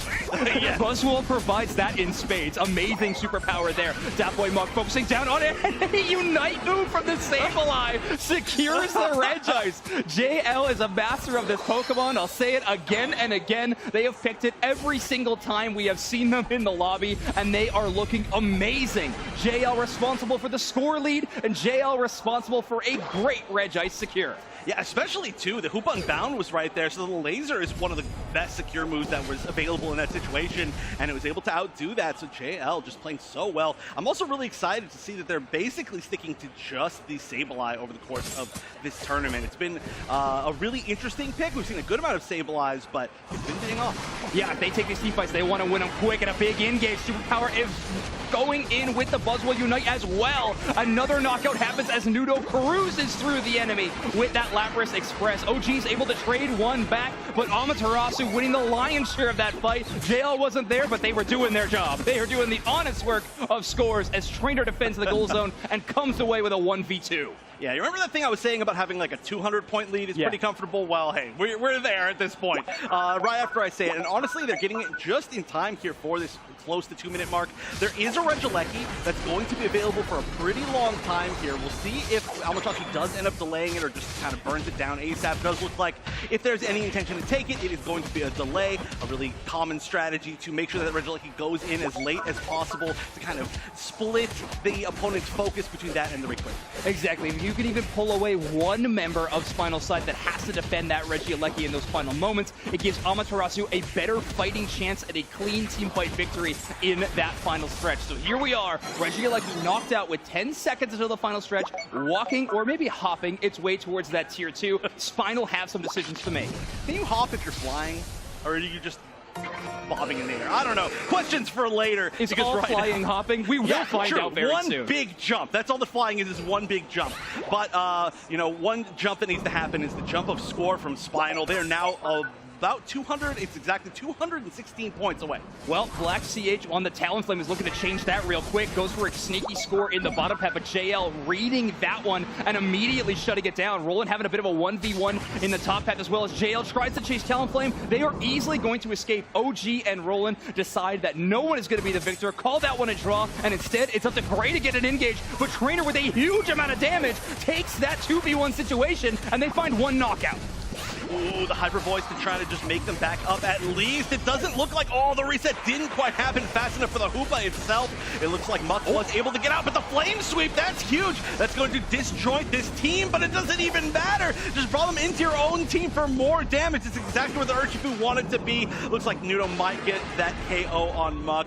Gonna have to run away as much as possible with two people around. That is just not a good look. There have been some back caps. There's only about a 100-point lead here, 50 seconds left, but actually cancels that at the very last moment using the extra range on the Hypersync portal. That was actually incredible timing. Yeah, great play by Rhino to keep their dreams alive here, with only 40 seconds left and Nudo throwing in 90 into the second tier gold zone. It just got so much harder for Spinal. Rhino, though, another hero play, has pivoted with the hoops unbound towards the Rayquaza. JL throwing a Hundo Burger into the home goal zone is going to make this task even harder, and Black being eliminated by Trainer is definitely a tough one to deal with. OG focusing onto the Rayquaza. Dapboy Muck screamy-awning as much as they can towards the Rayquaza, but Amaterasu is still going to come away with the last hit secure and a game number 1 win. Right, not even enough time to score. Kind of just did it to try to get it. But a great attempt, in my opinion, from Spinal at the end, especially, like you mentioned, with that Hoopa Unite. That was everything at the end. And, you know, it was close. I mean, the fight wasn't close. There wasn't that great of a chance of it working, but it was still the best out that they had. Yeah, Black with some great hero moments on the Talonflame, but in the end, Yifan really coming alive in that final stretch, shutting down target after target, and Trainer, I don't think they lost a 1v1 that entire game. There, Glaceon looking amazing, and hey, I love you too, Roland. All right, we're gonna throw it over to our two analysts, Spriggles and Duke Snacks. That's right, we are analysts right now, Zoinks. Don't you ever get it wrong again. Doob Snacks, what a match. I mean, Amaterasu obviously needed to come back in here and make a statement, and it looks like they did. Yeah, I mean, some good clever plays out of Spinal to try and make some magic happen, you know, stop some of those late scores. But ultimately, Amaterasu was just not to be denied here. And you can see on this score graph, I mean, Amaterasu and Orange just kind of taking over, and that is just a tide that kept rising. Yeah, and you can see every moment that Spinal somehow kind of gets an inch, you see Amaterasu, you know, take that, do a little bit more on their side, a little bit more. The score just continues to widen right here. The match just kind of dominated by Amaterasu. Absolutely, that's the inflection points that Sableye can really do for your team. JL, of course, one of the best going, and really, I mean, Sableyes have been made look good this weekend. You can see how valuable they can be in these compositions. Yeah, what a surprising, you know, turn of events to see so many Sableyes, even after this Pokemon recently received some nerfs here. But let's look at some of the damage. Trainer right there. Talk about a carry, 78,000 on the Glaceon.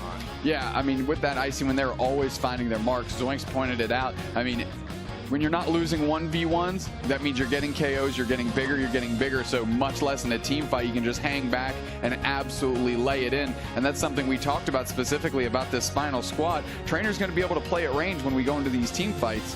and they're just going to be able to shell and damage and keep them from being able to engage in the way they want to. Now, obviously, Spinal needs to do something right here because their tournament is on the line. Amaterasu, they're already feeling pretty good. They're secure. Their spot is there for Worlds, but at the same time, they want to win today. Let's take a look at a few big moments from that last match here, Dupe Snacks. Yeah, I mean, you can just see the engagement here by Black trying to leverage the Talonflame in the best way they can. They quickly get gobbled up, though, because Urshifu is just a powerful Pokemon follow-up KO back the other way. And here we have Spinal trying to make some moves, but it's the Sableye that plucks that basement Reggie. And here we go, down into this huge Ray fight right here. Nice plays here by Amaterasu to just keep pushing forward, pick up more and more KOs. And every time they're able to do that, they're also able to move back and score as well. Spinal evening it up a little bit right here, but a nice play takes down Talonflame, and then they can rush some points in. Yeah, and then that Talonflame play was perfect, right? Crash Land, Fly, Flame Sweep, 2 players out of the middle so you can engage on them, and then it still doesn't quite go your way. Makes you think that Spinal might have been just a little too under level going into the final throws of the fight, so they couldn't even leverage their big plays when they made them. Yeah, and you can see here, you know, Black heading up into the air with that Talonflame, but it's just a little too early to get anything done on Rayquaza and just not powerful enough to take down Glaceon in one big combo right there, as this is a pretty easy secure there for Amaterasu. The points continue to rain in. Amaterasu continues to show why they are the top championship point team here in North America. Nudo going to be our player of the game. They got 101 points and 6 KOs. That damage is less important. The KOs of 6 and being that robust front line so that Trainer could have their moments was really what was important, and they delivered here. And you can see that Parrish song just popping up on all of the Laprases right now. Every Lapras likes to sing that Parrish song. Water Pulse really falling out of favor. I think it's still an amazing move, but you do have that extra damage if you're able to hit all 3 of those Parrish songs. You can secure some massive KOs. That's probably why we saw kind of low-ish damage, but 6 KOs. Yeah, it's a great way to kind of gobble up those engaged defenders. Not particularly relevant in that game, but we saw it do a lot of work, for example, when Snorlax would go in for a heavy slam and right into the Parrish song, and they'd be able to collapse and get a quick KO. So you can see the value it brings, and especially in a player like Nudo, who we've seen play so much Absol, really get into the mix, leverage that big-time defender as an offensive weapon. It works wonders. And here we go into the draft right here. Could be Spinal's final draft of this tournament. They need to make a miracle happen right now because they're going up against one of the best teams in North America. Yeah, and there's no doubt where they want this band to go. I mean, everybody selected Zoroark right out of the gate. No Slowbro is going to be into entering this game here.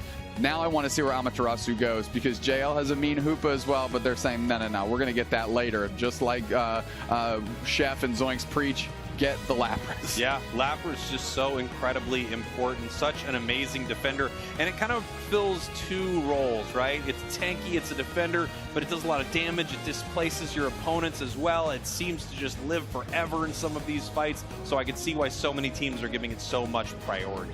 Hoopa and Glaceon locked down for Spinal, which means there's a lot of good options on the side for Amaterasu here. Specifically, the Urshifu is the one I was going to default to because that's a great, great utility weapon. Whether you go Rapid Strike or Single Strike, it can make some magic happen. JL locking in Sableye again, the little gentleman. They're getting that Sableye a little early here, obviously. They want to make sure they snap that up. It's been such an important Pokemon today. Probably the biggest shocker of today for me is how much Sableye we've seen. I did not expect it. No, not at all, but it's looked very good. You know, when you put it in the hands of high-level, competent and competitive teams, they can really turn the tides of people's expectations of that Pokemon. 2 quality picks, though, for Spinal. A9 and Trevenant do a lot of work. Do we see Greninja? Are they teasing us? They lock it in. Trainer on the Greninja. I can hear the crowd cheering for it. Let's go. I mean, Trainer's Greninja is one of the best on the planet. So getting to see them go to work here in this matchup, if they can get Trainer any space, you know they can take advantage of it. And that is especially true on this Greninja. Ooh, and here we go. A Garchomp for the side of Spinal. This looks great. I mean, we have 2 really exciting team compositions right here from 2 super exciting teams. Spinal, they've got nothing to lose, but at the same time, I have to be honest, they have everything to lose because if they lose this game, they go home. But this team was put together last minute, essentially. This is a mishmash of great players. can they do something against the, the reigning top team in NA, Amaterasu? We're going to find out soon. Yeah, Spinal is really back against the wall, quite literally. They've got to find their opportunities. They have to gel for once as a team instead of individuals that showed up to participate here. But let's pitch it over to Chef and Zoinks to bring us through this game, cast this thing, because we're going to have a good one. Take it away. Thank you so much, you two. I get to cast a game with Greninja and Garchomp. I mean, it's not my birthday, but it sure feels like it, Chef. Yeah, I know that all of you couldn't see Zoinks, but Zoinks actually physically started dancing when the Greninja was picked. That's not even a joke. That definitely happened. And then the pop-off also when the Garchomp was picked. So I feel like I'm going to just go and sit down and take a nap, and I think you can handle this game. Well, I was inspired by Ginyu Force and Boozle's great pop-offs. I had to try to get some of my own in there. Not on camera, of course. Unfortunate. I hired that individual camera crew. I guess they didn't show up. Too bad. So sad. What I'm mostly excited for, though, is this next game. I mean, Amaterasu versus Spinal has already delivered in game number 1. I know that game number 2 is going to be the same. Let's get into it. All right, and the big question to start things off is where they were going to send everybody on the side of Amaterasu. They do have some pretty decent options for quite a few different, honestly, kind of positioning comps, but it does look like bottom is going to be the Greninja with the Blissey. Yeah, you gotta get Kung Fu out of being Kung Fu as fast as possible. So great call. Put Ethan in the central area until they can hit level 5, and then Trainer can farm away to their heart's content. Currently, just a little Froakie. However, watch out for that bubble. JL, of course, is going to be making it a lot tougher for Spinal to get their wild Pokemon freely, as JL trying to cause a little bit of a disturbance. Rolling on this great Lapras is going to see them on this Pokemon for the first time, as they've normally been playing a bit more standard top path Pokemon. Right, and by the way, this is a very scary set of 2 Pokemon on the bottom path to have to fight. That Froakie is going to have to find some really solid EXP somewhere. I wouldn't be surprised if we did see it end up taking a lot of the central area wild Pokemon after these, or at least in the next time that it spawns. But whoever gets the most here is going to be huge, actually. And wow, Gray almost being one of the Altaria that gets last hit right there. Wow, just barely we see the Urshifu escape at about 10% life, if even that. I was going to say, great adaptation by Spinal to try to cover for Gray's only level 4 at Phantom. Not going to be relevant for that first fight. Instead, they bring 4 members down. But Amaterasu reads them. They match 4 for 4 in that bottom path, where traditionally we see the central area players kind of adapt into that top path to try to take that fight, making sure the top path Pokemon is getting leveled as much as possible, seeing as they are such a big reason that those Reggie in the bottom get secured. Right, and as we're watching this down in bottom, as we're watching down in bottom, we're going to see JL really try to get some sneaky stuff going on as expected. But there has been a little bit of a 1v1 battle going up here where we're trying to get to a Garchomp on the side of OG. And then, of course, the Lapras there just being one of the most obnoxious things to deal with when you're trying to either stack or get EXP or just walk anywhere as a melee Pokemon. I mean, this is getting concerning for Spinal. Amaterasu is demolishing them in the level race. They were able to completely take all of those mid-Altarias for free, and now they're pushing it towards a team fight. Ethan does have to retreat back a little farther, as finally Black has mounted up a bit of defense here, but they're only at level 6. Nuno goes down low. Safeguard going to give them the unstoppable shield they need to retreat back to the goal zone, and Amaterasu didn't gain a whole lot, but they more importantly lost nothing in that engagement. Right, they just wasted a lot of time. And when you have to lead, if you're just wasting time, then that's a good thing for you. Again, no full engagement here on these birds. They're just going to try to take as much EXP as possible.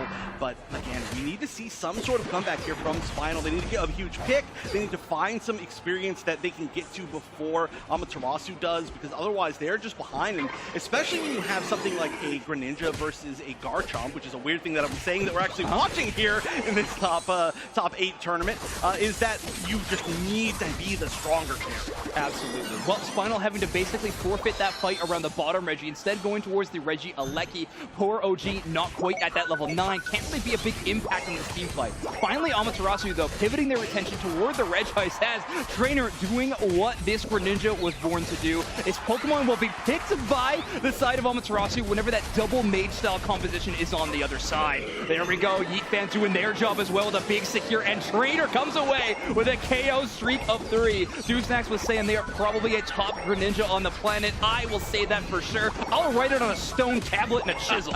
Well, what's so important to remember is that if you are slightly behind in this race for the higher carry and Greninja is the one on the other side, I feel like we used to see it so much, but if they manage to get to that Unite move before your team has your Unite move, that can easily, exactly what we just saw happen. They use it to just dive on your team, get 3 KOs, get points in, and suddenly they're snowballing even further as they're now at least 2 levels above every single member of Spinal. Well, OG is finally at level 9, so a bit more of an impact the Garchomp is looking to have. OG going with the Dragon build, of course, of Rush plus the Dragon Claw. You'll see a lot of those little combination plays, which are used, of course, for damage, but a lot of the time are more used to push enemies around and utilize the space a lot. We saw that a lot in group stage when Garchomp was extremely popular. Right. Ooh. I don't know how much you're going to be able to get up there yourself, my friend. I think this might be... Oh, okay, actually, there's a little bit of backup here, so Nuno's not going to have to worry about trying to 1v1 a Garchomp on a Blissey. Blissey can be a little bit scary, but probably not scary enough in that situation. Nice, carrying it back into the tall grass to make sure that nobody else can take it. But speaking of tall grass, we've got almost an entire team sitting around here. 2 entire teams just sitting around here waiting to potentially engage for this Regieleki. And there we go. That's an engage with 2 Unites, and that is almost an entire team gone. The 3rd Unite happening a little bit late. We'll see if they can get any picks or if that's going to be that. Oh, almost. That would have been a lot of EXP. Exactly. Trey needs to run.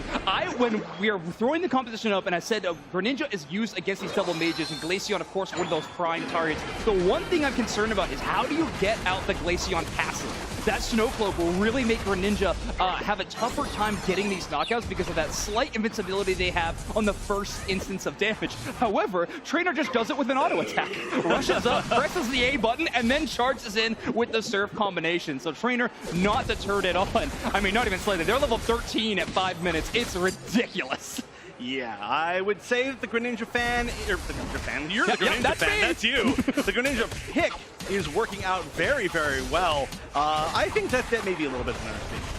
Yeah, absolutely. Well, so far, Amaterasu's game plan is working very well outside of just even the draft. They are at a 219-80 lead, which is what we have come to expect when watching this team play against the top competition. They are always going to find a way to get a score lead here. Roland absolutely undeterred as they actually use the Lapras Express Unite move to cruise around, not picking up anybody. I guess no one accepting the ride as they completely make it around as Rhino brings the crew down to that bottom tier goal zone. Well, yeah, there's a lot of potential rides going on here. You can go through the Hoopa portal, you can go on the Lapras, but right now we saw way more people go through the Hoopa portal. Obviously, that is going to be a pick once again.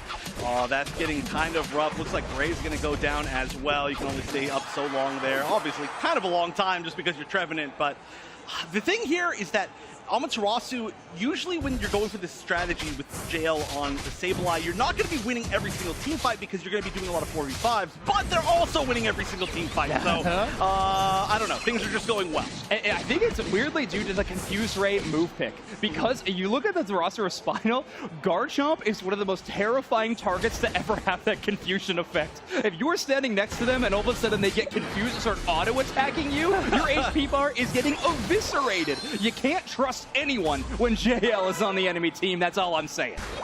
Oh, yeah, I would not trust anyone or any situation, honestly, to be fair. But it looks like we are going to see a good amount of Spinal collapsing up for this top Regieleki. There's only about 30 seconds left before the Rayquaza spawn. Roland sees this. I don't know if they're going to try to engage here. There's only a couple members. Oh, but it looks like they are going to somewhat start. The Regieleki taken, though, from Spinal. And this might be a little bit of a mistake. Going to have to unite just to get out of there. So overcommitting maybe just a bit. That's a pretty scary situation.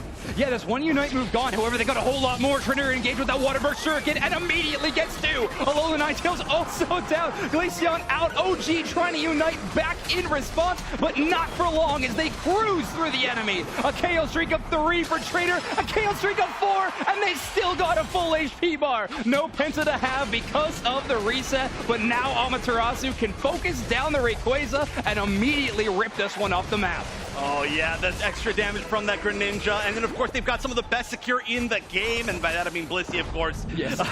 But a great rip. That is all that they needed. That point lead, while it shrunk a little bit during those last moments, is now going to grow exponentially, and Trainer, clear MVP, level 15 at the end here, and this is going to be an ridiculous scoreboard. Another double knockout there for them. Trevenant may be the next target, but instead you'll just throw 100 points into the goal zone. This Greninja, I haven't seen it in so long, and I question why every time. Trainer just looks incredible on it. A world-class talent on one of the best teams in the world. I mean, North America's making them right with Trainer on this Greninja. And Trainer finally going down. That may have been the first time getting KO'd in the last 45 seconds of the game when it's almost unnecessary.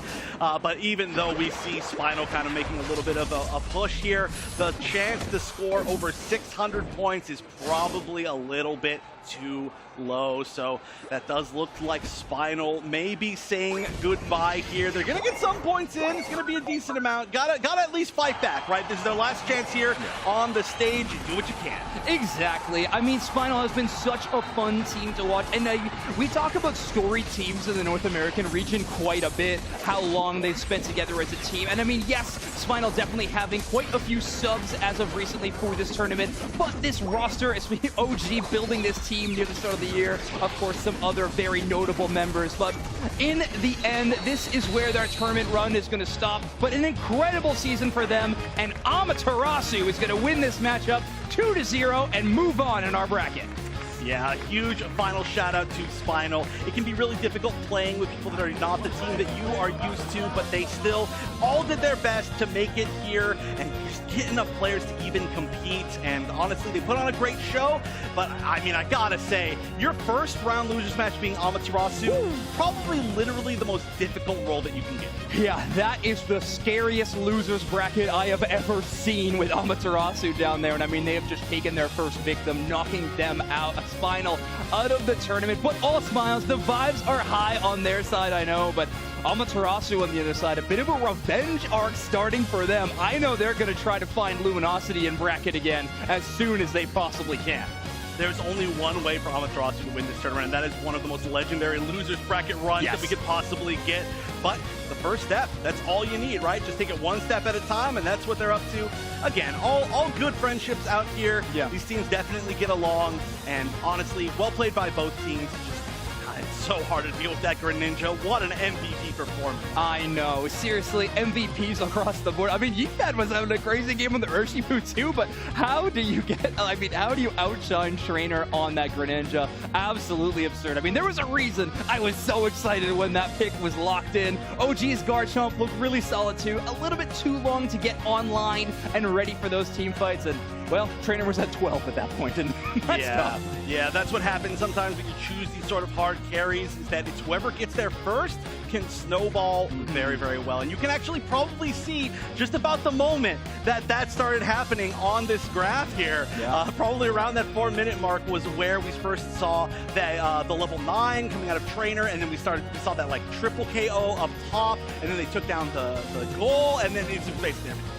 And you can see what Spinal is trying to do to try to counteract the normal strategy of Amaterasu of allowing JL to score like crazy. The 80 points in, and then of course the Regieleki near the end of the game. They know that score is going to be so important. They're trying to keep up with that, but you also got to keep up with the damage numbers. So let's take a look at those. Trainer with 104,000. First one to break into 6 digits on broadcast today. 47% of their team's damage. Yeah, almost more than everybody else combined. Not to say that not everybody didn't do a great job, but it was just a ridiculous amount of damage, okay, from Trainer. You do see some pretty even damage numbers across the board on the other side. Like you said, OG's Garchomp was looking very strong, but just maybe not strong in time. So I do like the pick. I appreciate it, but it just didn't quite get there fast enough. Yeah, that's all right, but let's take another look at how Amaterasu dispatched Spinal here in our game number 2, because this one definitely looked like the cleanest match we have seen from Amaterasu so far in this tournament. But a couple of really close games against Luminosity, but this one looked like peak Amaterasu.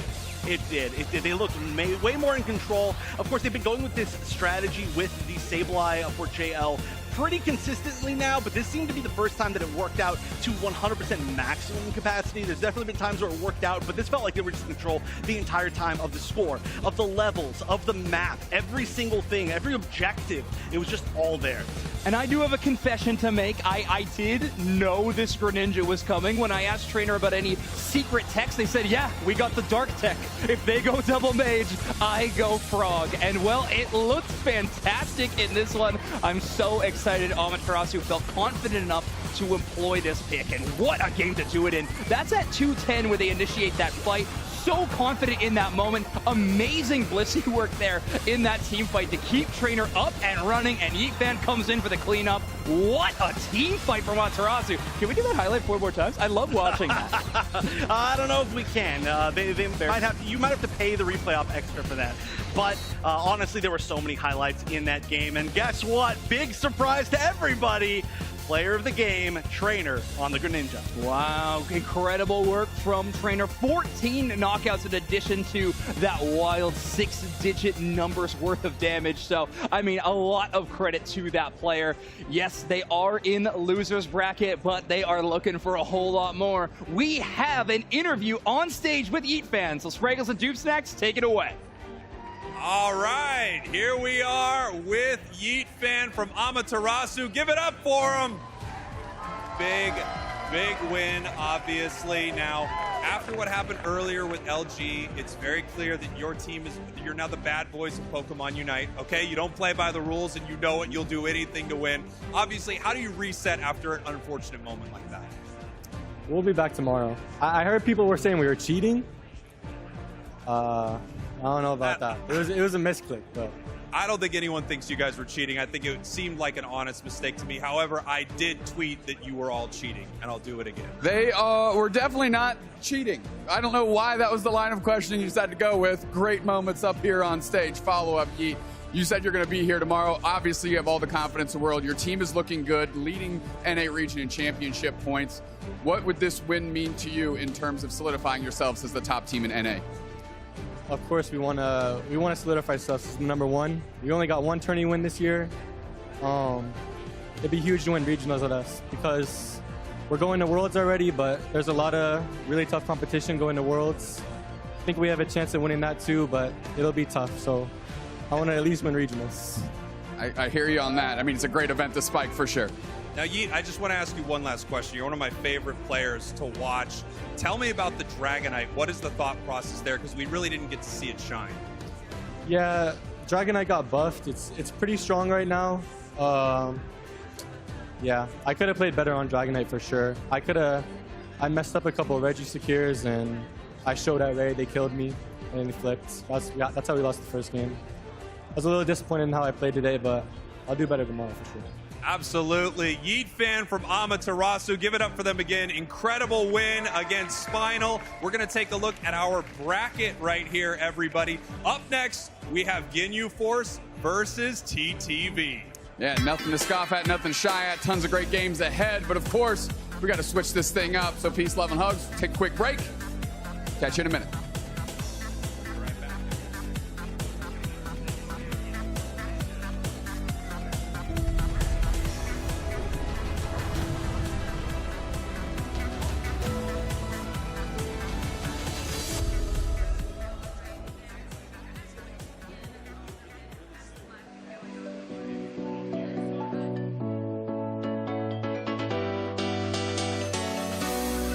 Welcome, Pokemon trainers, to the first ever Pokemon Sweep Run here at the Pokemon Center pop-up store at the North American International Championships in Columbus, Ohio.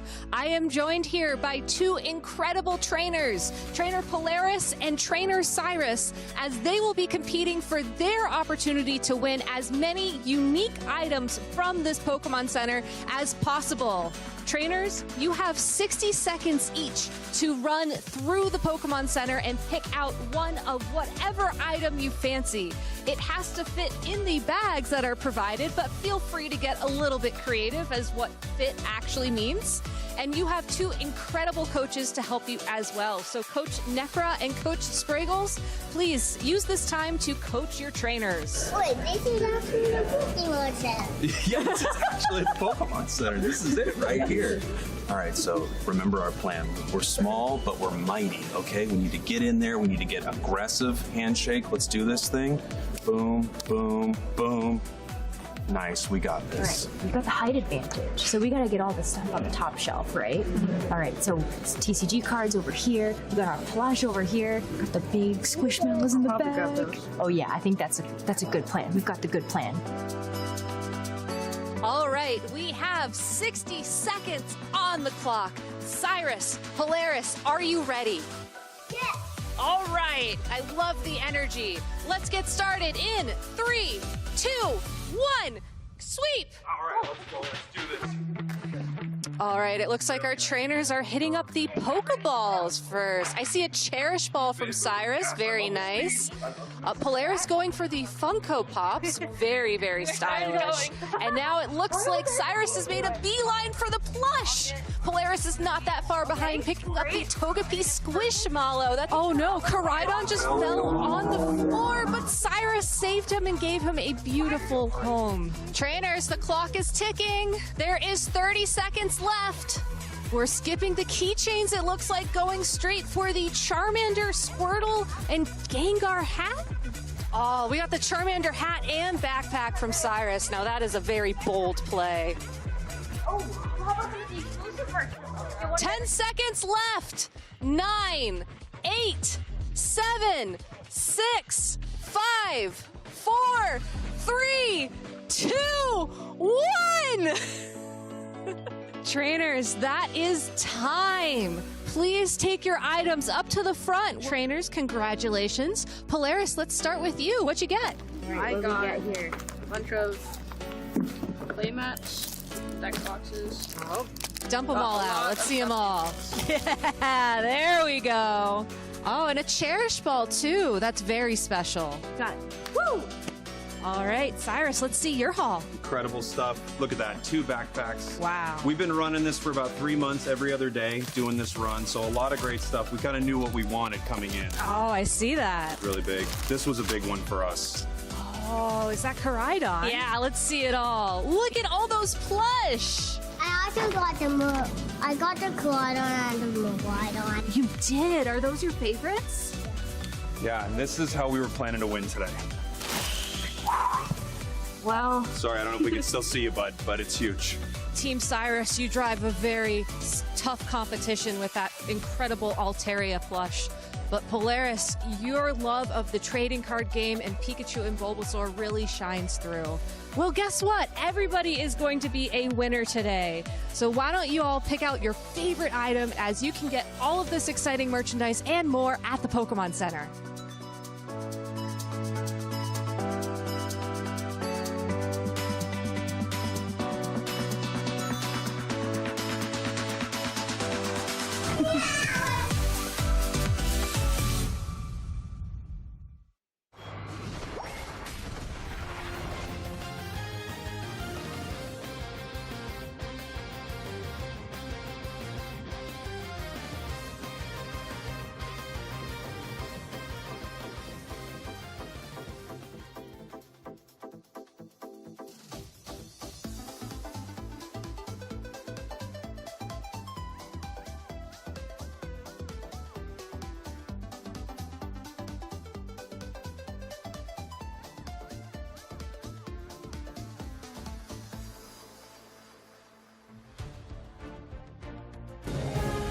We are back with the North America Regional Championships, and we are down to our top 6 competitors in the region. Oh, and these are huge matches, believe it or not. We are no longer in the bracket where we are going to see people go home. We are in the bracket where we're going to see people confirm their places for Worlds, or at least get very, very close, as we're now up in the winners semifinals. And that means we're also going to get some amazing games. Absolutely, I cannot wait. You see their faces on stage now. It is Ginyu Force and TTV currently squaring off against against each other. They're getting settled, getting into lobby, and I cannot wait. Both of these teams have put on an amazing show in our game so far today. They have. Ginyu Force, the big mystery, right? We mentioned that they are currently 8-0 in their last 4 games of this tournament, including the group stage. They have been looking unstoppable, and as a team that was less expected to make it here, they have been the true dark horse of the tournament. Lutano bringing highlight reel after highlight reel on that Venusaur, the Beamosaur in game number 2. Will Ginyu Force have an answer? That is something I'm really interested to see. However, I do think historically, Glaceon, a pretty decent Venusaur matchup, but that's back when Venusaur was Petal Dance Giga Drain, so a very different time. Yeah, can you even get close to Venusaur at this point anymore? That's that's the real question. But honestly, this is such a toss-up for me. I truly have no idea, but we're getting into the draft, and really there's only one way to find out. Well, you know, that is one way to deal with the Venusaur, I guess. Okay, it is my birthday. I got the Greninja Garchomp game last time. I'm seeing a Lapras ban in this game. Everything's coming together. Venusaur ban on the side of Ginyu Force. Good call out. You see Lutano looking over to the other side immediately after. They are respecting the decision. Let's see where Ginyu Force wants to go with the first pick. Slowbro would make a lot of sense to me, but no, a last-second pivot over to the Urshifu. Interesting pick for the Urshifu. I feel like TTV kind of infamously has used the very little Urshifu, so to value that, you might be able to get it a little bit later. Of course, Urshifu, they do have Urshifu players. It's just, overall, I wouldn't say it's one of those things where it's like, we need to get away from them or we just lose.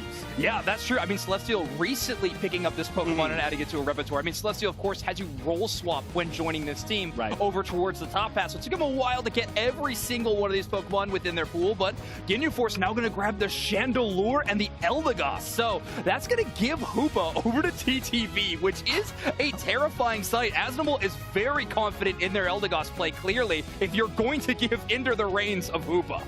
Oh, and we're going to see the Buzzwole come out. You're just getting everything that you want to see. We actually saw a little bit of a highlight over the Sableye, actually. So there may have been some discussion of that. It does look like we're going to get the Snorlax, though, and the Glaceon will be that pick, regardless of the fact that they already banned out the Venusaur. Still good pick, clearly, from what we've seen from Ginyu Force. Snorlax is definitely what we would call one of those engagement tanks. A defender that can leap into the battlefield and then block the enemies back into range of both the Chandelure and the Glaceon. So we're going to look for a lot of combination plays between Bloodline and the rest of their damaging core. Now TTV, speaking of damaging core, Mew and Gardevoir, so much firepower on the side of TTV, and then of course Celestial will be holding down that top path. Yeah, there's a lot of firepower in this game in general, and honestly, there are definitely some options to be able to kind of dive the backline on both sides, but maybe not the ones that we're used to as like quite as dominant as they were. So I'm really excited to see how they're going to deal with all the special attack damage. In these final moments, it's going to be so important for Bloodline and Kratos to get in good position. Look at the side of TTV's composition. They don't need to move anywhere.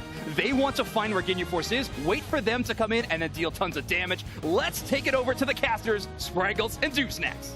Here we go. TTV versus Ginyu Force. Ginyu Force just seeming like that force that keeps steamrolling through this competition, taking down big name teams, winning perfectly in the group stage, moving through this winner's bracket right here, and now they're up against some tough competition, TTV. Yeah, TTV already guaranteed to go to Worlds, of course, but we heard that interview with Ender. They want this win to, again, it's all about solidifying themselves as the best team in the region. Ginyu Force on an absolute heater. They are the hottest team in this top 8 right now, having won their last 8 consecutive games in the regional finals, and they look to make TTV number 9 and 10. And here we go, game number 1. Ginyu Force, your purple team. TTV, your orange team. Ginyu Force, by the way, banning out that Venusaur. I mean, they saw the footage from earlier. They saw the solar beam clearly. Yeah, they said, no, that's not going to happen to us. Not today.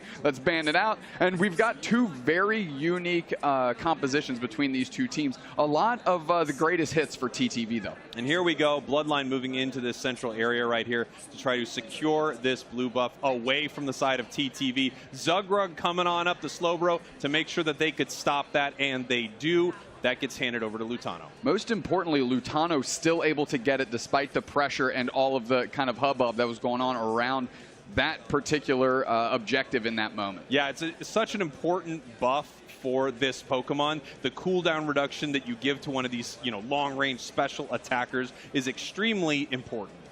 Without a doubt. Tons of pressure being put on here for TTV to just get leveled up, because that is kind of their barrier to play, right? Ginyu Force, Boozle on the Glaceon again, finding tons of opportunities here, tons of experience actually going to the side of TTV. They're going to be able to engage on Celestial, though. Can they get the follow-up? The Icy win for the KO, and they actually get it. I think Kratos is the one that locked that down, and they are got to be happy with it, yeah, right? Got to be pretty happy with that pickup right there. Barely got it there with that boosted attack, but they get a nice KO onto TTV. Bloodline getting a little bit low here, but look at that. The Chandelure, Katie, throwing insane damage over onto Otter.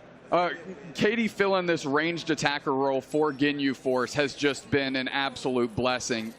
She's been playing out of her gourd, and it doesn't look like this Lantern's going to be any exception. Yeah, absolutely. They've been doing incredible here. I'm surprised we hadn't seen more Buzzwole today, but we've got it here. It's level 5, so it's got its big power spike. It's got either super power or leech life. We really haven't seen much leech life competitively, so I got to assume we've got ourselves a super power Buzzwole there. Without a doubt, Kratos going to have to peel back. Katie doesn't want to get caught either. Boozle, though, kind of cutting in between, making sure Kratos can get out. But is anybody going to get KO'd? No. Boozle able to escape as well. And we actually have the pivot by Katie into the middle to get the follow-up there on the curly. Lutano goes down. Lutano does go down, and now TTV slightly ahead on score, but they seem to be losing every time they run into Ginyu. Yeah, the Ginyu Force is looking really good. They are clearly feeling themselves and understanding where they need to be to unlock the potential of all these characters, and that's exactly what they're doing. Bloodline being very aggressive, playing far forward. Let's see if they can stomp on top of Otter, who tries to poach all the birds away with that surf. Heavy slam from Bloodline comes in, and they get just a crop of experience for themselves as well. And here we go, 10 seconds until Reggie in the top and bottom path right here. We see both central area Pokemon, the Glaceon and the Gardevoir, heading back to the center to get as much experience as possible. They're both looking for Unite moves, both one level away from it right here as we get ready for Regice. Yeah, nice little leash by Zugrug to force Ginyu Force to get in there. Wow, that's a ridiculous statement. Here we go. They force Ginyu Force. Bloodline's in the mix here. They're going to have to take a nap just to make sure they stay standing. Boozle's throwing everything into the Regice here. Can we get a follow-up? Solar Beam goes wide, doesn't catch anybody. Boosted Auto's going to hit Katie and chunk them big. Ooh. Nice little pop through by the whole Hello Peekaboo. Take a KO there for them. Meanwhile, Ginyu Force is going to grab Regieleki, and TTV is going to get the basement. Definitely feels like TTV gets the better of this exchange right here, but they're just feeding more experience over to the side of Kratos on the side of Ginyu Force. TTV winning a big fight. Big Unite move coming in from Buzzwole, but 3 members of Ginyu Force are going to punish him for that one. Bloodline with a sick heavy slam to stem that tide immediately, keep Kratos standing, and they're going to be able to absolutely gut this goal zone. Yeah, now they are just small scoring in that goal zone until it's time for Snorlax to put in all the big points right there. We see it happen. Goal zone broken for TTV. Ginyu Force now 101 to 187. Shrinking that score lead a little bit for Ginyu Force is paramount because they're doing pretty good in these engagements. And the only way this thing can really get out of control is if that score board gets absolutely out of control. TTV, a team that really likes to get big ahead and then kind of shell up in the middle and try and protect that objective. Yeah, TTV has a few modes as they move towards the later stages of a game. And one that is definitely classic TTV is getting a nice score lead and just making sure their opponents can't take any good fight at the end. They just stall them out so that they can win the game. However, lately we've seen TTV get a lot more aggressive. Earlier today, trying to take a Rayquaza right in front of Brave Birders.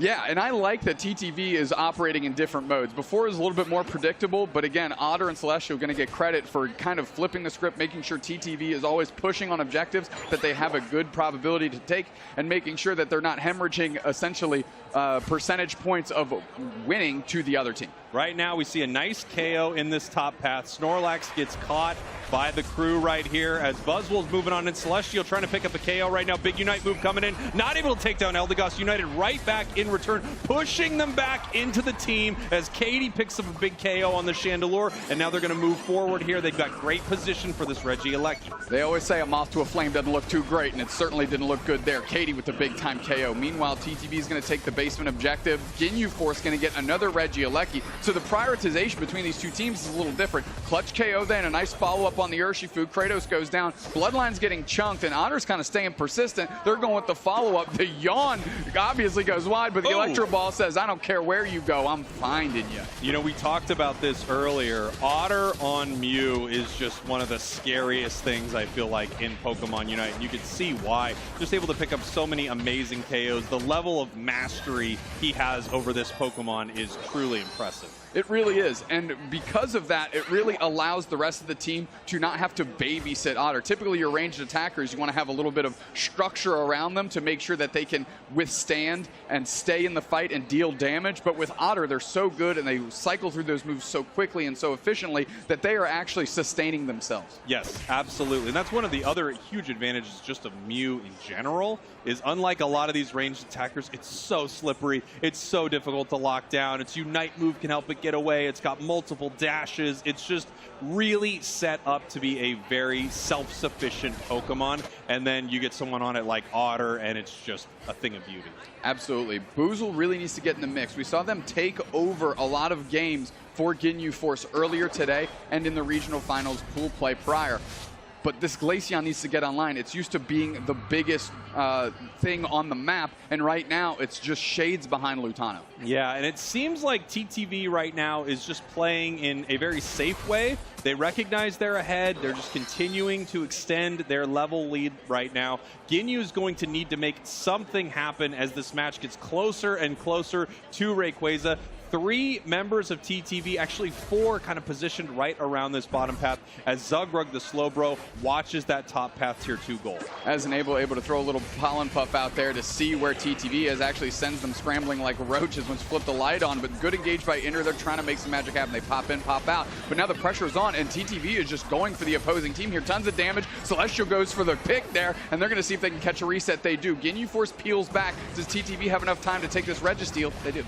Now here you go. Registeel goes down. 5 seconds left. TTV is up on score. TTV is up on level. TTV has a Registeel buff. Ginyu Force is in a really tough spot right here. They're going to need to make something happen. They need to make a play. You can see TTV moving around this Rayquaza, just looking for some vision on Ginyu Force to figure out what exactly they are trying to do right now. At the same time, pick up this red buff and continue to stay strong and more powerful than their opponents. Yeah, Ginyu Force wants to chip this Rayquaza because you can see that bar come up. It's Cyclones, and it doesn't matter if you're hiding in the tall grass or not. You can get hit by that. That's a great way to see where the other team is. Yawn goes wide for Bloodline, but they're looking for an engage. That's already half HP. Where's the follow-up, though? Solar Beam chunks Katie as well. That's huge. The Pollen Puff is misaligned, and now the team is peeling back. Fortunately, TTV didn't follow up because that would have been a great opportunity for some KOs. Rayquaza is kind of getting chipped, sitting at about 55%. Yeah, and here's a nice moment for Ginyu. If they can get that Urshifu in there, I think he might have thought he was hiding in the tall grass right there. But, buddy, you were not. We all saw you. We saw you, Kratos. We also, the engagement is happening. Kratos goes in. They get slow beamed immediately. Popped up. Wicked Blow follow-up. 2 players down for TTV. Ginyu Force. Oh, my goodness. That was right in the middle of 5 of them. And now Ginyu Force flips the script. Ender's trying to pull the team through. They're trying to get the reset. Lutano and Ender forming friendships out here as they're looking for bodies on the other side. And Ginyu Force takes it. Boozle again. Ender's on the chopping block, and they go down. Icy Wind goes to the guts. And now we're got Hundo Burgers going in. And here we go. Ginyu Force is reining the points in right now. Lutano able to put in 100, but Ginyu just continues. Another and another and another. 25 seconds left. There's not a ton of time on the clock. TTV needs to run to make something happen here. I mean, what a push that TTV is going to have to make. They're down by 120 points. That needs to close the gap right now, but Celestial is farming up. They don't have enough time to even get there. I think they recognize they just can't get across the map. They can't make something happen here. One of the most perfect Gardevoir Unite moves that I have seen, but it was not enough to stop Ginyu Force. Just an amazing game by Ginyu Force. 9 consecutive games here in the regional final event. They are on one. I can't say it enough. TTV, they lost game 1 earlier, might be a little flustered right now because they're dealing with a different beast. That's right. They are dealing with Ginyu Force, the Dark Horse, the Giant Slayers, whatever you want to call them. don't call them a loser because they're winning this thing. Let's send it on over to Zoinks and Wonderchef.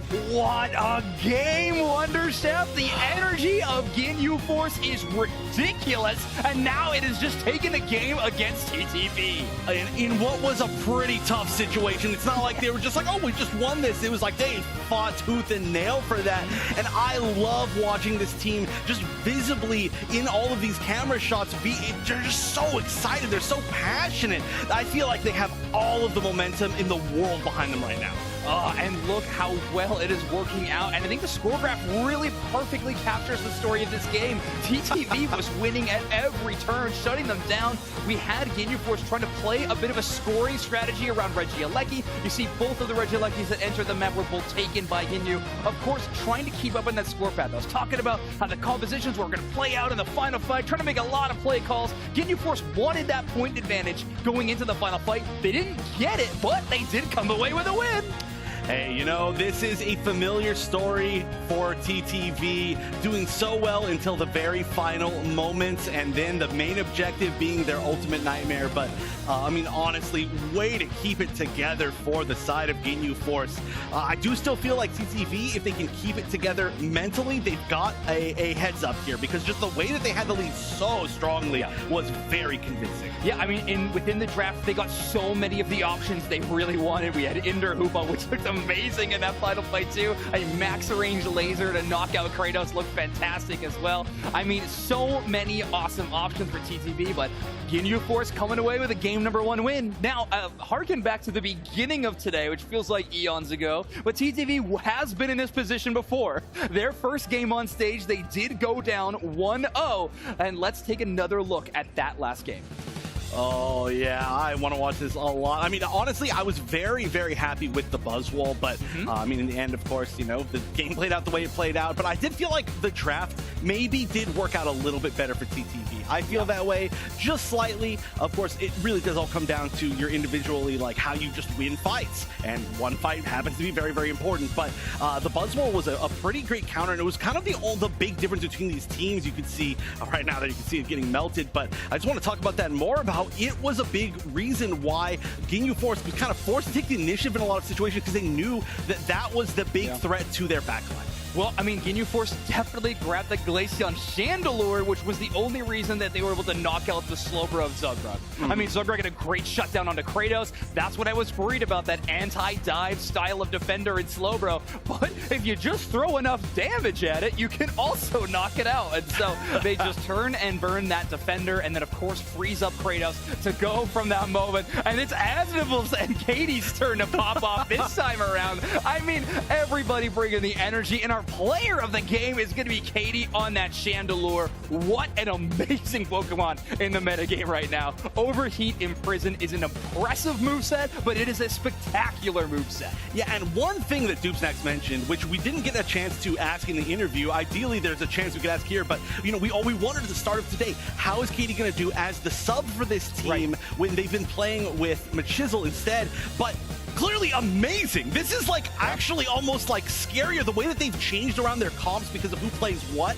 I think this is such a good fit. It looks like they've been playing together with that sub for months, for years. Oh, look, Curly's joined us for a moment.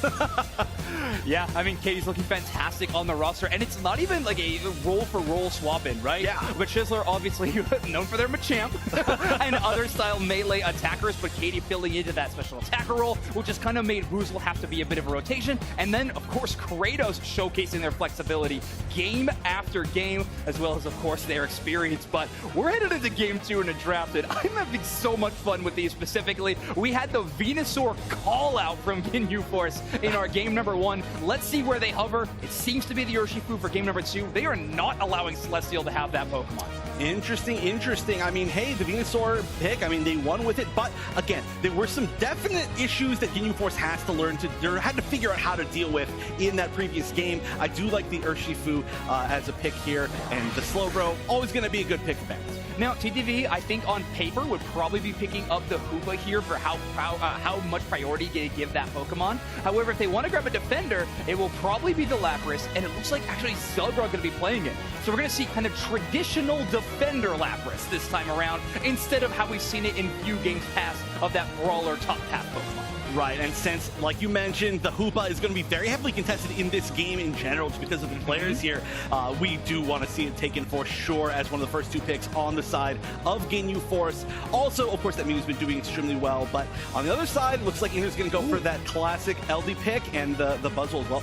Yeah, and we have the Snorlax again from Bloodline. I think it looked really fantastic Gamer 1, running that Yawn style build, which is really fun. I mean, people sleep on Yawn quite a bit, but the stun it gives, like 2-second stun. It is a very long stun that Yawn gives, so a great access to that tool. And well, TTV's back at it again. I think Duke's next going to say something about Chlorophyll, but Venusaur is on the side of TTV.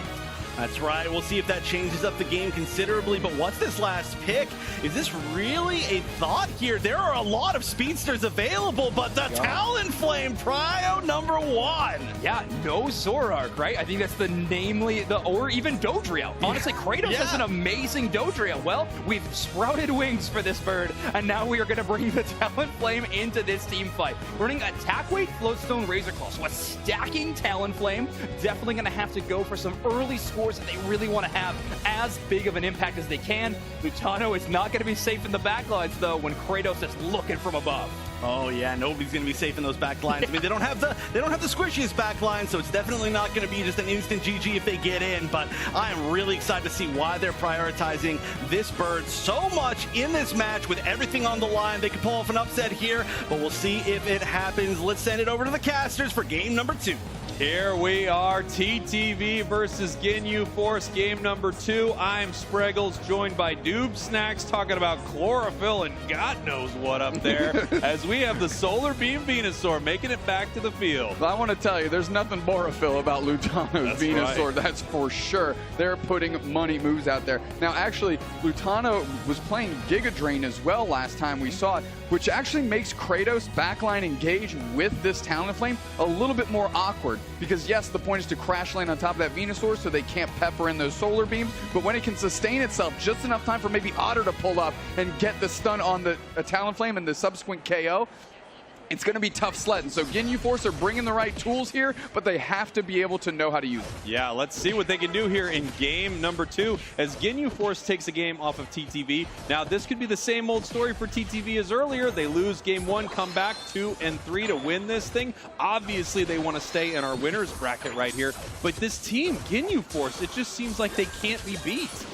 They are playing very, very well. And it doesn't matter who is on what. They are elevating their game here. Bloodline peeling back, going to use that Snorlax ability there to get to a berry so they don't get KO'd. Otter already hitting level 4 is massive 40 seconds into the game. Absolutely. And the speed that Snorlax runs at a berry truly is very comical and really wonderful. Big open mouth, very excited to eat that berry. Zugrug getting pushed back right here. I haven't seen a ton of Zugrug on Lapras, so I'm kind of excited to see what this looks like.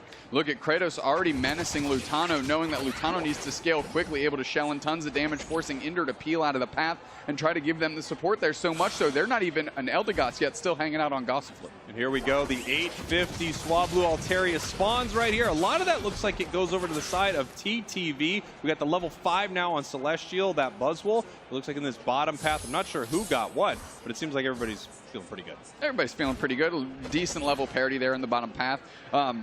We got to watch Boozle. Boozle is going to try and leverage the Icy Wind. They might try and make a little pop shot on Inder while they are still sitting at level 3. They go in. That's secured by Katie with the Electro Ball. Bloodline peels back, and they're able to make it back to the goal zone. Nice little barrier there. So they're playing well in tandem. Yeah, playing really well here. Boozle possibly looking to throw some Icy Wind right now as we have Talonflame coming out very, very soon for the side of Ginyu Force. Once it hits that level 7, it gets Fly. It just got it, so this will be a huge game changer for Ginyu. I also want you to keep an eye on that Hoopa because it is a trick Hoopa this game, Spreggles, which is not something we see too often. Taken to the skies here, are they going to land? No, they're just going to use that to escape. A good look, barrier after the boosted auto to give the space that Kratos needs to get out.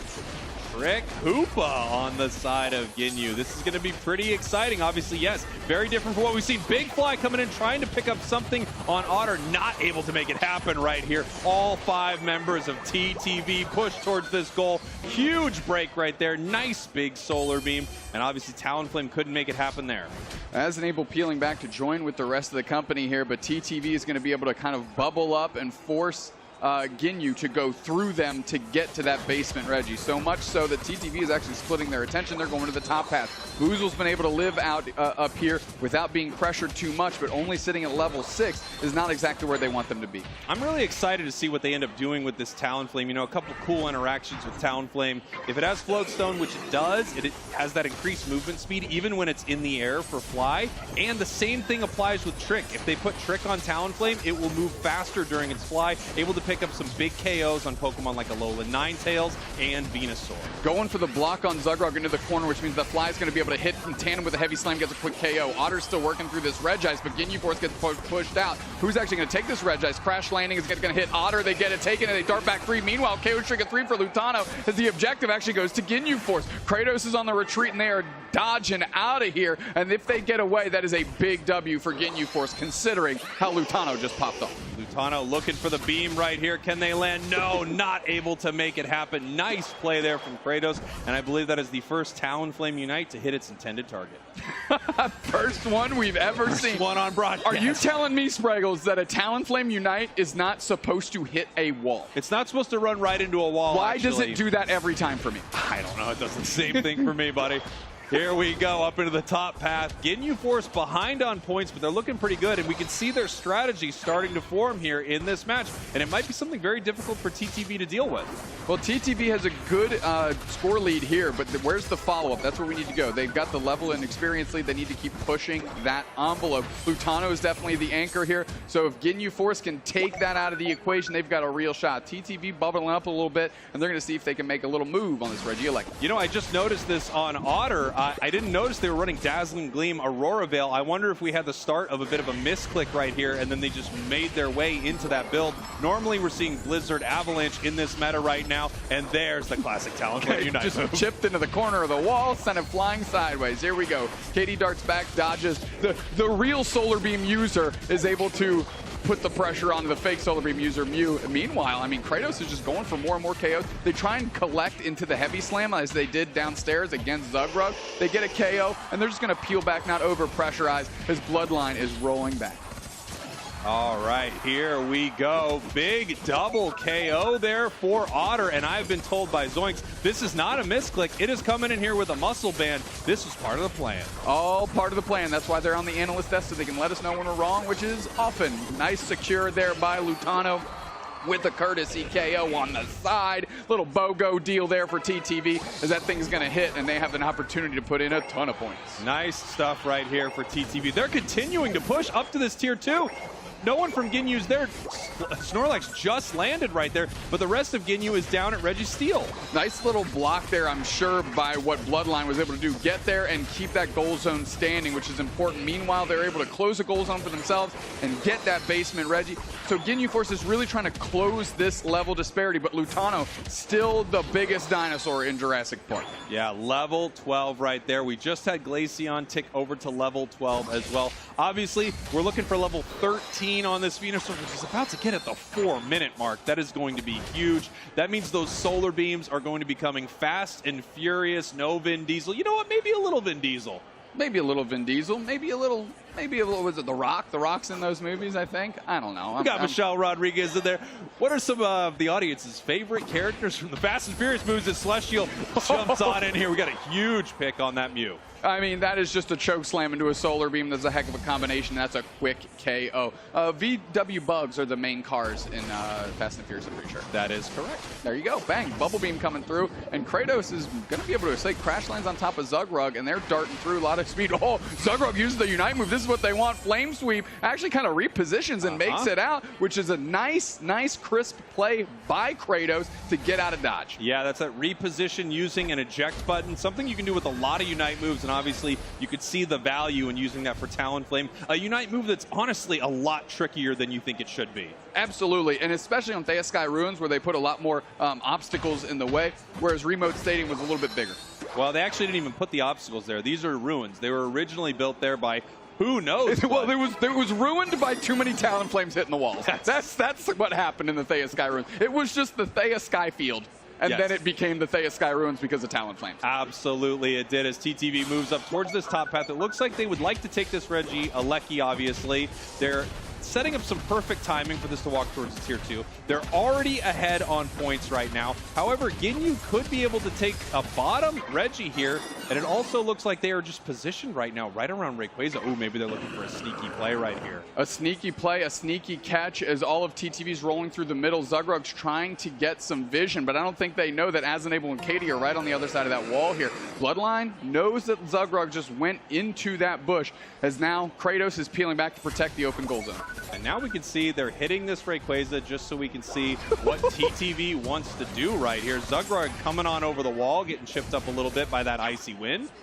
I mean, Bloodline's at half HP, and they get a berry that they're going to be able to poach because that tier 1 goal zone is still up for TTV. Rayquaza is just getting barely touched here, but they are bubbling around Lutano. They do not want any backline action. Bloodline goes for the engage. Celestial sorts that out real quick. Where's the follow-up, though? One player down. We finally see the Hoot Rings unbound, and we see the Mew Unite right on top. 2-3 players down for Ginyu Force. TTV is putting the pressure on, and they're putting the screws to him right now. Flame Sweep comes through, does pick up 2. Can they take the skies and convert these KOs? No, they actually peel back for the retreat. Otter gets chunked. The whirlwinds go up. Where's the rest of Ginyu Force? Bloodline's finally back into the mix. Can they get there in time? It is so low. Are we going to take the skies? Where is Kratos? They is going to TTV, and now they can scramble and score with the lead they already got. TTV running the points in. Lapras, Zugrug actually able to pick up the KO on Talonflame. That's when they knew the secure was perfect right there. TTV taking a commanding fight, pressing their advantage, securing Rayquaza. Even though they're ahead,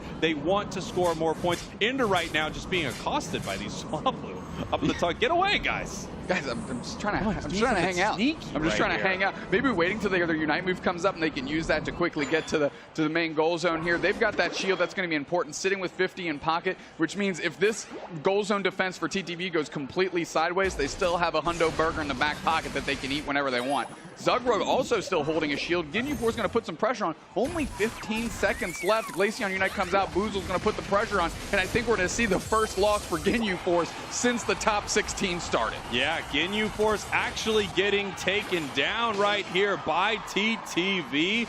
I mean, of course, 2 amazing teams right here, and you can see TTV is right back in this thing. This is exactly what happened earlier for TTV, losing game number 1, adjusting, and then coming back here in game 2. We'll see if they can repeat what they did earlier with game number 3. Well, that's obviously the goal here, and finally somebody had to put an end to the reign of terror of the Ginyu Force. So, hey, it's TTV the Goku we've been talking about and looking for. Let's talk to the analysts and find out. Zoinks, Chef, do it to it.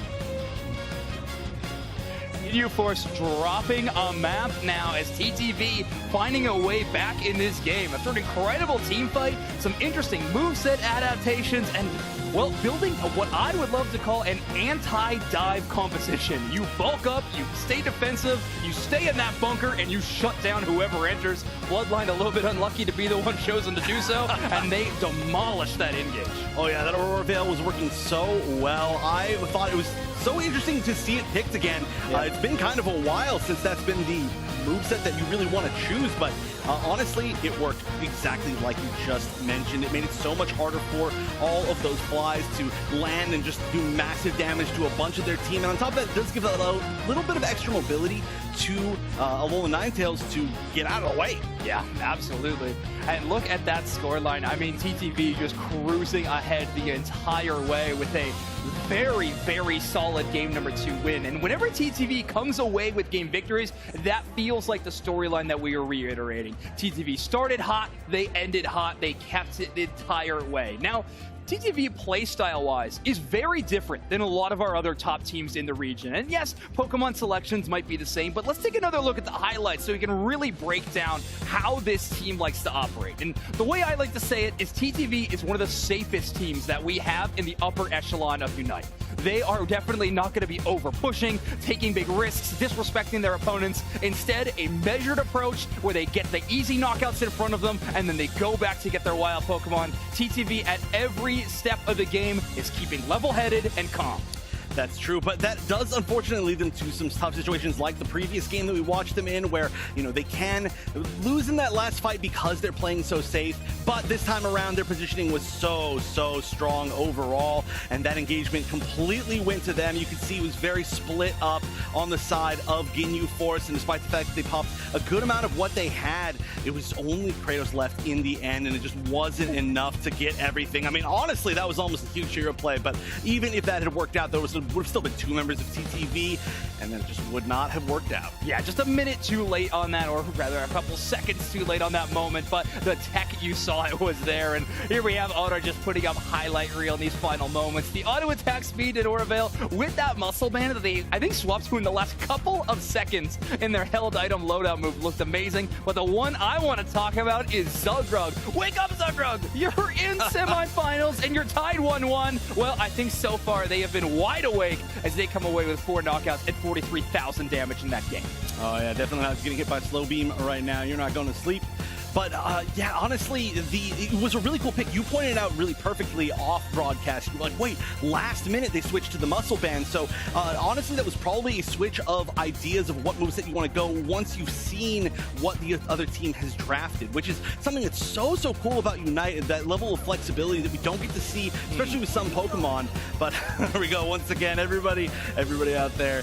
Shout out to some of these people that have been here literally all day, by the way. That is a long time to be sitting here watching Unite. I hope everybody out there is having a great time. Oh, I think that everyone would give a shining approval to that statement. Also, a lot of business cards wanting a Pokemon added to Unite. I don't know which one it is. We are headed into draft very soon for what is sure to be an absolutely exciting game number 3. This match is tied 1-1. In game number 1, we saw the Venusaur call out, and I mean, Ginyu Force is going back to all reliable. It looks like Venusaur is the hovered band so far. Hey, you know, it worked game 1, might as well go back to it, I guess. And Lapras on the other side.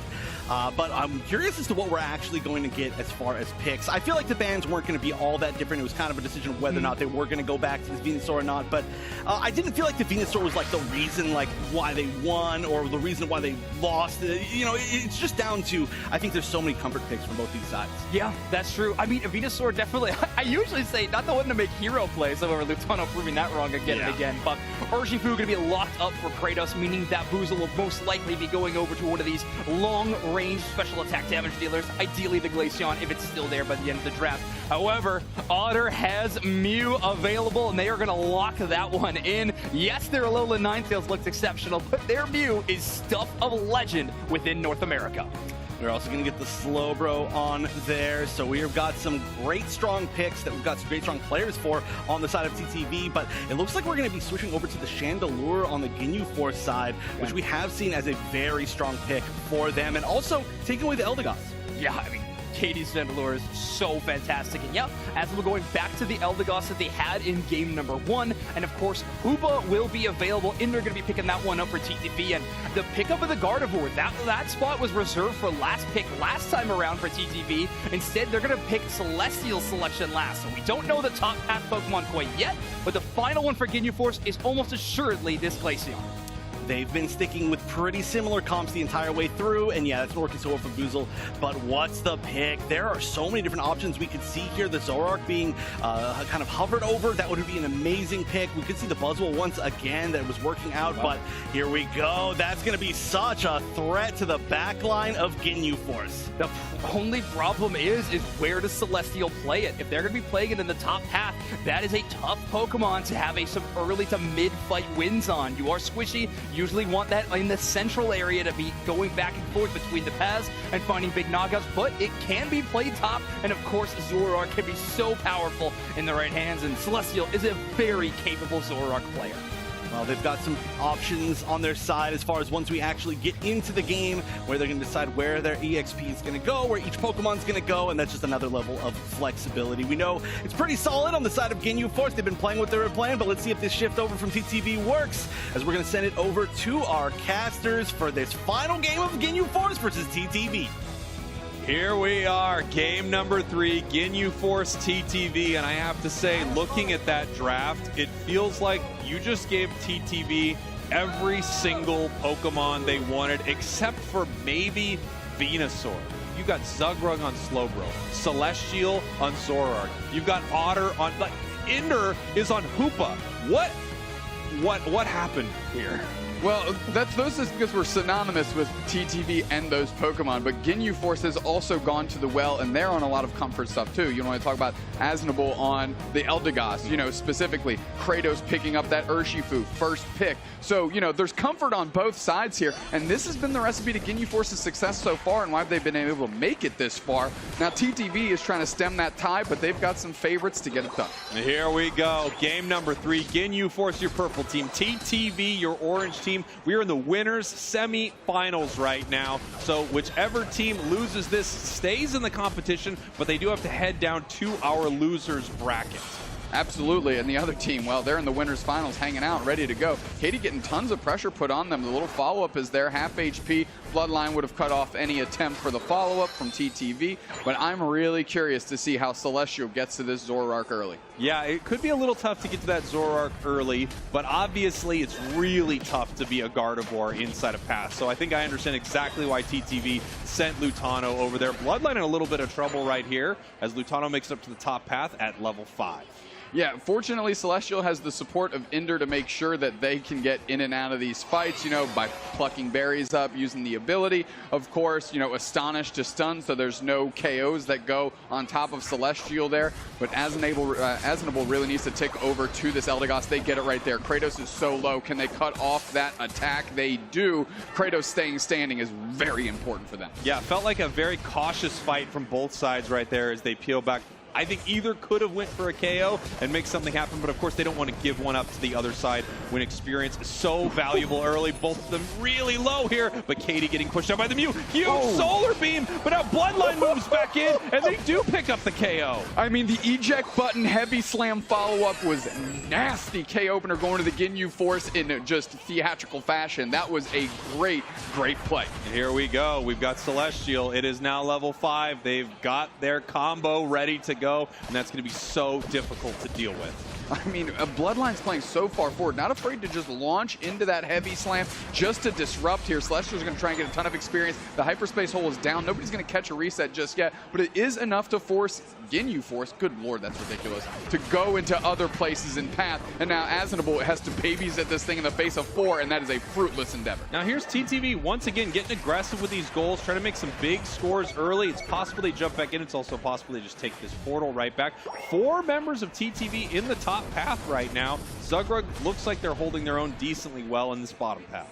Absolutely, and Kratos able to get out there, and of course Aznable holding it down. Boozle is finally going to be able to get into this game here, level 6, but they need to get to 8. They need to try and outpace Lutano. Here we go up in this top path, big old Wicked Blow looking for a secure right here, actually backing off of it right now. Celestial coming in, possibly wanting to continue this combo, deciding against it.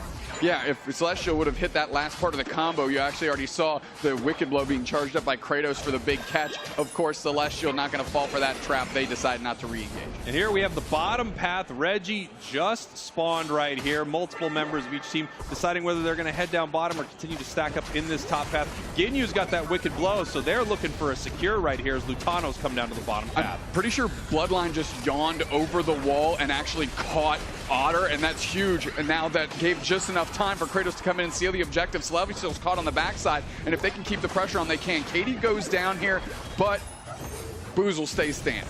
Yeah, Boozle stays standing, and still a really nice secure for the side of Ginyu. This feels like one of those moments where everybody got a little bit of something. No one really won that fight in a big way. Couple KOs for TTV, nice secure for Ginyu. Levels are just about even. Score is only 2 points difference. I mean, this is such an incredibly close match. Yeah, we're operating on razor-thin margins here, and it's literally going to be who has the first misstep and how big can the opposing team capitalize here. But I've got Bloodline going forward here, and with the yawn they've got an opportunity to make something happen. Heavy Slam comes through, Lutano seals it up. It's just going to be a retreat and a peel back for Ginyu Force. Just in this goal zone. Oh, they fire off the Unite move. They actually catch them with that. There's 3 players down. And all of a sudden, TTV, this Regieleki hits, and they're going to be able to shatter in a ton of points. Wow, what a nice score here from TTV. Also leaving that goal zone at 1. The overcap is going to be just perfect for them as soon as they decide to put those 40 points in. Obviously, they can take their time with this because the later they do this, the longer it takes for Ginyu to get that catch-up experience. And there it goes. They get the 40 points in. Big Unite move on top of Zugrug. That's just a consolation prize here because it really went all of TTV's way. And that was just a quick split-second decision by Lutano to use that Unite move, and the absolute huge collapse made that magic happen. Boozle is catching a boosted auto in the follow-up. New Unite comes out. Electro Ball seals that thing up, and now all of Ginyu Force is scrambling. Kratos coming back through, but it doesn't matter because it's Otter on the Mew, baby. Give me 3, and they took them all, and now they're taking more points into this goal zone, and now this lead is getting a little ridiculous. A little ridiculous, maybe even a lot ridiculous as the points continue to rain in here on the bottom path. 51-2, 41. I talked about this earlier. We are watching TTV on so many of their comfort picks right now, and you can feel it. They are crushing this game at the halfway mark. Yeah, I mean, they're up by 190 points, Spraggles, and now Ginyu Force has to make a play on this Reg Ice just to have an opportunity to stay in the game because everything is sliding the other direction. They take it quickly, but TTV doesn't even care. They want to break that other goal zone to have this Regieleki go all the way downtown to home base, so that's going to be their next priority. Nice Unite move by Inder to keep the defenses on this goal zone themselves. Snorlax Unite right in the middle, catches 2. Surf will come backside, and they're going to go for a KO. They get 3 of them. Now Celestial's heating up, and they're getting big. They're 12 Boozle forced out the Unite move. Can they at least get a courtesy Celestial here? That's what they're going to try and find. No, the stem is absolutely, the stem is tied there for them as they are sent back. Boozle can't make anything happen, and TTV leaves with no KOs. Wow, 51-337, win condition unlocked in this top path. Regieleki can walk into their central base right here. I mean, TTV is absolutely dominating this match. The only way they can lose this right now is if Ginyu Force makes some incredible plays or TTV makes some big missteps. There's still a lot of time on the clock. 3 minutes, 30 seconds here in game number 3. Everything is on the line for both of these teams. They want to stay in this winner's bracket. Yeah, what TTV can do now is actually turtle up and only send Indy across the map. Let them get their Unite move, and as soon as Ginyu Force is forced to try and take Rayquaza, you rings Unbound, you pull the entire team through so you can score another 500 points. They've got a big enough lead here. Forcing out KD's Unite is not that big of a deal because they'll get it back in time as they close out that goal zone, but this lead is still ridiculous. Yeah, the lead is insane, over 200 points still, so TTV is in an amazing position, and just like you said, they have this amazing play available to them. They can do the full goal zone portal.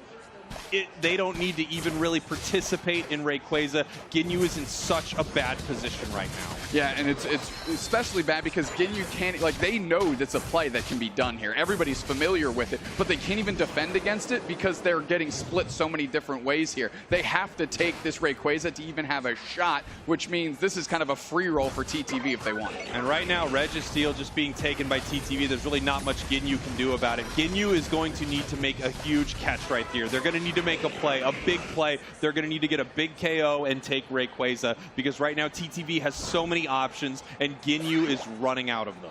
Absolutely. We've got 10 seconds until Rayquaza, and Ginyu Force needs to get in the mix. They need to take that objective to get those shields, that scoring speed, and get as many points as possible. They're down by 215. Here we go. Rayquaza is on the map. TTV is feeling very confident right now in this fight.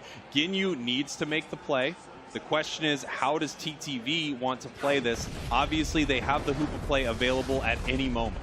Absolutely. Quick pot shot into Rayquaza again to have those whirlwinds get into the central area to identify anybody hiding in the bushes there. But really, TTV has no interest on this Rayquaza. Yeah, they really don't. Ginyu, however, knows that they need it. They know they need a big fight. They know they need a KO somehow to start this. Bloodline getting actually pretty low here, getting chipped up by that Surf right there. As we can see the Pollen Puff just trying to heal them up. Nice big solar beam into that tall grass. And Ginyu is just kind of having to reset and figure out what their plan is going to be. And all the while, time is ticking. And TTV loves that. Yeah, sand is falling through that hourglass right now. They almost catch Celestial, but they're able to peel back and make it out. And they're going to have a nice hyperspace hole to top them back off and get back into the mix. A huge lead indeed. And Ginyu Force needs to make a play here. There's 55 seconds left. They need to do something. The engage is on Celestial. They actually catch. The Yawn doesn't come through, though. Unite move back to Zorak the other way. And they're going to see if they convert into KOs. Celestial is down. Eldegoss gets credit for that. Whoa. Absolutely stunned. Ender Bear putting him on the back. Stunning him down, locking him down. 4 players down. It's just Boozle. And I don't think TTV cares. They're going on a head-hunting mission. Big Surf comes through. They're chipped up. Where's the follow-up? It's coming in short order. Bang. Scrub the whole team. Ace. Top Gun. And I love that Ender pop-up right now. You're on stage. You're at NAIC. You just took Rayquaza. And you're in the winners finals. Let's go, TTV, securing this game in a big way. They don't even need Rayquaza, but they're going to do it anyway as the points rain in. TTV heading to the winners finals here against the team that felt like couldn't be beat, taking down the former world champs. Perfect in their bracket, but not perfect against TTV. Listen, Ginyu Force pulled up. TTV pulled up.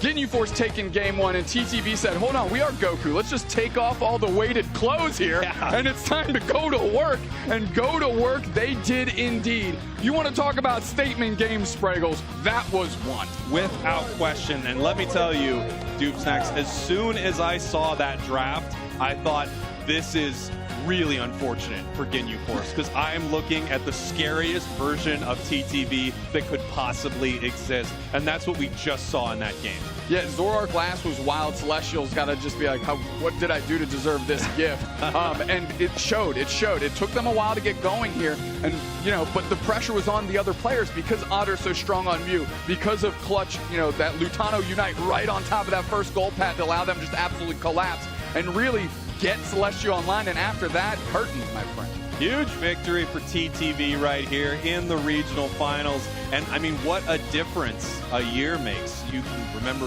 last year, TTV getting knocked out, essentially, back when they were GG here in the regional finals. And now they're heading to the winners finals this year. Let's take a look at this scoreboard because, yeah, you can season your food in different ways, and TTV is finally getting another ingredient in the mix, and that's taking objectives, specifically that last one. Yes, they had the lead, but I like that extra just over-the-top push. Like, yeah, we don't need it, but let's take it and let's make a point here, an exclamation point, and you see it on the graph. That thing is all orange. I've been told by production that I have to let everyone know you cannot season your food by taking objectives, even though I do love the sentiment.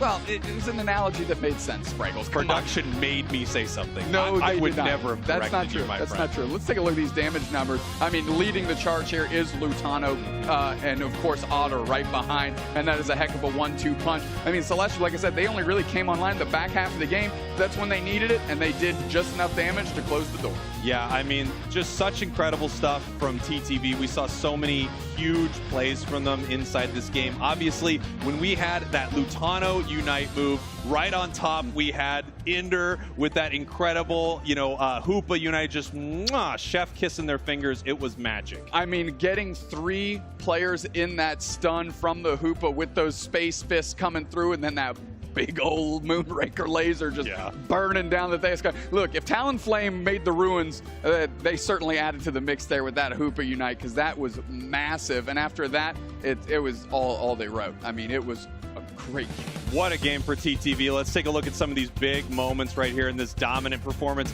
Here's that early Unite move from Lutano, pushing forward towards this goal. And this is really when the domination starts for TTV. They get this perfect overdunk right here, and they never let up on scoring. No, and this is a perfect example of that. They're able to leverage the 3 KOs that Otter just got, get tons of points in, and again, making sure they're pressuring both sides of the map so Ginyu Force can never really get their footing. And this is when Celestial was like, okay, 4 minutes left. I guess it's time for me to do something. They get in a mix. And of course, you see the rings unbound as well, buying space for TTV to close this goal zone. Yeah, incredible stuff. We're going to see this moment right here.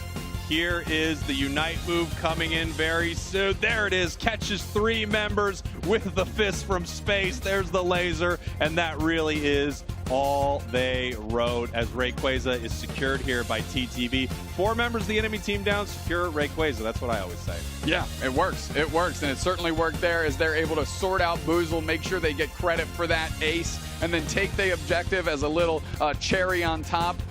Man, Lutano, player of the game. If they wasn't for the Venusaur, it certainly can be for this Gardevoir. Yeah, incredible stuff here from Lutano. You know, they're banning out this Venusaur against, I don't think we've seen any team ban out a Venusaur, but obviously they are trying to deal with this player. Lutano really coming alive on these special attackers this season.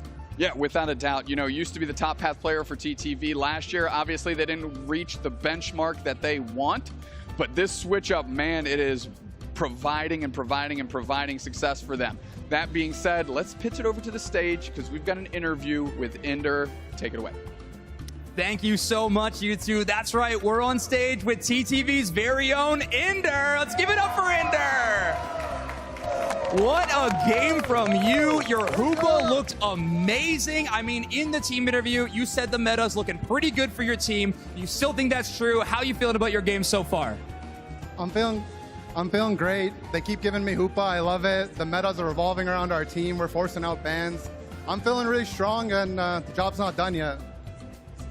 All right, so I gotta ask, of course, with TTV's history, such a long history, one of the most history teams in the entire game of Unite, how does it feel to have finally made it here and honestly just been doing so well in this tournament? Well, if you're talking about history, we're keeping it up. We lose every game 1. Rayquaza makes it look really scary. I know our fans are watching at home and in the crowd are nervous, but we're trying our best and we're having fun at the same time. That's good. I mean, you're looking like you're having so much fun, so thank you so much, Ender. Great to hear from you. And I know the fans love seeing TTV pop up on stage. We are going to be taking a look at our top 8 bracket right here. And I mean, the action we have seen is so good so far. I mean, NAIC already popping off. Wonder Chef, what has been your favorite moment?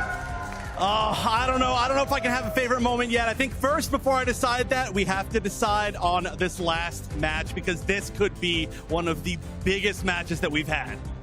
Absolutely. Well, Luminosity versus Team YT is coming up right after this break.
Pokémon Unite and North American Regional Championships in Columbus, Ohio. That's where we are. That's right, it's Zoinks and Wonder Chef. We're gonna be bringing you the last game of today, the other winners semifinals. Ooh, it's time to see who else is guaranteeing themselves in the winners finals in that top 3. Look at this crowd staying all the way through. You're all heroes to me, but only one of these 2 teams can come out as a hero, and this is one of my most anticipated matches of the day, Luminosity versus Team YT.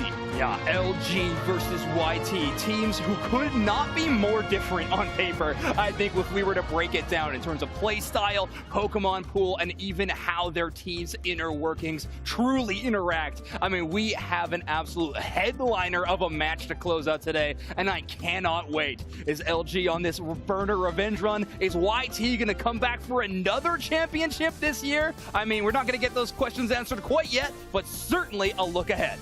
That's right, and of course, just the history between these 2 teams. Of course, Luminosity, so incredibly strong, our previous world champions, but their record up against Team YT very recently in that May Cup was they lost twice, double eliminated by them. Yeah, U2 seemingly having the answer to what Luminosity was trying to provide. However, despite all that, a season win-loss of 56-8 is a very respectable record for this team. Luminosity truly coming back to form, and what a time to be doing it at the end of the year. Of course, trying to prepare as best they can for the World Championships. Right, that does mean, though, 56-8 means that Team YT is at least 25% of their losses, which, you know, sometimes you just got to do some math. Well, apparently we're the numbers people. That's what they keep saying, do snacks and spriggles, but I'm not super great with numbers either, to be 100% honest. It's a responsibility I'm terrified of, but I am truly ready to capture, I think.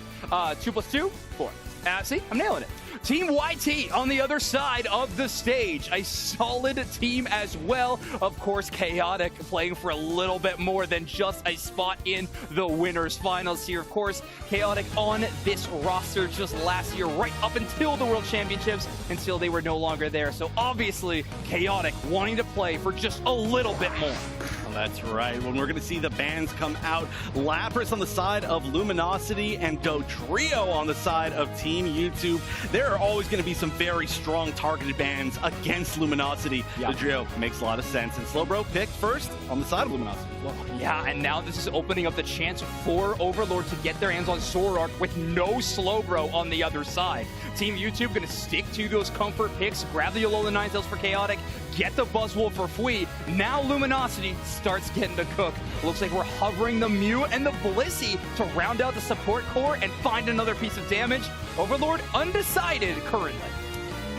Yeah, this is not an easy pick. Actually going to be going for the Chandelure. Okay. It's been a little bit of a pick today so far for Rin. I'm excited to see if that works out as well, but again, similarly going for that damage core. Yeah, exactly. Now Phil has their choice of defender, hovering the Goodra, and it's locked in. Phil becoming the Goo guy here on stage. I can't wait. I mean, this pick has been notorious from Phil in terms of the competitive metagame, and with the Eldegoss healing, that is going to be a tough Pokemon to knock out. But the Overlord Zoroark is locked in. There's no Slowbro on the other side. Let's see if Phil's Goodra will be enough to answer. Well, I do have to say, this is really interesting overall, regardless of what this last pick is. It may end up being that Gardevoir that So Sad Sam is so good with, but that does mean that what this comp is that Team YT is going for is very similar to the comp that they won with twice in the May finals. Yes. Going back to the Goodra, going back to the Buzzwole, going back to just exactly what they really wanted, but Luminosity has all their comfort picks. Yeah, Team YT's composition is completely built to win and dominantly win team fights. Small engagements are going to be a little bit difficult for them. Buzzwole can hold their own, but against power picks like Zoroark and Urshifu, even those 1v1s are going to be made tough. However, with all those Pokemon working in unison, in a final stretch moment, Team YT is going to have a very, very big win condition in front of them, and that is going to be wiping LG off the map. Can't wait to see Spraggles and Dewsnax take this match away. Over to you two. Here we go, the last match of our broadcast day, and what a game. LG YT. LG, your world champions. Team YouTube, seemingly the kryptonite for this team. You know, as I was watching LG earlier, I was just saying this YouTube Snacks, I don't know if this team can be beat right now. They just look so good. They look very crisp, and of course the follow-up to that is look at their lineup for this game one, because it is crazy good. Getting some teams were first picking Zorak and Urshifu. LG getting them with their last 2 picks. Yeah, incredible stuff. And then when you look at the composition from Team YT, you would think, I don't know what they're trying to do with this, except this is the kind of composition that they are able to win games with. This is the kind of composition that they chose to beat Luminosity with previously. Without a doubt. And, you know, Gudra's making an appearance here. And So Sad Sam is going to have to leverage Phil's engagements, because that is how that has just been a key recipe for their success, is to make sure that when Phil goes, and Phil kind of dictates the pace that the team moves at, when Phil is in, everybody needs to go in, critically Sam. I mean, this is extremely fun to watch. Obviously, no teams are bringing in Gudra. Very few teams are playing Buzzwole. Fwee's Buzzwole is unbelievable if you have not seen it yet. I mean, it's one of those Pokemon that you feel like you almost have to ban out against this player because it is that incredibly good. We're going to take a look at our bracket. We're going to see where we've come from, where we are going right here before we get into this final game. We're watching Luminosity versus Team YT here in just a moment, but Doobsnacks break down the day. Yeah, TTV, we just watched them dispatch of Ginyu Force, send them to the losers bracket. So TTV is waiting in the winners finals for whomever wins this matchup that we're in right now. On the back side, down in the losers bracket here of this tournament, we've got Ginyu Force and Amaterasu, and to be determined Rogue. Of course, we know that's there. But the loser that's going to fill that spot is either LG or Team YT. It's crazy to think that either Team YT or Luminosity could be heading down to this losers bracket right here. If Luminosity somehow makes it down to this losers bracket, they would have to go up against Rogue, of course, and then they would have a possibility of facing off once again against Amaterasu, which would just be so crazy if that matchup happens once again. Obviously, we see TTV sitting pretty. They're in our winners finals right now, and that's a great space for them to be. Team YT, obviously they want every win that they can get, because every win moves them closer and closer to securing their spot for Worlds. They're kind of that last team on the bubble. Yeah, exactly. For a lot of these teams, they have to win this event to qualify for Worlds, right? Kind of the crazy stuff we saw to the OC region, the big dark horse underdog coming through, winning the whole darn thing, punching their ticket to Worlds, pushing off some of the other top teams. That's a similar item for a lot of these teams. YouTube is one of the only ones, it is the only one, that can still go on championship points or win the whole thing, provided that one of the top 3 teams wins. Yes. And we'll see what's going to happen here, because all of the teams have been playing fantastic today. So we're going to take a look at our CP standings right here. This is a huge game for Team YT. This moves them way up in the championship points standings. They want this win right here. Again, if they can secure this win, it just puts them in that position where the worst situation for them has to happen, which would be a team like Rogue or Ginyu Force winning the whole thing. And in that scenario, they still have their future in their hands, because they'd just be dumped down to the losers bracket, and then that team would have to get through YouTube to make that happen, right? And YouTube is not going to just rest and let that happen, not let that opportunity get taken away from them. But sitting right across this stage is LG, your current world champs, and quite frankly, a team that is kind of tired of people putting cross words in their mouth about them, because they think they're the #1 team on the planet, and they want to prove it on this stage. They're the kind of team that just keeps getting better and better and better. It's a real team that you root for here. As they mentioned earlier, you know, they're trying to get their squad together. They're kind of trying to get their comms together. They're trying to figure out how they play. What does a Team YT game look like? And they have finally cracked the code, but now they go back up against Luminosity, and we're going to see if Luminosity can take it. Yeah, we're going to see the same bans and all the same picks go down here. We didn't get into a game.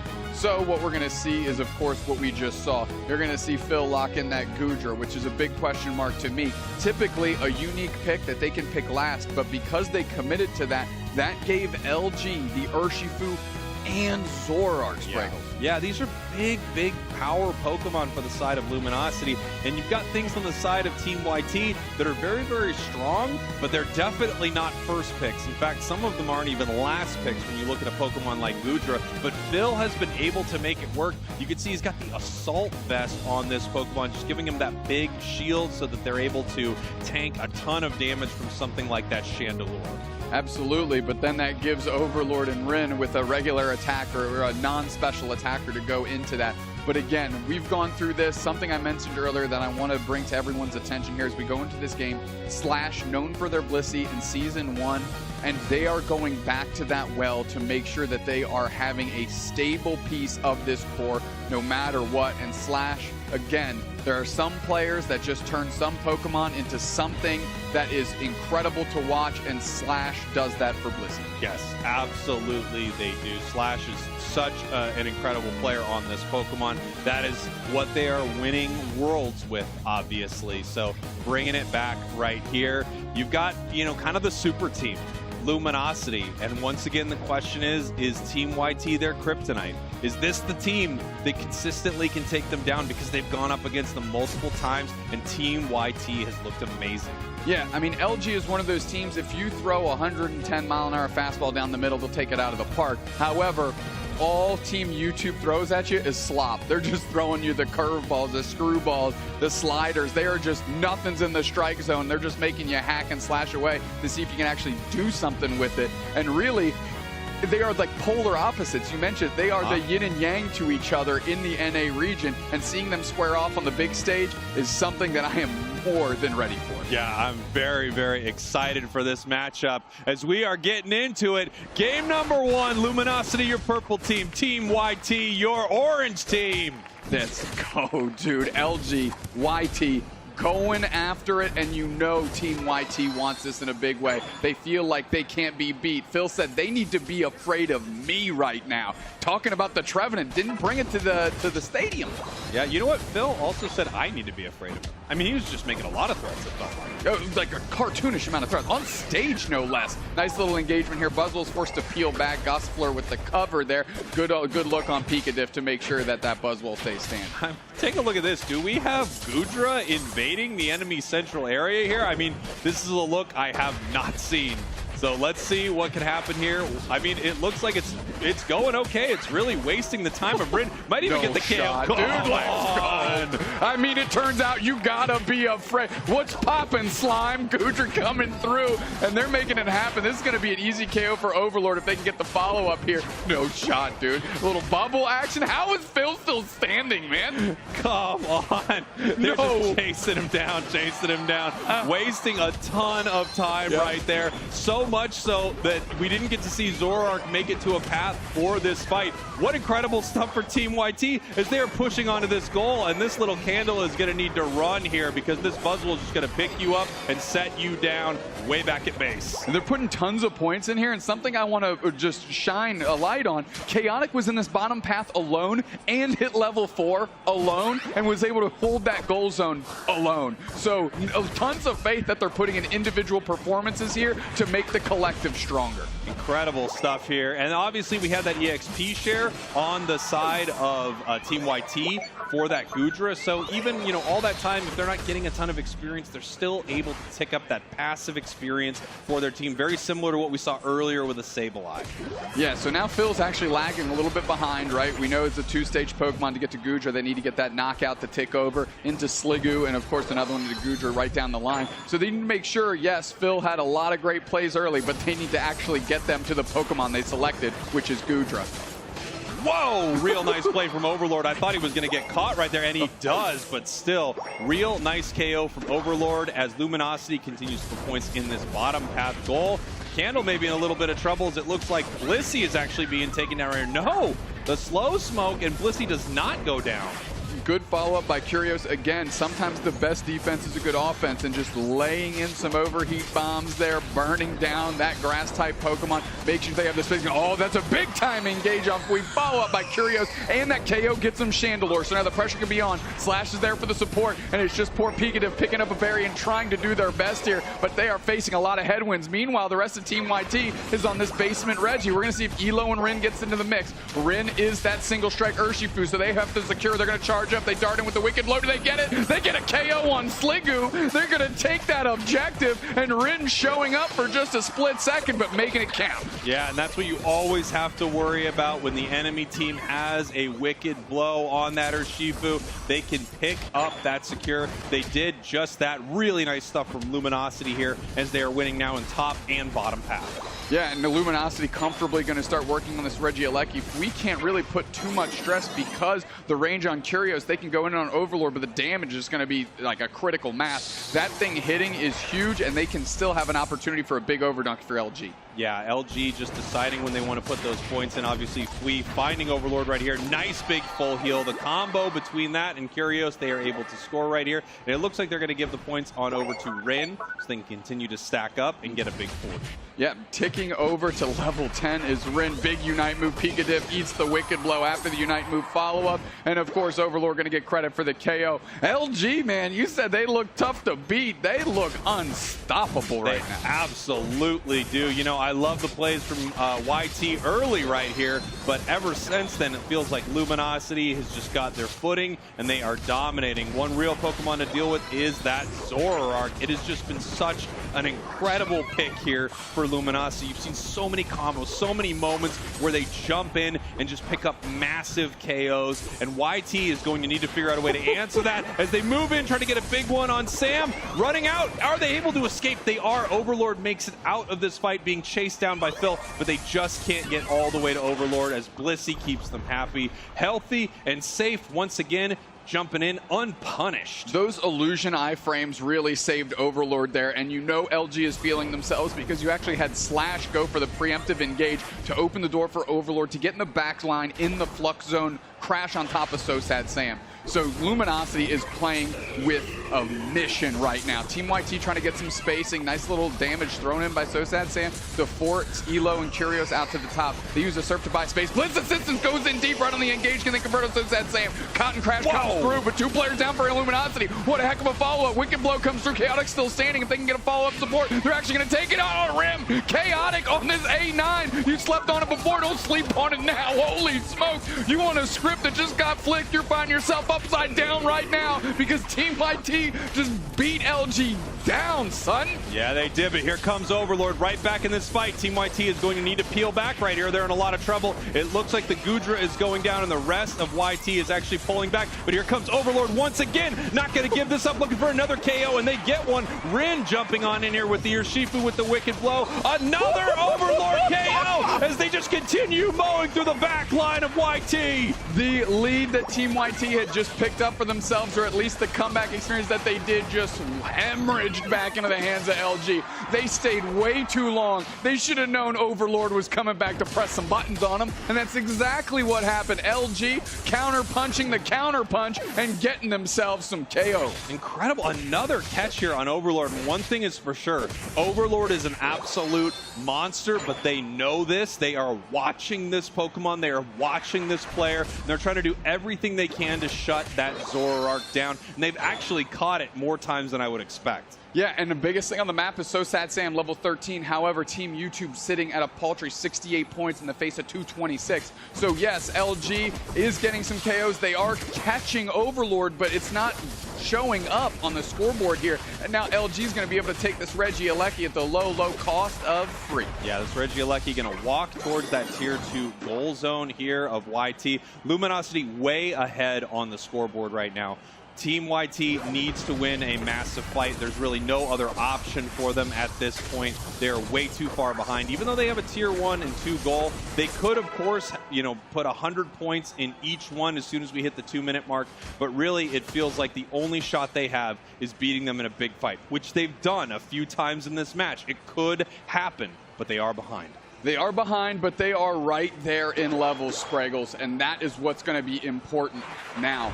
Can they make something happen? Can they pluck this Registeel out from the hands of LG? Is this the engagement that they're going to go for? Tons of damage rained in on Phil. And Team YT actually kind of bullies LG out. LG afraid to hang out and stay. Are they going to try and rip this thing? No, they're going to get back to the center here, and they're going to play it safe themselves. Nice little play there from YT, just making sure they could not secure that right there. They will not have that advantage moving into this fight. We do have Alolan, Ninetales, and Gardevoir here. Obviously, Luminosity now knows where they are, so we're going to see who wants to start this fight, how they want to engage right here. Overlord making it down. They found Chaotic. They are not jumping in for it yet. They are waiting for the perfect moment to pick up the perfect KO. Well, they're go for the follow-up. I thought Phil was going down. They actually had to use their Unite move to back out of that, and they are able to stay withstanding. Power Whip goes wide, but Overlord's still there for the action. Phil's getting absolutely dusted here. That's a quick time KO. And Fui's trying to build a pincer around this LG team as they're kind of getting forced forward on top of YouTube. Oh, we see the Gardevoir Unite right on top of the Urshifu. Ring goes down. Where's the follow-up? There it is.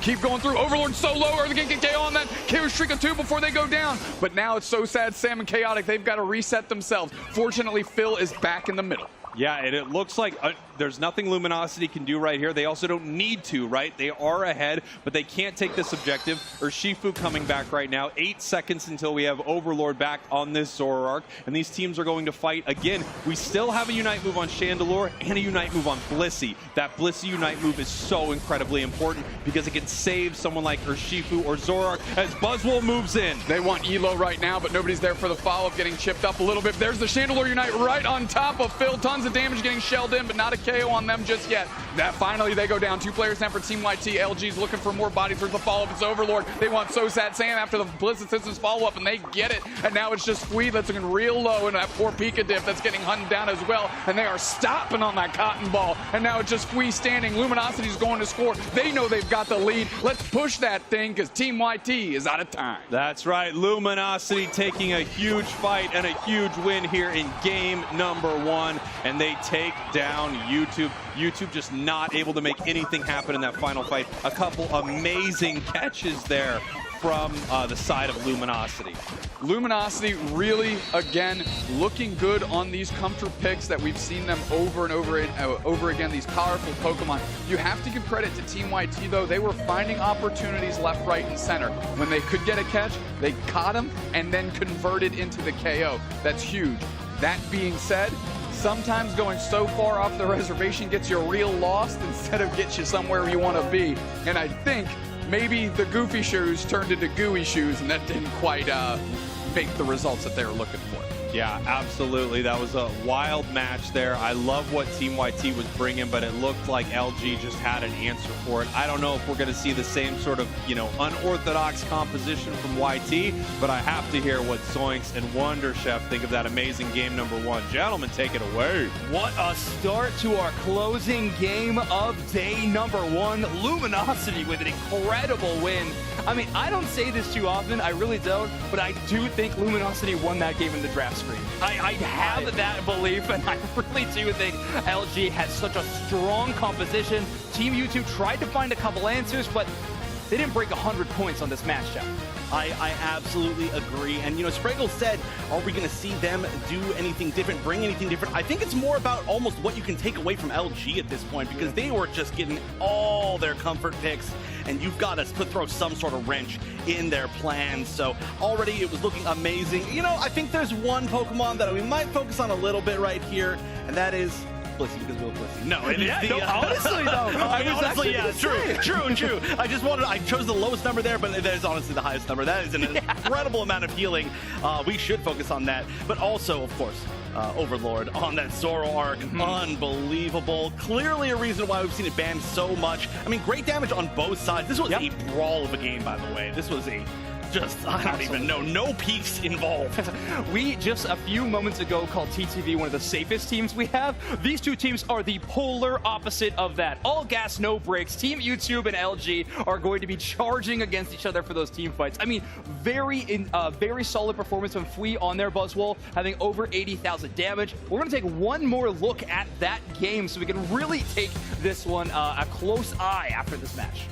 That's right. Yeah, this was almost the greatest success that Gudra has ever seen in the lifetime of Pokemon Unite. Honestly, I'm surprised there wasn't a commitment right here. I feel like could have gotten the KO on the Slowbro with like one more hit there. I mean, obviously the healing was coming. I felt like maybe there should have been an attempt, and you're not getting away from that Zoroark anyway. But regardless, it was a great start from the Gudra. Didn't really look all that great later on in the game, I would have to say. But clearly what it was picked for, it looked like it was kind of going for the plan that it ended up playing out. Yeah, and I think a big shock to me was Team YouTube not picking up the Hoopa. Pikachu's definitely feeling more comfortable on more the generic, typical style healers, and they had some pretty solid moments there. A big Eldegoss Unite saving their entire team and able to turn things around, but it's always LG that seems to find ways to turn it around the other direction. We popping off in a few highlight reel style moments as we take a look back at this game number 1, but oh boy, did Overlord do some work in this last game. Oh yeah, and also, I mean, the thing that really needs to be talked about is how huge of a point difference they had going into these final moments. It really put the pressure on Team YT to have to engage, and I mean, honestly, still, it was quite good. It was quite close, but it was clear, and yes, clearly, Overlord on that Zoroark. A huge reason why there was such a big score lead as well. Absolutely. Running that weakness policy as well for just that little bit of bulk, but of course, that's just dealing more damage the more you deal in return. Overlord, such an amazing player, kind of coming in midway through Season 1 to a dominant World Championships victory, and then in Season 2 has absolutely not let off at all. This Zoroark right now looking so good. I'm just honestly shocked YouTube allowed it to go to the other side. However, they did ban away the Dodrio, so Overlord is in the mind of YouTube when it's coming to trying to counterpick that player. Right, it is pretty interesting to me. Of course, the Dodrio ban totally makes sense, but it's interesting that they fear the Dodrio more than the Zoroark, as they're kind of in similar areas, and we see way more Zoroark bans at the moment. So it seems like the overall scene does tend to value the Zoroark a little bit higher, and realistically, when you're LG, like, you'll take either of those, right? Like, you might be like, hey, I would almost rather have Zoroark. Yeah, I think Overlord definitely enjoys the playstyle of both, whatever they can get over 100,000 damage on, I think that will satiate them. Here we go, draft for game number 2 of our winners semifinals. Team YouTube now in first pick position, have stuck with their same ban of the Dodrio, Slowbro being banned by Luminosity. Team YouTube has a chance to grab the Lapras, and it looks like they will be locking that Pokemon in. All right, well, that's a pretty big difference already, but let's see if we're going to pick that Zoroark pretty quickly. I feel like it was such a high-value pick that, whoa, hold on a minute, is this, nope, okay. Wait, we're getting some interesting hovers here. I feel like we're getting trolled, yeah. I see Doopsack shaking his head on the side like, no, none of these are happening. And absolutely correct, the Chandelure. I'm not going to believe this one either, as we're seeing it here. I feel like they're taking their time in these picks, which makes a lot of sense. I mean, this is the last match of the day. This is all that they have left to focus on. Potentially 2 matches today, I should say, last set of the day. Yeah, this Chandelure pick in the hands of Luminosity has been really fantastic all day, and it doesn't matter who plays it. Curios has an amazing handle, but so does Rin. They have both been having amazing performances on this Pokemon, and it just goes as far to show how powerful it is that you want multiple people on your roster to have an understanding of how to play it in a composition, because, I mean, it's paramount success for Luminosity. Right, and we are going to see the Venusaur, by the way, on the last pick, Zoroark. Unbelievable, actually. I'm curious, actually, if this Venusaur is going to end up being, it seems like potentially not Venusaur, right? We might see the, Yeah, I think we are seeing the full bulk Protect the President Venusaur style composition right now. Ever since Pikachu joined this team, Team YouTube has really made this their pivot. We're going to go towards these, well, I like to call them the freight train compositions. Bulk up, have a ton of HP and defensive stats, and give some healing to boot, and charge into the enemy team. What are they going to do about this advance? I don't know. The really interesting thing here is there's no more amazing targets for Overlord on that Zoroark. A great strategy to try to counter it. We'll see if it pays off. Spraggles and Doopsnacks, potential the last match of the game. Take it away. Here we go. Luminosity, YT, back at it again. Doopsnacks, and I've got to say, I don't know if you can beat Luminosity with this composition. I mean, their picks are just so strong. They are playing so well. Team YT has a tough road ahead of them. Yeah, we absolutely know what Overlord and Rin and Curios are capable of. But again, I need to focus on LG, specifically on Slash and Elo, who are truly the backbone of this team. And they just got the 2 Pokemon that they won the Unite World Championships with last year. Slash very comfortable, obviously playing in this pseudo tank role, frontlining a little bit. Blissey has a huge HP pool, and that is going to be tough for Team YT to combat. And here we go, game number 2. Team YT, your purple team. Luminosity, your orange team. We are in our winners semifinals right here. Luminosity looking to secure their spot to the winners finals right now. Team YT not willing to give up anytime soon, though. And, you know, when they won the May finals, it was with this Venusaur-style composition, and they are going right back to the well. I do like that. Go with what you know, go with what you can pull off and what you can successfully operate with. Chaotic getting pressured very hard, though, by Slash early. And here we see Overlord just looking to stack up in this top path early so that he can get very, very strong. Overlord on that Zoroark is just so difficult to deal with.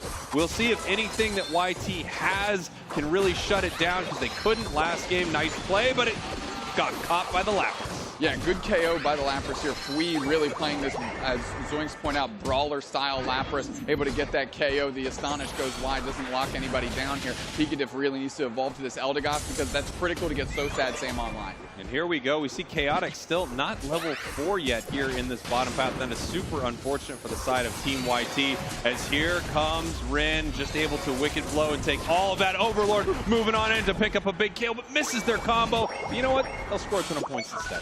Ton of points, and meanwhile Team YT is scoring in the top path here. So this score line is staying pretty average, but looking over here, Phil and Chaotic finally evolved here, and those are critical components again to what Team YT is trying to do. And you can see Overlord actually running into the central area of Team YT, stealing some of those buffs, as Rin stays here in the bottom path, sending Chandelure into the central area for Luminosity. Oh, a little baited reset there. Overlord seeing the Team YT isn't watching them anymore. They're going to see if they can backdoor them with a nice little pop surprise attack, and they dash in. Pikadiff is the target. Pikadiff is down. Nobody to support there, because you're the support character. And here we go. Sam almost level 7. Soon they will have their second move there, so we can see what kind of Venusaur they are playing. They are often on the Petal Dance Giga Drain build. We're seeing so much more Venusaur than I would expect here in year 2 of the Pokemon Unite Championship Series, but it's been really powerful. It really has. I mean, it's been a shining star. Both builds of it, of course, is important as well. Tons of pressure being put on Fui. Now they're able to flip the script a little bit as Pikadiff is there for the follow-up. Overlord, though, really staying there and being a menace, making sure that Team YT can't overextend, because at any point in time, Overlord can just pop out and rack up damage. I don't know if Team YT knows that Rin is here, and I think they'd be disappointed to find out that he is. However, Overlord does get KO right there, and somehow this goes back the other way after one of the most beautiful wicked blows I've seen, but somehow they lose that fight. Both teams threw massive haymakers at each other and caught each other on the chin. Simultaneous double knockout there. Crazy, crazy business. And these teams are volatile. They are about that action, and we are for it too, to be quite honest. I gotta say, I think even though Rin got KO'd there, if I saw the camera, I think he was smiling in that moment because of how good that was. He was like, come on, regardless of what happened, that was one of the best wicked blows you're gonna see. Oh, it was great. Caught 3 players, the only devastation in that move. LG with the exact pick they want. No, they could not get the Venusaur. Sam makes it out. You know, the thing about Venusaur here is it looks like with this Petal Dance Giga Drain build, the Giga Drain is giving it the survivability that it actually needs in these moments to make sure that it doesn't get one-shot by Overlord if it has a decent amount of health. Now, right now, it does not have a decent amount of health. Wicked Blow coming through. So Sad Sam is so low. Can they convert on them? Darted through, and that thing is still standing. Vertigan back that way. Gets the KO. Pikadiff. Legendary plays there to make sure the Venusaur can get it done, but it's Curious back the other way. That Regieleki hits, but these teams are scrapping it out here. Nice engagement by Overlord, and Curious gets credit for another one. KO streak of 3 for the captain. As more points are going to go in, they've got that thing to 11, and Curious is just hanging out so they can get an overdunk of 38, and Fui, good night. drink that NyQuil up because you're getting put to bed. And here we go. Luminosity. This is exactly how they win their matches in dominant fashion. 210 to 67. The points continuing to rain in. Nice big Bliss assistance. And they pick up the KO on the Venusaur. Overlord is not going down without a fight. And now he's got to try to get out of here. And it looks like they're able to do it. Chaotic coming in with the Alola Ninetales, but not able to grab Overlord. As Overlord, are you possibly coming back into this fight? You absolute maniac. Okay, it looks like he's heading up the score now. Yeah, but Curio's doing exactly what they're supposed to. Make sure Overlord doesn't go down. And how many times have we said Bliss assistance onto Overlord? Yes. Slash is like the fairy godmother of that dude. Every time they get into rough waters, there is a buoy to keep them afloat. And now we're taking a look here in the bottom path. We have a Reggie spawning here in 5 seconds. Overlord already level 11. We got ourselves a level 10 and a level 10 on the side of Team YT. Nice KO on Chaotic Overlord Lair for the support just in case, but really that was all of the Rin work that was put in. Fwee's looking for an opportunity. They're trying to get into Overlord's face a little bit, but Luminosity's comfortable scoring. They have such a huge level lead here that they can just take any fight they want with less players in the area. Oh, look at this. We got the Lapras Unite move looking for a KO on Overlord. I don't know if they're going to be able to make it happen here as Rin is able to secure this Reggie steal from the hands of TTV, excuse me, Team YT, as they're going to pull back towards these goals. One thing that is giving me pause, Spreggles, is Team YT. I don't think I was ever going to say this, but Phil has kind of been a non-factor in this game. Luminosity almost playing around wherever Phil is on the map and making magic happen somewhere else. The hyperspace highway is down. Here comes Curios popping up. Trevor Unite doesn't catch anybody, Spreggles, and now the Woodhammers are out. But where's the follow-up? Fwee's caught on the backside. Can they get out? No. So that Sam's already down, and now the follow-up is happening here, and Phil's just trying to buy time and space, but it's going to be a fruitless endeavor as Picadiff goes down, and then Phil goes down, and now Chaotic has to try and hold this thing down by themselves, but it's a KO streak of 2 for Curios, KO streak of 3 for Curios. That's their second one of those this game. Is that a triple-double? Is that what that is? Let's take a look. I'm hearing from production it is absolutely not a triple-double. 98 points for YT, 308 for Luminosity right here, and YT is in a lot of trouble. They're being dragged out to deep waters here by Luminosity. They are way up on points. They're taking every objective. They are winning all of these big fights. And obviously Team YT, they have some win conditions right here. They need to get their levels over to Venusaur, but they're in a tough spot right now. Yeah, if we were to tell you that Team YT won the May Finals by dispatching Luminosity twice 2-0, you'd be like, how? How? Tell me. You can't, because that's the ultimate question right now. Luminosity looks like they're just head and shoulders above this Team YT team and really sending them scrambling all over this map as if they're just kind of lost. This feels like, you know, Luminosity's comfort zone right here. Up on this stage, in front of the crowd, winning this whole thing just like they did at Worlds. Team YT is going to need to make some big plays right here. We got about 7 seconds until Reggie spawns in the bottom path. Obviously, you could see Luminosity ready to make a big score happen as well. They want to extend this point lead, so even if YT gets Rayquaza, they might not win this thing. Yeah, I mean, Overlord goes in, closes that goal zone out, which means now we have that backdoor Rings Unbound at the home goal zone opportunity for Luminosity.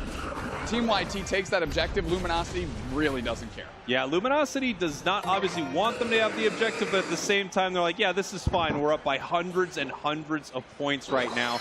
Team YT needs to make a big fight and a big win happen right here, and they're going to need to find the perfect moment to move in. Well, it starts with trying to catch Overlord. However, Overlord is staying very far away from this purple team, not allowing that to happen in any way, shape, or form. But Rin's on the backside, and I thought there was going to be a follow-up. Trevor Unite just catches Curios. Are they going to collapse on them? Phil solo, Verdant Anger, where's the follow-up? Giga Drain, Petal Dance, and it's stunned by the Rings Unbound Hoopa Fist. The Space Fist coming through, and it's only Team YT that are catching L's right now. Chaotic sent back, and where's the Blitz assistance on Overlord? Put me on a record, I'm on repeat. Going back in as Overlord. They're looking for another one. Curios gets credit for number 7 or whatever. Overlord's getting Picadiff, 3 players down. So sad Sam is the last bastion here of this attacking front of Team YT, and they get the chip shot from the long range. Chandelure turning out all the lights in the room and lighting them up one more time. Call them the Nightlight. And here we go. Rayquaza is going down to the side of Luminosity. Those are your current world champions right there, and they are looking like it today as the points rain in and they take down Team YT on the big stage. They were not the kryptonite today, but Team LG was looking like Superman. Oh, they looked potent and strong, and when you look at the draft screen, Zoink said it, Chef said it, man, when you look at that draft screen for game one, it looks like LG just kind of won before they even loaded into the Thea Sky Ruin. And game two wasn't too far off either. And for me, again, they locked in Hoopa and then Slash on Blissey right away. They say, this is our foundation, this is our bedrock, this is our recipe for success.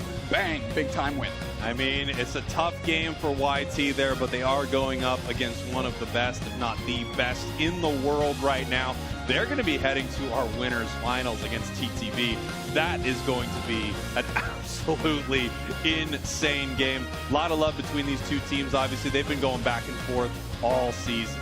All season long. First hug you saw was between Curios and Pikadev, two players that actually met in London last year as the NA representatives on the world stage. Couldn't quite get it done here for Team YT was Pikadev, but holy smokes, what a show by LG. What a show. A lot of great sportsmanship from these teams. Like you said, you know, you got the hugs and the handshakes going back and forth. I don't want to brag or anything, but I got the most hugs all weekend. Everybody's hugging. Like so many hugs. So many hugs. Look, can we get a stat on the screen? Yeah, what's the stat counter at for Spraggles? And then put my stat counter up, but just one more hug. All right, let's take a look at our score graph right here from that game. Obviously, LG dominant almost the whole way through. They did not let up on Team YT. As you can see here, Spraggles had 525 hugs, and I'm just riding steady at 98 hugs. It's honestly maybe accurate. Anyone want to check that? Seems like that's actually pretty accurate right here. What a match. I mean, I said this to you earlier. I just felt like it. I don't know if anyone can beat LG right now. Just on that stage, there's something about it. They have come alive, just like they did last year, by the way. Just like they did in the final tournament of the year when you looked at them and thought, oh, I don't know if anyone can beat this team, period. Oh, exactly. There's no weddings, there's no proms, there's no nothing standing the way of LG here. They showed up to NAIC. Dominant performance against this Team YT team that was on a heater as well. They're the other team that was really riding this wave of momentum. And as we look at the stats here, poor Curios couldn't hit that 6-digit, but man, 99,000 K damage and really showing out on this Chandelure, the best we've seen today. You know, I gotta say, I feel like on the side of LG, you've got Curios and you've got Slash, who are putting in better performances than I've seen from them in a little while. These are great players. They always have great games. But the Mew from Curios, that Chandelure, and then also Slash back on that Blissey, it's a thing of beauty. And this is something you've been talking about for a while, Dude Snacks. Yeah, it just seemed like such a key component of their season one success that it was just, it's not that bad. Like, bring it back. And we're going to see exactly how they got it done here in game two. Yeah, take a look at this. I mean, this was the Luminosity show all game. They were scoring so aggressively. Here's that moment right there. The wicked blow, the eject button. Yeah, and you can see how much Rin enjoyed that moment. They didn't even get the better exchange out of that, but I mean, come on, what a moment. Yeah, it was a great moment, and honestly, if SoSad Sam goes down in that, I think that's truly the end of the game. I don't think they could have bounced back from that. Fortunately, Team YT holds on for just a smidge longer, and Luminosity says, okay, we might not have closed the door now, but how about at the 5-minute and 25-second mark? This moment right here, that's called limit testing. They're just seeing how long Overlord can survive in the central area of Team YT. And the truth is, a forever, apparently. Yeah, forever indeed. The second KO streak of 3 for Curios just popped up, and then it was just all they wrote. Once Overlord picked up the Bliss Assistant, they go for the feint attack deep engage here. The follow-up is nasty. Slash is literally just in Overlord's pocket. Of course, Curios pot shots from the long range, just burning holes through every single member of YT, and it was curtains after that. There they go, the pop-off moments from LG. You can see Curios feeling it right there. Are you surprised? Overlord on the Zoroark, our player of the game. Yeah, you know, I'm going to take this opportunity to give a little shout to Curios because that Chandelure was ridiculous. Yes. 99k damage. They at least had 7 KOs themselves and, you know, may not have scored as many points, But like you said, today has been the Curio show for this LG team, really elevating their game and making sure that LG can reclaim that top spot and win here in Columbus. I cannot wait to see what happens tomorrow with all of these teams. We have got an interview on stage with Curios from LG. Gentlemen, take it away. Thank you so much, you two. That's right. I'm on now winners finalists, Curios on stage. Give it up for Curios.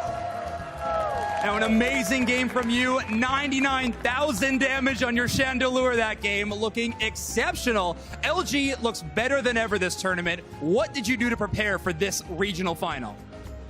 We all just put our heads together, really thought about what had been going on like the last couple months. You know, lots of ups and downs, but we learned a ton from our downs, and I'm glad that, you know, that happened kind of early on the season. So we've learned a ton. We're very ready to take this whole thing. That's what we all like to hear. All right, a question from me. So you guys had a pretty rough time against Team YouTube in the May finals. Obviously, huge adaptation, amazing work. Is there anything in particular that you all really adapted to make that happen?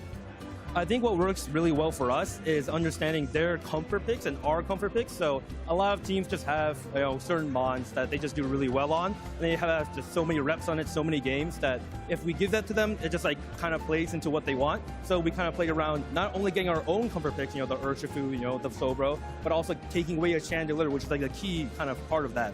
And it worked really, really well for us. And I just went into that series, you know, completely confident that I was going to pick Chandelure every game. Well, it worked out quite well.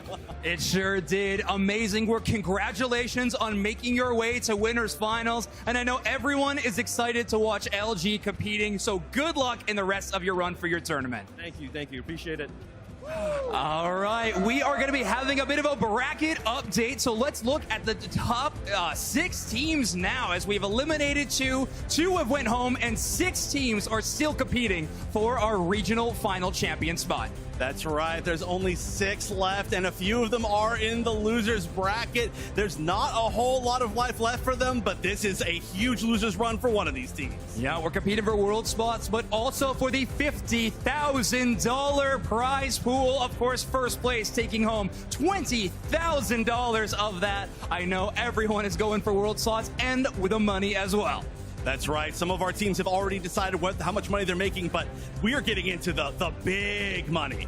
Exactly. We are headed into the upper echelon. Seriously, there is so much to play for, and these teams are competing for world spots to join the already earned other teams from the other regions. That's right. We have so many regions with so many more teams going to the World Championships this year. They're going to be joining the likes of Secret Ship from Japan, 00 Nation for Brazil, and so many more.